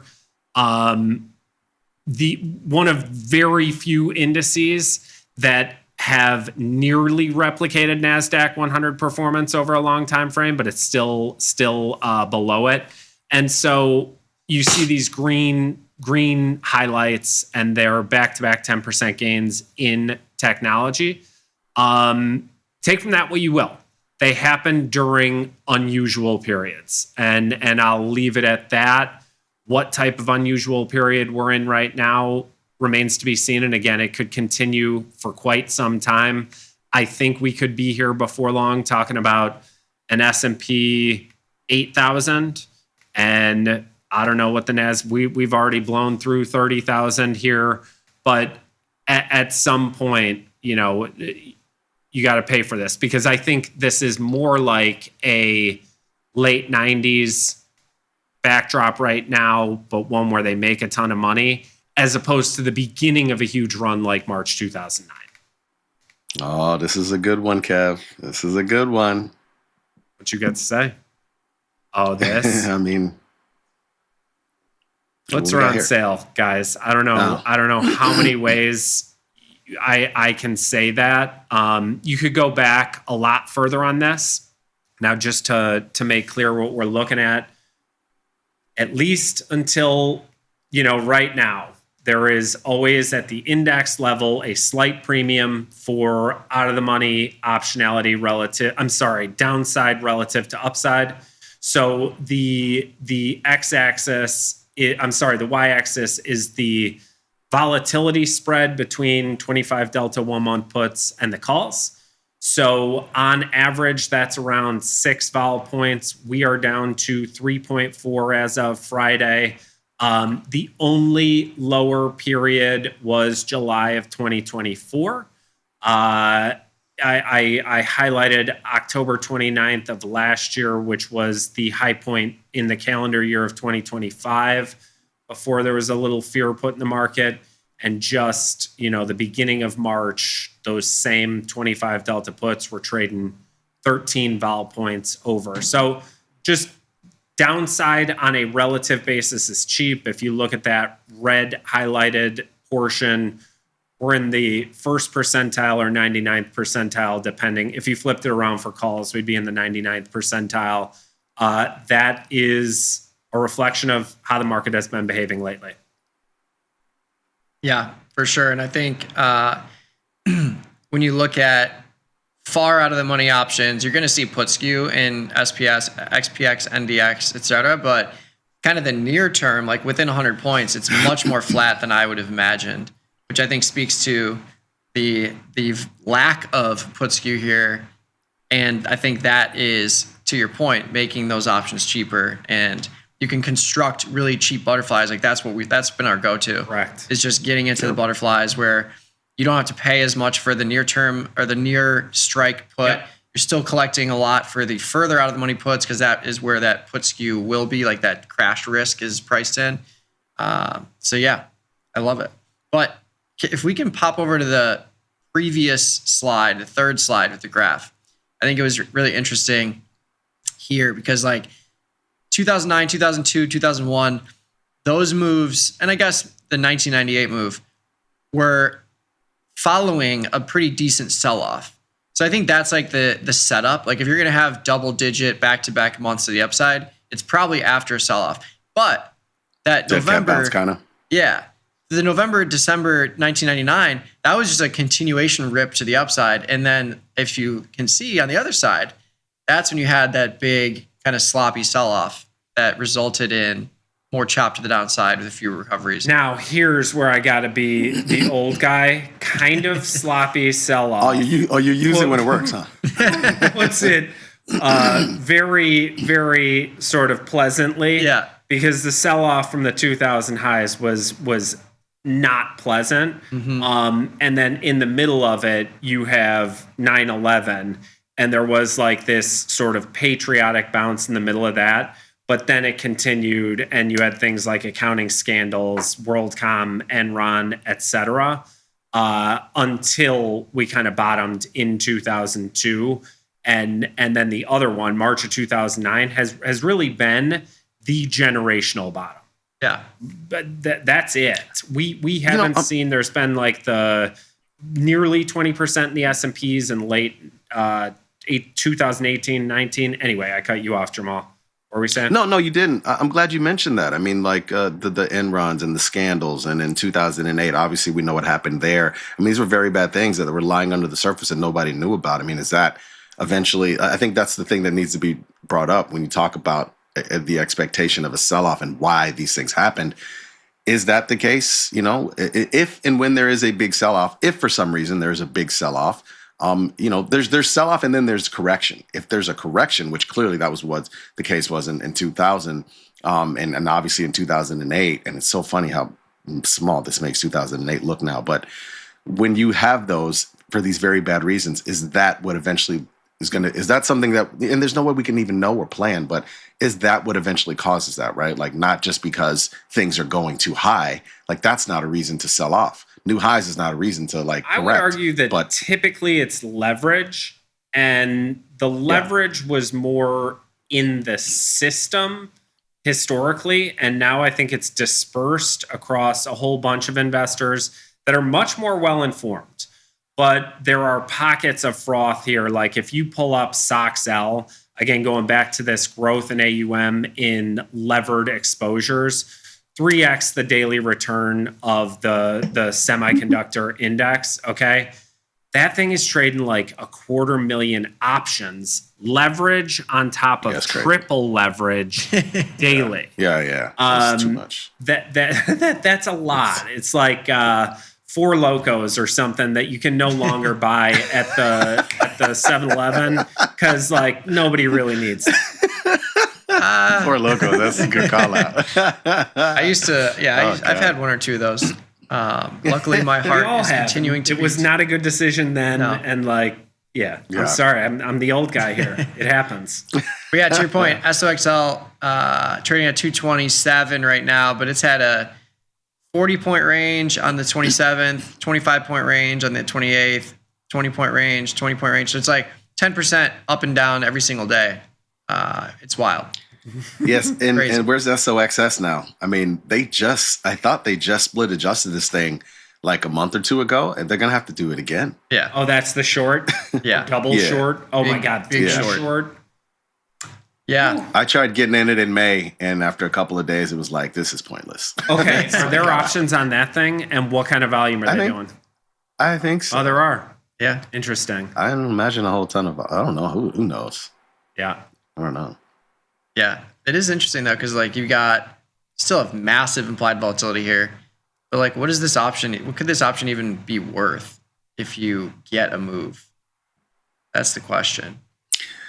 That's the thing. I mean, it's at these levels, you would need a sustained move, big move to the downside for this thing to really realize any money, and that's the thing I don't think people realize when you talk about playing these things. $6 now. I mean, you got to do the math and see like, okay, well, first of all, you need like a 20% move probably just to really make some serious money in this thing. And it's just not going to happen.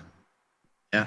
You need a continuation, which is a rare word that is spoken on this network here, because even if you do get a sell off, you get a bid next day. Yeah. It feels like. I think when they split adjusted again, probably is when things will, you'll know. Yeah. I think we had one more slide. Did we? Final slide. Oh yeah. Oh yeah. This comes from our collective friends. I was like, is this a card table? Gamma. It's a SWOT analysis of where we're at right now. Yeah. That was like a card table and showing poker. Let's move to the northeast, gentlemen, shall we? So so listeners understand what we're looking at here. As you move north and south, you're talking about on a 1-year look back at the money implied volatility levels, whether high in EWY, we're talking about a Korea index proxy. XLK is that tech sector. I threw the utilities in there just for a comp. Then in the way northeast, you see names like Micron and SMH. And then I would call attention to NDX relative to the other US equity proxies, whether it's the Dow for our octogenarian audience members, SPY, or the small caps. And both your at the money volatility is higher, as well as your call skew. So you move further to the east and call skew. We are at 100% call skew on a 1-year look back. We're above normal volatility levels. So I think, again, not necessarily a butterfly, but index volatility spreads get interesting at this level. Where let's say you do believe this has some legs to the upside, does it make sense to potentially finance some small cap upside with some large cap, arguably more expensive exposure? Again, I don't want to advocate for anything explicitly, but the one thing I didn't include here was if you look at VXN, minus VIX, just in raw dollar terms, that's as wide as it's been in many, many years. And if you normalize it by VIX, VXN is trading at a 50% premium to a normalized VIX. That too is unusual, typically unsustainable, but it has been driven by this significantly higher call skew in NDX. Just calling into mind that we are in unusual times. Stuff is expensive, and you need to understand if you're in this, how am I going to monetize that, or what type of move do I need to see to monetize it? But that wraps up my my visuals here. I'm actually, the biggest thing that takeaway for me on this is diamonds. I had no idea that had that much higher skew to the upside. Yeah, I wonder. I mean, but you're also talking about something with 30 names. And price weighted, and I would imagine Intel and maybe even Dell are part of that. I don't know what's in the Dow anymore. Yeah, I know, right? Now let me look. Yeah, that's a trip. I mean that wow. I mean everything else, we kind of know, right? What's going on with tech, but that one, wow. Yeah, it's definitely blue chip. That's all you need to see. Yeah, by market cap, Apple. Yeah, but Nvidia and Apple and Microsoft and Amazon. I mean, I guess there you go. Just that alone. Yeah. Yeah. Top Goldman Sachs, 5. Caterpillar, Microsoft, Amgen, Visa, Well, Home top Depot. 4. Yeah. Walmart's number 5. Classic. But yeah, I think even when you look at some of these financials too, some of these financials are just blowing it out to the upside. Goldman Sachs. Yeah, we're on the same page. I was looking at them too. They've been quiet though. Like you don't really hear from them a whole lot. Yeah. The financials. It's the backdrop, just to go back to our original point about a percolating IPO market, does tend to trickle down to the big investment banks in terms of the underwriting. So they will undoubtedly be collecting some significant fees from if a whole bunch of names come public later this year. So just something to consider. Mm-hmm. I love it. All right. I'm going to pop over to the YouTube chat. We got a couple minutes left here. We should be able to answer some questions if you got them. Okay. Yeah, you cool staying on last few minutes of the show and doing the YouTube chat with us? Cool. Yeah. Sweet. Stonks. Get closer to the people. 2021. 2021 stonks. Dude, that is kind of blowing my mind. I mean, it makes sense, but still the Dow. Wow. Huh. Donald loved his Four Locos. Four Locos. Calendar spread in the queues, weekly, monthly for SpaceX IPO. Can roll the short into the IPO date. Could be interesting. I mean, yeah, any way you slice it, if you see the call skew, there is call skew to the upside. And the further out in time you go, the less implied volatility value you are buying. So we see this all the time. Like this is a great example. August, July. July has 45 days. August has 81 days. Almost half the amount of time in July relative to August. But you're seeing a 44-point implied move in July and only a 60-point move in August. So you're not seeing a doubling of this implied volatility. That's the main point. If implied volatility were linear, this August implied volatility range would be closer to 88 points. Or because it's not exactly half, it should be closer to like 80 or in the upper 70s. But you're not seeing that. So you're getting a little bit of a vol discount the further out in time you go. And that's how it always is going to be when you're looking at any of these further dated cycles. So if you wanted to do an upside calendar, I think, what is it, SpaceX June 12th? That's what I was about to ask. Is it 12, Kev? That's the plan, yeah. Yeah. So I think you could do like, just look at like values. With a caveat that like sometimes they can change that, but I would be surprised if there wasn't sufficient diligence and all the issues sort of clarified in advance for this one. Yeah. And you can see this here. So like the 10-day, I guess you can't see it well here, but the 10-day 750 call trading for $6. The 11-day trading for $6.70. The 14-day only trading for $7.50. So like the premium is priced into this range, the 11th, 12th, The 15th is kind of similarly priced, even though it has weekend risk. So I think you could do like the 11-day or the June 11th cycle. If your intention is to roll into the IPO date, assuming it's the day after or maybe the next week, we'll see. But yeah, June 11th, weekly option, 750 call. And then you could do like the June 18th or the July option, 750. Still expensive, $1,300 for calendar spread. But again, you're collecting $600 against your $1,900 debit, and you've got 10 days of short premium relative to 45, and you could always roll that 10-day into the June monthly or any of these other expirations because it's super liquid. Same thing with NDX, cash settled product. It'll just be more expensive.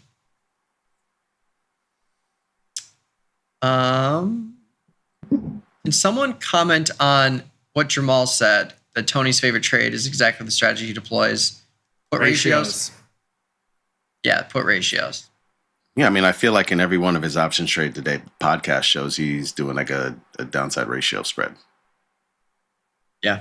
So I'll joking, talk about one of the a lot. ways I've done that recently because, again, I have been concerned about downside, but planting a flag and like say being short futures or short and outright, which is not something I do, or just owning at the money puts, for example, is expensive. There's a whole lot of carry involved there. So I look at relatively short dated owning. I'm going to talk in terms of moneyness, like a 2.5% out of the money. Long one of those, short 5%. And if I can do that for roughly even money, or in some situations, a small credit, that means on the upside, I'm not getting hit. The market could continue higher and the carry on that is nothing. On the downside, again, it depends on when that move is realized. If you get the sort of 5% correction, you can nail it there and it really works out well, but it gives you flexibility. And then if things, thank you for pulling up a visual here. I know that I could go to, just using my moneyness example, a 7.5% out of the money option and turn that into a defined risk butterfly. But I like the ability to have a friendly risk reward dynamic where if the direction I get wrong, it doesn't cost me a great deal. And ratios allow me to do that. Not saying it makes sense for everyone, but I'm a fan. Yeah. And just so people know, like even talking about like the 5% correction, I mean, I get you down to what, like 705 basically, right? And as you can see, the break even is much lower than that as a result of, the way that the trade is structured. Correct. Yeah, and I think that's the whole point here. I think you have, if you're trying to hit this as like a one-time trade, that's fine. But I really love these if your intention is like, hey, if I get a big washout, I now am just going to sell out of this vertical spread, keep that credit, roll the put spread out in time, and just keep piling on the credits on this trade, because like that's where it can be really successful. And we showed the graph earlier. Like anytime you see a macro move into the downside in the NASDAQ or the S&Ps, the probability of a reversal is just that much higher. So like trading small enough to where you can throw this on and convert it from a put ratio to just a naked put where you have a covered call risk profile and you can just keep piling on those credits. Eventually, if the market recovers, which historically it has, you keep all that credit and you have yourself a really nice trade with a super high probability, which is why this pop is in the 90s. So yeah, I like the flexibility to your point of the options. And when you're taking undefined risk like this, it can be a win in both sides. Even if you're taking heat on this trade, you're still doing better than if you bought 100 shares outright. Yep.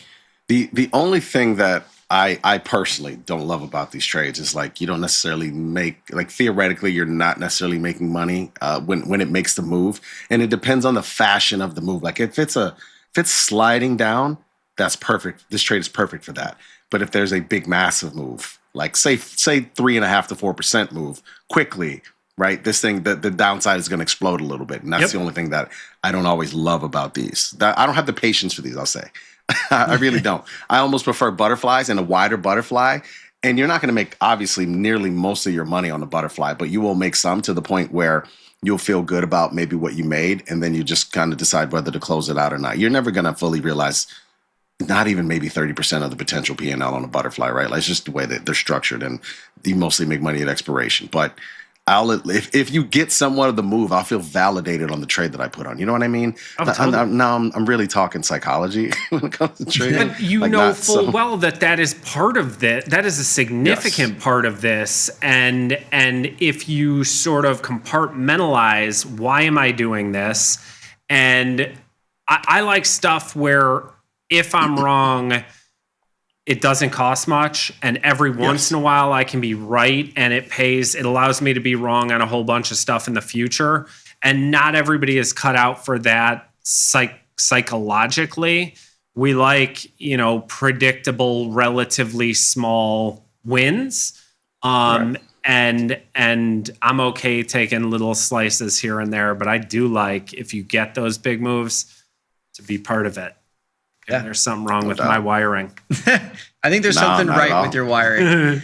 But yeah, we were looking at June, which is really near term, 17 days out. But if you wanted to be even more conservative, like you could go to July, 45 days out. You still have a nice blend of IV and time value, but this you can go much more wide here and pick up a lot more credit. So the other one, we were giving up a lot of credit to just make it wider. This one you can kind of get still, 25 points to the downside, which brings your break even all the way down to 667-ish, which is 80 points lower from where we are now, over a 10% sell off in the NASDAQ. So again, your break even is at a point where you'd probably want to start getting long anyways. Right. And that's the whole point of trading small enough to where you can just absorb that volatility, sell out of the vertical spread when it reaches near max profit, roll the put spread, convert it to whatever you want. It's just the world is your oyster when you have these types of flexible strategies like this. Well put. Thank you. Yeah. And with that, we're out of time. Thanks for tuning in, everyone. If you want to reach out to us on Twitter, you can certainly do that. I'm at Trader Mikey B. Jamal's at Jamal Chandler. Kevin, gotta thank you again for coming in. So fun. Thank you guys for having me. Yeah, absolutely. Thanks for the visuals, as always. The people love it. The people in the chat love it. We got plenty more. It'll be U.S. Open stuff. Ooh, we should do that. We should do that.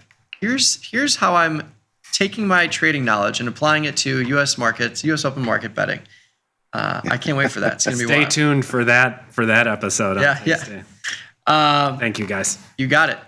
Stay tuned, though. We got plenty more content coming your way on the YouTube channel, as well as tastylive.com. And we'll see you same time, same place, 11 a.m. Central tomorrow. Peace.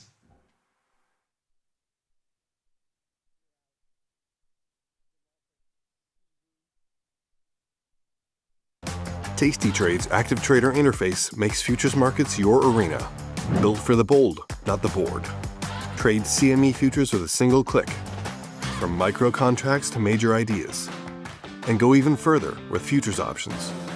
Tasty Trade lays out multiple ladders and charts for total visibility. Plus, hundreds of built-in indicators for traders who want a broader view. Tasty Trade, pro-level tools, intuitive design, total control. We built Tasty Trade's web platform for today's traders. See it, click it, trade it. Drill into data, find opportunity, and track the action with hundreds of indicators.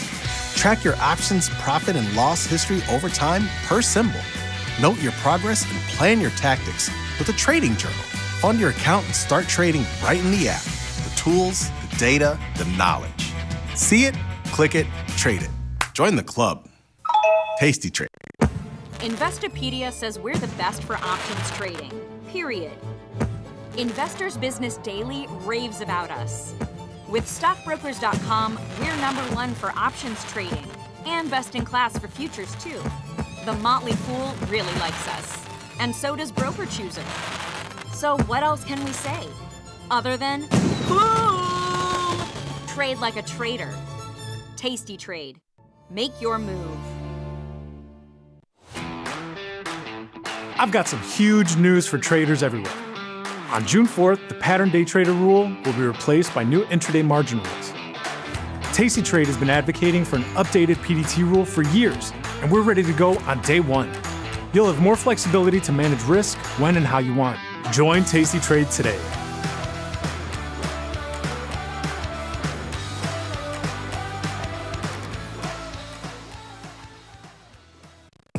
Ready to take your trading skills to the next level? Dive into the world of stocks, options, and futures with Tasty Trade courses.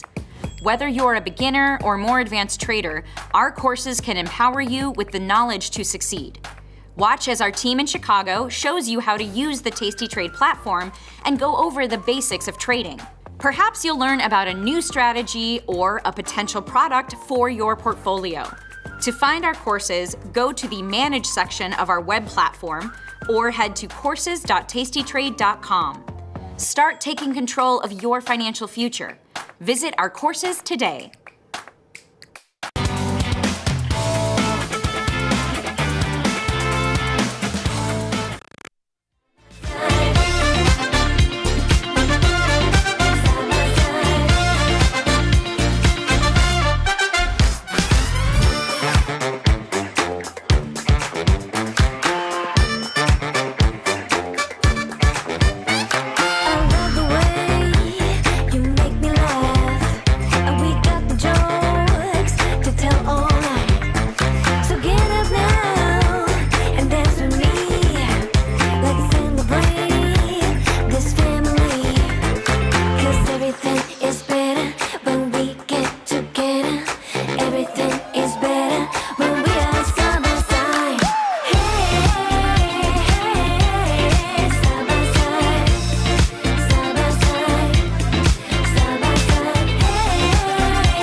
What is going on, everybody? Welcome back to Risk and Reward. Today's Monday. We got another all-time high, little rip in the market, another cancel crash. But before we get into that, hope everybody's doing well. Let us know what you're looking at. Let us know what you're trading. How about them Knicks? How about the Knicks and the Spurs? I'm not going to lie. I was just talking about, I've been sleeping on Jalen Brunson. I knew he was that guy, but I didn't really know he was that guy. So taking him to the finals. So it should be a fun one. We'll see what we get. But I hope everybody else is doing well.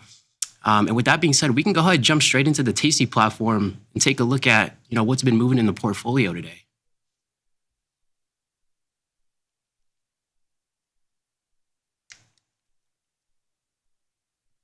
There we go. Let me get situated over here. See if I can pull up this chat at the same time. See what we're looking at today, because we poked into another all-time high, which I'm not very fond about, but I guess the volatility is a trader's best friend. So let me pull this up.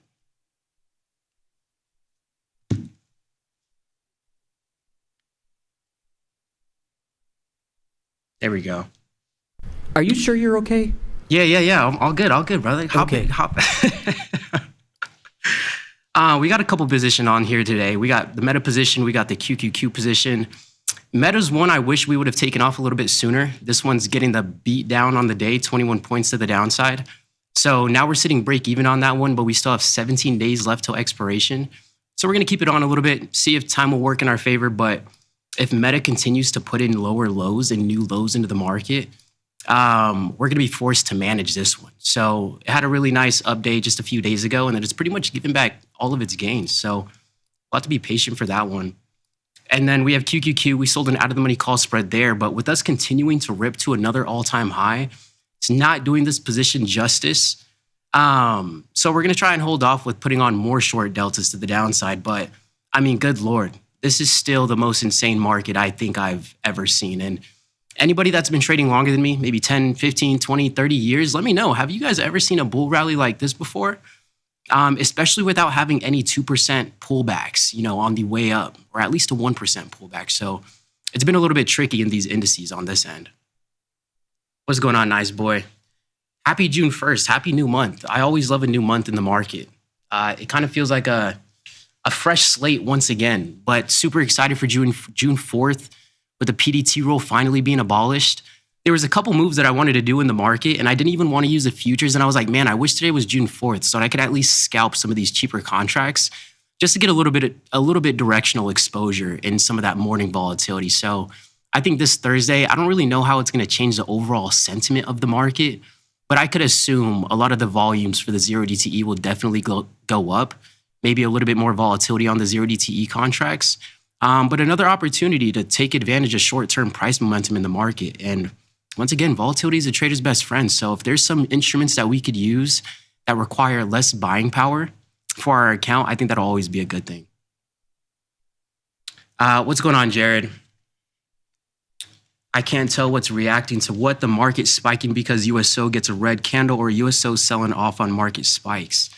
Yeah, I know we had seen a little bit of a rally in oil earlier today, and then we pulled back a little bit. Oil's still pretty overextended to the upside, still looking to maybe get some short delta on in here. This is one of those trades where it's like I want to pull the trigger going long, but the risk to reward favoring the downside makes it pretty difficult to pull the trigger on some of those long deltas with such an extended move in one direction so far. So I'm going to be a little bit patient on that end, Jared. But there are a few names that I want to talk about today. So again, in the portfolio, we have Meta, we have QQQ. Meta's pulling back on the day. We sold an out-of-the-money put spread. We sold the 590s, bought the 585s. So we just got to be patient on that end. And then we have some short delta in QQQ. Now, this feels like such a melt-up market right now. So I want to be patient to not step in front of the train, I guess you could say. But we have some insane names putting in some record numbers, like ARM right now. We have ARM, massive gap up over the weekend, and an extended run to the upside. So we're up about 60 points on ARM today. We're going to build a watch list out of this. Maybe we call it the short stocking watch list, something like that. But there's so many names that are at some ridiculous highs. I know Riot has had more extension to the upside and some other names, as well as Micron. I mean, Micron is probably one of the most bullish stocks of the year. I think this one might take the cake. Another gap up over the weekend and an extended run to the upside of about 72 points just on the day. I mean, 72 points just on the day. I mean, even with the Zebra, a synthetic stock strategy, and even with buying the cheaper options. I mean, every position for the most part, or every strategy is pretty expensive to deploy on something like Micron right now. So this is another one we're going to add to the watch list just so we can stock these, because I think it's going to be fun to come back 3 months from now, 6 months from now, 12 months from now, and kind of see how some of these underlyings pan out. But I don't know if a lot of these moves that we're seeing in the short term are very sustainable, in the long term at least. I put in an order to buy QQQ this morning, pre-market, in the long term, maybe crackers, but hey, maybe you made a little bit of money. I mean, right now, QQQ is making higher highs again today. It's so funny. We see a cancel crash 9 out of 10 times. And I mean, obviously over the last 2 months, it's been a cancel crash 10 times out of 10. So we'll see if this market continues to rally. But at this point, I mean, if you buy high and sell higher, that's pretty much been the go-to strategy, at least. And then again, before we switch gears here, we have volatility up a little bit on the day. So we had volatility gapping up, that risk once again being priced into the upside in the market. Not something I'm used to. Not used to seeing the calls being a little bit more expensive, but I guess that's where the velocity of risk is being priced in right now. We'll keep an eye on it. But once things converge again, I think that's when things might get a little bit dicey. Things might get pretty interesting on that end. But just can't believe, volatility is expanding as the market is making higher highs. This isn't something that I was taught in the playbook. Like, what do we, we got put skew 90% of the time, call skew 10% of the time, if that. So we'll be patient on that end. I'm thinking of a calendar today just because I never do those, and it feels like a good time to try one in IWM or something. Take a quick look at IWM. IWM is one of the indices that just doesn't get enough love. The volatility on NASDAQ has just been so insane. Very similar opinion on something like the S&P 500. So IWM has been like the most rational out of the group. So I think it does warrant taking at least a peek, at IWM with the IV rank of 36.5, 13.5 million shares traded on the day. And again, I wouldn't even be opposed to something neutral. Maybe something neutral skewed to the downside a little bit. I know IWM is not making higher highs on the day, but it's definitely making higher highs and higher lows from a larger time frame perspective. So we'll still keep this one on the radar. Maybe we even add this one into the watch list that we're going to build right now. What's going on, Big Deal? How we doing today? Big Deal, you looking at any micro NASDAQ today? Did you take any trades in there? How was that for you today? I had a good fortune for the last couple of cycles for IWM. All right, we'll add that to the watch list. So what we're going to do is we're going to go to the watch list section. We're going to come over here, click create a new watch list. And we're going to name this one, what do we name this one? You know what? We're going to name this one Spurs in 6. That's exactly what this watch list is going to be called right now. We'll name that one Spurs in 6, but we're going to call this one the short watch list. The short watch list. And then let's at least add some of these overextended names to this category. So we'll go with ARM, we'll go with ARM. This is something that I'm not opposed to even getting on today. All right, let me see if I can get this back on there. Because ARM is so overextended to the upside, if this wants to load for me.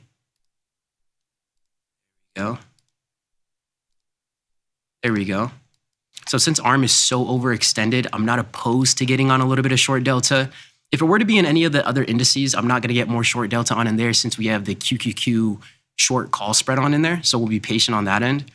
But if we can look to see what some of these contracts are going for, the 500, 510, giving us about 232. That's not very attractive. This is a $10 wide. So I want to at least be able to capture 330, 360 of credit before selling it.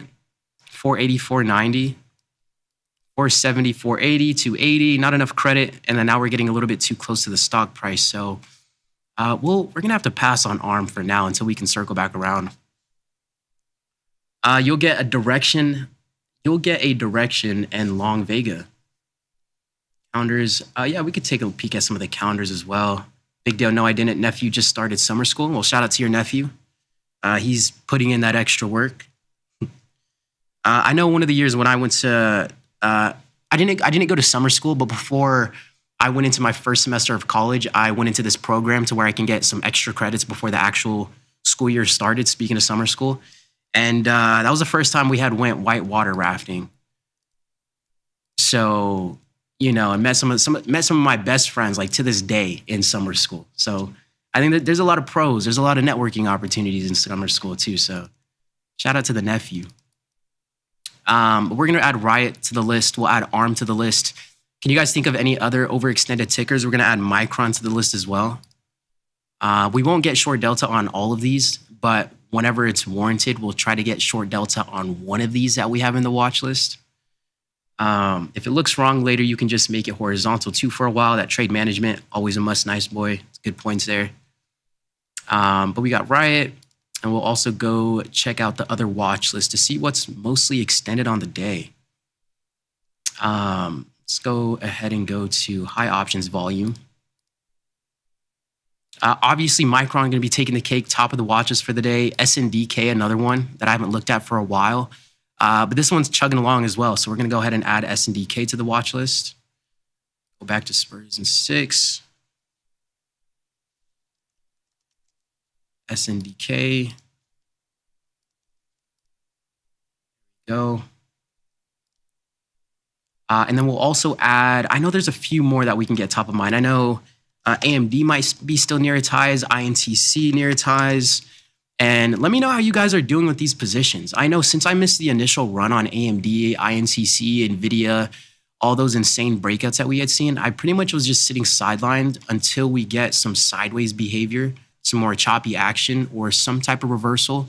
without trying to get into the late long or, trying to step in front of the train with a premature short. But INTC is looking like it's slowing down a little bit more. We got earnings July 23rd. So honestly, doing some type of skewed iron condor, even to the downside a little bit, seems pretty attractive in this one, since this one has pulled back a little bit more than AMD and NVIDIA has so far today. Is Dell still alive? We'll take a look at Dell. I know Dell went on that insane run last week. Not sure if it's held its gains. But take a quick look at this options chain on INTC. Circle back around to it. But we'll add AMD. We will add INTC. And all these names have a lot of volume. So there's a lot of liquidity. There's tighter spreads in these names too. So you won't really have a difficult time getting filled in any of these. But also Dell, again, let's take a peek at that one. Dell's up 35 points on the day. I don't even know what to make of these type of moves we're seeing in the market. We're gapping up over 100 points, and then we're putting in new highs, and then we're continuing to find new levels of value to the upside, I guess. It does seem that a lot of these tickers that are trading at all-time highs seem to be trading in like a price discovery type mode. Like they don't really know where they want to land or settle. And I don't think the market really knows what to do with some of these either. So, getting caught on the wrong side of these moves can be a little detrimental, but we will add Dell to the watch list. Appreciate it, big deal. What do you do? What do you do in a ticker like this? Other than being patient, waiting for some consolidation maybe before getting on some short delta or something like that. But what do you do in a position like this? Dell's up 8.29% today. HPE, IBM, we'll take a look at those as well. I think we could build a pretty solid watch list for us to work off of over the next few weeks, because, although a lot of these have already gotten out of general expectations, I guess you could say, and if you didn't already have long delta on, it can feel like you're just chasing these moves. But it's kind of a similar feeling to something like the metals, like silver, like gold, like a lot of these names that went on overextended, dare I say, irrational moves in the market. And I think once they pull back, sometimes they'll still offer some decent range to the upside or downside. But just waiting for that music to stop playing can be the most difficult part sometimes. But also IBM we'll add to the watch list. That's another good one. IBM. If everything was crashing right now, then we would make a watch list on tickers that we could get a little bit of long delta on. But with what the market's doing today, I think it's warranted we build a short watch list and at least keep an eye on it. These are IPO type charts, yo. Yeah, I really don't know. Like if you're a portfolio manager, for example, like if you're looking at Micron, how are you sizing up Micron? Like what are you doing in names like this? What are you doing in names like INTC? What are you doing in names like AMD? Like, do you just sit aside for these ones, or do you wait for opportunity to stick out to you a little bit more, and do you catch some of the downside? Because, right, we understand like the market is going to seek that fair value, right? The market is either trading in fair value or it's seeking that fair value, aka price discovery. And with us trading at all-time highs, it seems that a lot of these tickers are in price discovery mode. So nobody really knows the fair value or where these stocks should really land. So just as a portfolio manager, what do you do? I would be curious. IBM was nice, about $80 long right there. Too bad, not big enough.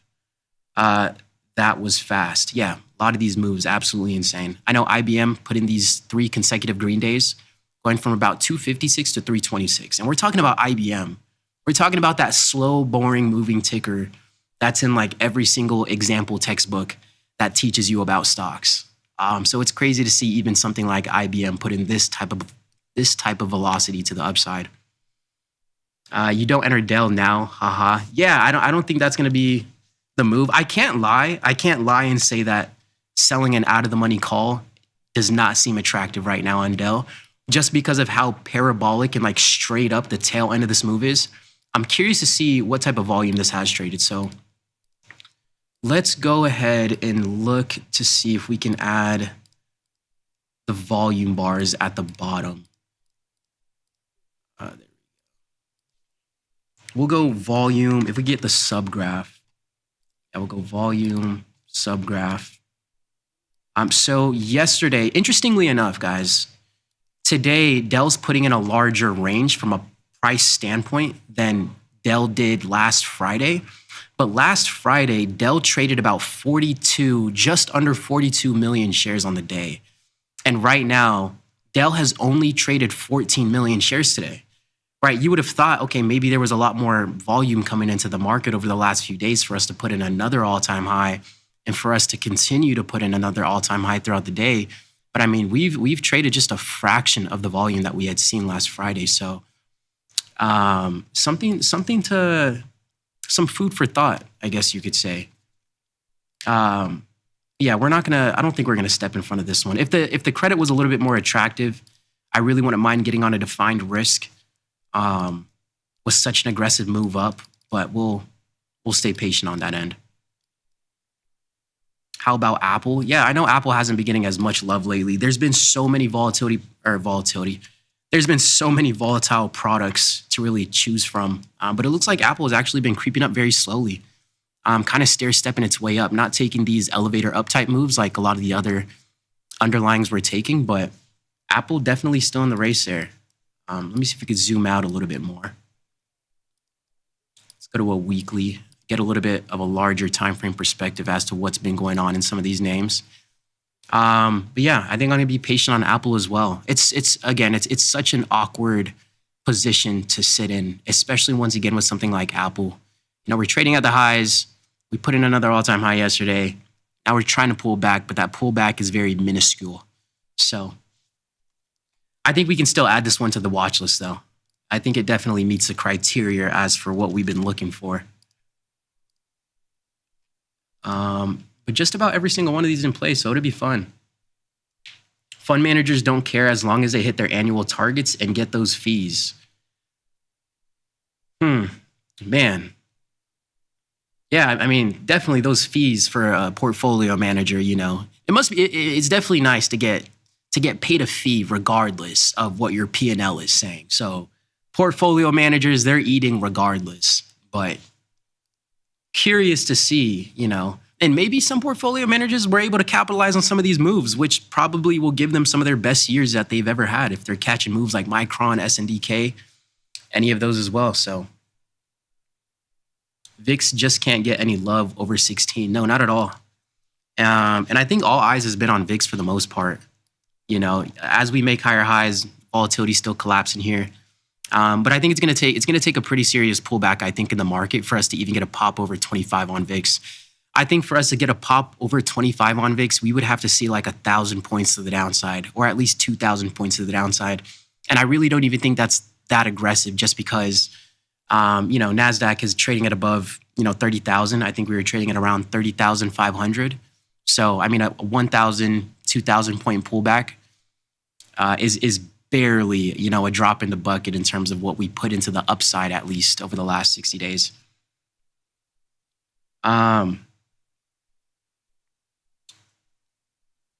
See what we got over here. But yeah, we'll keep an eye on for the rest of these positions and see what we kind of want to do with them. Again, with Meta giving back most of the gains today, so we're sitting at around break even there. This is another one where we could potentially take off, maybe redeploy the capital elsewhere. And then QQQ, we're going to stay patient there. We sold an out of the money call spread. We sold the 755 calls. We bought the 760. That was for about $1.70. So our break even is just a little bit beyond, that 755. But it's not too much out of its range just yet. And we're not sitting in the money. So we'd be patient there. 755. There we go. If the market starts to rally towards that strike that we had sold, we'll look to see if we can take a little bit more aggressive management. But on that end, it's going to be a waiting game. We're going to have to be patient. But I hope all the New York Knicks fans are having a great day today. You know, if you're long delta in your portfolio, it's an even better day. You got the Spurs and the Knicks in the finals. Shout out to Jalen Brunson. Didn't know he was such a dog. Also, shout out to Gus. I know Gus is down in Poland. He'll be back here very soon. And I had seen there were some football parades going on, right? Soccer, the real football. But we had some soccer parades going on in Poland. And I mean, they're a different breed out there. It looked like such a good time. So I'm hoping that Gus has a little bit of feedback on what happened out there with some of those soccer parades. But it was a vibe. It was a vibe. Yeah, Rancher, gonna have to be patient on the QQQ trade. We'll see what we get. And we're not even necessarily looking for a full-on reversal, but some type of pullback, some type of consolidation in the market is all we're looking for, and then we'll take advantage of that theta decay because we've had it on for some time. So we might be able to squeeze a little bit more out of that position before we end up in the money. But yeah, stagnant waters for sure. If you're not already long Delta, it can be one of the most difficult markets to just watch. But just keep in mind, I think it's better to sit in that uncomfortable feeling of missing these moves in the market. That is so much better than chasing certain moves with terrible risk management, and then the market just slaps you in the face. And then you're gonna look back and be like, yo, I would have way rather been break even, or I would have way rather made $0 on the rally rather than chasing something stupid, getting yourself in some trouble and not paying attention to your risk. So it can be very difficult, to sit in that uncomfortability of seeing all this opportunity, flying to the upside. That's just a little bit more of my 2 cents. Yeah, Gus, if you're reading this, bro, hope you're having a blast. Bring us back a Polish sausage. Bring us back a Polish sausage, the ones that you eat. And then also, we got a lot of questions for you. We got to see what was going down in Poland. There was a lot of parades going on for soccer. So curious to get your perspective and experience on how that trip was. But with that being said, guys, we are running out of time here. We'll be patient to see what else we get next. We just did a little bit of we built a little bit of a portfolio for stocks that we're going to look to get some short delta on over the next 6 months. If this bull rally continues past 6 months, I'm not going to really know what to say I'm not going to know what to say at that point. But we got Micron, SNDK, ARM, Dell, IBM, Riot, INTC, AMD, Apple, and we'll continue to add to this list. We got on the meta position. We're sitting at about break even right now on there, and then we got the QQQ position that we'll be patient for. But with that being said, Rancher, Jared, Clean Tiger, Rets Media, Viggy, Big Deal, everybody else, thanks for taking the time to hang out today. We'll see what the market gives us over the next couple hours. We will be back with a lot more scalping, a lot more entries, a lot more exits. We'll get a little bit more into the NASDAQ, especially whenever we get that pullback that we're looking for.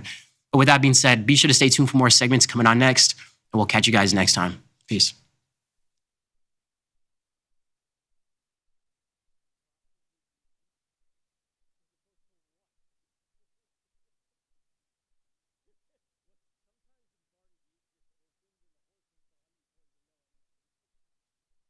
Jim Schultz here for Calculated Risk, and don't forget, before we get started, subscribing to the channel or liking the video. Both of those things really help us out a ton. So if you've been following my content for any length of time, then you already know the short put strategy is my #1 strategy. This is my go-to strategy. This is by far and away my favorite option strategy. There are just so many powerful aspects to the short put that it's really hard not to love. You've got the positive delta, right? So you're kind of playing the positive drift of the market moving higher.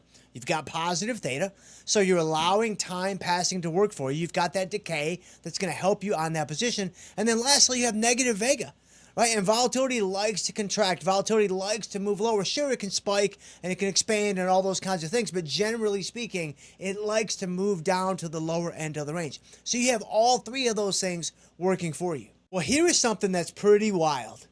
When you do a short put, how do you normally set it up? You're going to go out of the money, right? I'm going to choose some strike below where the stock price is because I want to have a probability of profit that's greater than 50%. That makes sense. That's how I set up 98% of my own short puts. But here's what's crazy.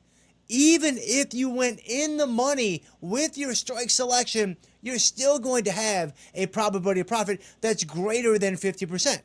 That's pretty wild. That's pretty crazy. Man, let's break it down and understand how that can even be possible. Okay, so if I buy stock, right, like let's say I want to play the market to the upside, I'm considering long stock versus a short put.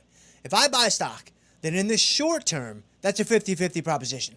The market might go up, the market might go down, the market might go sideways. Nobody really knows what's going to happen. Now, in the long term, it's definitely tilted to the upside. You've got the positive drift, you've got the positive risk premium, all those kinds of things. But day to day, like what's going to happen today or tomorrow, it is very much 50-50. Okay, fair enough. But with something like a short put, I go out of the money with my strike selection, that's automatically going to tilt the odds in my favor.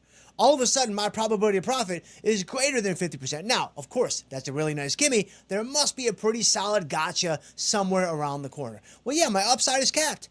I'm not necessarily going to be able to make as much money like I could with long stock if the market does rip. But again, that's the trade that we like to make as premium sellers. We want the higher probability trades in exchange for capped upside. And the higher probabilities on an out of the money short put are largely derived from what? They're largely derived from the distance between the stock price and the strike price.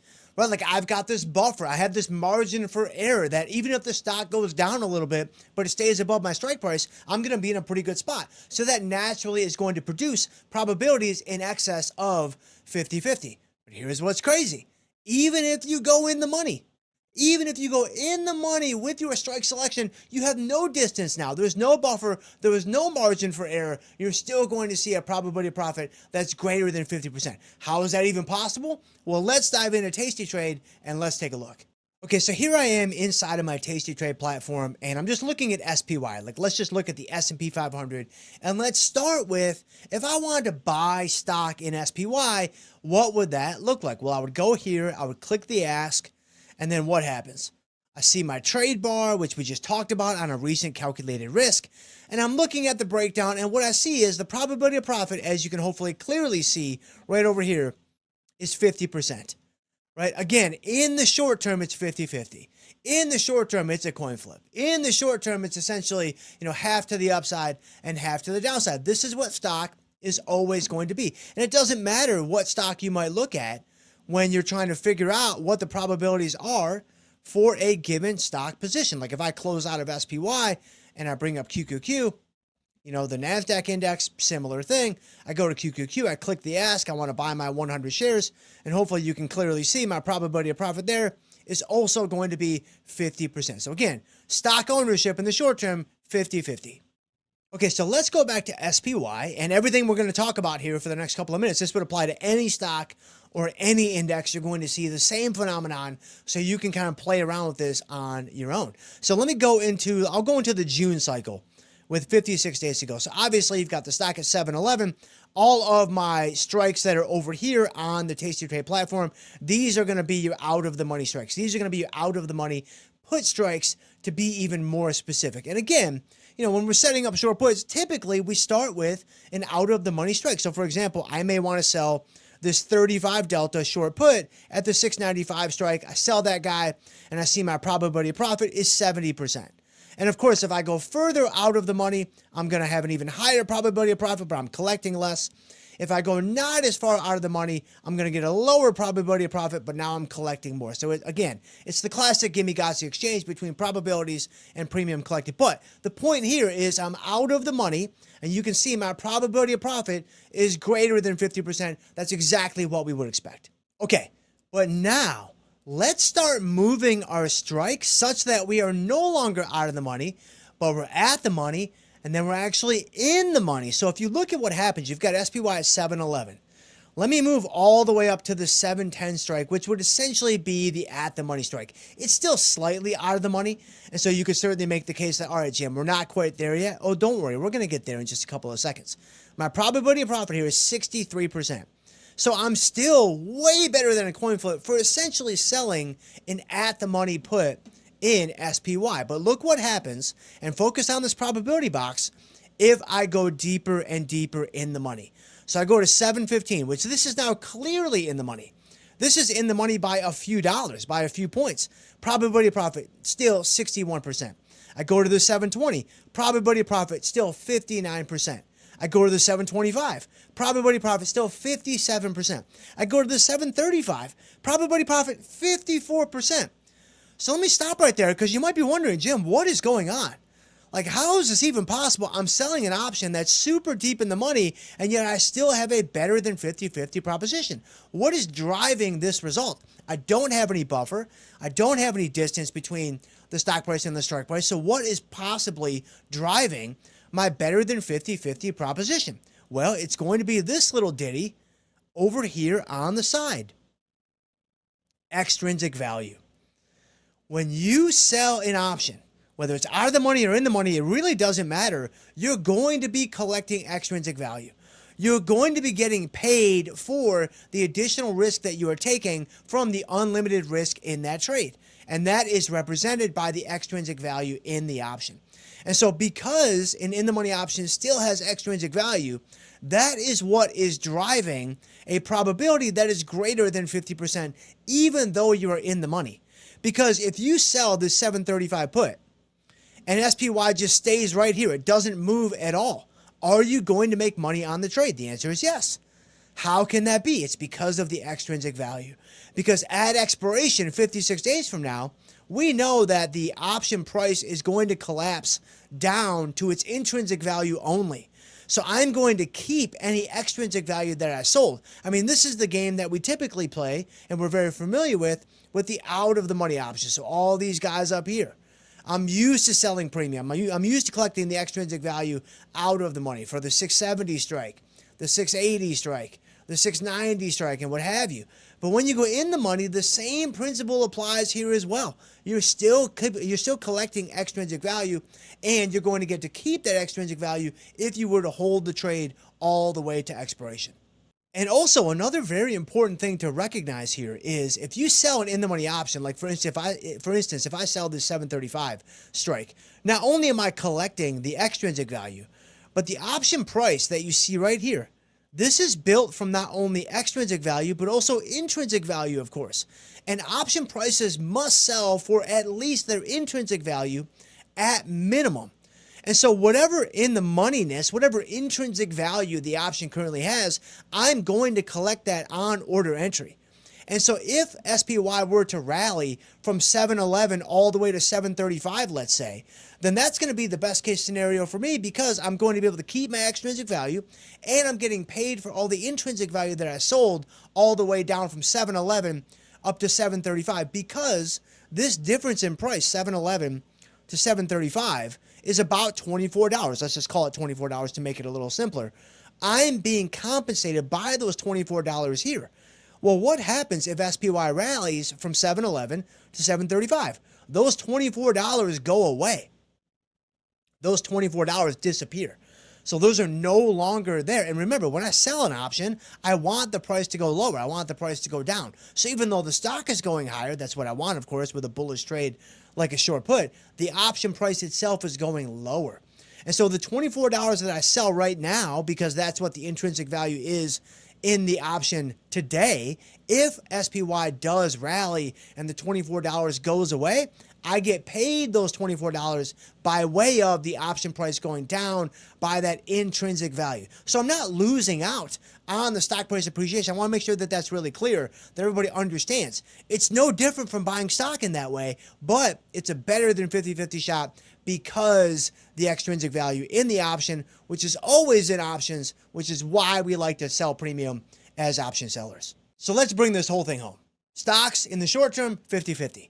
Short puts, when you go out of the money, obviously greater than 50-50 because you have that buffer, you have that margin for error. But even with an in-the-money short put, you still get greater than 50-50 because it's not only the distance, it's not only the buffer and the margin that's driving those probabilistic outcomes, it's also the extrinsic value in the option, which you still get even with an in-the-money strike. And that's one of the key differentiators between stock and options.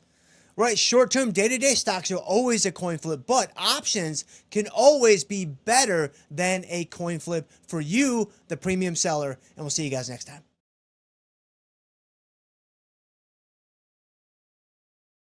Jim Schultz here for Calculated Risk, and before we get rolling today, don't forget, the best ways you can help us are by subscribing to the channel, liking the video, or sharing the video with a friend. Each one of those guys helps us out a ton. So here is a very popular strategy in the marketplace that I absolutely think is a terrible, terrible idea. Selling the super low delta puts, like a 3 delta put. I mean, you look at it, it's super enticing. The buying power is amazing. It looks like it's never going to get touched. The probabilities are super high. And so you're looking at this like, man, I'm just going to sell this guy, pick up this credit, do it again tomorrow, and everything is easy peasy. I mean, even if you've been trading a while and you've never done one of these trades, you've probably looked at the option chain and you're like, man, there's no way that gets touched. Like, there is no way that thing gets hit. There is no way that I get hurt by selling that option. So, is that true? Well, let's break it down. So, first and foremost, the buying power and the probability on these 3 delta puts. Let's just use this as our example. The buying power looks super favorable and the probability looks absolutely incredible. And that is the trap. Because if you look at a 3 delta put and you look at the probability of profit at 97%, right? Every single one of us is going to kind of round up to 100% for our mental records when it comes to that position. So is that an accurate reflection of the actual probabilities around that trade? No. Low probabilities, right, and super low deltas do not guarantee success. A 97% pop is not a 100% pop. A 95% pop is not a 100% pop. There's a reason why, when you look across the option chain, you don't see 0 deltas or 100 deltas. Because if you trade long enough, there is going to come a time when one of those 3 delta puts is going to go in the money. There is going to come a time when one of those 98% pop trades is going to finish in the money at expiration. So don't get lulled to sleep by these single delta options and think, oh man, that's just free money. That's just money in the bank. Nothing could go wrong. That is a very, very dangerous place to be when it comes to analyzing all the things that actually could go wrong. Because don't forget, when you put that trade on, that's all those metrics at that point in time. Right? That's the price, that's the expiration, that's the delta, that's the probability, that's the whatever at that point in time. But all of those things are not static, right? All of those things are not going to stay in that exact spot, right? Markets move and things change. Things are dynamic and they're fluid and they're going to change. And so that means that if the market starts going down, like if that strike starts to begin to get threatened just a tiny little bit, then all of a sudden everything is going to start to snowball against you all at once. Your delta is going to accelerate. Your buying power is going to balloon. Your gamma is going to tick up. Your vega could potentially even accelerate. And the unrealized losses on the position can indeed compound. And what makes these situations especially sneaky is all of these things are kind of happening simultaneously. Like you're not having to battle just one. It's a handful of things and they're all working against you. So when you looked at the trade on entry and everything was calm and everything was quiet and it looked like nothing could possibly go wrong with that trade, you have to remember that is not a true reflection of all the different pathways forward through the forest that this trade could indeed take. And that's how traders get blindsided with trades like this, because a lot of times it's going to work. Like it is a 97% pop. It is a 3 delta option. Like a lot of the times you're going to grab that nickel before the steamroller gets you. That is indeed what you're signing up for. But you have to understand the times that it doesn't work and all of these things are moving against you at the same time, all of a sudden this position, you don't get hit by one thing. You don't get hit by 2 things, man. It mutates into something different entirely. And then you find yourself in a situation where you're like, man, I don't even know what happened. I don't even know how I got here. And here is what you need to understand about that process. Because a lot of traders will look at that and they'll say, yeah, Jim, but there's no way it goes in the money. It's 300 points in the S&Ps. It's, 900 points in the NASDAQ or 1,100 points in the NASDAQ, whatever it is. There's no way it goes in the money. Okay, maybe not. Maybe not. But here's what's crazy. It doesn't need to go in the money for you to start feeling the pain. The strike doesn't even need to be tested for these things to start to work against you in a very, very significant way. The damage to your position and your P&L can often start happening long before the strike is even tested. Why? Because you have 3 primary things that are indeed going to be picking up steam as the market moves lower and gets closer and closer to that strike. Number 1. Volatility is almost always going to be increasing in this environment. When the market is going down, volatility is reliably going higher 97, 98, 99% of the time. Well, when you sell an option, you're short volatility. Like when I sell an option, I'm short vega. I don't want volatility to go higher. I want volatility to go lower. So if volatility goes higher, what's that going to do? That's going to send the extrinsic value on the position higher, which is working against me, and it's working against my efforts to collect the premium that I picked up on entry for that low delta short put. Okay, but number 2, the short vega itself will be accelerating.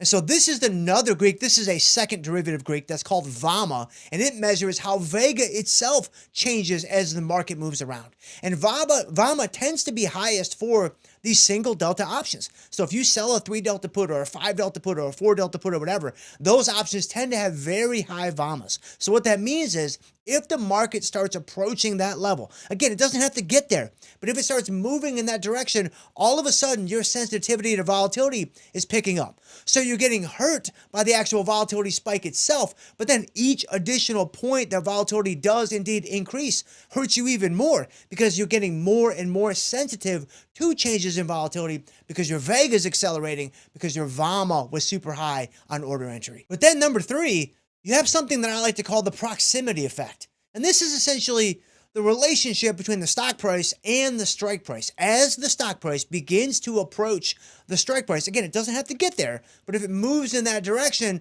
then the proximity effect becomes stronger and stronger. And a stronger proximity effect is going to lift the extrinsic value on the position. Again, this is working against you. This is not what you want to have happen. You sold the option. You want the price to go down. You want the extrinsic value to evaporate. It's not doing that. And because of a stronger proximity effect, that is working against your efforts as well. Okay, so what do?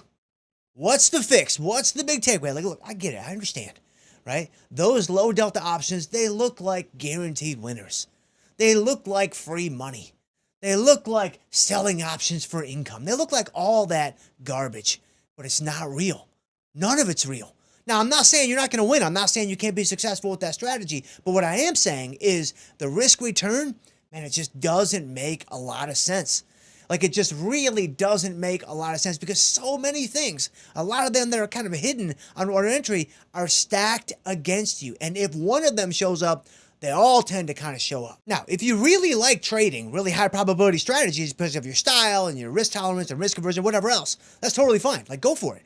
But I would just encourage you, maybe instead of doing 3 delta, 4 delta, 5 delta, whatever, maybe that you've done before in the past, just consider ramping them up a little bit. Consider 10 delta, consider 15 delta, consider 20 delta. You're still going to be 80% pops or higher on those strategies, and you're going to collect a little bit more credit, maybe significantly more credit, to help you absorb against the inevitable moves against you that are going to happen. And you mitigate some of those hidden factors that can get pretty nasty with those single-digit deltas. So we'll see you guys next time.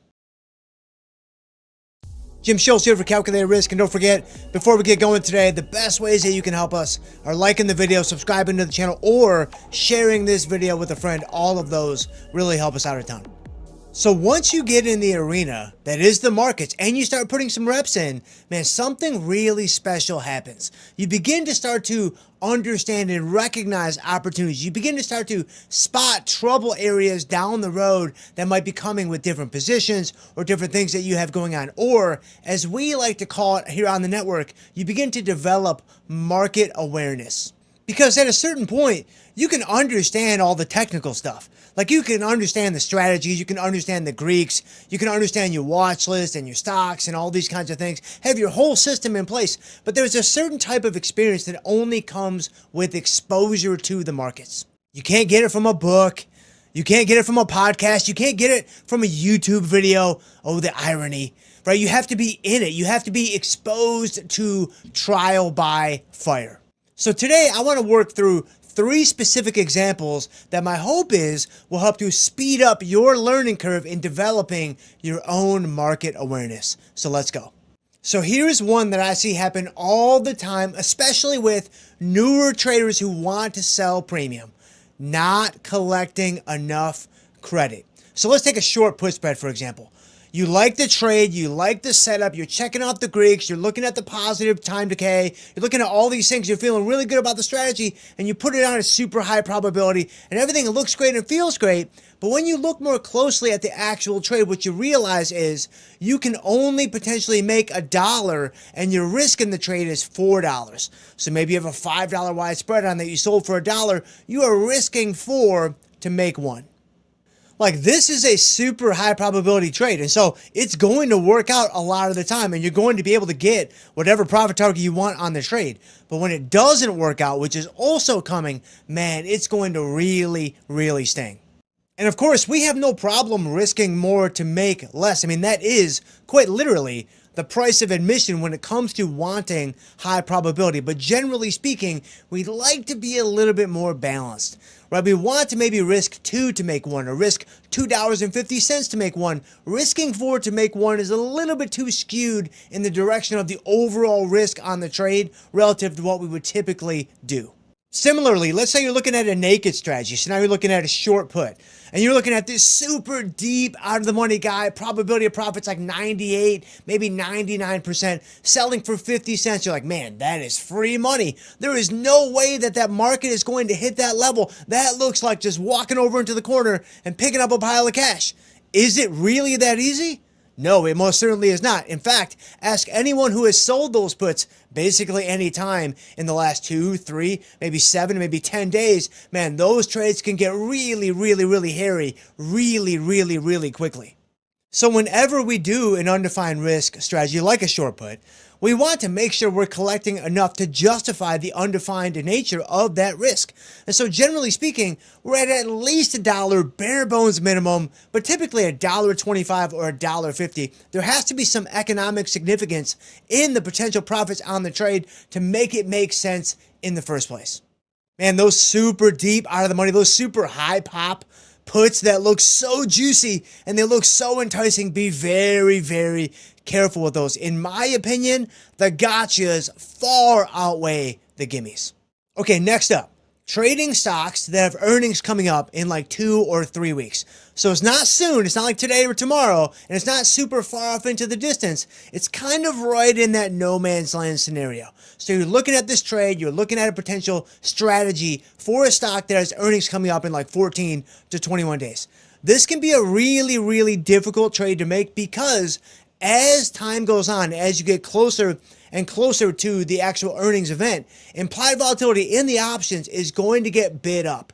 So implied volatility, almost reliably so every single time, is going to be on the rise as you get closer and closer to earnings because investors and traders are betting on potential outcomes by buying calls and buying puts in that underlying stock because everybody is waiting for the binary nature of the earnings release for a potential explosive move in the stock, and they want to be on the right side of that move. And so with all that implied volatility expansion, look at and think about what that's doing to you as a premium seller, right? You're selling volatility, you're selling premium, you want to benefit from the passage of time, but with implied volatility expansion going into the earnings day, you're not going to be able to do that nearly as effectively as you would be if the earnings date was not there. And so these opportunities can look amazing because you're like, man, the IV is high, the IVR is high. I love selling elevated volatility, like it's checking all the boxes. But the problem is you're making an already difficult endeavor, right? Being an active trader, and you're making it even harder on yourself in my view. Because any positive theta that you might collect is going to get significantly watered down, if not completely canceled out, by the implied volatility expansion going into that earnings date. So a much better option, if you want to trade that stock, that's fine. Just wait until the earnings day. Just wait until the company is about to release earnings. Now you don't have to fight against that implied volatility expansion. In fact, you can even take advantage of it by selling volatility at its peak right before the earnings release. And for now, maybe just focus on indexes. Just focus on, the few stocks that maybe don't have earnings coming up, and focus most of your energies on the indexes where this is not really going to be nearly as big of a problem as it would be with the individual stocks. The third piece of market awareness that can be incredibly helpful to understanding the market dynamics and just getting a feel for what's going on is just looking at market volatility and translating that number into potential daily moves. When the VIX is elevated, it is quite literally telling you and the rest of the market that, man, big moves, wild moves, wide fluctuations, like that's commonplace. Like that's going to be normal now until the VIX calms down and it moves lower. And a great barometer that you can use to actually put some concrete numbers behind this is just take the VIX and divide it by 16, and that gives you the projected daily move in percentage terms in the S&P 500. So for example, If the VIX were 16, just take 16 divided by 16, and that of course gives you 1. That means that the daily moves in the S&P 500 are projected to be about 1%. Now these are approximations and there are no guarantees, but they give you some idea around what the market is anticipating in terms of the width or the wildness of the overall moves in the S&P 500. If the VIX were 32, now all of a sudden it's 32 divided by 16, 2% daily moves. So a much different market than what you would have with the VIX much lower at 15 or 16. I mean, doing this can really help you process what's going on in the market and put it through the appropriate lens. For instance, right now, at the end of March, early April of 2026, the VIX has been around 30. And so with the S&P 500 around 64, 6,500, the market is telling everyone that, hey, 100-point daily moves, like that's normal right now. That's commonplace. That should not really surprise anybody. But if the VIX were 14 and the S&P ripped off a 100-point move, that would be a big surprise, and that would be a true outlier event for that volatility regime. So when it comes to option mechanics, the strategies, the Greeks, the probabilities, like that's all the stuff that you can learn and memorize. That's all the stuff that's teachable. Like you can put that on a post-it note at your trading terminal and it's there all the time. But market awareness can only come from experience, right? It's the difference between looking at a low credit trade, a low premium trade, but taking it because the probabilities look super enticing and super high, and then passing on it because you then realize, man, that credit doesn't really justify the risk, even though it is a defined risk strategy. It's also the difference between taking a position in a stock with elevated implied volatility that looks really good right now, but then realizing, man, this thing has earnings in 2-3 weeks, and the implied volatility expansion is really going to eat into my theta decay, so actually, I'm going to pass. And it's also the difference between understanding what kind of market you are in. Am I in a quiet market right now? Am I in a wild market right now? Like what kind of daily moves should I expect in the market? And then what kind of daily moves should I be expecting in my portfolio? Depending on how I'm positioned, bullish, bearish, how much deltas I'm carrying relative to the overall market. Like this all comes with market awareness. And if you keep putting your reps in, it will all start to happen automatically. And we'll see you guys next time.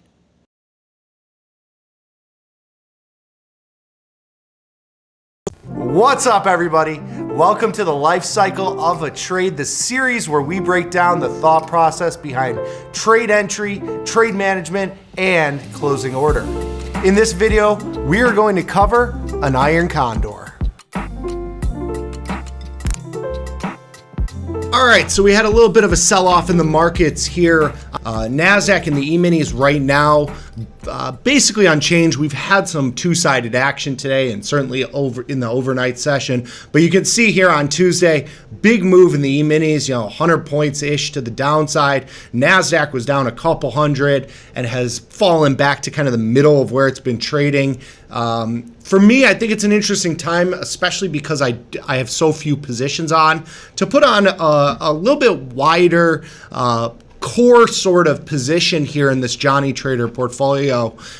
With this pop in volatility, we can see volatility futures currently hovering around 19. They have come in slightly here, but you can see we got a nice pop in volatility.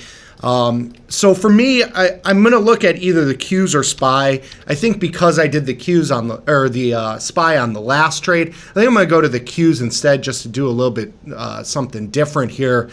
So I'm going to go to the October expiration, 44 days to go till expiration. It's exactly our time frame here that we typically target, 40 to 50 days. For this spread, I'm going to go around a 20 or 25 delta option. So let's call it the 435 on the downside to put that into perspective. That's basically at the lows that we had in the August bloodbath of sorts. On the upside, we're going to go to the 485 here. We'll make it exactly 24 deltas on either side. To put that into perspective, it's near the top of the range of where we kind of bounced off of in this recent rally. And for this position, because I am so I have so little capital being used, I'm going to put a little bit of extra risk on this position and go with a 15-point wide spread as opposed to my normal 10-point wide spread. So this pop in volatility has kind of led me to this decision as well, just because I want to get a wider spread to take advantage of more of that implied volatility that has been pumped into the market here in the last day or so. So on the downside, I would go to the 420 strike. On the upside, we would be looking at the even 500 strike. And so you'll see at about 45 days to go till expiration, decent IV rank, implied volatility at 25%, using somewhere around the 20 or 25 delta options, you're going to collect right around 1/3 the width of the strikes. I'm here at 482. It's a little bit less than 1/3 the width. I'm going to be using about $1,000 in buying power on this position, so it's a much bigger position. I would try to manage this at about a $100 winner, maybe $125 or $150 profit, depending on how quick that happens. But really just looking to get on some short premium here into a little bit of a pop in volatility and a dip in the market. So we're going to put this on. We'll see if we get filled here at 484. It's the mid price currently. If we don't get filled, we'll cancel and replace that order. We'll go down to 482 here. There we go. We got filled at 482 on this 15-point wide iron condor in the NASDAQ.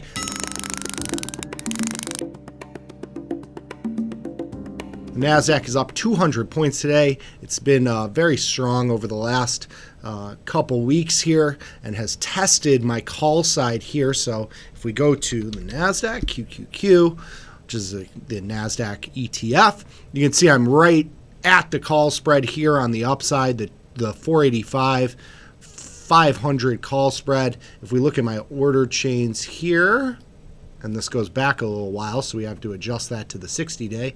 This goes back all the way to the beginning part of September. I did this at 482, currently marked at 644, which means I'm down $162 marked right now.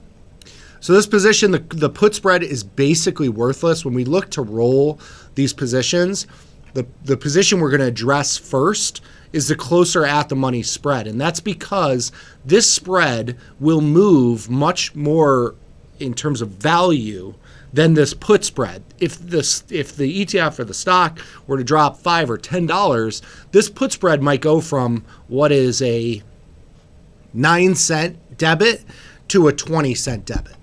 Whereas a $5 or $10 up move for this spread is going to go from a $6 and change position to a $8, $9, $10 position. And so this spread will move a lot faster than that out of the money put spread. So when we're managing these positions, we're always doing the closer at the money position. So we're going to take this.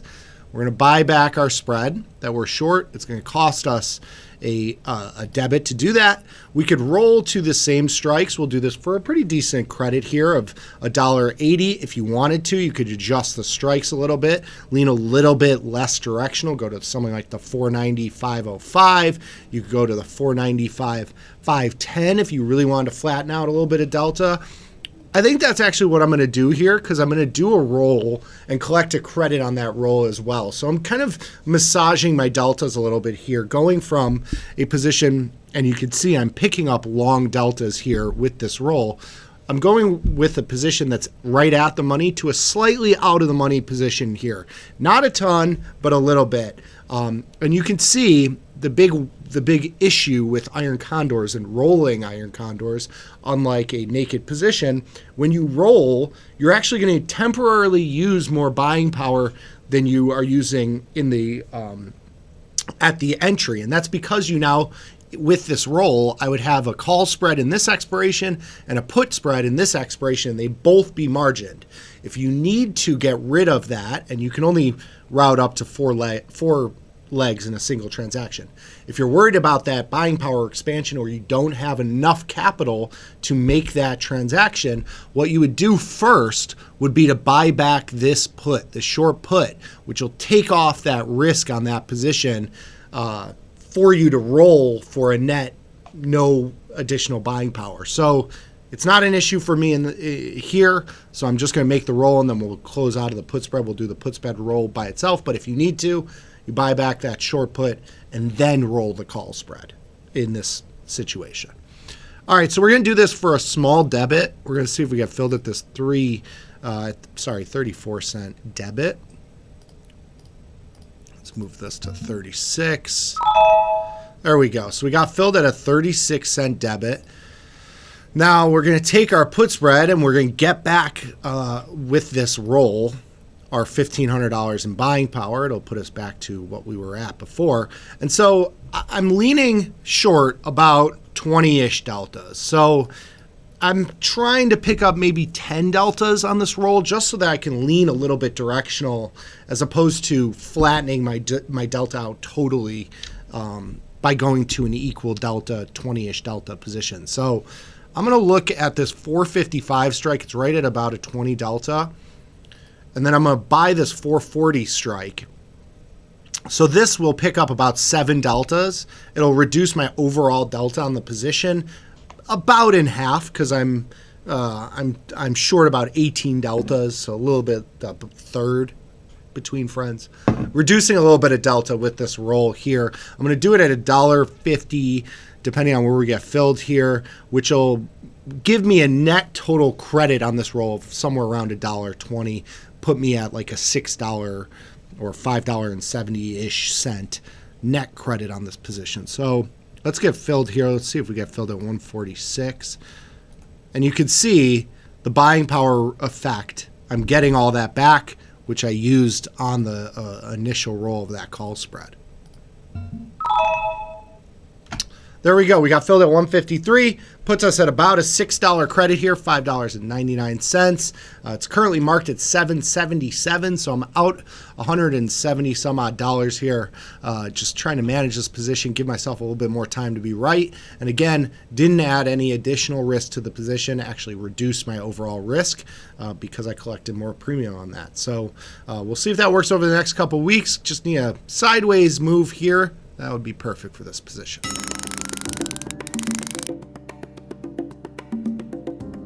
We are a little bit of a loser at this point in the trade. We've gotten a little bit of a pullback to pull up the table here and just look at where this position is. We're in November, 23 days to go till expiration. The call spread is now slightly out of the money. The stock, or the ETF, I should say, is down $4 and change. So it was right around $4.96 at the last close. So you have two options here. So you could take this position and roll out to December, which I don't hate the idea of doing. December, 58 days to go till expiration, certainly on the table. For me, with an iron condor type position, I tend to want to try and bail out of this position, meaning I want to get, basically a scratch or maybe a small profit on this trade and move on to a fresh position at some point in the next week or two. So for me to do that, I need to roll up this put spread, collect a little bit more premium, and hopefully get some more chop in this range through the next week or two. So I'm going to take this position rather than rolling it out in time. I'm going to take this position, this put spread, which hasn't really moved all that much into this move. We can go to the change button here. It's moved about 15 cents, and I'm just ballparking that based on the change here. This long option has increased by 25 cents, which is a positive for this option. This option has increased by 43 cents, which is a negative against my position. Net, it's about a 15, 18 cent change. So not all that much. On the call side, this spread has moved almost $1.20-ish. So I've gained back about $100 today just on this move. A nice move for what I needed for this position. So now we'll change this back to delta. And so I do have about 20-ish deltas on the upside. So with this roll, I want to pick up like somewhere between 25 or 50% of a delta reduction. So I want to pick up 5 or 10 deltas. So this the delta of this position is about 5. If we roll up to like the 480, 465, That'll pick up a net of 8 long deltas. So this will put me, instead of being short 20 deltas or so on this position, I'll be short only about 10 deltas on this position.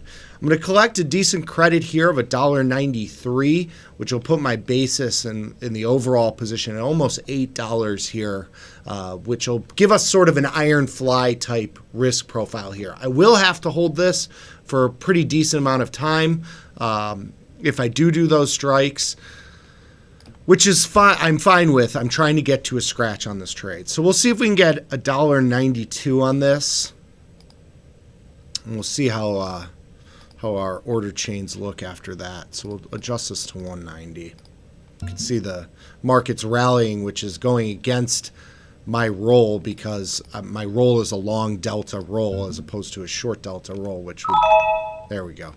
So we got filled at $1.89. That puts our total credit at $7.88 here. We have a pretty tight range to hit between $4.80 and $4.95. Ideally, we get about a week or two of chop between these strikes. And this position, I probably won't be profitable on, but if I could get this down to like $8 and exit this for a scratch or a negligible amount of loss, that would be a home run for this position, especially because we put this trade on when the ETF was at 460. So hopefully we get that to work over the next week or two, see what happens, and we can always roll this out to December if we need to.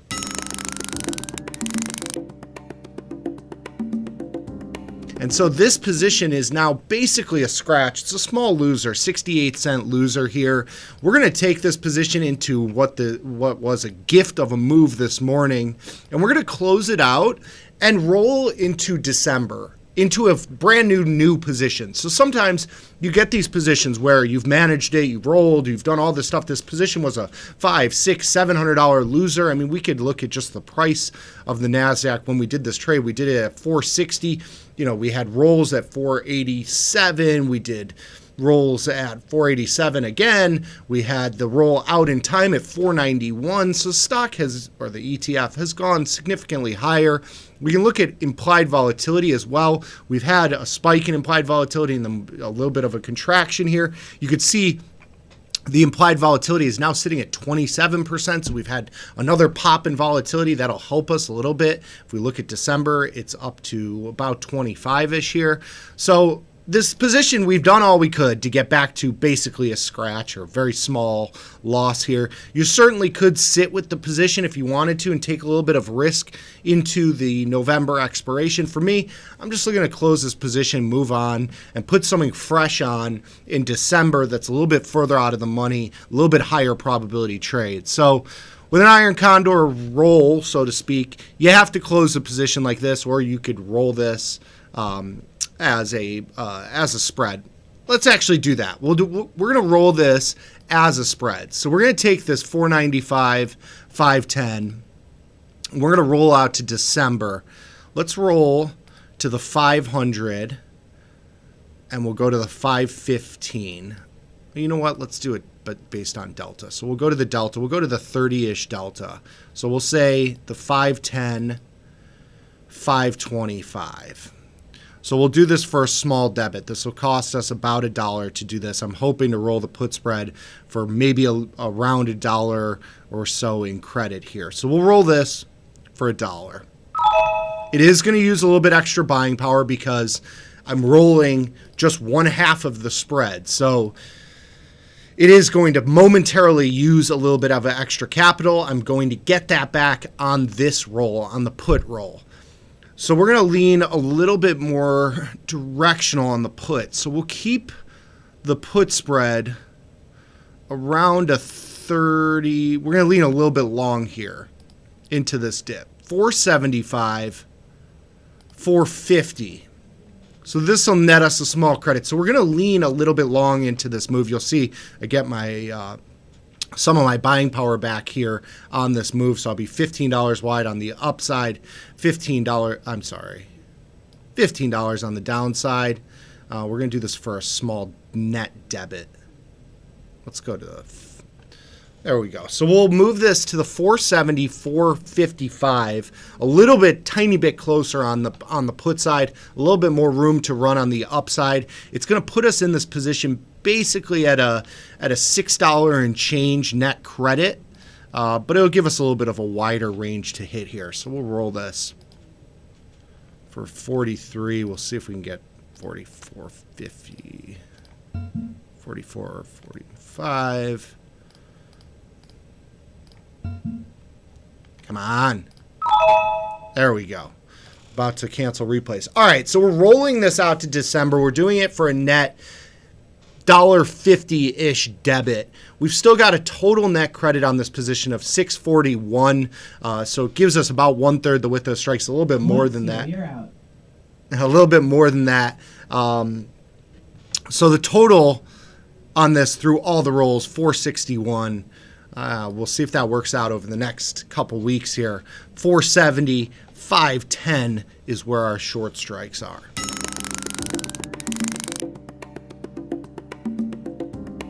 We've gotten back to a pretty decent profit here. I mean, considering the adjustments we've had to make, we started with the 485, 500 spread on the call side, 15 points wide, which was basically fully in the money up until Friday's sell-off, right? So $1,500 of value in that call side. Let's just call it a $500 or $600 loss at one point that we've battled back to a $100 win. These are the sort of trades that we look back on and we really get most of our value back from losing trades like this. It's trades that you turn from $500 or $600 losers into a scratch or maybe a small winner.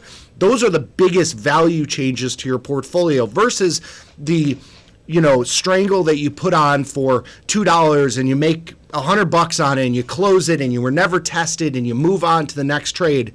Those trades you expect to happen.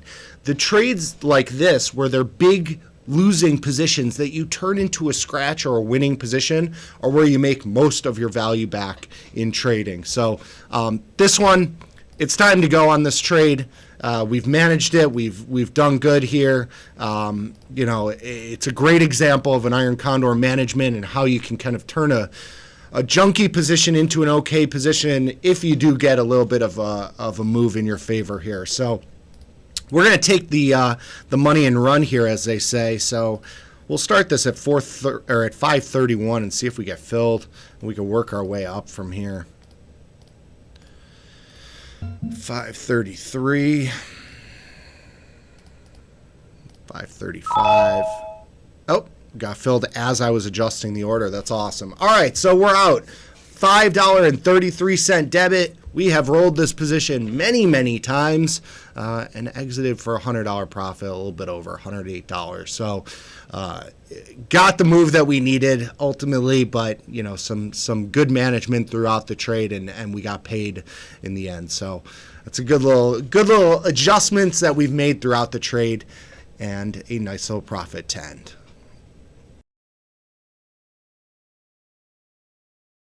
What's up, everybody? Welcome to the Life Cycle of a Trade, the series where we break down the thought process behind trade entry, trade adjustments, and closing order. In this video, we are going to cover a naked put.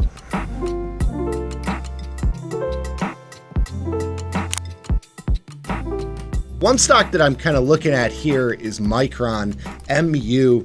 It's a stock that has pretty high implied volatility. You can see a 39 IV rank when you look at monthly implied volatility, 50, 60 handle.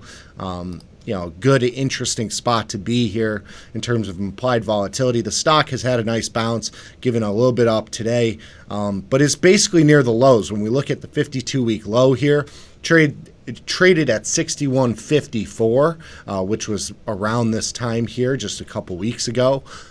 So it's basically at lows, and with high implied volatility, I think it's an interesting spot to put on just a naked put here in a Johnny Trader portfolio. This portfolio is small, 5 to 10K account. So, using $600 or $700 in buying power is well within my range of possible positions here, and is typically what I look to put on in terms of buying power for my positions in this account. So when we look at this order chain or option chain, I should say here, I typically go to somewhere around a 20 to 30 delta, depending on how directional you want to be with the position.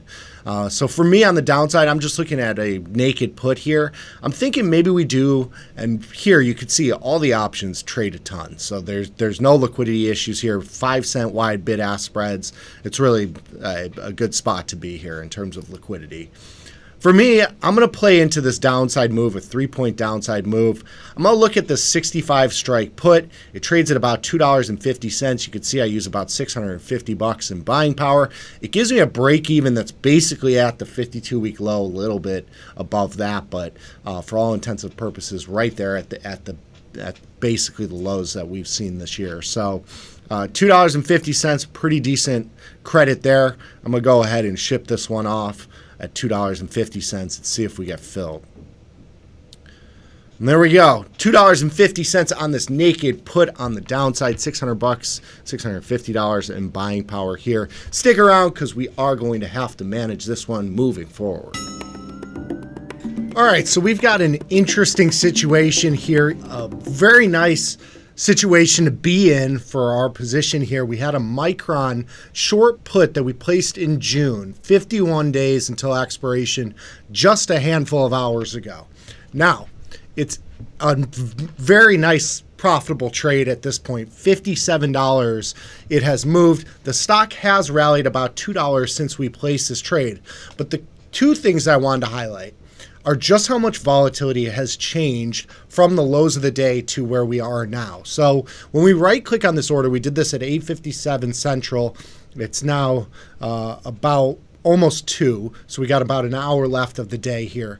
We're going to look at this market snapshot. So you can see when we put this trade on, it was trading about 74. The stock has rallied, which has really helped when you are short a put. But let's look at what the implied volatility rank was. So we had an IV rank at 40. It's now at 36. May not seem like a huge change, but it's about 10% move in volatility. When you look at the actual implied volatility of this expiration at 57% right now, when we placed this trade this morning, it was at about 60%. So we've had 3 full vol points and a couple dollar move, which is, benefited from our delta exposure on the short put. The short put is long delta, about 20 or 30 deltas at the time. But really what we're getting a lot of here is volatility. Volatility contracting significantly with the addition of an upside move has moved this option 50, 60 cents already just in a matter of hours. So we're going to take advantage of this move and typically you don't expect this to happen, of course. But when it does, I tend to be pretty aggressive with my trades. If I sold this put and it loses, 15, 20% of its value in just a couple hours, it's time to go. You can always reload if it does go lower. And if it does, maybe we'll have another video on that. So we're going to take the profits on this trade and move on. A huge vol crush intraday, as well as a move in our favor. It was both the things that we really needed to happen here in the next 51 days. We got them in just a couple hours. So we're going to take the profits and run on this trade. We'll try a 193, work our way up on this one. All right, so we got filled at $1.94 on that short put. Nice vol crush intraday, a little bit of a directional move, well-timed trade. Sometimes you have those for a little Johnny trade there. $56 profit on that trade. What's up, everybody? Welcome to the Life Cycle of a Trade, the series where we break down the thought process behind trade entry, trade management, and closing order. In this video, we are going to cover an iron condor. We've got a VIX around 24 or 25 right now. It's not a typical spot that we get volatility, right? So volatility typically spikes and then kind of mean reverts back to lows and clusters near the lower end of where it's been trading. 24 is a relatively high volatility. We've seen 30 in the last couple weeks. We've seen the 20s in the last couple weeks, but it's remained relatively high. I'm looking to take advantage of that higher implied volatility. So I'm going to go to SPY. It's just the market ETF, S&P 500. I'm going to do a wide iron condor here to kind of capture some of that volatility, but use a little bit more capital than I typically do. So I'm going to go out to May here, 60 days to go till expiration, because I don't know how long this volatility is going to stay around, but I know that over time it is bound to contract, at least in some way. And so we're going to play for that. I'm going to sell somewhere around a 20 delta for this short option. You're going 60 days out in time, so there's a lot of duration left in this trade. Unless you get that short-term vol contraction, this position could move a lot, and we'll see that hopefully play out. So I'm going to look at the 20 delta short option here on the put side, and we're going to go 15 points wide. So this puts us at 615, 600 here on the put side.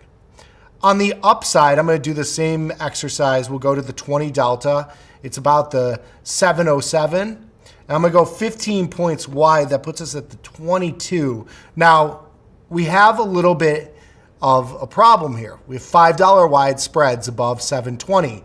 So by moving to the 725 strike, we're actually going to lean a little bit more short delta than you would if you were equal with on either side.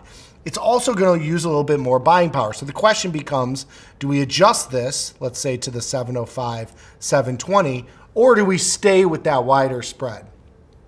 I think for me, I'm gonna move this strike closer on both sides. I'm gonna move to the 22 strike on the short call, the 705, and then I'm gonna buy the 720 on the upside. It's about a 10 delta there. On the downside, I'm gonna move this and adjust this delta as well. I'm gonna move to the 625, and I'm gonna go to the 610 for the long option. Now you can see this still leans you slightly short delta, and that's because the S&P 500 has put skew.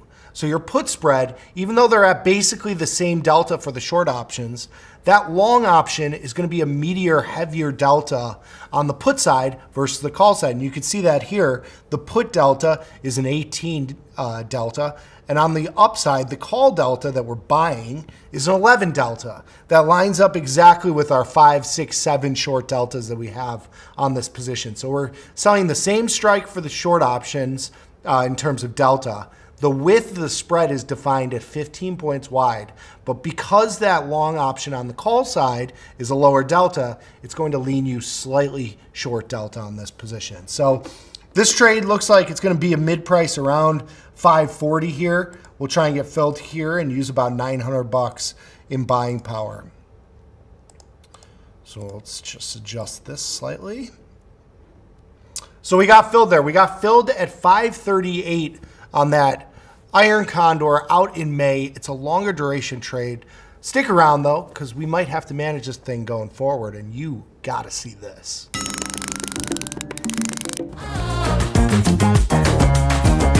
Watch me go, go, go, go. Start the show. Watch me go, go, go, go. Watch me go, watch me go. Start the show. Start the show, start the show. Watch me go, go, go, go. Watch me go, watch me go.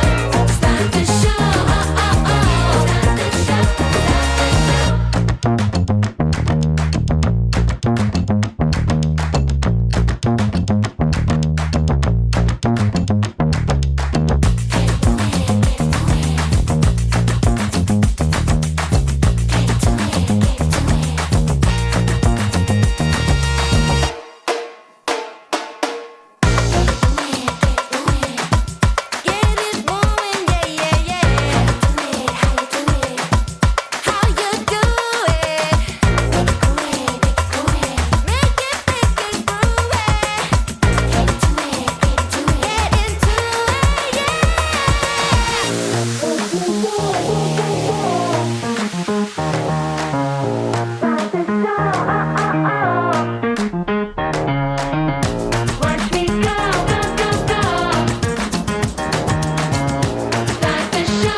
Jim Schultz, and this is From Theory to Practice. Welcome to the show today. Welcome to the broadcast. Man, welcome to the Monday edition. Welcome to the month-anniversary edition of what it is that we are trying to do. I'm so glad that you guys are here. Thank you for being a part of what it is that we are trying to do, because we can only do what we do, or we can only do what we do because of you guys. So thank you guys so very much. If you are watching over on the Tasty Live Network, then I would bounce on over to YouTube. If you bounce on over to YouTube, you can communicate with your brethren in real time. You can pop into the chat. You can celebrate if you're a bull. You can commiserate if you're a bear. But I can assure you it will be a good time had by about 80% of you. And of course, don't forget, drop whatever questions you have for me down in the chat. I'll try to get to as many as I can right around the midway part of the show. Questions, comments, stories, and jokes.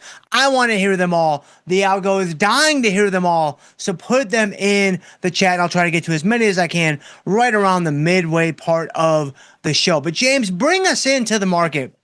Man, what is going on in this little thing that we call the stock market? EMI S&P's up 29.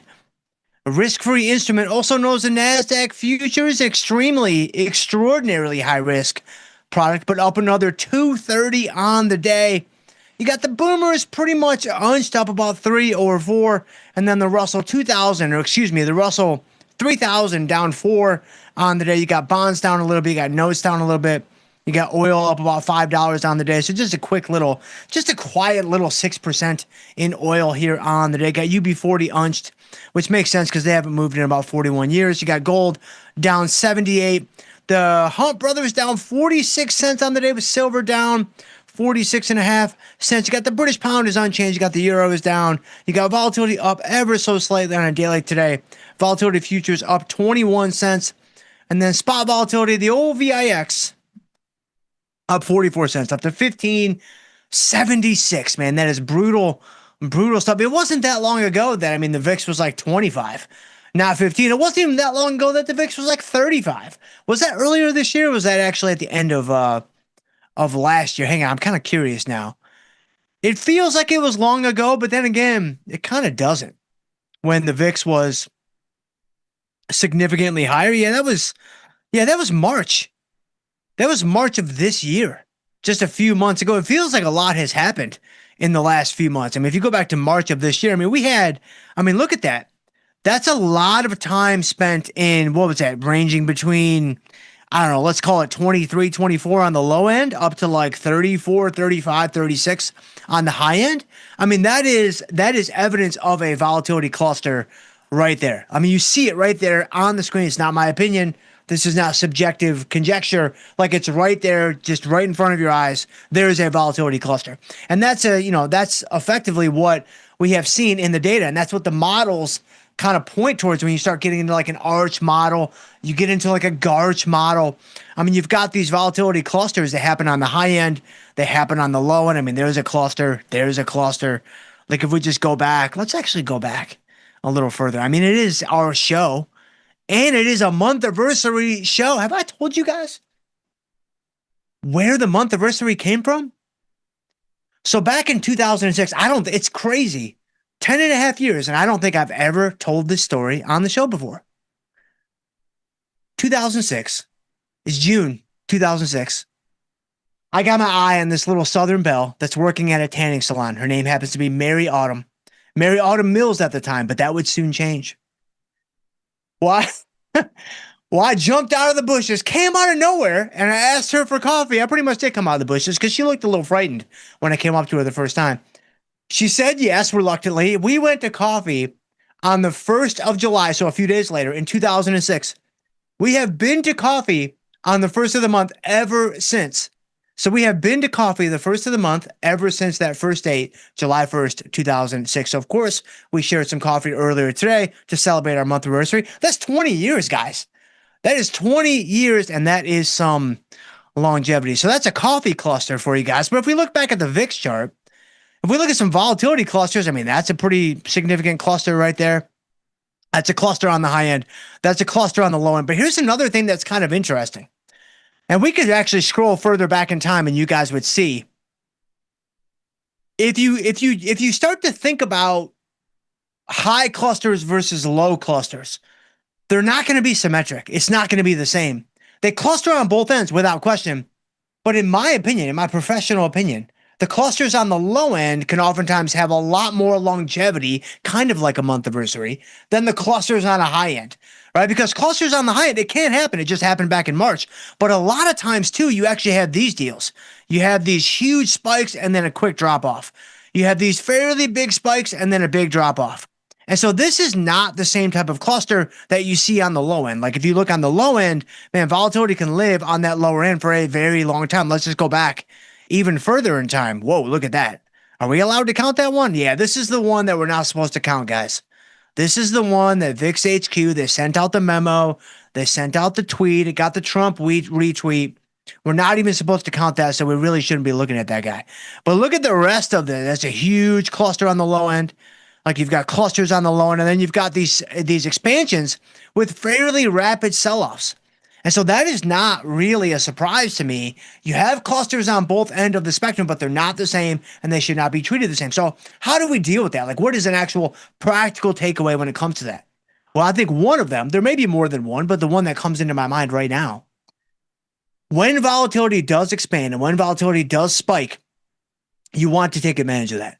Like you want to pop on that guy and get some volatility working for you, get some short volatility working for you. Now, that doesn't mean you have to go lock, stock, and barrel, like all in, all your chips are in the middle on the first volatility pop from, 16 to 19. Like you shouldn't do that either. But if you do get a pop and you do start getting some expansion, having some of your capital that you've likely been waiting to deploy, putting that to work for you fairly soon, fairly quickly, I think it makes a lot of sense, man. A whole lot of sense. And so there's a little VIX volatility clustering for you here on this Monday, 1st of June, month anniversary day. So, all right, let's go into the portfolio though. And I see you guys in the chat, man. You guys are putting in some work in that chat, putting in some overtime in that chat, man. Look at DMZ in the house. Look at Jared Kramer and Sam L. Look at Up and Down is here. N1C is here. Man, Brian Hool is here. Man, Saturday Night's even here. Man, look at Dracos in the house. Mr. Pillows is here. Christopher Springer is here. Man, look at you guys. I see you guys trolling me on the month anniversary. I welcome all the trolls. And the algo loves the trolls. Like, I really like the trolls. The algo loves the trolls, man. So bring them my way. So, all right, let's go ahead. Let's take a look at what's going on. So first and foremost, let's just talk about the pain trade first and foremost. So we are short MES. That's not working. So we are short MNQ. That is also not working. Basically to the same degree, but actually even a bit more painful. And so MES and MNQ, for those of you that are still long, for those of you that are playing this bubble to the upside, because this is absolutely a bubble, you are welcome, because I am going to stay with these positions. And again, I'm not wrong. I'm just a little early, right? Like I'm not wrong. I'm just about 3 to 6 to 14 months early. So we're going to hang in the trade for now. And the beautiful thing is, all kidding aside, we're small enough to take the shot. Like we are small enough to take the shot. You want to take the shot, you take the shot, right? But you just need to make sure that you are small enough just in case it doesn't work. Like just in case you happen to be wrong about your directional prediction or your directional bias in the market. It does happen from time to time. It tends to happen to us about once or twice per show. And so, yeah, just in case things don't go as planned, you want to kind of have, an eject button nearby. And the easiest eject button that is on the board is size. And that is an eject button that you can go ahead and have, installed like before you put the trade on. That's a trade entry type of eject button. And so that's a pretty hard E there on eject, but I mean, we're already doing it. So we just keep moving forward. So MES and MNQ, we may come back to these guys and lament our situation a bit more later on, but that's going to be that. So, okay, so speaking of lamentations, so who in the world told me to get short Micron? Who in the world told me that short Micron was a good idea? Was it me? Was that my idea? Man, that sounds like one of my ideas. So Micron up $67 today, and so yeah, it looks like the weeknight bonefish excursions are going to have to be put on hold. So Micron up 67, up to 1038. Now, here is the beautiful thing. Believe it or not, it's a pretty big gotcha. There's still some gimmies, right? They always come in pairs. Like they always come in doubles. Like you're never going to find a gimme all by itself. You're never even going to find a gotcha all by itself. They're going to come in pairs. Again, we've talked about this before. It's peanut butter and oatmeal. It's buys and tries. It's tuna fish and applesauce. This one's a little bit more like, the tuna fish part of the tuna fish and applesauce. So Micron up $66. Couple of gimmies. Number one, we're basically at max loss now. Which may not sound like a gimme to you, but it certainly feels like a gimme to me. It can't get any worse, basically. Now, it may still work. We only have 4 days to go. It's probably not going to work. We took our shot. We missed. It's okay. You move on. But the good thing is when you do a defined risk strategy, and I've been very clear about this from the beginning, right? Defined risk strategy is not my favorite. Defined risk strategies, not even the thing that's going to get you where you're trying to go when it comes to trading, assuming where you're trying to go is like profitability and consistency and, leveling up your skills and things like that, being able to handle all kinds of different market conditions. Defined risk strategies have a time and a place in every portfolio, especially a beginner portfolio. But the reality is, and so many of you guys know this because I've had these conversations with you all face to face. I've had these conversations with you all over email. Like when you make the actual transition into undefined risk, it's scary at first, of course. I mean, that's just natural. But then you get to a point where like, wow, wait a minute. This actually isn't that scary. Like, especially if I'm sizing right on entry, I'm staying small, even with, in an undefined risk world, but I have so many more tools available to me in the toolbox. Like there's so much more that I can do with this position that I just can't do with a defined risk strategy. Let me know in the chat box if you've made the journey, the leap from defined risk to undefined risk. Let me know how that's gone for you, because I know that there's almost 500 people watching the show today. I know there's people at all different points on the learning curve. There's people that have been doing this for a long, long time. There's people that just found us like for the very first time. And this is the very first show they're watching on the Tasty Live Network. Welcome aboard. I hope you stick around. If you've actually done this and made this leap, tell us your experience in the chat box. That will help so many people. It will help so many other people that are watching the show because they want to learn from the people that are further ahead of them on that learning curve. Not to mention the algo is just dying to know what your experience has been like. So for Micron here, a big gimme is A, I'm already pretty much at max loss, but another gimme is B, even though it's 100 points in the money, I'm still not even quite at max loss yet. And so I have my worst case scenario known. It's another 80 cents in the trade or whatever, but I still have 4 days left. And because Micron clings on to its extrinsic value, like to the death, I'm in a situation where I'm not even at maximum value or maximum loss, I should say, at this point, even though it's 100 points in the money. So what are we going to do? We're not going to do anything. This is the great thing about defined risk. And you don't have this luxury with undefined risk. Like I don't have this luxury with MES or MNQ, right? With Micron, the pain is capped. Right, with MES and MNQ, the pain is very much uncapped. Right, there is no limit to how much pain. We may be just starting the pain that we're going to have to endure on those positions. I mean, that would be pretty crazy because for MES, I mean, we're in the money by about 900 points on that trade. I can't imagine a world where there's a lot more pain, but it could be right around the corner. With Micron, that's literally not a possibility because the risk is defined. And so that's a really, really beneficial thing. And so we want to lean into that. So I don't need to come in here. I don't need to use a stop order. I don't need to close out this position early. Like I can just let it go and I can just bank on, let me think. It's a Monday. Am I banking on a Taco Monday or inverse Taco Monday? Man, I can't even keep track, but we'll bank on something for the next 4 days and we'll kind of see, we'll see what's what. And so for Micron, there's your commentary around there. Is it going to make you a better trader? I don't think so, but it's already out there. So that's Micron. Netflix, Starbucks, Snapchat. Oh, look at Zscaler. Man, Zscaler saved the whole season, man. It saved the entire season. So I don't really give a rip about Netflix. I'm not going to do anything.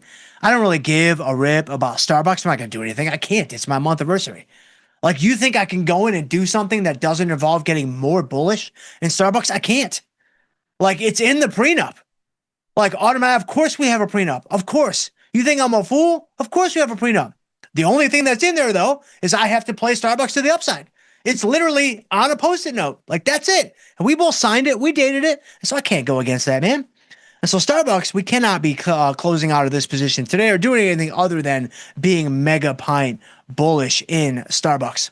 And so Starbucks, we sit tight and we just take our beatings on a day like today. And then Snapchat, of course, I mean, it's Snapchat. I mean, Snapchat's up 18 cents today. That's basically like an outlier move to the upside for Snapchat. So we will take it. But Zscaler, man, this was Smack Lovin', right? I'm pretty sure this was a Smack Lovin' special that gave us this trade. Look at this, man. This was an out of the money diagonal spread. it kind of piqued my interest. I don't normally think of diagonal spreads because obviously it's in the money now, but it wasn't in the money when we put it on. Like if I go to, hang on, let me see if I can do this. If I bring up my chains here really quick, let's spin up the Allison chains. You can see I did the trade on May 28th, so a few days ago.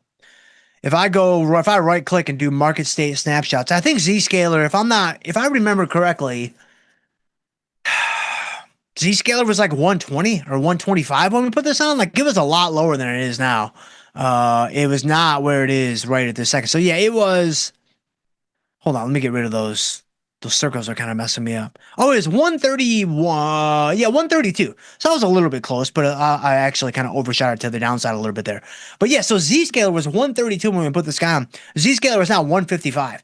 So this was kind of interesting because the way we set the diagonal up, it basically wasn't negative theta. And so that was nice. Very similar to like a vertical spread or an at the money vertical spread. And so that was really nice. But also the cost of the diagonal was significantly less than I would typically pay for a diagonal because normally, let me close that out. Normally when I'm doing a diagonal, I'm going a couple strikes in the money with the long option and then a couple strikes out of the money with the short option. Well, because I'm in the money with the long option, I'm buying intrinsic value. I've got to pay a much higher option price because I have to pay for all that intrinsic value that I'm inheriting with the position. And that has benefits too. I'm more directional. I'm not as reliant on the stock moving. Like there's already baked in value into the strategy. But by buying an out of the money diagonal spread, one of the gimmies is I don't have to pay for any intrinsic value. I'm only paying for extrinsic value. And so that takes the cost of the diagonal down significantly. I mean, you can see right here, we only paid, what, $10 for this guy? Yeah, we paid $10 for this diagonal spread. And so that's obviously really nice when normally a $30 wide diagonal, I'd probably pay $22, $23 for this guy. And so, thinking about the overall cost of the strategy and just the buying power and, obviously the risk that's inherent in the strategy as well, this is really, really nice from a debit paid on entry standpoint. And so from a Zscaler standpoint, this ended up being a really, really solid trade. Now, am I going to hold it beyond this point? I don't think so. Like, I don't really see there any reason to hold this trade beyond this point because it's already done far more than I would really want it to do. Like, I mean, we were able to clean about $8, clear about $8 off of this trade. Like, that's really, really solid. I mean, that's way more than I would really typically go for any type of defined risk strategy. But given the fact that this was 30 points wide and I paid $10 for it, like that gives us effectively $20 in profit potential. So I could hold on to the trade and keep going for further upside in Zscaler. But again, I didn't even know the company existed until 7 minutes ago. And so I'm looking at this. I'm like, I don't know, man, $8 out of a company that I did not even know was a company until earlier this morning. I'm like, man, I will take it. I will 100% take it because we got to pay for MES. We got to pay for MNQ. Like these things ain't going to pay for themselves. And so Zscaler, man, thank you there, Smack Love, and I appreciate you. If you've got anything else for us, we are not very good at this on our own. So please send it my way and put it in the chat box. So Zscaler, let's go ahead and close this guy out. Well, actually, before I close it out, one more thing to say about this. Buying the out of the money diagonal, very interesting, right? I'm kind of intrigued by the whole idea, but you need to keep in mind, whenever you buy an out of the money spread, whether you're buying a diagonal, whether you're buying a vertical, whatever, one of the things that is working against you in a fairly significant way is you now need the stock to accommodate you. You now need the stock to actually move in your favor and to do it fairly quickly because you bought all extrinsic value. And as time goes by, that extrinsic value, I should say, dissipates. I mean, that's what we typically trade as premium sellers. And so it may look like just strawberries and sunshine. Like it may look like just marshmallows and macaroons, but it's not because I need the stock to jump over that hurdle that is now further out of the money. Whereas if I buy an in the money diagonal spread, now I'm in a much more advantageous position in terms of needing the stock to move in my favor. I still need it to go up.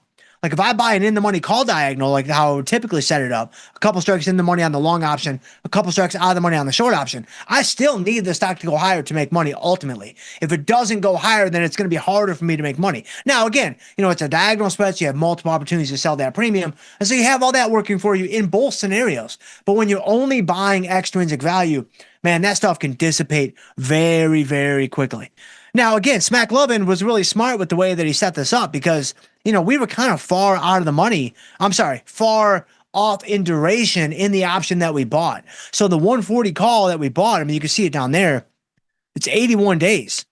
And so the nice thing about buying longer term options when you want to buy premium is they tend to decay a lot more slowly than these nearer term options. Like that's why when we like to sell our options, I mean, we're typically around 45 days to go. I mean, 35 is fine, 49 is fine, 31, 32, 33 is even fine. But we're not typically selling options that are like 60 or 80 or 100 because the decay is so slow when you're that far out on the curve. But if you flip it over and you're actually buying the options, now it can really make some sense to be that far out on the duration when it comes to the position because they're not going to decay as quickly. So that obviously was working for us, but now, I mean, Zscaler, it has Z-scaled us right into some profitability. And so let's go ahead and let's take this guy off. I've been waiting all day to say that. And so there you go. So let's go ahead. Let's see here. If I go to 1767. Well, look at that. We got improved on 1767. So not only is it a solvent company, but it's a liquid solvent company as well. And so there you go. So there is Zscaler. We are out. It's over and done with. Man, it's like it never even happened. And so okay, so that is it. Let me see where you guys are at, man. Let me see where you guys are at. Man, I appreciate you guys so much. I am going to surprise and delight a couple people here. Man, you guys are just doing it, man. You guys are getting it done in that chat. I don't even know where to begin. Hang on. I saw somebody. Here we go. It's just kind of near the end. And again, the surprise and delight section, I tend to try to prioritize the new people, the people that I haven't seen in the chat before, all the old, stale, crusty folks. Like you guys are the core position. You're not going anywhere. I'm not going anywhere. We're all old and crusty and stale. Let's try to elevate the new people. Let's try to, make the new people feel kind of special and surprise and delight these new people. So here we go. So I've got Ivelo Kostov. What's going on there, Ivelo? I'm 100% sure I'm not saying that right, but that's the way it looks to me on the screen. So Ivelo, what is going on? Dr. Jim, I have a question. Can you outroll? Let me see. Let me read the rest of it. Maybe I can. I'm not sure what outroll means, but can you outroll the MES MNQ with the naked calls, collect premium, and eventually catch on if they don't come down? Any stats on something like that? Can you outroll? So are you suggesting, can I just keep rolling these to bring in premium? And then even if MES or MNQ doesn't catch on, as you put it, meaning go down, can I still be profitable on the trade? I think that's what you mean here. If I'm misrepresenting your question, then my apologies. But I hope I'm close. So the answer to your question in theory is yes. Right. And this is one of the huge benefits to, just premium in general on either side of the market, puts, calls. I mean, whatever you're doing, whenever you extend the duration of a naked strategy, the same can't be said for defined risk because you have longs and shorts. It muddies the waters. It's not as clean. And it's just not always a slam dunk when it comes to picking up extrinsic value. But if I roll out into the future with a naked strategy, with an undefined risk strategy, I know that I'm going to be able to collect extrinsic value for extending the duration of that trade. And that just makes logical sense. You could work it out mathematically. You could work it out intuitively. I just think it actually makes sense logically, right? Because I'm holding an undefined risk position. If I'm willing to hold that for a longer period of time, I have to be compensated for that. Like I'm bearing greater risk, or the same amount of risk, you could say, for a greater amount of time. For more days, you have to be paid for that. That wouldn't make any sense if you weren't paid for that. And so we're going to be compensated. Sometimes it's not very much if you're super deep in the money or what have you. In fact, MES is probably a great example. Like you can see, I mean, this guy, I mean, this is basically the perfect example of a super duper mega pint in the money short option with no extrinsic value. I mean, this guy is 900 points in the money. I mean, here, look at it. This guy is 900 points in the money. Look at that. That's crazy, man. That is absolutely crazy. We still have some extrinsic value. Now, it's not much. It's only $64 in this case, but it's super, super, super deep in the money. And most of the time, like 99% of the time, you're not going to be dealing with super duper mega pint in the money options. You're going to be dealing with things that are much closer to the action. So the extrinsic value is going to be a lot more attractive when you roll from one period to the next. And you're able to bring that in. You're able to, collect a little compensation for that extrinsic value. Okay. But back to your question.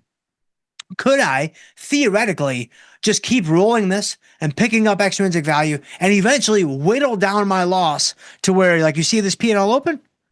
That the P&L open bros they're snapshotting it, they're screenshotting it, they're selling the NFTs on Etsy. They're doing the whole deal. Could we eventually whittle that guy down to where it's nothing? Yes, in theory, we could do that. Are we going to be able to do that in practice? I don't think so. Right? Because again, that would take so long, so long.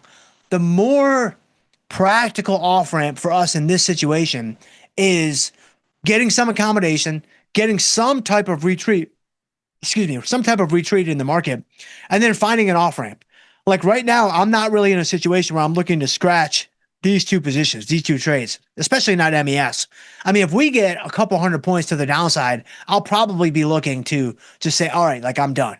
Let me find an off ramp and then just kind of be done with this position. Generally speaking, though, in my experience, it's not usually the right move to get out on the tippity top or get out on the bibbity bottom. I kind of think exercising a wee little bit of patience and not necessarily panicking at the first sight of oh my gosh, what did I do? This is really bad. Again, this can only be done if your position size is in check. If your position size is not in check, then you have all those feelings. You have all those emotions. I've had all those feelings. I've had all those emotions. Oh my gosh, what have I done? I got to do something. I got to this, that, the other thing. All these things have to happen urgently. You don't want to be in that situation. That's all a product of position size. And so I'm going to be looking for an off-ramp to get a little bit of recovery back in our favor, and then that's going to be that. I hope that answers your question there, Ivelo. I'm not sure if it does, but hopefully I did an okay job. Let's see. Let me try to surprise and delight somebody else. Can I surprise and delight somebody else? Can I find somebody new? Man, hang on. I just see all the old, stale, crusty folks. Man, I appreciate you guys, though. I appreciate you guys very much because I am one of you and you are one of me. And so I appreciate you guys very, very much. And so I'm just going to go back to the beginning. Oh, wait. Hold on. I see one. Here we go. My man, at the very end, Les M popped in. And Les M says, the doctor is spot on. Man, I appreciate you, Les. I don't recall you having been in the chat before, but that cash that we agreed upon for you putting this chat in the stream, at this very time, I'm going to send it, man. I'm going to send it your way. I wouldn't wait by the mailbox necessarily, but it is on the way. So Les M says, the doctor is spot on. Undefined naked is the way to go. 100% better premium and much, much easier to roll, adjust as appropriate. 100% agree. 1,000% agree. 10,000% agree. I could not agree more with that statement. Again, I understand that it's scary. I understand that it's man, that's crazy. I don't know how y'all do it. You guys are all just crazy. I don't think I can get there, whatever. And it takes time. It's not a competition. It's not a rush. You do these things when you are ready to do them. But, a couple of tips that might help people. And so thank you very much for sharing that, Les. A couple of tips that might help some people that they want to make this leap. They're thinking about it, but they're not sure where to begin. A couple of things. Number one, choose lower priced stocks or indexes. Choose something under $100. Your first 10, 20, 50 trades should all be something under $100 because you want to trade something that has a natural cap on just how bad it could be. Case in point, today, Micron, let's go back to Micron because that's everybody's favorite trade or maybe least favorite trade today. You can see Micron is up 60 points today. That's a 6% move. That's a huge move. If you had a naked position on in there, that's $6,000, right? That's a very, very significant move. But if you trade something that's $100, a 6% move, which is a huge move on a daily basis for pretty much any stock. And I understand sometimes it's even crazier. You got your IBMs. Look at IBM over the weekend. Hold on, IBM. A little Trump special for you guys, up $21 today, right? That's a 7% move. This stuff can happen all the time in any stock. But the reality is when you have a $100 stock or even less, man, a 6 or 7 or 8% move is not going to be that likely. And even if it does happen, just do the math. If you have a $100 stock and you get caught in a 7% daily move, that's going to be what? That's going to be $700. Is that going to be something that's going to sting? Probably. Is that going to be something that's going to be like, man, what am I doing? Probably, especially if it's the first, couple of times you've done this. But is it going to be something that's going to put you out of business? No. Is it going to be something that's going to be lights out, game over? No. And that's what we're trying to avoid at all times, of course, but especially in the beginning when you don't have the skills, you don't have the abilities, you're not exactly sure what step comes next. And so you need to put in the reps. You've got to kind of build up that well-worn path through the forest. And so I would choose a stock that's under $100. Number two, I would choose mostly indexes. I would not do individual stocks. And so that's also going to serve as a natural kind of buffer against these major moves. Your Dells, your Microns, your IBMs, your AMDs, right? These are all individual names. You go into like XLU. Yeah, it's perfect. XLU. This is a utilities index. That's a $43 stock. Go sell a put in XLU. Go sell a call in XLU, right? It might work, it might not, but you're not going to get taken out to the cleaners. Like you're not going to get rinsed on that trade. You're not going to have to worry about a double in like a month or something just absolutely crazy. And so those would be my two most important points when it comes to undefined risk. And then a third one, if you're just starting out, I would probably just start on the put side. I would probably just start with selling puts.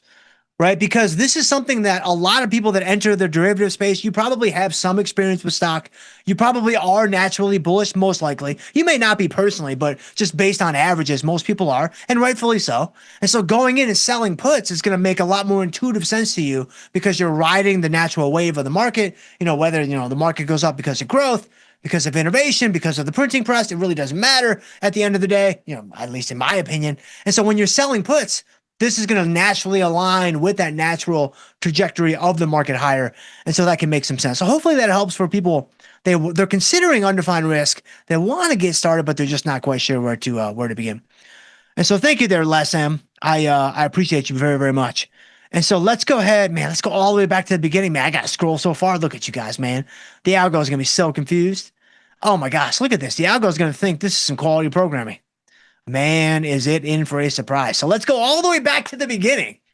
Man, what is up? I see Jared Kramer is here. What is up there, Jared Kramer? Danish Dynamite is here. Dr. Jim Tom, let's go. What's up there, Danish Dynamite? I appreciate you, my friend. Thank you so very much. Christopher Springer is here. What is up there, Christopher Springer? N1C is here. What is up? BBB Fine is here. What is up? Orgdenu is here. Hello, Dr. Jim. What is up there, Orgdenu? When can we expect a futures crash course by the good old doc? Thank you for doing what you are trying to do. Man, exciting things coming on down the chutes. So just sit tight for just a wee little bit longer. By a wee little bit, I mean anywhere between 3 to 36 months. And so there are some things that are kind of in the hopper. There are some things that are being worked on. And so just sit tight, and there may be some things coming on down the chutes that might be similar or maybe exactly the same as what you just proposed right there. And so Death sneezed in the house. What is up there, Death sneeze? AG futures are halted. AG. Is that, what is AG? I haven't, AG. Well, that's not futures. AG is like the majestic silver. I mean, is there another type of silver? I kind of just assumed it was all majestic.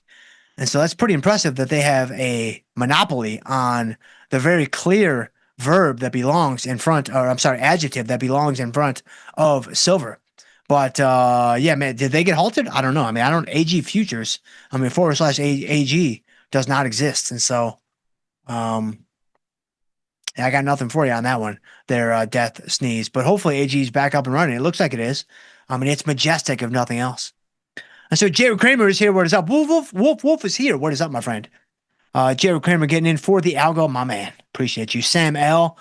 Doc, another Monday, another week of pretending we understand the market while waiting for the next bloop to emotionally damage our positions. That is correct. Right? That is correct. And the bloops, they come for us all. Right? Like you can try to force feed a bloop, but it doesn't work. Like you can try to square a circle with a bloop, but it doesn't work. Like you've got to let the bloop find you. You don't find the bloop. You don't search for the bloop finds you. And that is the way it has to be. And so thank you there, Sam L. I appreciate you. Christopher says, would love to see you do a comprehensive diagonal and calendar spread series covering both high and low IV environments. Bro, your stuff is fire. Man, I appreciate you, Christopher. And I'm going to send you that cash that we talked about for you putting this comment in the stream at this very time, other than the fact that it's making me do a bunch of work with calendars and diagonals and such. But I'm going to write that down. Because not typically my favorite strategy. I mean, they're a lot slower moving. I mean, I don't want to throw too much shade. I mean, Zscaler just brought in like $8, and so that was clearly a diagonal spread. But yeah, I mean, usually the short premium, usually the faster moving, premium plays and decay plays are more closely aligned with my personal bread and butter. Of course, the bread is gluten-free and the butter is obviously vegan, so you don't have to worry about that. But I don't know. Yeah, calendars and diagonals. Yeah, we'll see. We'll see. I wrote it down. And so thank you there, Christopher. And so up and down is here. What is up, Dr. Jim? No AI time. That's correct. You guys don't have Dr. JI yet. It's just Dr. J. And so there you go. Jerry Kramer, day 100,000 of celebrating a few Air Bowl. That's correct. I think it's 103,000 now at this point, actually. Let's see. Christopher's saying get some graphs and do some example trades and explain your thought process and why. 100%, man. Like that's what it would be like. And so Saturday night says, ready the natty. Yeah, ready the natty. Like ready the cannons? Like ready the natty? Like, I mean, we have to now at this point. I mean, on a day like today, if you're short in any capacity, like you could be short the NASDAQ, you could be short S&P 500, you could be short Micron, of course, if you have a death wish. On a Monday, I mean, this is a banana natty day if I've ever seen one, right? I mean, nothing says, crack open the banana natties like NASDAQ up another 300 points here on a Monday. But Sam L says, hope the banana natty is loaded and the ghost drink immunity is still active. Ghost drink immunity. I don't have any immunity. I'm still waiting on that sponsorship. I'm still waiting on that sponsorship though. So if you guys happen to know somebody that knows somebody that knows somebody that like is a friend of somebody that works for Ghost or used to work for Ghost, then definitely send them my way because your boy needs some kind of hookup there on the sponsorship tip. But Griffin Jones, the algo is shifting up a gear. I hope so, man. I really hope so. E-Media, I want some bloop analysis again. It can't be forced. It can't be forced. Ranch is in the house. What is up there, my friend? N1C. Christopher. Oh, maybe do it in the format that Nikki uses in the Anatomy of a Trade series, but with a bit more explanation on the strike selection. That's a good idea because what he's done with the Anatomy of a Trade series, which I know was airing before I came on, that's just a great series, man. Like I did, if you go like into the Wayback Machine, like the Wayback Machine, like 2017 stuff, like 2016 stuff, you'll see in the old archives, if they haven't completely, kind of erased them from the face of the earth, you'll see some old Anatomy of a Trade segments that I did. I remember one that I did on Tesla, and Tesla was trading for like, I don't know, like 125. And this was like before 19 of its splits. And so I remember doing an Anatomy of a Trade Tesla series or segment. And I remember like we were selling premium, like we were scalping stock. Like there was all kinds of crazy stuff that went into that trade. And man, that's the Wayback Machine for sure. And so that's the Hot Tub Time Machine again. Would you guys try to tell me that John Cusack was in the Hot Tub Time Machine? I looked it up. Y'all are dead wrong, man. This isn't Love Actually. Like he's not even in Love Actually, is he? No, that's like a Hugh Grant. I think that's Hugh Grant. I'm a little rusty on my Hugh Grant, John Cusack overlaps, but I know he wasn't in Hot Tub Time Machine. You guys tried to get me last time, but I was a little too quick for it. And so let's see, Superstar is here. What is up there, Superstar? Man, I appreciate you. I don't understand how oil is not even higher. This makes no sense to me. I don't know, man. It's already up $5. I mean, I don't know what more you want. I mean, I'm pretty sure we're blockading the blockade of the blockade again, but that's typically bearish for oil. And so you should just be happy it's up $5, man. Like generally speaking, that's pretty bearish for a little old CL. And so, yeah, markets moving, things change, and it's almost like nobody knows, man. It's almost like it's all random and unpredictable, and we just kind of attach our stories to the fact when it's all said and done. And so let's see, Saturday night, Dr. J, how would you set up a collar on a winner? Man, I haven't done a collar trade in a while. Collar is short call, long put, I think, right? I'm pretty sure that it is. I only know that because I follow the JP Morgan collar, of course, because I think we're all required to, being active traders. But I don't like the collar, just generally speaking. Winner, loser, trade entry. I don't really like the collar because short call, long put. I like the short call. I love the short call because now you're improving your probability. You're bringing in premium. You're adding this new avenue of making money on the position that is not otherwise there when it comes to just owning stock and playing the upside and whatever. Which again, that's totally fine. And, the market 8, 9, 10, 11% per year on average. I think that's totally fine. I got it. Like this time is different. Market's never going down again. Like I understand. I'm on the internet too. Like I got it. But generally speaking, selling a call, I really like leaving that kind of untouched. And so the reason why I don't do too many collars, which I'm not necessarily opposed to any of these strategies if I change my mind in the future. And I've changed my mind plenty of times in the past. And I know I'll change my mind in the future when it comes to certain things. And I think about them longer. I discover new information. It's kind of like, it's like looking at a diamond, man. Like you look at a diamond, you look at it from one angle, you see one thing. You look at it from a different angle, you see something completely different. And so it's kind of the same thing when it comes to, this thing called trading in the derivatives market. It's like, man, I'm looking at this one way for a really long time. I see X, I see Y, I see Z. But man, I look at it again from a brand new angle, and now I see A and B as well. And so that could happen later. But right now, I don't like it because I want that premium from the call. I don't want to use my premium to kind of not really double up, but sort of double up to the downside. Which again, if you're really concerned about the downside, and if you're really concerned about the stock or the index that you're in like falling, and you want to cash in on that, like I understand it, like I get it. It's not without gimmies, of course, because everything has its own set of gimmies. But the gotcha to me is really significant because now I'm capping my upside in this stock, index, whatever, and I'm not getting paid anything for it. Now, maybe you only use part of the call premium to buy the put. Like I understand there's probably layers to this and gradients to this. And again, since I don't do it that often, I don't have the subtleties and the nuances at my command like I might with something else like a ratio spread or whatever. I generally speaking, if I'm going to sell a call, that's going to give me a little bit of buffer to the downside. That's going to give me some premium. That's going to give me a new avenue to make money. And I typically just leave it at that. And so hopefully that helps that Saturday night. I definitely didn't answer your question, but I gave you my real honest thoughts. And so let's see. Superstar says he needs oil at 150. Man, wow, that's crazy. You're that guy? I don't know that that's going to happen, man. I hate to be the bearer of bad news, but I don't know that that's going to happen. And because I don't think it's going to happen, it is destined. It is destined to happen. But man, I'm out of time. That's crazy, man. You guys have no idea. None whatsoever. But I see you guys. Griffin Jones is here. Emmett Morrison, Ash Finn, Sergio, Michael Ellison, Naya Tasha, Clean Tigers is in the house. Brian Dowdy is here. Man, Jason is here.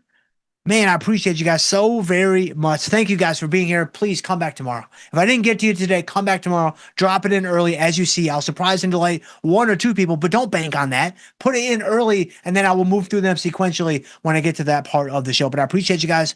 I appreciate you guys so much. If I can ever help you guys in any way, please shoot me an email. I am jschultz@tastylive.com, or we can connect on Twitter. I'm at jschultzf3. I would love to hear from you guys on there as well. But stay tuned. We do have Tim Knight coming up next with Trading the Charts. In the meantime, guys, trade them small, trade them heavy, and stay generous. We'll see you guys tomorrow.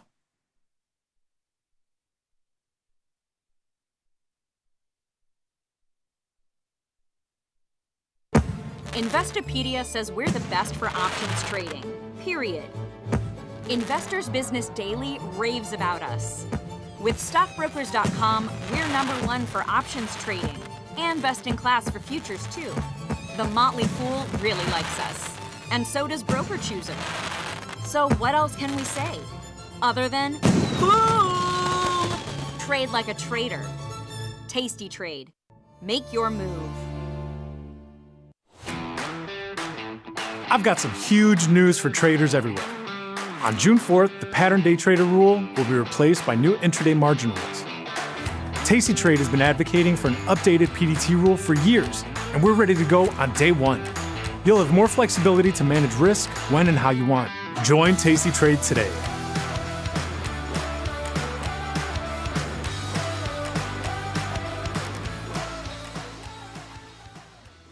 Grow a strong community with Tasty Trade's referral program. When your friend joins Tasty Trade, you'll both receive $100. As your community grows, you get more bonuses. Only at Tasty Trade.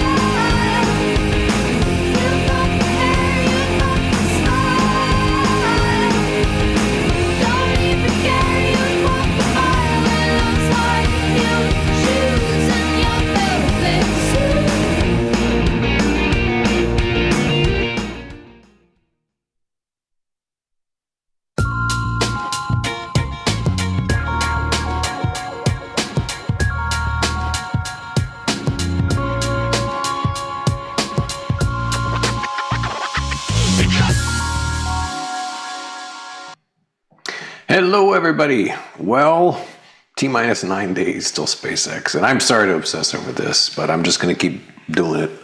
It's a very big deal. And I think that watching what happens next Friday, as well as Monday and Tuesday afterward, is going to be very eye-opening. It's going to be fascinating to wait for that open, the opening, which I suspect will be hours into the trading day, and to see the gyrations that occur. If you've had a look at CBRS, for example, last I looked, that was the last big IPO. It had basically done nothing but go down since its first hot day. Could happen with SpaceX too. Kind of a similar scenario.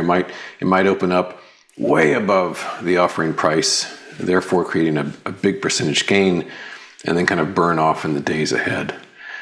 We'll see. I hope it does great. Should be very interesting to watch. Today is an interesting day. It's kind of like Friday and so many days before, in which it started off rough, started off red, things were down, and then we're still talking to Iran, and that everything rallies again. I've done my little Iran speech enough. I won't bother you with it again, but it's working. Just this endless back and forth negotiation, but no real resolution, is just what the doctor ordered with respect to this new highs everyday market. Some things are cracking nicely, though, gotta tell you. I've written about this on Slope Some of you know this. My anchor positions continue to be Bitcoin and bonds. Bitcoin I consider marvelously organic, and bonds I consider a little more truth-telling than stocks. And both of those are red, Bitcoin decidedly so, and we'll look at that in a moment. But let's jump in.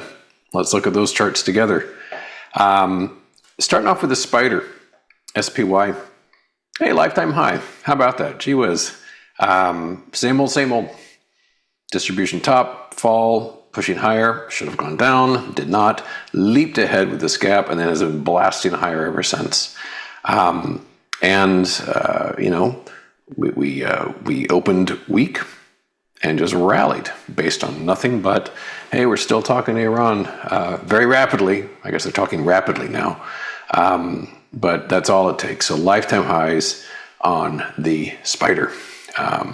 As of Friday, every objective metric more expensive than any time in history. Well, we got them beat today. We have beat Friday's peaks. So now it's higher still. And there's nothing to stop it from doing that every day until the midterms, I guess. I don't know. Some stocks are just extraordinary in terms of their power and persistence and consistency. Here's CrowdStrike, CRWD. Just about every day, it's not just green, but a big old thick green bar. This one's up again, almost $50, over 6%. STX, Seagate. These are all the same high-tech suspects. Up almost $50, almost 5% on that one. Palo Alto, yay, networks. Up about $20, over 6%. These are all up 5-6% or more. And interestingly, the really big computer makers, the server makers, are thriving as well. There's become this sort of trope that if Trump recommends a stock, it will go up massively. And that's worked out very well so far. So just off the cuff would be like, you should buy Dell. And then people look a week or two later and it's up 100%. It's like, wow, okay, listen to that man. And so by virtue of just if he says anything, the stock rallies based on that. IBM has been his favorite recently. He's become the world's most powerful stock analyst. So he said good things about IBM, just nothing specific, but just I like IBM. And that's all it took. And so IBM itself, which had a great week last week, is again blasting higher. It is up to a lifetime high, over 6%. And remember, this is IBM. This is not a $10 million market cap. This is IBM, Big Blue. Lifetime high, nearly a $20 rise. Don't let the red bar fool you. That just means the open was higher than the current price. And Dell, which had a spectacular week last week, Friday particularly, just keeps climbing. I'd shorted this on Friday. I got stopped right out this morning, and that's what stops are for, because the open was the low for the day. So losses aren't fun, but I will happily take a small loss over a growing one like we have right now. So Dell is up double-digit percentage again to a lifetime high. Over in semiconductor land, SMH is green. How about that? 1.5% approximately. Looks very almost certain for a lifetime high close. And on an intraday basis, I also think we've seen lifetime highs there. And this is very representative of the stock market in general, in which case we had a distribution top, a brief dip, and then have been blasting higher for months ever since. March 30 was like the banner day to buy anything with a ticker symbol. NVIDIA, which I mentioned last week, it had been the odd man out for a while. It slid and slid and slid. And I made mention of this range we'd been in for almost a year, and said that if we found support at that range, it would probably stabilize and start climbing. And 3 trading days, it's been doing just that. Settled down and stabilized on Thursday. Consolidated those gains, fell, kind of undid Thursday's gains, but still did not pierce into support. And then today, it got its act together. And NVIDIA is up. Everything's up like 6%. It's like a magic number today. So it's up over 6%. I heard they introduced a laptop or something like that. Whatever. It's just climbing again. Not lifetime highs like so many others, but it has undone many days of weakness it had in last week and the week prior. Just about the only semiconductor stock that seems down at all is one which I am cheerfully own puts on, which is Intel. Intel is down almost 6%. There's that number again. It had peaked a few weeks back here, and we have cut below this little distribution zone. I would be thrilled if it worked its way back down to this price gap. Let's just put a little marker right there. So yeah, I've got puts on Intel, and that's moving the right way. Now, the funny thing is, it wasn't that long ago where the relationship between the war news and the markets was very simple. Bad news equals crude up, equities down. Good news equals crude down, equities up.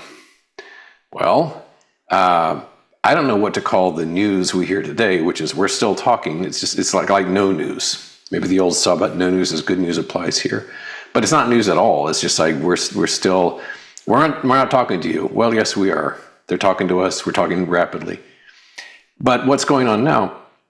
Crude oil is up and equities are up. That's odd. So that inverse correlation seemed to have vanished. There we have crude oil up again, about 6%, and a big pop there. And we seem to have worked our way into a kind of a cyclic trading range here for months at this point. We can just kind of swiftly rough out a range of kind of the upper 80s to the lower triple digits here. And so we got rather close to that on Friday. Now we're rallying on this, kind of like NVIDIA for some reason. But yeah, the oil market looks like it's saying, hey, things aren't so great. Even the equities are like, oh, whatevs, and just keep going higher. And XOP, and I'd made mention last week about how we seem to have some kind of, I'm not sure I would call it a base, but at least the lower portion of the range. And that seems to have worked out too, because we have a nice little pop today on XOP. So yeah, weirdly, oil strong and equities don't care. While we're talking about commodities, gold continues to be weak, which is kind of how I've been feeling about it. It's a very sloppy chart, but on the whole has been winding its way lower. You can see quite clearly here, I haven't drawn anything on it, but we've got this clean series of lower highs, just again and again and again. It keeps trying here and here and here. It keeps trying to sort of get off the floor, but it's weaker every single time. And in turn, miners are down, and so things like Dust, which is the ultra short against the miners, are up. Not as much as it used to be, but Dust is up over 5% today. Now, my buddy, my pal, the one guy who's just behaving himself beautifully, Bitcoin. Here's BTC. And we've talked about this a lot, but just kind of to review big picture stuff. Bitcoin peaked at about $1/8 back in October. So it's around it's approaching $130,000. And it's in sharp contrast to everything, but let's just say stocks. It has fallen mightily. It had lost about, well more than 50% of its value from October into like February. You know, you don't have to be a rocket scientist at SpaceX to do the math. That would be like the Dow falling about 30,000 points. Wouldn't that be something? I'd have to have a really long show if we lived in that world. So as it is now, I mean, it has recovered to some degree, but even right now at about 71,000, we're well below the 128,000 it had been. But what I've been doing is it's like I call it my anchor position, shorting it by way of IBIT. This right here is the Bitcoin futures, and we rallied up and up and up, and it started to stall a few weeks ago, and since then it's really been on its best behavior. This is a nice price gap like so, and so we peaked in the mid 80s and started to get a little wobbly, gapped down, and then since then, recently, red. My favorite color. And this is looking really sharp. I don't know specifically why it's behaving this way. It might have something to do with this Clarity Act they're trying to shove through Congress, but definitely behaving itself. And the inverse on this, BITI, naturally is doing pretty well. It's up almost 3% today. So I really like the looks of that. Maybe Jamie Dimon's trash talking of the follicularly challenged Brian Armstrong is having a part of the reason here. Coinbase is down over $6. It's looking a little wobbly itself. And of course, far more dependent on Bitcoin than Coinbase is Michael Saylor's strategy. And come on, MSTR is down pretty hard, about $9, over 5%. And there we have it. Good heavens. So, chips and ships again. Let's talk about ships. SpaceX is coming up, not this Friday, but next Friday, of course. But its compatriots, the smaller competitors out there, are looking really wobbly. The notion of like these acting as proxies maybe is already spent. ASTS down hard the past couple of days. Rocket Lab, RKLB, down double-digit percent today. It's fallen tremendously here. I mean, it doesn't look tremendous from this level, but percentage-wise, this is a pretty big deal. So buying anything that smells like SpaceX stopped working last week. Retail, XRT, I'm short the CTF. It's down modestly, not quite 1%. And IWM, the small caps, is also down a little bit. I shorted this about an hour ago. So far, so good on that. Now, I keep talking about the two anchor positions, Bitcoin and then also bonds. Bonds, well, they're unchanged right now. This is ZB. We have the unemployment report on Friday. That probably will inform it to some degree. But I remain, actually, I've got a new long position on TBT, which is up just a little bitty bit. Bonds were down nice and hard earlier, but after we're still talking to Iran chatter came out, the drop got reduced. But TLT is the item against which I own September 30 puts with a strike at 86 if memory serves. So those are down just a touch, 0.14%. And the final thing, just to show how goofy this market has become, is Virgin Galactic, SPCE, not SPCX, SPCE. And the theory is, and I don't know if this is true or not, but the theory is that this stock, which actually had lost like 99% plus of its value, the reason it's rallied hundreds of percent the past few days is because people figure that people will mistype it. They'll want to buy SPCX and they'll accidentally type SPC. That's what I've read in multiple sources. It seems crazy, but in this market, I will believe anything. So Virgin Galactic having a terrific time for the first time in years. So it's going to get wilder and wilder as we get past the big IPO, but that'll be fun to watch. So that's it for me. I will see you here tomorrow, and thanks for coming by. Good night.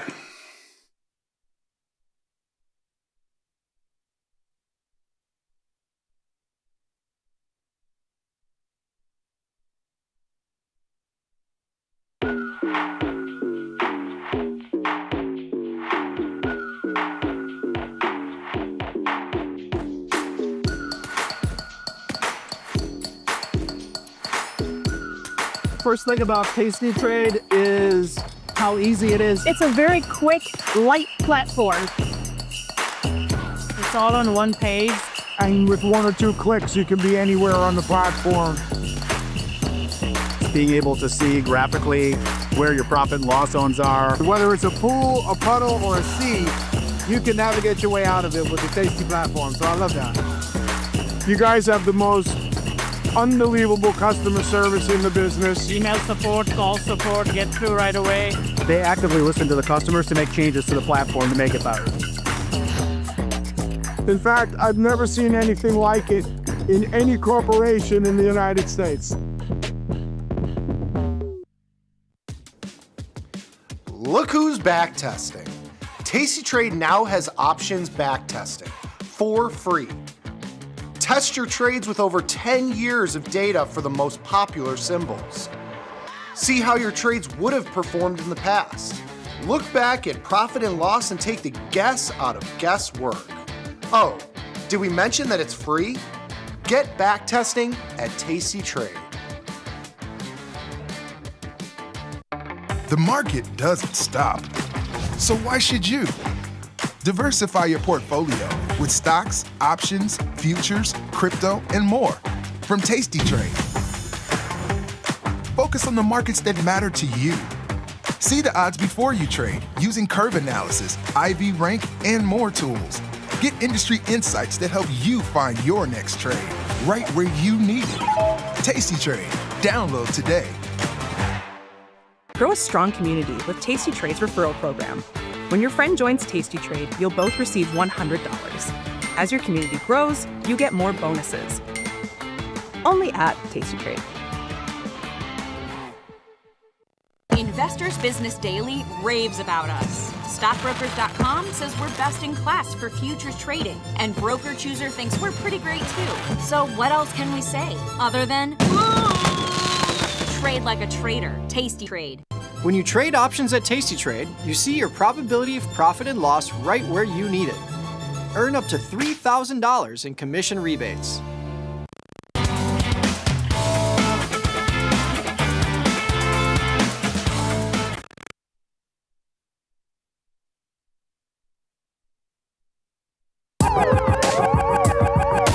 Ring the alarm, hey, ring the alarm, boys. Turn up the charm. Listen up, y'all. Get out the damn stall. It's the last call. Hey, the last call. The last call. The last call. Jamal, my friend, we are back for the last call, and in the words of my friends, the talking heads, the E-mini S&P 500 futures, same as they ever were, up only. E-mini's up 76.22. You got the NASDAQ up 194, the Dow up 80. You got the Russell down 10, bucking the trend here. Oil futures up $4.84 at 92.23. You got volatility futures up 35, 35 ticks, about 2%, 17.94. You've got the VIX futures at 15.92. No volatility to be seen. Bonds up 1 tick. You've got gold down $79, silver down 61 cents, and Bitcoin, who cares about that thing? It's dead. 71,000 on the futures, spot at 71.5. How do you feel about this market? I missed all last week. It was just straight up moves. I got to, I'm in the car with my buddies driving to the Northwoods. I see Micron up another 100. I see Microsoft rallying 20. I see, Hewlett Packard or HPQ is up $12 or some insane number. Dell is up 100. What do you make of this, Jamal? You know what? We're in a bull market, and that's okay. That's actually a good thing. There's nothing wrong with that. It's been nothing but straight up since March, and we haven't really heard a full resolution to, I guess, the war. I really have stopped paying attention or trying to read and decipher what's going on there. I don't think it's not, again, I've been saying for a while, I'm not a war strategist. I can't figure out, but that's really where the rally started, right? Yeah. And it extended itself into this tech, as you just mentioned. Now, I think at the major index level, that's really interesting. And this is where we are. I mean, look, full disclosure, I'm just looking at all the recent things that have happened as far as hirings and people, and some of it includes a lot of AI stuff. That's where we are in life. We can't ignore that. So there's a reason these stocks are moving. There's a lot of power behind it. There's a lot of belief and growth in what AI is going to do. And as a matter of fact, we've seen a shift in sentiment in the software space. We talked so much about what we were seeing, which was software names getting absolutely killed throughout this year. And that has changed as a result of the theory behind it that this AI movement is going to do nothing but help the software space. So I don't find any issue with any of it. I think it's great. I think the market being a bull market is good. The speed has been something to behold for sure. The only thing I will say, and I mentioned this today on Options Trading Concepts Live. We had a guest on today, Kevin David from NASDAQ, provided some insight as well. But the only thing I will say, Nikki, is these individual names having the high vol that they have when it's not earnings is a little concerning. When you look at Intel, when you look at Dell, when you look at Qualcomm, you look at Marvell, you look at Micron, I think having such high implied vol, I'm not even just talking like rank. We're talking straight up implied volatility being in the hundreds and 80s and 70s. That is a little concerning because that's not supposed to be the case. Especially with market volatility basically at lows. I mean, the VIX futures, they've obviously had a huge come down, but when you look at the VIX itself, I mean, we're at the lows that we saw, beginning of the year when nothing was going on. It's been incredible. To your point about AI, we've had we have the SpaceX IPO that's coming. That's kind of the first of the bunch. I don't know if it is in the AI space. I'll put that. We had Cerebras first. That was a big IPO, I guess. But you're right. SpaceX is going to be massive. So that one is actually where I'm going because you have Anthropic. They filed their forms to go public at some point. You have OpenAI that's kind of on the docket as well. The one that we've had, Cerberus. I mean, this stock, it opened 3 or 4x oversubscribed. The stock was at, just about 400 at one point in the trading session, and it's been cut in half. Are you worried about any of these IPOs, specifically Anthropic or OpenAI or even SpaceX? Is there any fear there for you? Well, I think it's interesting. Again, I haven't, I'm at this point in my trading career where I just don't feel the need to try to figure out everybody's prospectus and what every single company does. I don't know. I just pay attention to the price action. I don't, last I checked, AMD made chips, but I don't know if they have like a bunch of, I don't even know if they have a bunch of data centers that they're creating anymore. Like I can't keep up, dude. I really can't. So I guess what I'm getting at is I don't really know why Cerebras is not up. Why isn't that moving better than it is? It's been nothing but down ever since it IPO'd. That seems to be a little concerning for an AI company in the midst of everything that's going on. You would think that company would be trading higher. SpaceX is, as far as I don't know about the if it's in that same zeitgeist. I mean, obviously it's an exploration space company. I don't know how much AI is involved company. In it. Elon commands the attention. But I mean, in the grand scheme of things, it's all been about the chips and the data centers and AI. Where does SpaceX fit into that? I'm not sure if it's going to move based off of that narrative or not. I don't know. Yeah. And then you mentioned Anthropic, obviously with regard to AI. I mean, that's smack dab in center. It's going to be the first one of these major ones we've been talking about to go public. Next to OpenAI and the rest. I mean, I guess Gemini there's a proxy for it as far as Google, but you wonder if at some point in time they spin that off and it becomes its own thing as well. I'm not sure. I think it's fascinating time, man. And, sure, the trader in me could easily say, like, well, this is close to the top. This is going to be the top. There's too much exposure. It's too much. Buy the rumor, sell the news type thing. Yeah, that we've seen that before. I don't know. I don't know how long that, in the grand scheme of things, I don't know if that really matters. Look, once upon a time, Facebook, I remember when that IPO sucked, and that stock didn't do much for a long time. That was when it was like 40 something. That stock was like $40, $50. Now it's 600. So what are we really talking about? Are we talking about more near term, or are we talking about the top? I don't think there's a top in AI. I think this is where we're going, man. This is moving forward. I think there is the such thing as a trade that is a little bit crowded, and I think we're in the midst of that some. Yeah. And that's going to fix itself at some point in time. Just be ready, have some powder. Don't get too carried away. You can't be short all these individual names like we were talking about, the Microns and the AMDs of the world with that high volume. You can't be short all these. You got to pick and choose.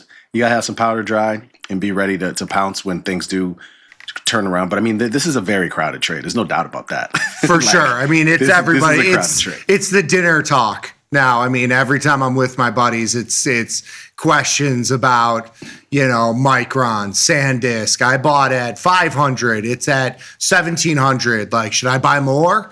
A friend of mine talked to me last night about AVGO and his options trades he had going on. Yeah. He's been trading for a while, so he's not like a rookie, but I mean, that was his number one thing he was talking about was AVGO. Dude, Friday when you were out, when me and Mikey did the show, Q comes on, and with the list, every single one of them was a NASDAQ name. Every single one. It makes complete sense. I mean, that's what's moving right now. I think the momentum trade, has been alive and well for the past couple months now. But I think that's just kind of, and I think there's a dynamic here too, where the numbers have gotten so big. You're talking about stocks that were $50 or $100 are now $500, $700 stocks. I mean, these numbers are getting huge. And so buying shares is not the bang for your buck at this point. Like, it's hard to go and buy 2 shares of Micron. Why not just YOLO and out of the money call? Like, I think that's what is happening now. But man, they're expensive at Micron. Like, they're so expensive. But to be completely honest, you're going to miss if there is ever a, kind of washout to the downside. You're going to miss out on that because you're not long spot. Like, you're just long the call. You lose whatever's in the call. I can see why people are gravitating toward that. I think the same thing is happening in like SPX and in, just single name equities in general, like these huge moves. Why would you even own the underlying? Just buy a short-term call, couple $100, couple $1,000, whatever the number is, based on that underlying, and you get the 1 week participation where the stock's moving 10 or 15%, and those options are 2 or 3xing. It makes complete sense as the market gets bigger. I will say to the point that you were making of like, things getting a little crowded, and back to kind of the Anthropic IPO, some of the stocks that like kind of have these bigger stakes. Zoom has, a $5 or $7 billion, now a $5 or $7 billion investment in Anthropic, as well as CRM. Seriously? I think CRM has a $5 or $6 billion. We're talking about paper value investment in Anthropic. Bought it at 50 or 100 million, and it's gone to $5 or $6 billion. You're seeing some of that kind of even play out in this market. It seems like everybody's on the up and up here. It just can't go down.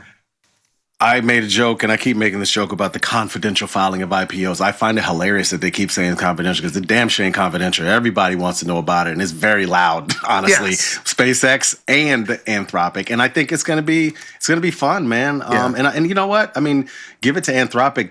They're choosing the right time. I mean, if there's ever a time to come out with your IPO, you might as well do it now, for sure. If you're in that space and you're able to do it, this is the time, because we've seen plenty other times where companies in the past came out with their IPO at the wrong time, or even had to shelve their IPO because it just wasn't the right time for them. So I think it's perfect timing for them. Are you going to be a buyer of any, if not all 3? Shares, long-term calls, puts, anything short put? Maybe if it gets below certain value. I mean, I keep looking at that Cerebrus, and I'm like, maybe if this thing keeps dropping, maybe it's interesting. But I haven't even. The idea of buying shares, honestly, it boils down to how much I. First of all, A, how cheap it is, and B, how much I want to be a holder of it. So I guess it just depends on the price. Speaking of buying shares, I just bought some shares in the personal for space SPCE. Oh. Why not? Let's just see if we can get on the ride while this is happening. Probably should have done it a couple of days earlier, but it's cheap. It's $7 and change. Let's see what happens here. Oh my God. Are you going to make me do this? I get it. Hey, listen, I heard Tim talking about it too. Defined risk. Yeah, and maybe the move. I mean, Rocket. I bought a couple shares too, but because I can't let you mention that and then profit from it, and then the next time we talk, you tell me about how you profited on these shares. So I have to participate. I'm gonna put my money where my mouth is. Why is Rocket Lab down so much today? That is kind of weird. But it had a huge move. I mean, we were looking this stock, ASTS, Rocket Labs, Lunar. Some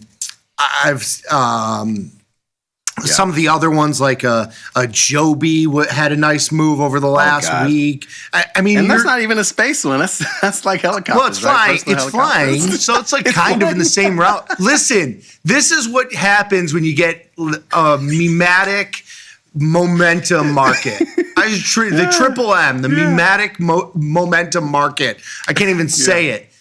You start to you're talking about space. The stock, the penny stock. It's like been dead for very dead. Yeah. And so like this is what happens. But I agree. Like to take a little shot there, what's your risk? I mean, I'm speaking of shots. I'm taking a shot in HPE tonight, doing some calendar calls for earnings in that name. I mean, again, it's related to Dell, similar type deal. Why would you play any of these to the downside on earnings? I've said that for the last couple of weeks. Until something changes, why would you? Especially one that's like $40, like that one is. Why not? I totally agree. It's just hard because the upside skew is so off the charts. I've been selling like extra tail calls. I mean, HPE. I did the June 12th, so 11 days out, I bought the 50 calls, and then I sold 2 of the 65 calls against it. I did the whole package at like $1.50, $1.60. It's actually pretty cheap in there. It's a $15 wide, crab trade type setup in a stock that's trading at $50. At $47. I got long the 55, 60, and 65 calendar calls, and I'm long July. Usually you can't do that and pay under $2, and I paid under $2 on all of them. So those are fairly cheap, I feel. It's just crazy. I mean, the skew is just off the charts here. I'm gonna get no doubt. I'm gonna get myself in trouble. We're gonna See, I tried to stop myself from doing this sort of thing. This is the time where you make these plays, though. And again, doing it risk defined, I think, is a smarter way to do it because then you're not really that invested. If it doesn't work out or if the downturn comes really big, like if you're long, like for people who buy shares, right? For those of us who don't trade the options and people buy shares at these, they're going to keep going. And then all of a sudden they turn around and they tank 10%. You're not going to sell out. You're going to hold those because you're like, well, maybe it'll bounce back. Whereas the reason why we do these risk-defined option trades, they're not a whole lot of money that we're putting up. It's not like we're putting up $1,000 or $2,000 or $3,000. We're putting up, representative of whatever the account size is, and we're playing to the upside. And guess what? If it doesn't work, big deal. We're out what we paid. Like we're fine with that risk. Yeah. That's the way you play a market that might be a little crowded, but might still be going to the upside. Because trying to call the top, I'm gonna tell you right now, you've been trying to call the top the last 2 weeks. You are out a lot of money. 2 weeks, 2 months. Seriously. I've had people calling me an idiot for 60 days now. I've specifically have not tried to sell futures against because again, I still got the year-long position. Yeah. And all I've been doing is rolling that thing up. I have to. I've been rolling that strangle up for the last couple of weeks. That's probably the biggest thing that I'm worried about. When is the day that I wake up where we're down 2% and I'm getting beat up on my year-long strangle? But I'll cross that bridge when it comes. I keep putting on, like Mikey and I talk about, I keep putting on longer delta stuff for the days that's winning and keeping some powder dry for that when things don't work out. But I'm putting the long delta stuff that's risk defined and playing the market to the upside, and that's been working. And we'll deal with the downside when it comes. I'm not trying to anticipate the downside right now. Yes, and I think to your point, and I've all the emails I've gotten, I've said the same exact thing. Like, you can get short delta via put calendar spreads, put diagonal spreads, wide put butterflies. I mean, you want to go that route and have it be like, out of the money at the expected move type butterfly where you get a little bit of a hedge to the downside.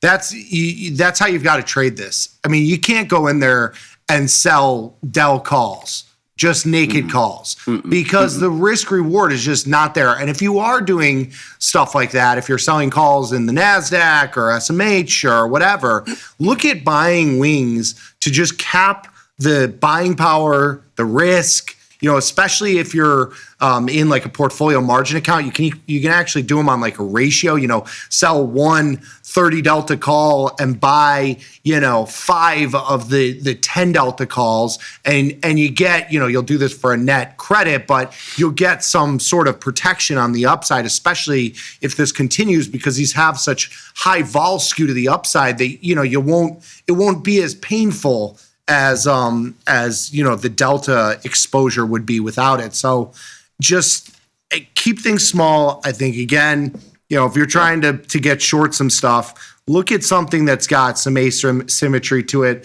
A put calendar, put diagonal, big wide butterflies. That's the way I would look at stuff. It's very hard to sell calls like this.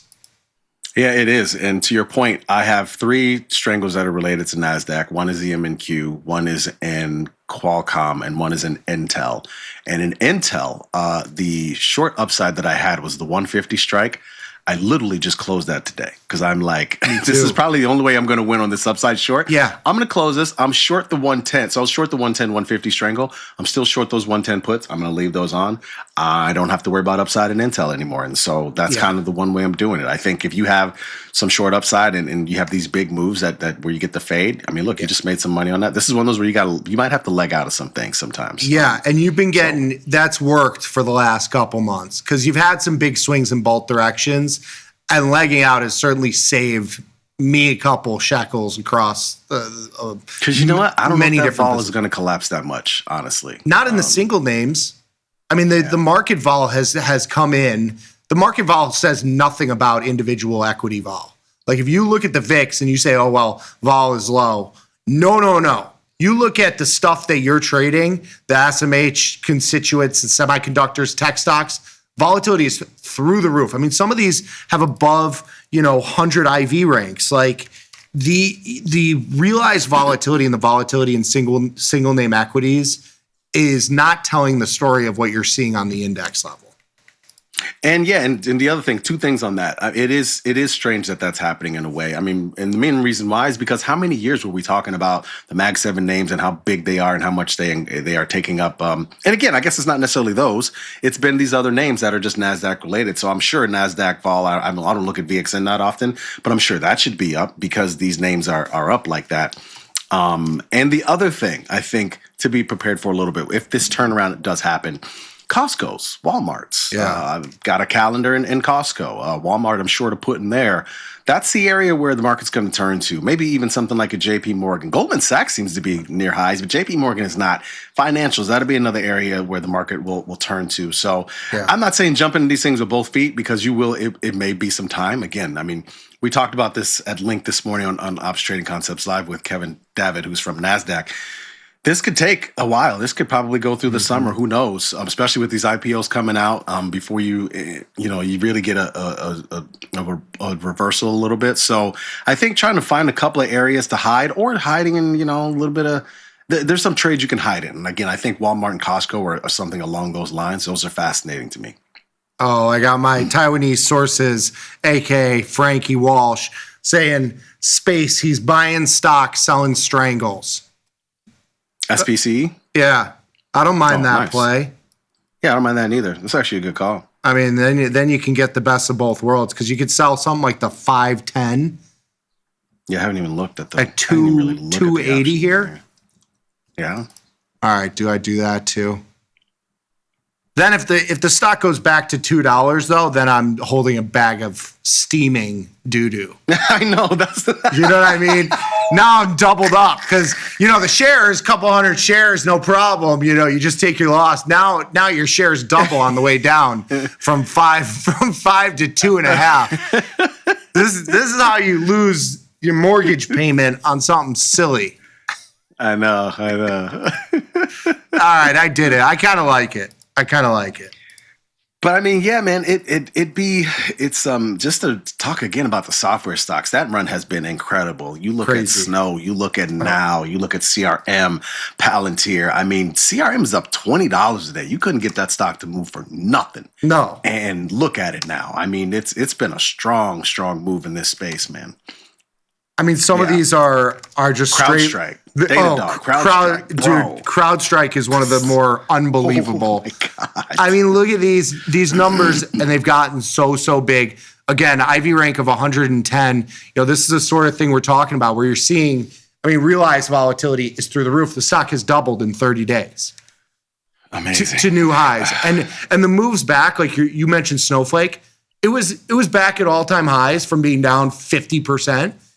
In 3 sessions. And we're talking about, last week. I mean, earnings, dude, I played it to the downside. I'm like, all these names have sucked on earnings. And it was just that particular earnings that started the turnaround. The chat would like me to just remind you, because you mentioned, when the 2% down move comes, you'll be ready. Those have actually been outlawed. You don't get a 2% down move. That doesn't happen anymore. Yeah, I know. I know. Look, the way my brain works right now, if we were to drop 1% tomorrow, I already got enough plays. I'm not choosing to get long into that because that's how you get smoked. You know what I mean? Day you get one long into that, and then that's day one. Like I'm not. Again, I don't know when it happens, but for the time being, this market is upside. I'm playing to the upside. Yeah, I'm not playing things to the downside. And when the downside starts, I'll start to adjust. I'm with you, man. That's what it is. As we go into the close here, we got E-mini S&P 500 futures up 15. They've sold off about 10 handles here. NASDAQ up 150. The Dow up 70. The Russell down 13. The Russell bucking the trend today. You've got oil futures up $5.20 here, up about 6%. Volatility futures actually near the highs of the session here, 1805. You have bonds up 3 ticks. Gold down $83. Silver down 76 cents. Bitcoin down 2,000 on the futures here. Volatility bid into the close. All sorts of Iran news headlines. Axios, the team over there are working overtime today, pumping out instant updates for all this stuff. Any worry there with volatility peaking a little bit today? Yeah, no, I'm not worried about anything right now. Mm-hmm. Not worried about anything.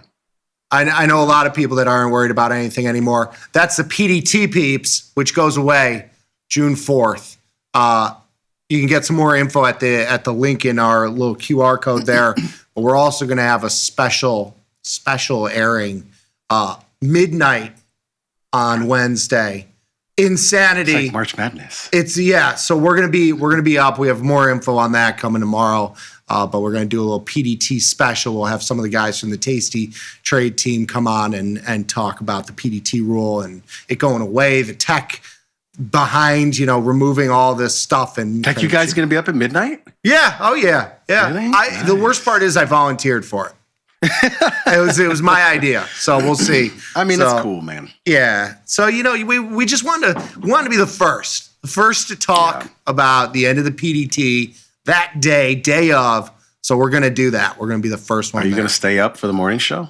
Or what? I'm going to just pull a cot in here. We're going to get one of those blow up mattresses. You guys just wake me up when you get in to start the morning session. It'll be perfect. That's awesome. That's going to be great. Sounds like fun. Yeah. Yeah. As we go into the close here, anything else on your docket that you're looking at? Any interest in like gold, silver, anything else? Do you have any brain power to think about anything else but the stock's moving 25% a day? Because I don't. No, I mean, most of the names that I'm playing are those same 4-letter type names. I don't have any gold, any silver anymore. I closed out my Silver Strangle last week. That's been a fantastic trade. I'm done with it. It's just been all about mostly the tech stuff, man. Like you said, it's what's moving. Unbelievable. As we go into the close here, you got E-minis at 76.12 here, up about 16 handles. Fading. It's you got to buy the dip before tomorrow. NASDAQ up 165. You got the Dow up 58, the Russell down 14, oil futures up $5 and change here into the close. Volatility futures up 50 cents, high of this session, and bonds up 5 ticks. But that's it for us, sir. We're going to take a quick little 90-second break, come back more Tasty Live. You got overtime next. Chris and Ilya, we'll see you tomorrow.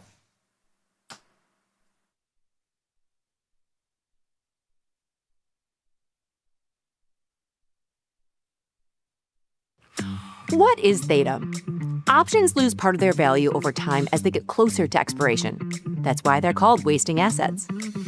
Theta is how fast the option's value changes in a day, not taking any other factors into account. Way far out, an option's price doesn't change as much as time passes. But at about 60 days till expiration, the time part of the option's price starts falling, and at around 45 days to expiration, it starts dropping much faster. If you bought an option, you'll feel time decay pushing down on that option's price. If you sold the option, though, time is on your side, and keeping the credit from the opening trade becomes more likely. Even though options lose their value over time, Tasty mechanics say to exit the trade near 21 days till expiration. Remember, gamma risk gets stronger in the last several days, and stock movements will have more of an effect on options prices. Again, theta is just the rate at which options lose part of their value. Pretty simple.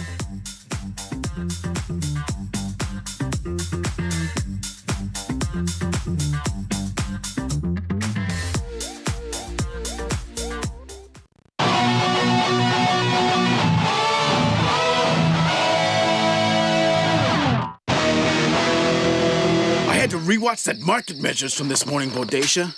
Our raid really distracted me. I was like, get away from me, uncontrollable fire. I told you, Tasty Grax, you can't plunder with headphones on. Light pillaging, maybe.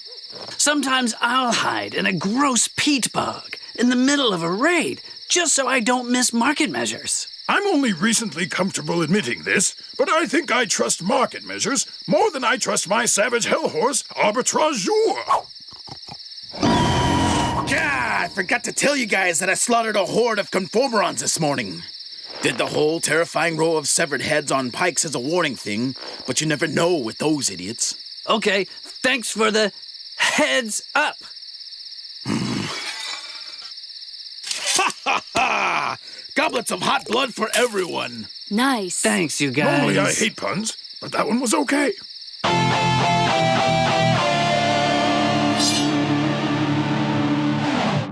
Grow a strong community with Tasty Trade's referral program. When your friend joins Tasty Trade, you'll both receive $100. As your community grows, you get more bonuses. Only at Tasty Trade.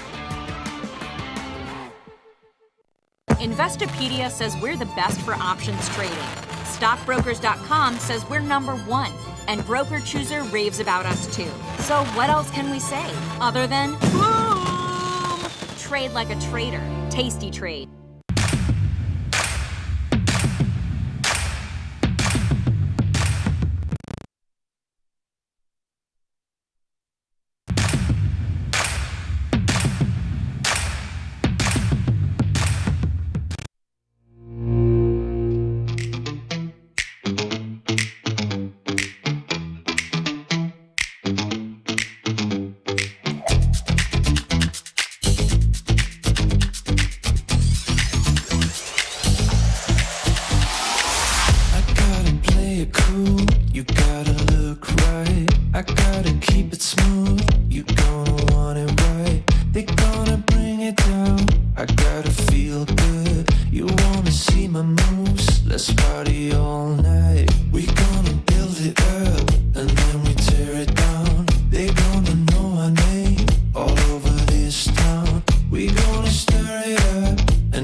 bustin', this body totally bustin'.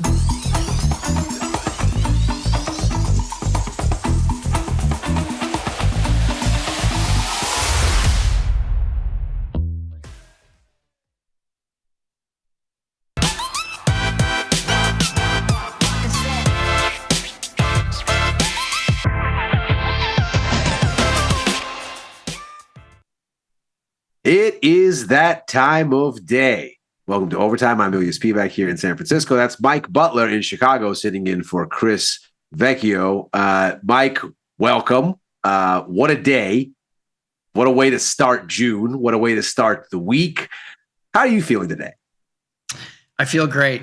I've been bullish on Microsoft for a couple months here, and I've finally got the 3-day pump in Microsoft, and it feels great. But really, it's insane to see the market up today with crude oil. Crude oil was up $9 this morning, and the market was like, doesn't matter, just keeps going higher. That was a glaring disconnect from this morning, at least for me. And you did have a period where, I guess you still do, where the market's up pretty sizably, but so is volatility, which is very interesting as well. So something seems to be potentially brewing here, but on a day where you would expect that the equity markets to be down, they just continue to rip higher with some sizable moves in products like IBM, Microsoft, I mentioned already. You've got NVIDIA with a 6% rally, and that cannot be understated considering NVIDIA is a $5.5 trillion company. What do you think about this crazy market? I mean, yes, indeed. And before we get into my endless naysaying, I should say that I've been long IGV here for a while because it looked cheap and it looked like the market is sort of rethinking this idea that software companies are going to get put out of business by AI because software companies are the ones best positioned to leverage the AI. So it looks like the market is kind of coming around to this idea that, like, wait a second, this is not going to replace software. This is an overlay on software. So because I am no doctrinaire kind of bearish investor, I'm a trader. I'm trying to go where the money is. And so I saw this and thought, well, you don't have to love semiconductors to think this is cheap. And so I'm in this. I'm long this. I've got a call vertical. It's working. That's cool. Speaking of sort of this kind of a story and legacy businesses suddenly seeing AI pops, of course, we saw a huge one from Dell last week, and we've got HP earnings just out here. They beat 79 cents is the EPS versus 53 cents expected. So that's a 49% beat for HP. Revenue almost 10.67 billion. That's against expectations of 9.77. So that's a 9% beat. EPS beats EPS growth of 108%. It looks like year over year, and 22% for the quarter.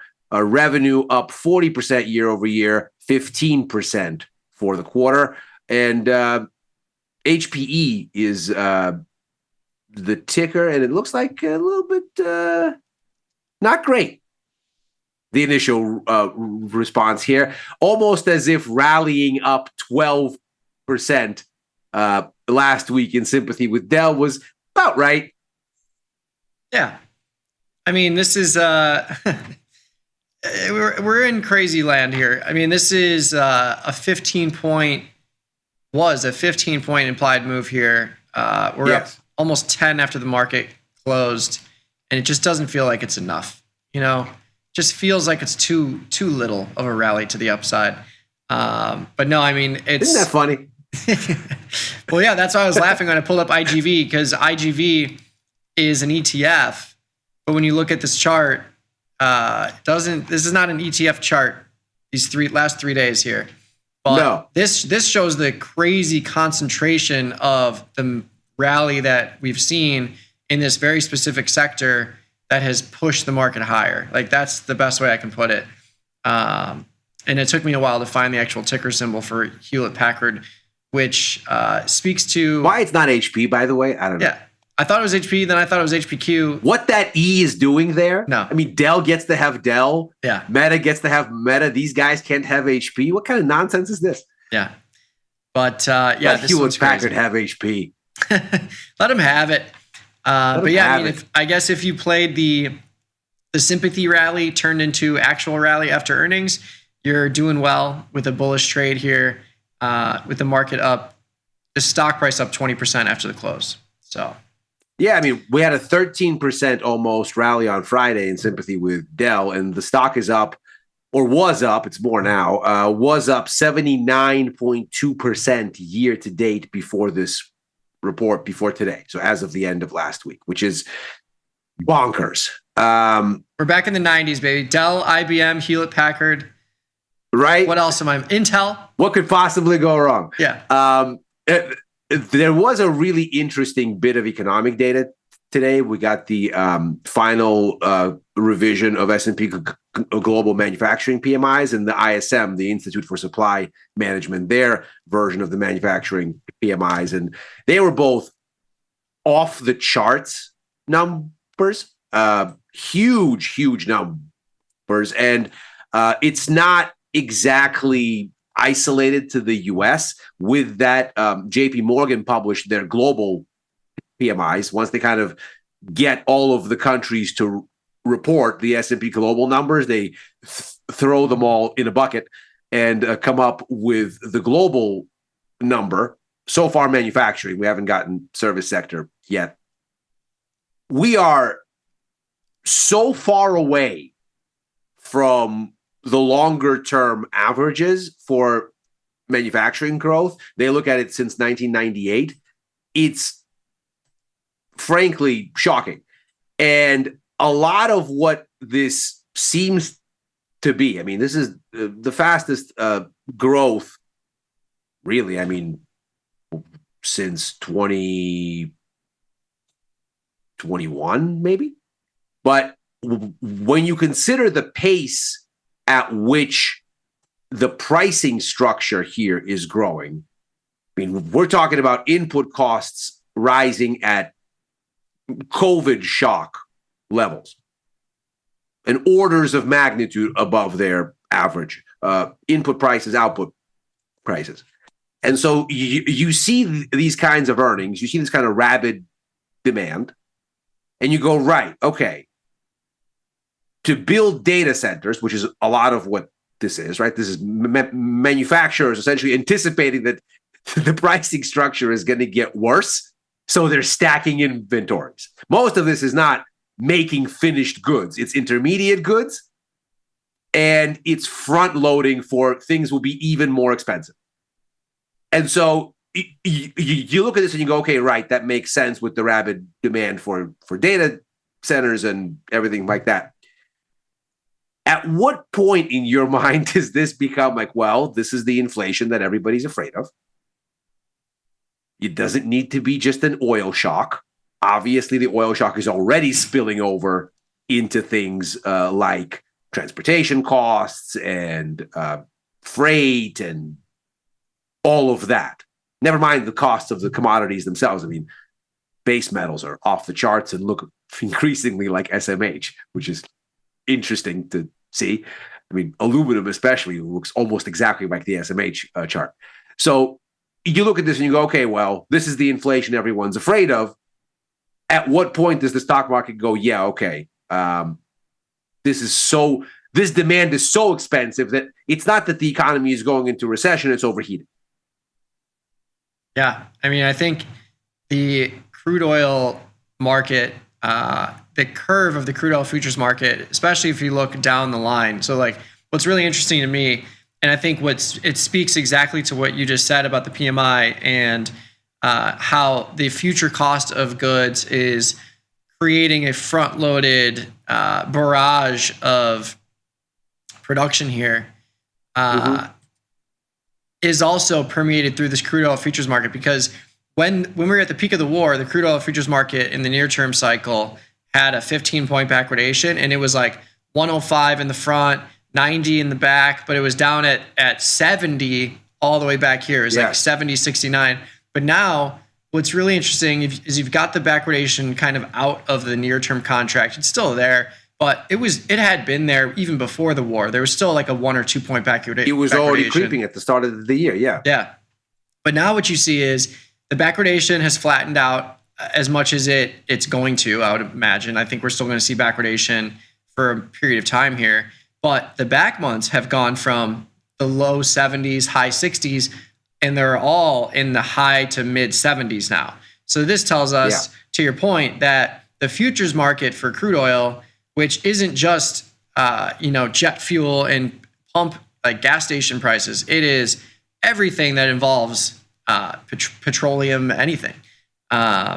It's plastics, it's smelting of aluminum, it's all kinds of things. Yeah. So the fact that these are now significantly higher all the way to the end of the curve a year out kind of just plays right into exactly what you said, with the PMI being hot and everyone preparing for cost of everything going higher, which I think to a point could be another reason why the equity prices are rallying, because like if costs go up, equity prices will go up, like everything's going up. Housing prices will go, like everything's going up. So yeah, I don't know. It just feels crazy. It feels like we're in a fever dream in this market right now. And I don't know how long it can be sustained, but at the same time, even though volatility futures are up today, they're still in a very steep contango. Like this is a 2.5 point contango between the M and the N, and over almost a 5 point contango between the M and the V from the front to the back. So yeah, there has to be some kind of catalyst. Something has to change for any of this to change, I think. Otherwise, it feels like a drift up and to the right until something reverses and creates potentially a violent washout for a period of time. But I don't know. It's crazy. Well, so then how do you prepare for it? Because I mean, I know how I'm preparing for it, and obviously I'm not getting too bared up just selling everything in sight, because that's a recipe to get run over in a market like this. Mm-hmm. But needless to say, there is stuff here that starts to give you at least the impression that if you thought rate cuts were anywhere on the menu, forget it. The bond market clearly looks very different from stocks. They had a similar start to the sort of inflation scare war idea in the beginning, and clearly stocks ran off and did a very different thing. But bond markets are still screaming at you that rates are much higher and probably going to stay much higher, and the pricing for Fed policy has changed dramatically. So at least from that perspective, being short gold makes sense, and that's working. Being long dollar makes sense, and that's maybe starting to work. Being short bonds and long rates makes sense, and that seems to be maybe about to start its next leg. Bonds are really tried for a bounce, and they're really struggling here. If you look at ZB or ZN, so for a few days now, and they're struggling in a very auspicious spot. They're kind of grinding against the underside of a channel they just broke, or a range they just broke, and they just cannot get themselves up and over. So those kinds of ideas make sense to me. Do you think that there's stuff here to do in stocks other than just kind of close your eyes and go, if the levitation is levitating, I will levitate?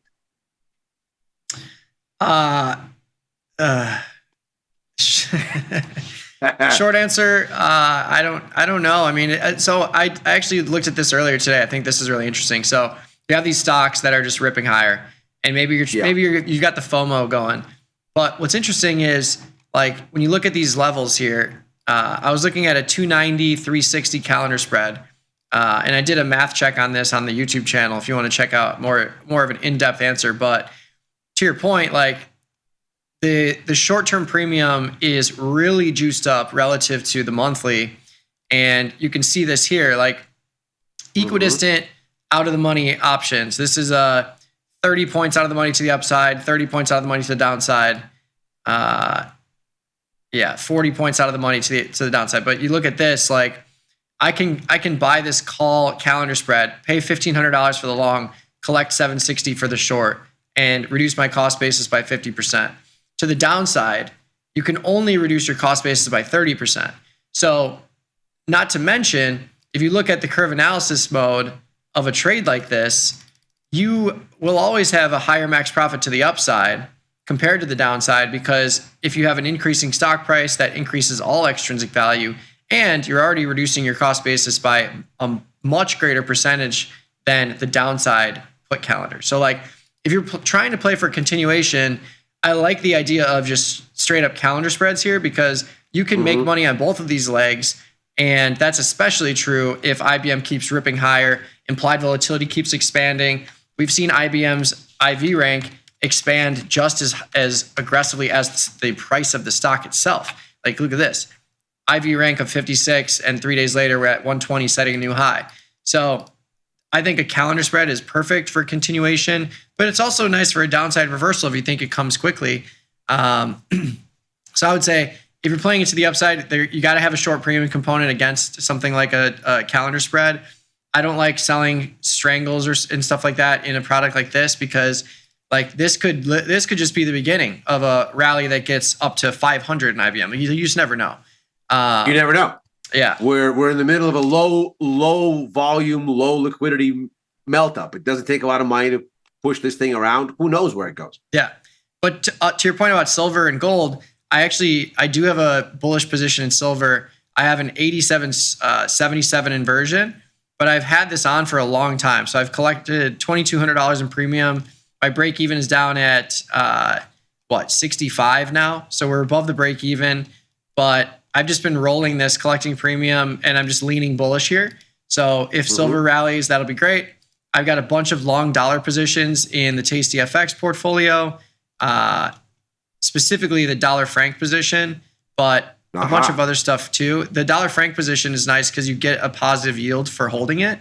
And it's been that way for many months. So I've probably picked up $350 just for holding this. I've been in the fun times with currencies. When interest rates go up, you all of a sudden remember, this is why people sell gold in these kinds of environments, because it bears no yield. Whereas the dollar does. Indeed. So I'm positioned for that. And then if we were to assume, like, if the market comes down, maybe you see silver catch a bid, maybe you see the dollar catch a bid. But I also just have these SPX positions. Like, I just throw on these iron condors, and if they're tested to the upside, I just leave them on, don't change it. And I think of it as now a downside hedge. Like, if we get a 200-point sell-off in SPX over the next 2 weeks, this $1,700 that this iron condor is worth will go closer to zero, and it'll be a massive hedge against the portfolio. And the initial risk wasn't that great. So, and I've made a lot of bullish positions that have already offset the risk on this position. So that's kind of how I'm doing this, is just like setting up neutral iron condors. If they go in the money to the upside, I leave it on, and now it's just a bearish hedge. And then I also like throwing on these butterflies, 50 points wide or 100 points wide. That's another nice, efficient way to have a downside hedge without too much monetary risk. And that's basically it. But yes, other than that, I'm just buying the dip in some of these tech stocks. Like Microsoft is a really good one. I think that might be my best trade of the year so far, is just buying the dip in Microsoft over and over, and continuing to capitalize on these Mag 7 stocks that have not participated like into this sell-off. Nobody wanted it, and now we're 120 points higher from the low. So I think you'll continue to see that. Just kind of a rotation in and out of hardware to software, vice versa. And these tech stocks are going to continue to stay volatile, but it is always interesting when you have these companies that I haven't thought of, and 15 years just come out of nowhere, like Dell. When I think of Dell, I think of like the days where Apple had like the colorful monitors and you could like choose which color you wanted. Like when I think of Dell, that's what I think of. What's crazy is that isn't even that far back to me when you had I think the iMac is what you're talking about. The bubble, the bubble colored. Yeah, the bubble, the multicolor, like the Jetsons flavored iMac. Right. Like that's not even that far back to me, but it's of course ages ago, which is hilarious. Just how fast things are moving. We have a little bit more on the earnings front this week. Obviously, the calendar is thinned out a whole lot over the season, but we've still got Palo Alto Networks, we've got Broadcom, we've got CrowdStrike. Anything interesting there for you this week? I think Broadcom is really interesting. It's up a little bit today, but if I'm not mistaken, I think this is one of the stocks that Trump owns but hasn't talked about yet publicly. So if you're playing that narrative, you're batting 1,000 for the other ones. But PanW, really interesting. I think this one's interesting because it's kind of that I don't want to say like ironclad situation. Like when I think of a tech sector that has staying power, it's obviously in like security and things like that. And I think Broadcom maybe not so much, but PanW certainly have some upside there. And when you look at the implied volatility for Broadcom specifically, 42-point implied range, plenty of implied volatility on a $460 stock. And that is so much more implied volatility than June and July. But like this would probably be a really nice setup for a calendar spread if you're playing it to the upside or downside, just because again, you can reduce so much cost basis. Like look at that 4-day cycle for $9 almost, and then a 17-day cycle for $14. So you can get into this calendar spread for $500. But if you get a rally up to 500, this analysis is going to show us quite the profitability here.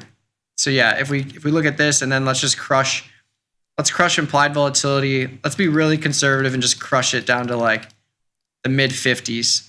A 20% vol crush, which would bring you back to, where those back months are now, still is going to yield you what, of 1.5K in profitability if you get up to 500. So that's a huge return on debit, even with a big vol crush in June. So that's probably how I'll play it. It's just like a straight up calendar spread to the upside and just close my eyes and see what happens. And with that, we're going to close our eyes on overtime. See that transition there? I like That's right. Overtime is out of time, but don't go anywhere because I'll be right back for macro money, where we're going to get into those PMI numbers that we talked about and get into what else is coming up this week. It's an action-packed week, actually, as far as macro is concerned. So we'll see if maybe the ticking time bomb finally clicks this week. Who knows? Don't go anywhere. We'll be right back.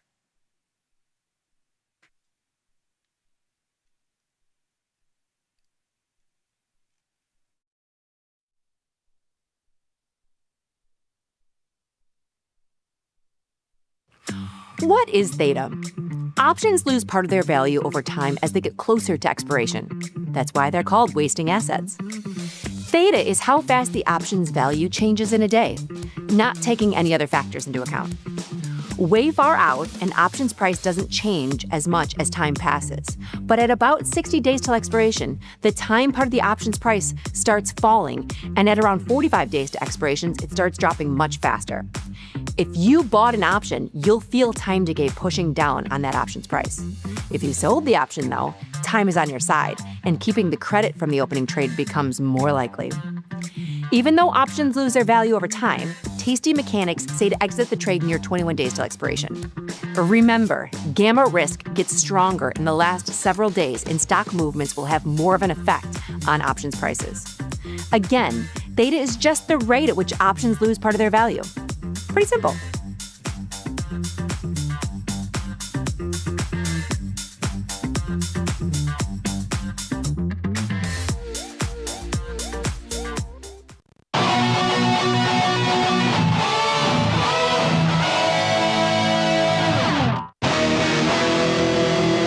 rewatch that market measures from this morning, Bodacia.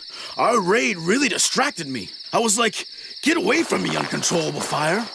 I told you, Tasty Grax, you can't plunder with headphones on. Light pillaging, maybe. Sometimes I'll hide in a gross peat bog in the middle of a raid just so I don't miss market measures. I'm only recently comfortable admitting this, but I think I trust market measures more than I trust my savage hell horse, Arbitrageur. Gah, I forgot to tell you guys that I slaughtered a horde of conformerons this morning. Did the whole terrifying row of severed heads on pikes as a warning thing, but you never know with those idiots. Okay, thanks for the heads up. Ha ha ha! Goblets of hot blood for everyone. Nice. Thanks, you guys. Normally I hate puns, but that one was okay.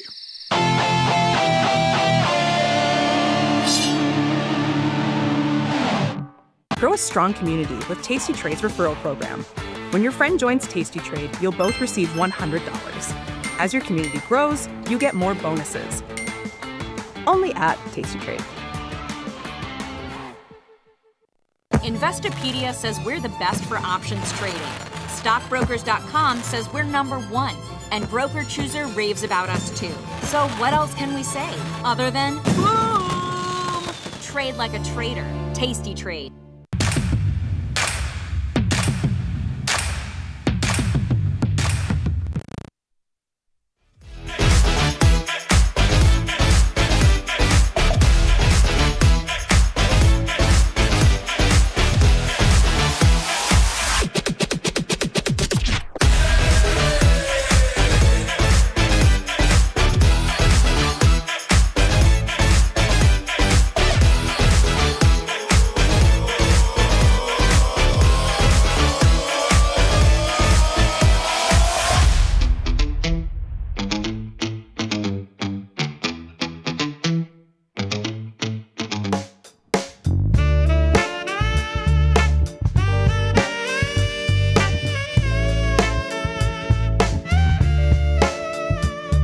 I'm still coming down from the weekend. Saturday night like we should. I know I should work a bit harder, but baby, your love is too good.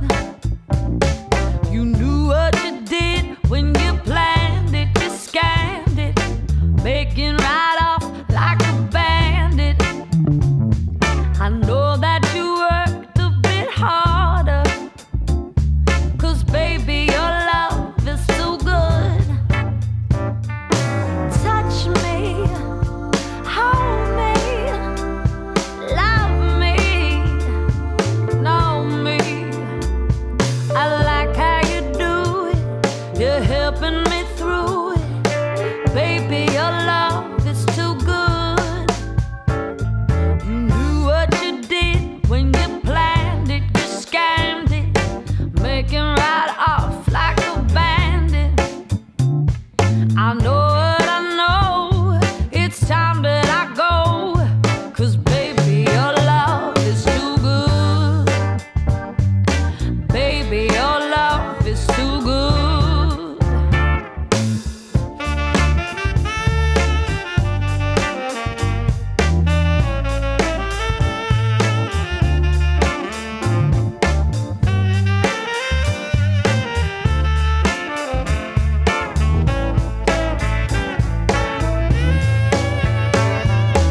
Touch me, hold me, love me, know me. I like how you do it, you're helping me through it. Baby, your love is too good.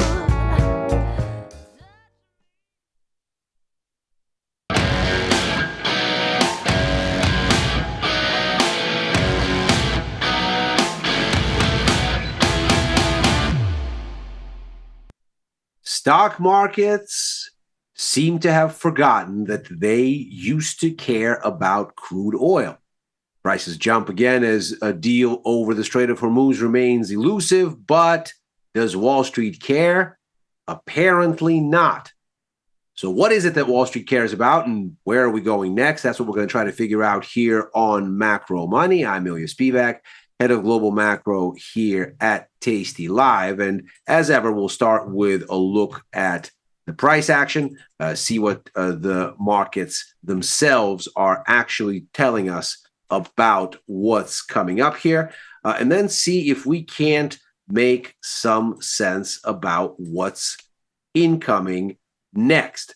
So let's begin the conversation as we usually do with a look at how the major assets performed today and what this disconnect between stocks and crude oil seems to be about. And then we'll see if we can't figure out over the course of what is a pretty action-packed week as far as macro is concerned, what is the next likely step.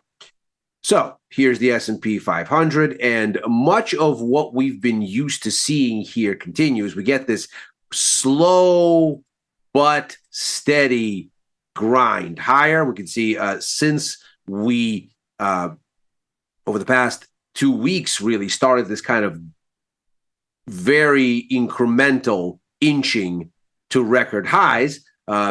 We continue it, and the bodies of these candles are small. The conviction seemingly not huge, but nevertheless, another record high. And all the same kind of points of concern that we've pointed out over recent weeks, that continues. And of course, we saw diminishing volumes all through the meat of this rise, but it's become very acute now. The most recent leg higher accompanied by a much more steep looking turn down in volumes. And likewise, negative divergence on momentum studies. We're looking at the relative strength index here as a kind of momentum stand-in. That's my favorite version, just because it is so simple and so easy to consider. It's a single line, the kind of indicator you could draw with a crayon. But the arithmetic behind it, even more straightforward. It's just a ratio of closes higher as a running average to closes lower. And so what you end up seeing is the capacity for prices to close up relative to closing down. And what you see there, of course, as you set record highs, is what you might consider as something of an ominous signal as far as the capacity for the trend to continue, because what you end up seeing is the price is setting higher highs, but the capacity to do so seems to be fading. And so you get the sense that maybe you're something like in the sort of end stages of something, or at the very least that momentum is giving way. Now, that need not necessarily be a bearish reversal kind of a situation. It could be simply that the markets are losing momentum and getting to a place where they're going to digest for a while before they make a push into something like another leg of the rally. It could be that we're simply getting ready to reslope or some such thing. But when you see that kind of momentum divergence, it does generally suggest that whatever sort of trend you're in might be getting ready to give way to something else. What that something else is, of course, only time will tell. And it's difficult to say that it's necessarily going to be bullish, bearish, or indifferent. At this point, it's just a sense that whatever we've been experiencing is perhaps getting ready to some sort of a reevaluation, but at least for the moment, it hasn't cracked. And the sort of bogey here seems to be this former resistance turned support, where you'd probably have to break back into here to make the case that something different is occurring. Now, as we've seen over recent weeks, that has not prevented the continuation of what is essentially the Iran war trade and its inflation implications continuing to build across the other markets. So while equities have kind of gone off on their own thing, other markets seem to be thinking about a different set of variables. So here was, of course, the start of the war for the bond market. This is the 10-year note future, and you can see it's been steadily sliding since. There was a little bit of a pop at the same time that stock markets turned. This is late March, early April. And of course, that's this turn in stocks. And clearly they kept running and the bonds very much did not. Instead, what you have is this persistent march higher in rates. And now, over the course of the past several days, including today, most recently, a rejection of retesting these former range barriers here. This was the bottom of the range that persisted from essentially, let's call it, late March into sort of the middle of May. Since then, we've broken lower, retested the underside of this range, and we're very pointedly holding here with these long wick indecision type candles, suggesting the market really can't get itself together, at least so far, for a meaningful rally. And so the story here continues to be higher interest rates. It's a similar story for gold, where we get another down day in this kind of slow grind downward. It's not nearly as pronounced, of course, as we see in the bonds, not clearly as one-sided, but here too we have this war trade sell-off because, of course, rising interest rates don't do any favors for an asset like gold that yields nothing. So you come down here. Again, you get a shallow rebound. This is the same bottom as you had in stocks and in bonds, late March, early April. And once this runs its course, again, unlike stocks, it only retraces a part of the war move, making it much more like bonds. Though bonds retraced even less, they pulled back maybe about a third of the way. Gold looks like it pulled back about half. And since then, you have this slow drip downward. And so you can see the highs continue to get lower, the lows get lower. And so the sense continues to be that you're in a market where the concern primarily is higher rates. And this run up in expectations for that you've seen across stocks that, or markets that aren't stocks, essentially. The US dollar is a similar story. As bonds get a little bit of a knockback today, and so does gold, the dollar gets a little bit of a lift. Now, we haven't broken out anywhere, but we continue to hug the top of this range where we've been consolidating for a few weeks now. This is, of course, after, again, if this was the bottom in stocks and bonds and gold, it was very tellingly the top in the dollar, which rose as a consequence of the war trade. Not surprising, again, when interest rates go higher and the yield to be had on holding dollars increases.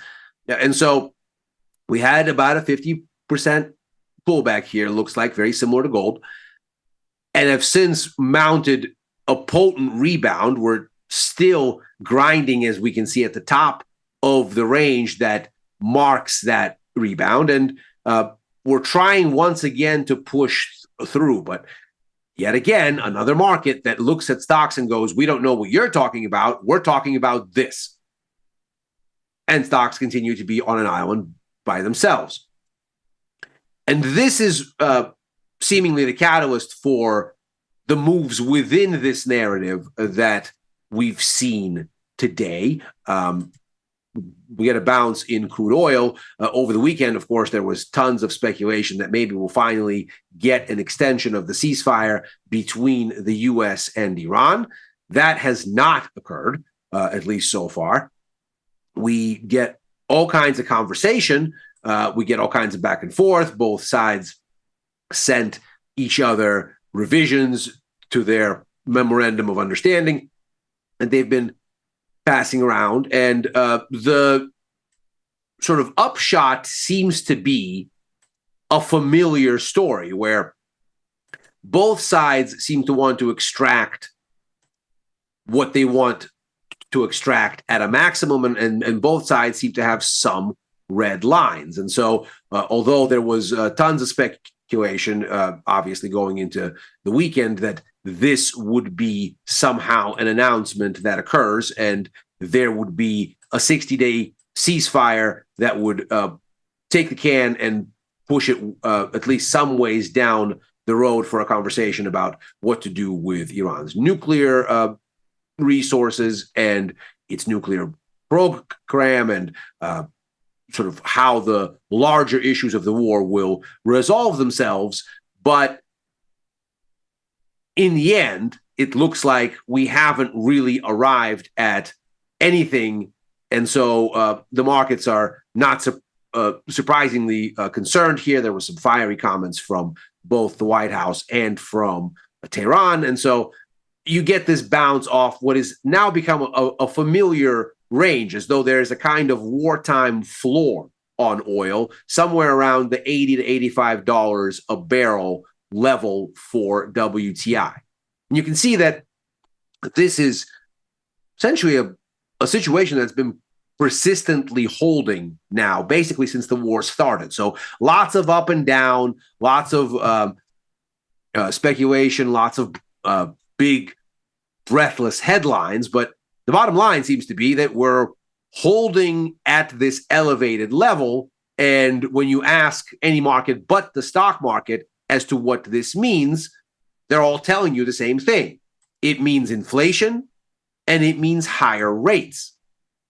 And that has, as we've just seen, had knock-on effects on gold. It's had knock-on effects on the dollar. It's had knock-on effects on the bond market. It's the same story over and over again. And the only place you haven't seen it with consistency is the stock market, where it started this way when the war broke out.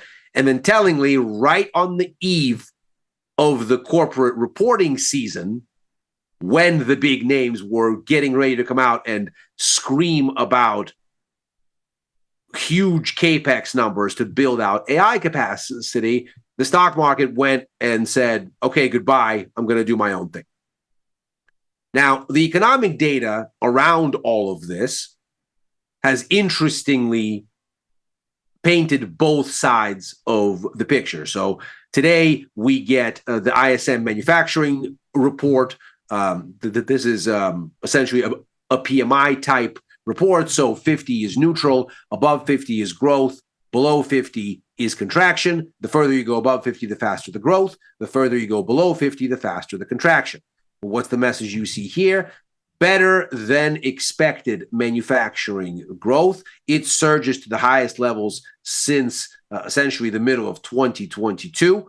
And this has been ongoing for the past several months. We can see really since the start of the year, we've had a big, big jump in manufacturing activity growth.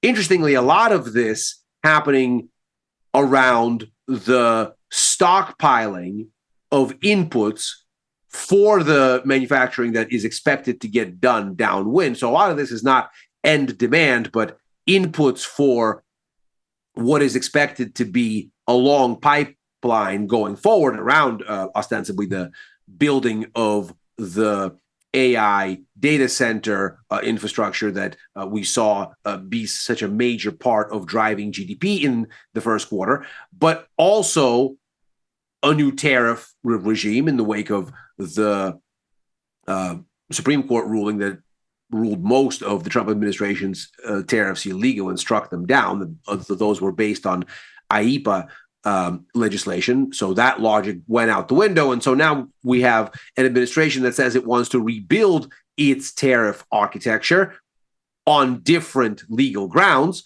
And not surprisingly, there's, of course, uncertainty as to what that'll mean. So everybody is attempting, it seems, to front run the extra cost of demand for inputs because of this infrastructure building boom. And also because there is this extra overlay of inflation uncertainty ahead. needless to say, the uncertainty around the closure of the Strait of Hormuz and the war in Iran only compounds these issues. And so you have this massive manufacturing build. You can see in new orders, that is a big jump as well. Not quite the strongest of the year so far. That was January, tellingly enough. But new orders showing strong growth here. Inflation showing even stronger numbers. At this point, this is an inflationary melt up to rival what we saw near the peaks around the aftermath of COVID. And so, of course, when we saw it then, this was the architecture for a very sharp rate hike cycle, the kind of rate hike cycle that had stocks down all year in 2022. And this perhaps is why the bond market is doing what it's doing, and why all of the derivatives of the bond market, be it the dollar or gold, why they're doing what they're doing. In addition to what we saw from ISM today, we also got the final revision of the S&P Global Manufacturing PMI numbers. They were released earlier, and they told much the same story as what we're seeing here. And indeed, here is that revision. We can see, as we do with the ISM numbers, the strongest manufacturing growth that we've seen since 2022. And again, the parallel is a vast melt up in inflation. So what we seem to be seeing here is really all of what are the risks that the market is weighing here, be they how long the Strait of Hormuz will stay closed, how much of this demand that we're seeing for AI data centers will stress supplies of the inputs in this environment, so on and so forth. We see that show up in explosive inflation. And so with that in mind, the question about what seems like the disconnect between stocks, bonds, and everything bonds related takes on this very interesting dimension where you go, okay, well, clearly whatever is happening in the economy is what those markets are reacting to. So if stocks are off sides on that story, how long does that persist? Now, it's not just a U.S. story. Every month when all of the S&P Global PMI numbers come out, once they're out for all the various countries, you get the JP Morgan Global PMI roundup that subsumes all of the individual figures into it. We get the manufacturing one today. We'll get the services one once those surveys are updated. And we can see here, this is not just the U.S. story. This is a big manufacturing melt up going back to COVID levels and way offsides from the long run average dating back to 1998. And it seems to be this story of restocking and building input capacity for what is coming, be it more demand and a kind of demand pull inflation, or be it these various disruptions, including geopolitical ones, and a kind of cost push inflation, where inflation comes from things becoming more expensive in the input architecture, not just because of rapid demand, but because of shocks to the supply chain, like, for example, the war. And so as a backdrop to that, we see absolutely astronomical increases in inflation, looking at the input and the output structure that you see across global manufacturing sectors.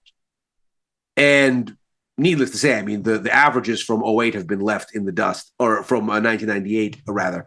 They've been left in the dust ages ago. And so what we're looking at then, be it the ISM numbers or the S&P Global numbers, is this picture of a world that isn't so much heading in a recessionary direction per se, where demand is cooling and falling off, but rather in an overheating direction, where the perpetual expectation is that the price for whatever input will be higher and higher and higher, and there's almost like a hoarding dynamic that started to take shape. Now, this, of course, presents a key question for the economy. Overheating is not exactly good news. It's not exactly the kind of growth that you want to see. And this puts the situation in the context of the first quarter GDP numbers that we just had revised last week. We saw the revision was down from 2 to 1.6% on the headline numbers. And the key came not from any revisions in government demand or exports or imports. They were just about the same as they were in the initial numbers. The big changes, the reason for this revision largely came from a diminished view of consumer spending and also a diminished view of business investment. Of course, the big story of the first quarter was that consumption, which is 68% of the economy, contributed less to overall GDP than business investment, which is only 14% of the economy. And it's because this part of it grew much faster.